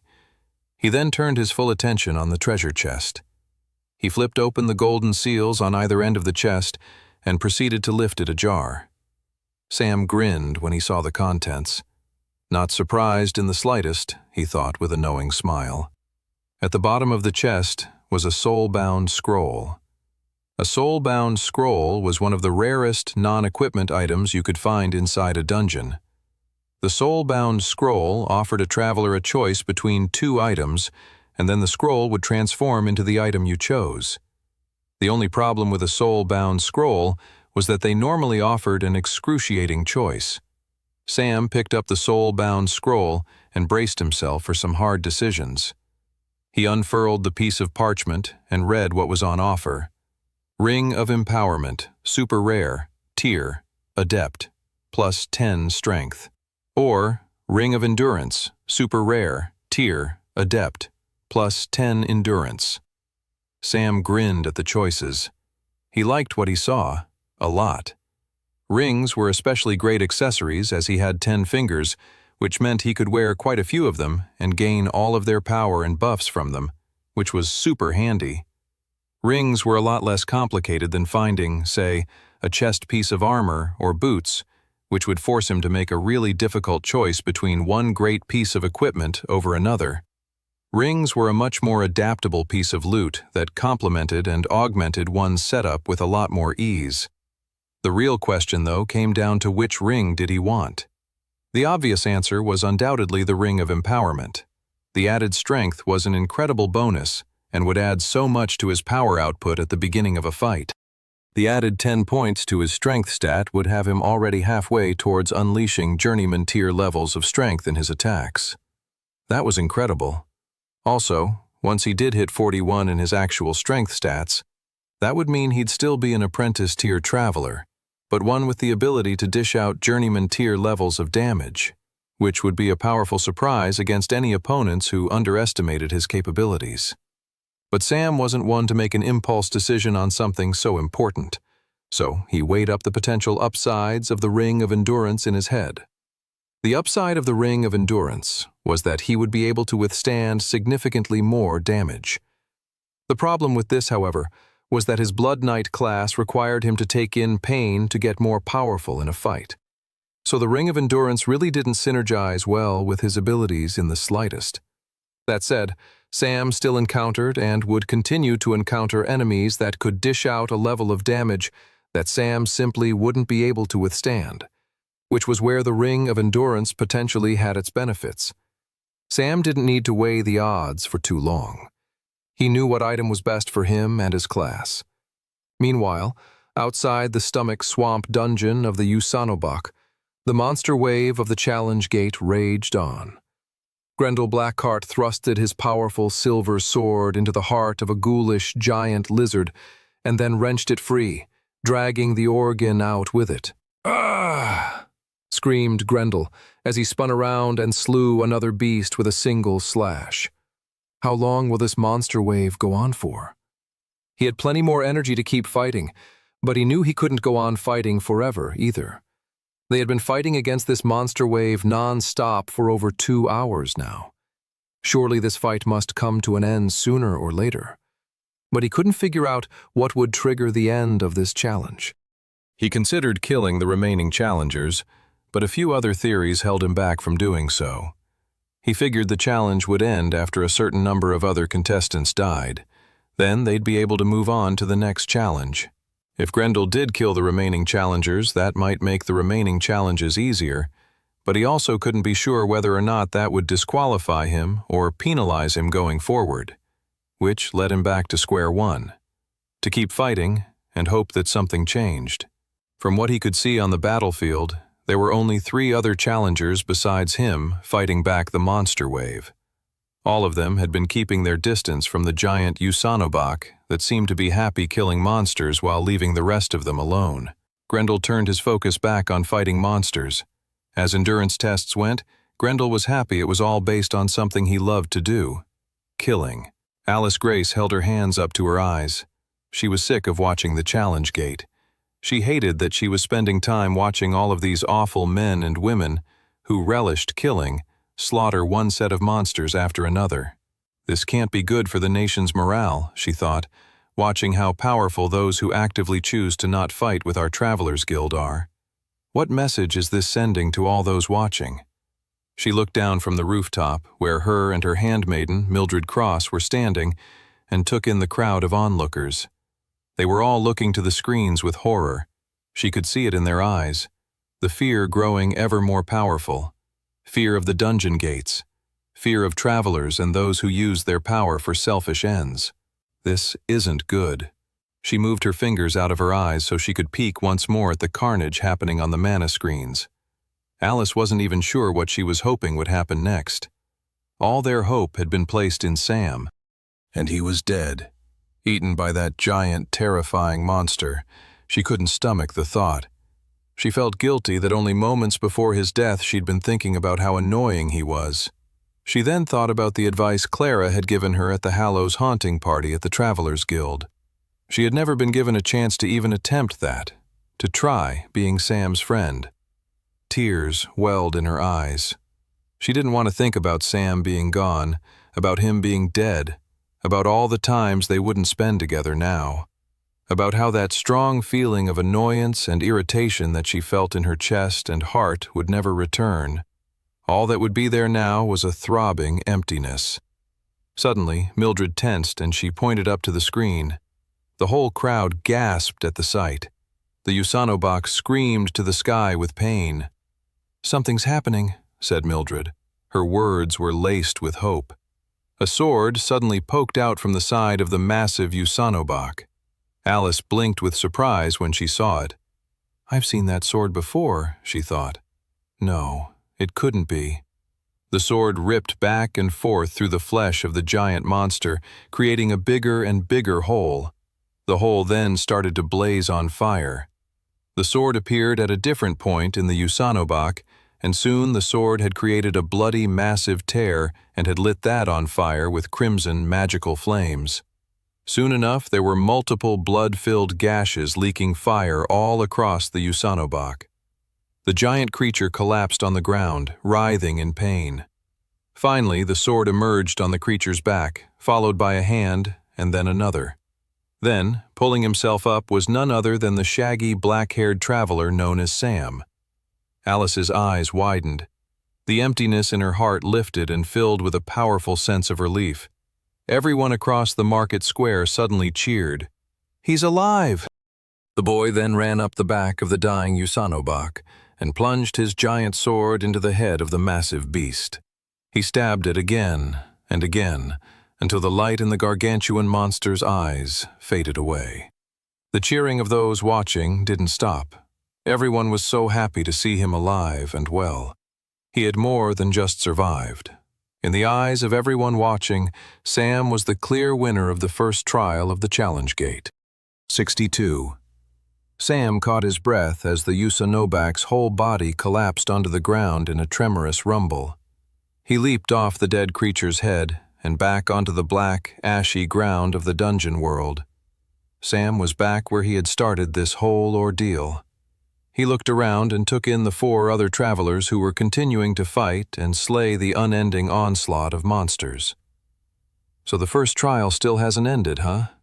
Sam knew that the trial wouldn't end until the 5 challengers went down to 4, though he only knew that because of his knowledge from his previous timeline. The others fighting were still fighting blind, just trying to survive the monster wave. Sam imagined most of them figured it was a time trial and the wave would eventually stop at some point. Sam quickly got his bearings and gripped his berserker sword for any new incoming attackers, despite being exhausted by the idea of fighting more monsters after his adventures through the Usanobak's stomach dungeon. He ended up locking eyes with one traveler across the battlefield. He recognized the silver-haired gentleman and frosty, pale eyes.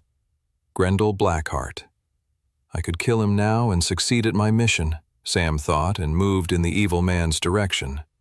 Grendel Blackheart glared at the young traveler who had emerged from the giant monster. The older traveler and lord of the westernmost province of Volsungur slayed another monster with his sword, all while keeping his eyes locked on the young traveler with shaggy black hair and red, ominous eyes. How has this kid survived for so long? He thought bitterly. The boy was merely apprentice tier, and Grendel had seen travelers a whole tier above that get destroyed within this strange turquoise gate. The only explanation Grendel could think of was cowardice. He'd hid inside that monster's belly until the challenge was nearing its end. Grendel chopped off an incoming harpy's head and looked around the battlefield. There's 5 of us, huh? He'd been reluctant to kill any other challengers earlier, but now, seeing that there was actually an odd number of them left, he began to reconsider that stance. While he couldn't be certain, an even number made more sense if the group of them are going to be put in increasingly difficult competitions, as he suspected. That settles it, then. The irritating black-haired boy was running towards him, but he was still quite far away. Closer was a journeyman tier traveler with the warrior class. Easier and faster. Grendel grinned. The bloodthirsty man rushed towards the warrior and thrusted his sword right into his back. The blade broke through his spinal cord and emerged on the other side of the man's chest. Grendel's silver sword was drenched in blood. The warrior's eyes widened as he looked down with shock at the sword sticking through his chest. He gasped and began to gurgle up blood. The man's eyes rolled into the back of his head as the excruciating pain began to overtake him. His body soon slumped over, hanging from Grendel's long sword like a pig on a spit. Suddenly, all the monsters on the battlefield flickered away, disappearing. All that remained was Grendel and 3 other travelers. It appeared as if Stage 1 of the challenge gate was officially over. Guildmaster Redfield watched the mana screens in Resfall's market square with a stern and serious expression on his face. He was focused on the battle, trying to gather as much information as possible. Once the battle began, he had ordered his clerks to start taking notes. They had never encountered a turquoise gate such as this one before, and he refused to be caught on the back foot like this ever again. If another turquoise gate showed up, they would be ready for it. All of the travelers in the guild would have been taught about what a turquoise dungeon gate represented. Everyone in the square was watching the screens with rapturous attention. Grendel Blackheart had stabbed another traveler in the back, and with that single deadly thrust, brought the first challenge to a close. All the monsters had suddenly disappeared, leaving only the surviving travelers left on the battlefield. Everyone in the crowd, including Edgar, had one question on their mind as they watched with bated breath. What happens next? Sam stared at Grendel Blackheart with venom. The apprentice-tier traveler had only been a few paces away from ending the evil man's life, but Grendel had ended up killing someone else, and therefore triggering the end of the first trial. If Sam attacked Grendel now, nothing would happen. His sword would go right through him.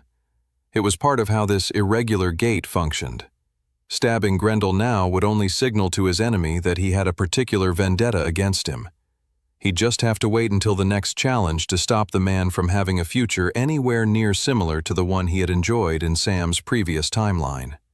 He had a ball of blood flame in his hand. He threw it on the ground and shook his fingers and winced theatrically. Grendel looked at him snidely and then turned away. Sam pushed away his seething thoughts of anger towards Grendel and took in the other surviving travelers.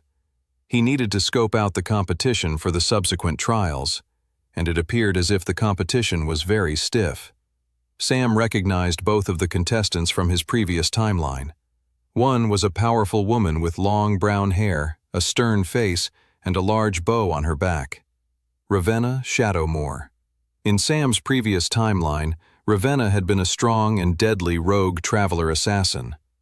Her personal history was mostly shrouded in mystery, but her long ears hinted at a half-elf lineage. Ravenna actually hadn't entered the turquoise challenge gate in Sam's first timeline. Her presence was a historical divergence. When Clarence Erdstrom had ascended the royal throne in Resfall in Sam's previous timeline, he had Ravenna do a lot of his dirty work, and had ultimately refused to let her enter the challenge gate. It looked that now that Clarence wasn't paying her for hit jobs, the turquoise gate was an enticing opportunity. In Sam's previous timeline, Ravenna actually went on to be a severe and deadly force many years from now, killing hundreds of travelers and civilians in the event known as the Last War of the Human Kingdoms. Ravenna would be one to watch out for in the next challenge. Her power rivaled Grendel's without a doubt. The same could be said for the other surviving rogue traveler. It was an older gentleman with long, gray hair and beard, whose body was tucked beneath a long, dark, hooded robe. The man's name was Rays Ashworth. The rogue traveler was of the mage class with a specialty in fire magic. He was infamously a pyromaniac and arsonist.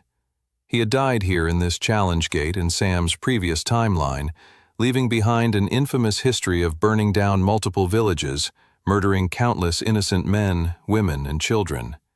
He was not a good man.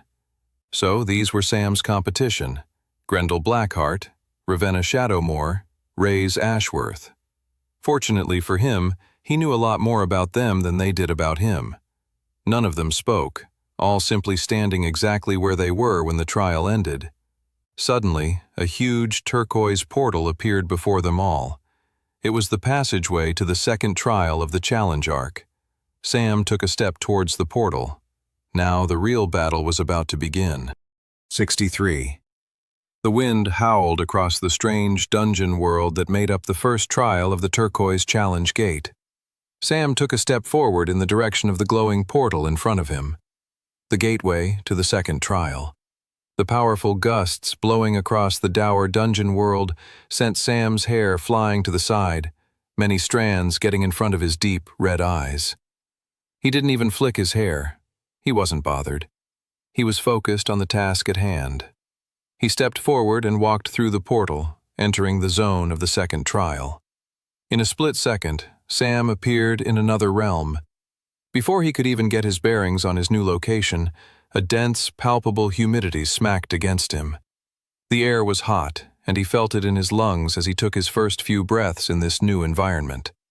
The turquoise gate had teleported him to what looked like a jungle environment. Sam was surrounded by a dense labyrinth of tall trees that stretched up to the sky and blocked out most of the sunlight.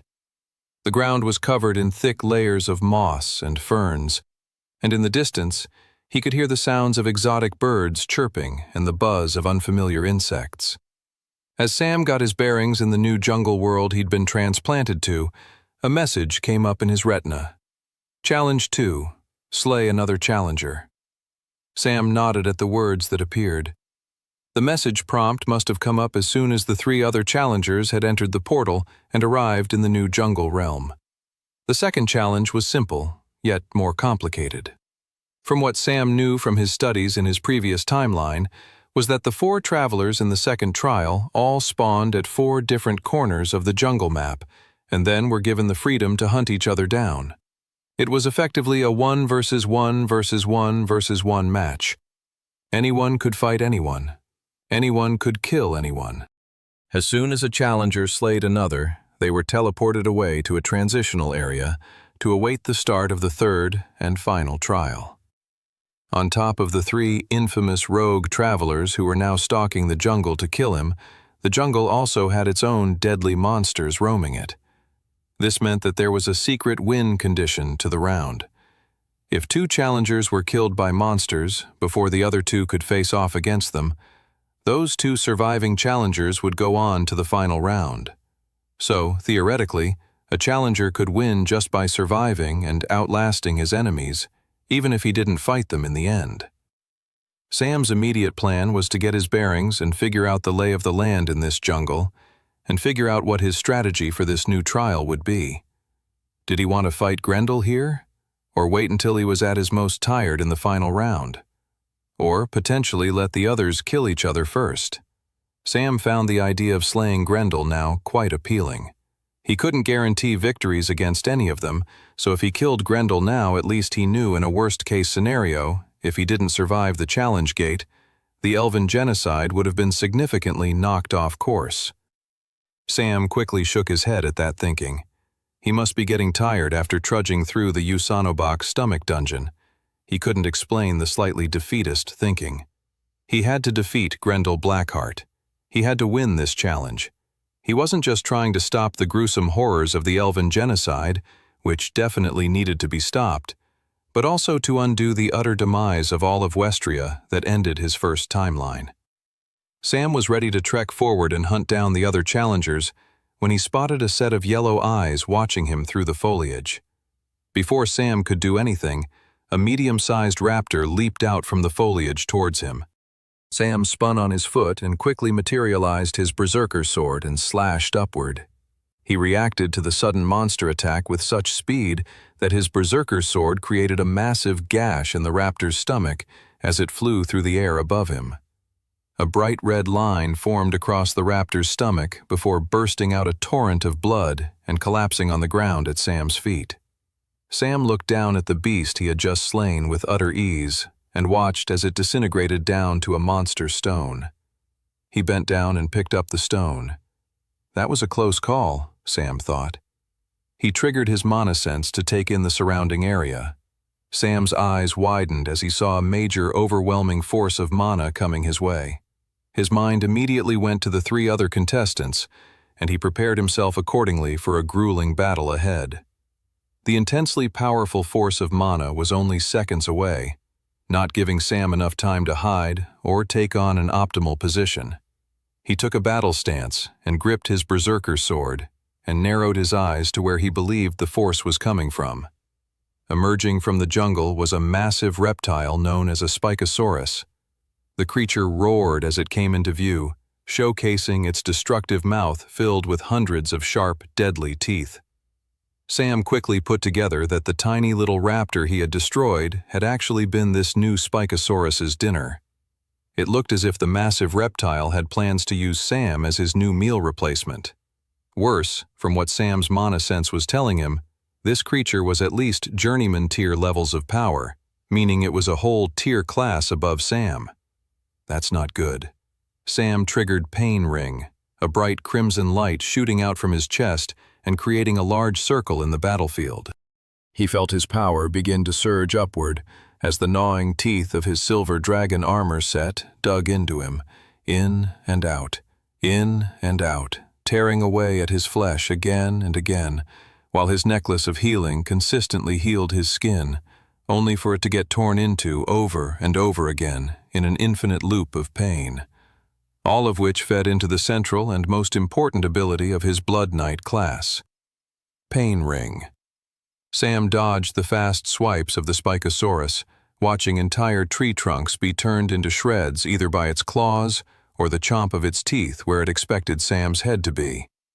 Sam circled the Spikosaurus to buy time while his Pain Ring generated more power for him to take on the powerful dinosaur. The Spikosaurus retaliated with a whip of its spiked tail. Sam's eyes widened. He quickly bent down in his knees and then jumped as high as he could, lingering in the air as the deadly tail passed by just below his feet.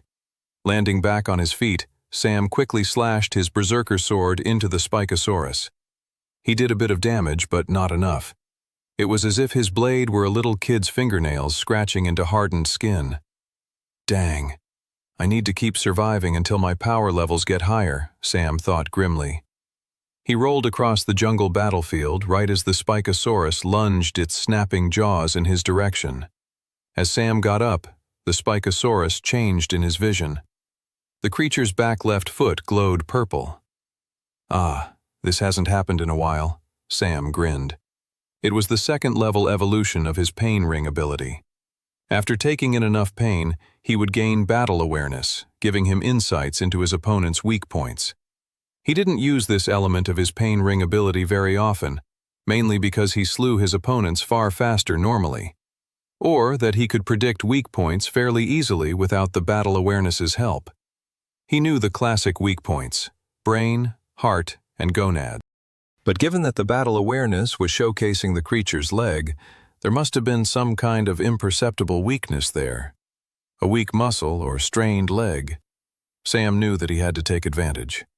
That was the road to victory in this fight.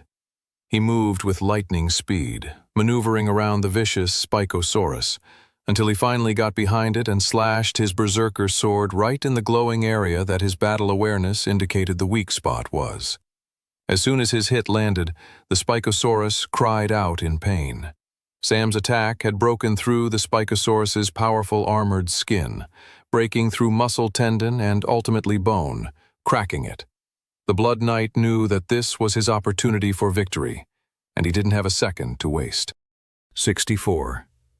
Sam reached out his other empty hand and triggered level 3 of his Deathlord class's Blood Flame ability, and began conjuring a blood flame sword out of the open flesh wound he'd created in the Spikosaurus's leg. He slashed the magical sword right as it was conjured, severing the monster's leg from the rest of its body in one fell swoop. The creature screamed. A torrent of blood shot out from its now open and legless thigh. Sam triggered level 1 of Blood Flame and watched the whole creature erupt into flames.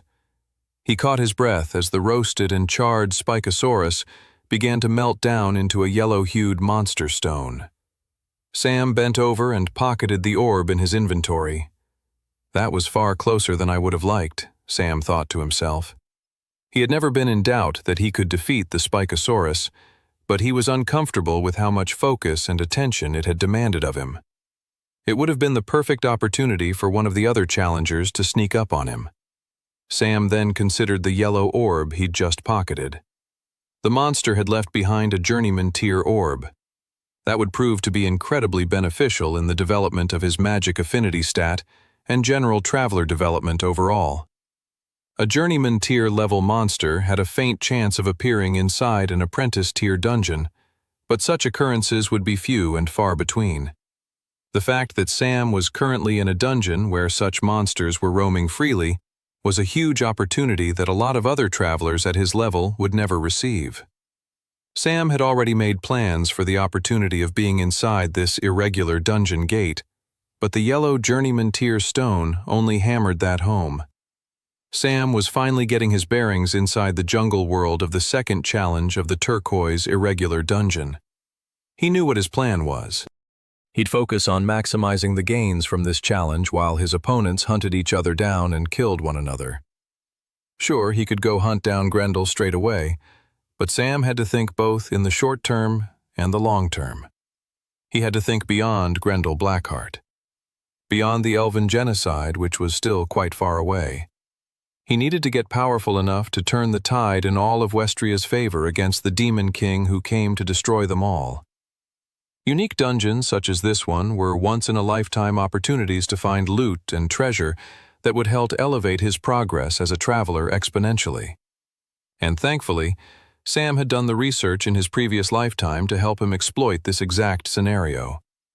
Sam moved cautiously but determinedly through the humid jungle. He kept his footsteps quiet and gently pushed leaves and branches out of his way as he marched forward across the large dungeon world. A gentle wind rustled the thick foliage of the jungle while large mosquitoes buzzed near his ears.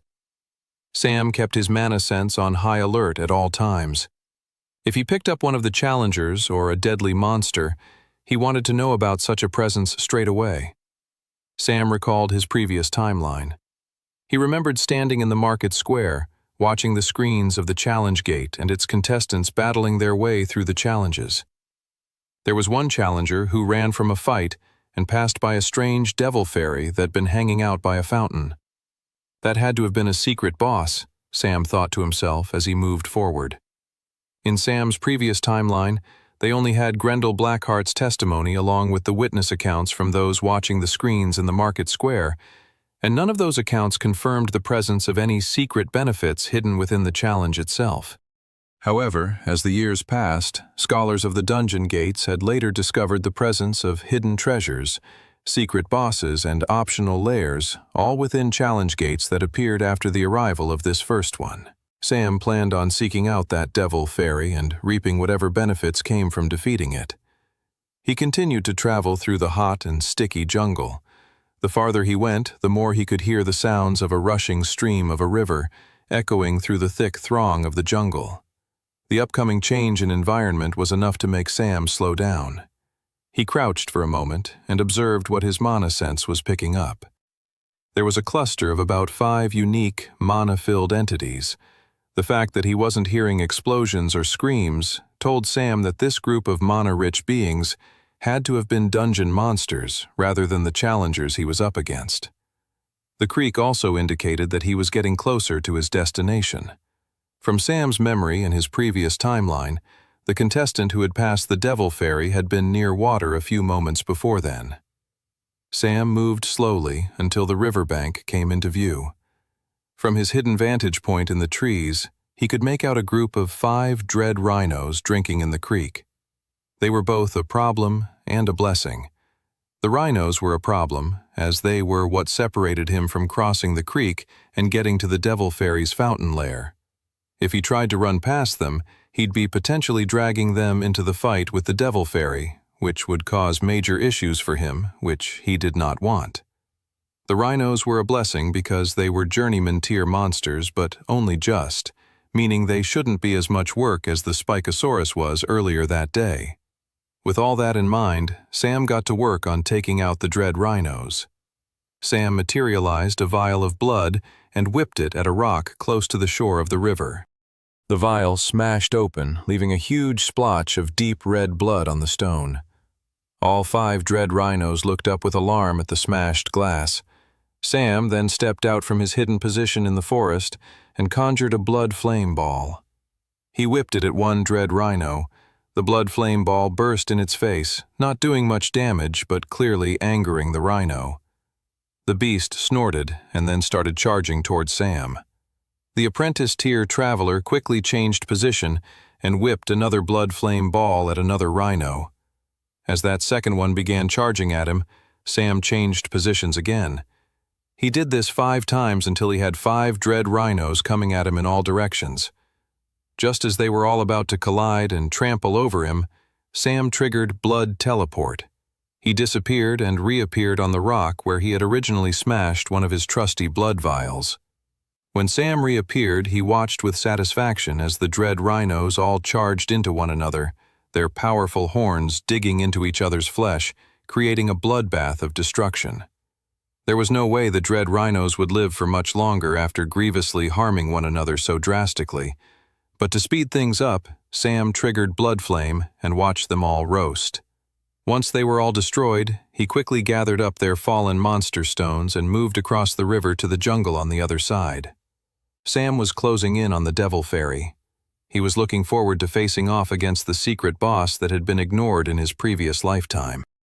The jungle on the other side of the river felt strange and different. At first, Sam couldn't quite detect what it was, and then he realized it was the insects. Specifically, there were none. Outside of the plants and trees growing around him, all other life had been extinguished in this particular area of the jungle. Such was the power of the Devil Fairy. Sam moved forward cautiously, knowing he was getting closer and closer to this dungeon world's secret boss. His mana sense eventually picked up a huge brimming power source, and that was when Sam knew he was very close to approaching the rare and unique creature he was hunting down. The trees of the jungle began to thin. The grass became shorter, exposing old, worn-away cobblestones of ruins that had been lost to time. Eventually, through the distance of the trees, Sam could make out a small clearing in the jungle. In the open area was an old stone fountain covered in moss. A figure rested on the edge of the fountain. Sam knew exactly who the figure was as soon as he saw it. It was exactly what he'd remembered from his first timeline. Sitting at the fountain was none other than the Devil Fairy. Sam's eyes narrowed. Looks like I found my target. The Devil Fairy was larger than what most people imagined when they considered a fairy. It was around 4 feet and 5 inches, so the size of a small child. The creature had light violet-colored skin and purple wings jutting out from its back. This was the ghastly secret boss that had been ignored in his previous timeline. An opportunity for power and progress that had never been taken advantage of in the entire history of Westria.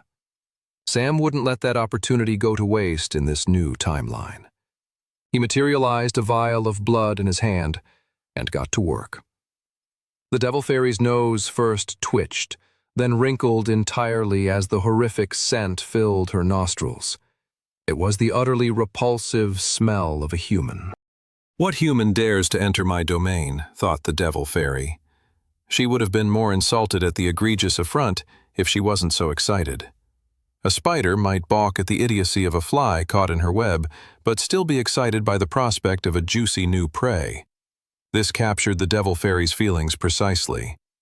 Disgusting as the stench of humans may be, she loved killing and slaying travelers. She observed the incoming human presence as it approached her. "He's heading straight for me," she thought with intrigue. "This little bug isn't stepping towards me accidentally. He's actually coming straight for me, as if he knows I'm here." The Devil Fairy didn't know what to make of this except that the smelly human must be confident. In many ways, it only made her intrigued. Perhaps her prey would give her an actual challenge, which would make killing him all the more satisfying and pleasurable. Soon, the human made his first move. 3 glass vials flew through the air like the daggers of an assassin. The devil fairy didn't move, watching as the 3 vials smashed on the ground in 3 different spots in front of her, each leaving a large splotch of red blood. The devil fairy's eye twitched. Very interesting, she thought. Suddenly, a figure with shaggy black hair and crimson eyes appeared in the splotch of blood closest to her. Even before the figure appeared, he looked to be swinging his weapon, and so materialized mid-swing with a massive blade slashing right towards the devil fairy. The devil fairy flew upward and dodged the attack. She quickly descended to retaliate, but the young man disappeared before she could. And worse, the splotch of blood where he had been standing suddenly erupted in a torrent of flame. The devil fairy flapped her wings and sent herself hurling out of the way of the blast of fire. A bait and switch. The devil fairy smirked, impressed by her attacker.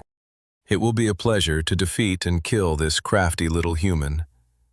Sam gritted his teeth with frustration at the devil fairy's quick dodge of his attack. The devil fairy flapped her wings, floating in the air, assessing Sam to see what he did next. There goes my opening surprise attack, he bristled. He hadn't assumed it would be that easy, but he thought it had the potential to catch the devil fairy off guard. It didn't matter. He had a multi-stage plan to defeat this powerful secret boss. Sam triggered Pain Ring next, a crimson circle blasting out from his chest and creating a large radius that encompassed both him and the devil fairy. He hadn't wanted to use Pain Ring earlier, as he didn't want to undercut his surprise attack, but now that the battle was truly underway, it was crucial to get the ability up and running and start increasing his power by the second. The devil fairy threw out her arms and shot out a purple laser from her hands. Sam quickly dodged the attack. Looking over his shoulder, the ground where the attack landed exploded in a cloud of dust. The power was undeniable. A mana blast like that would have obliterated Sam. If he was hoping to increase his power from Pain Ring, he would have to rely solely on the gnawing teeth of his Silver Dragon armor set. But Sam was less concerned with increasing his damage output at that very moment. That would be the backup to the backup plan. For now, he knew what he needed to do. The devil fairy whipped her hand out, one after the other, shooting destructive purple beams of light at the human traveler with shaggy black hair. She was right about to throw out another beam at the human when before she could, the boy shot out an energy blast of his own. Except it was no normal energy blast. It was a chain composed of mana that latched into the devil fairy's chest and suddenly dragged her forward so that she was face to face with the human traveler. Her eyes widened when she realized where they were standing, right in a splotch of blood. Right where the boy could trigger that ability and create a torrent of fire. He won't trigger that flame. The fairy squirmed. It would harm him too, wouldn't it? As if the boy could read her mind, he smirked and shook his head. Sorry, he said. It doesn't work that way. Then, a huge torrent of flames shot out of the ground, roasting the demon fairy alive as the boy held her there in place, watching his enemy burn to death. The torrent of blood flame died down. Sam stood with the remains of the devil fairy clutched onto his hurting hook. The blood flame had left the devil fairy as a gray statue of ash that began to crumble right in front of him. As the ash drifted to the ground, it began to morph and transform into both a monster stone and a treasure chest. Sam crouched down and pocketed the monster stone. He then looked to the treasure chest eagerly. Before even attempting to open the chest, he looked over his shoulder and triggered his mana sense. He breathed a sigh of relief when he saw that there were no nearby threats. He could open the treasure chest in peace, for now. Sam clicked open the chest and saw the customary soul-bound scroll at the bottom. Speed belt, super rare, tier adept, plus 10 agility. Or arcane aegis, mythic, tier adept, floating reflective shield. Sam looked at the scroll with unease. The one thing he hated about soul-bound scrolls is that they normally forced one to make an incredibly difficult choice, and that was exactly what was happening right now. Sam considered the 2 items offered in front of him. The speed belt offered an increase to his stats, which was always very beneficial. Just like the ring of empowerment he had acquired earlier inside the Usanobach stomach dungeon, the speed belt would push him more than halfway towards the next tier in his agility stat. Such a boost would allow him to trick his opponents by having a way higher level of agility than they might expect from an apprentice-tier traveler like himself. It was an undeniably helpful item. But then there was the second choice. Sam was both intrigued and perplexed by the second choice. Arcane Aegis, he thought, letting the words linger in his mind. He hadn't heard of anything remotely like it in his previous timeline. Normally, travelers with the Blood Knight class never used shields. Blocking damage went solely against the class's abilities and specialties. Blood Knights wanted to take damage, not avoid it. Similarly, from what he gathered about his newer Death Lord class, shields were once again not necessary. Perhaps a shield would be more useful for its set of abilities than the Blood Knight, but even then, a shield would be taking up another hand that one could cast magic with. And yet, this shield, the Arcane Aegis, had him very curious. It was the same tier as the speed belt, but of a higher rarity.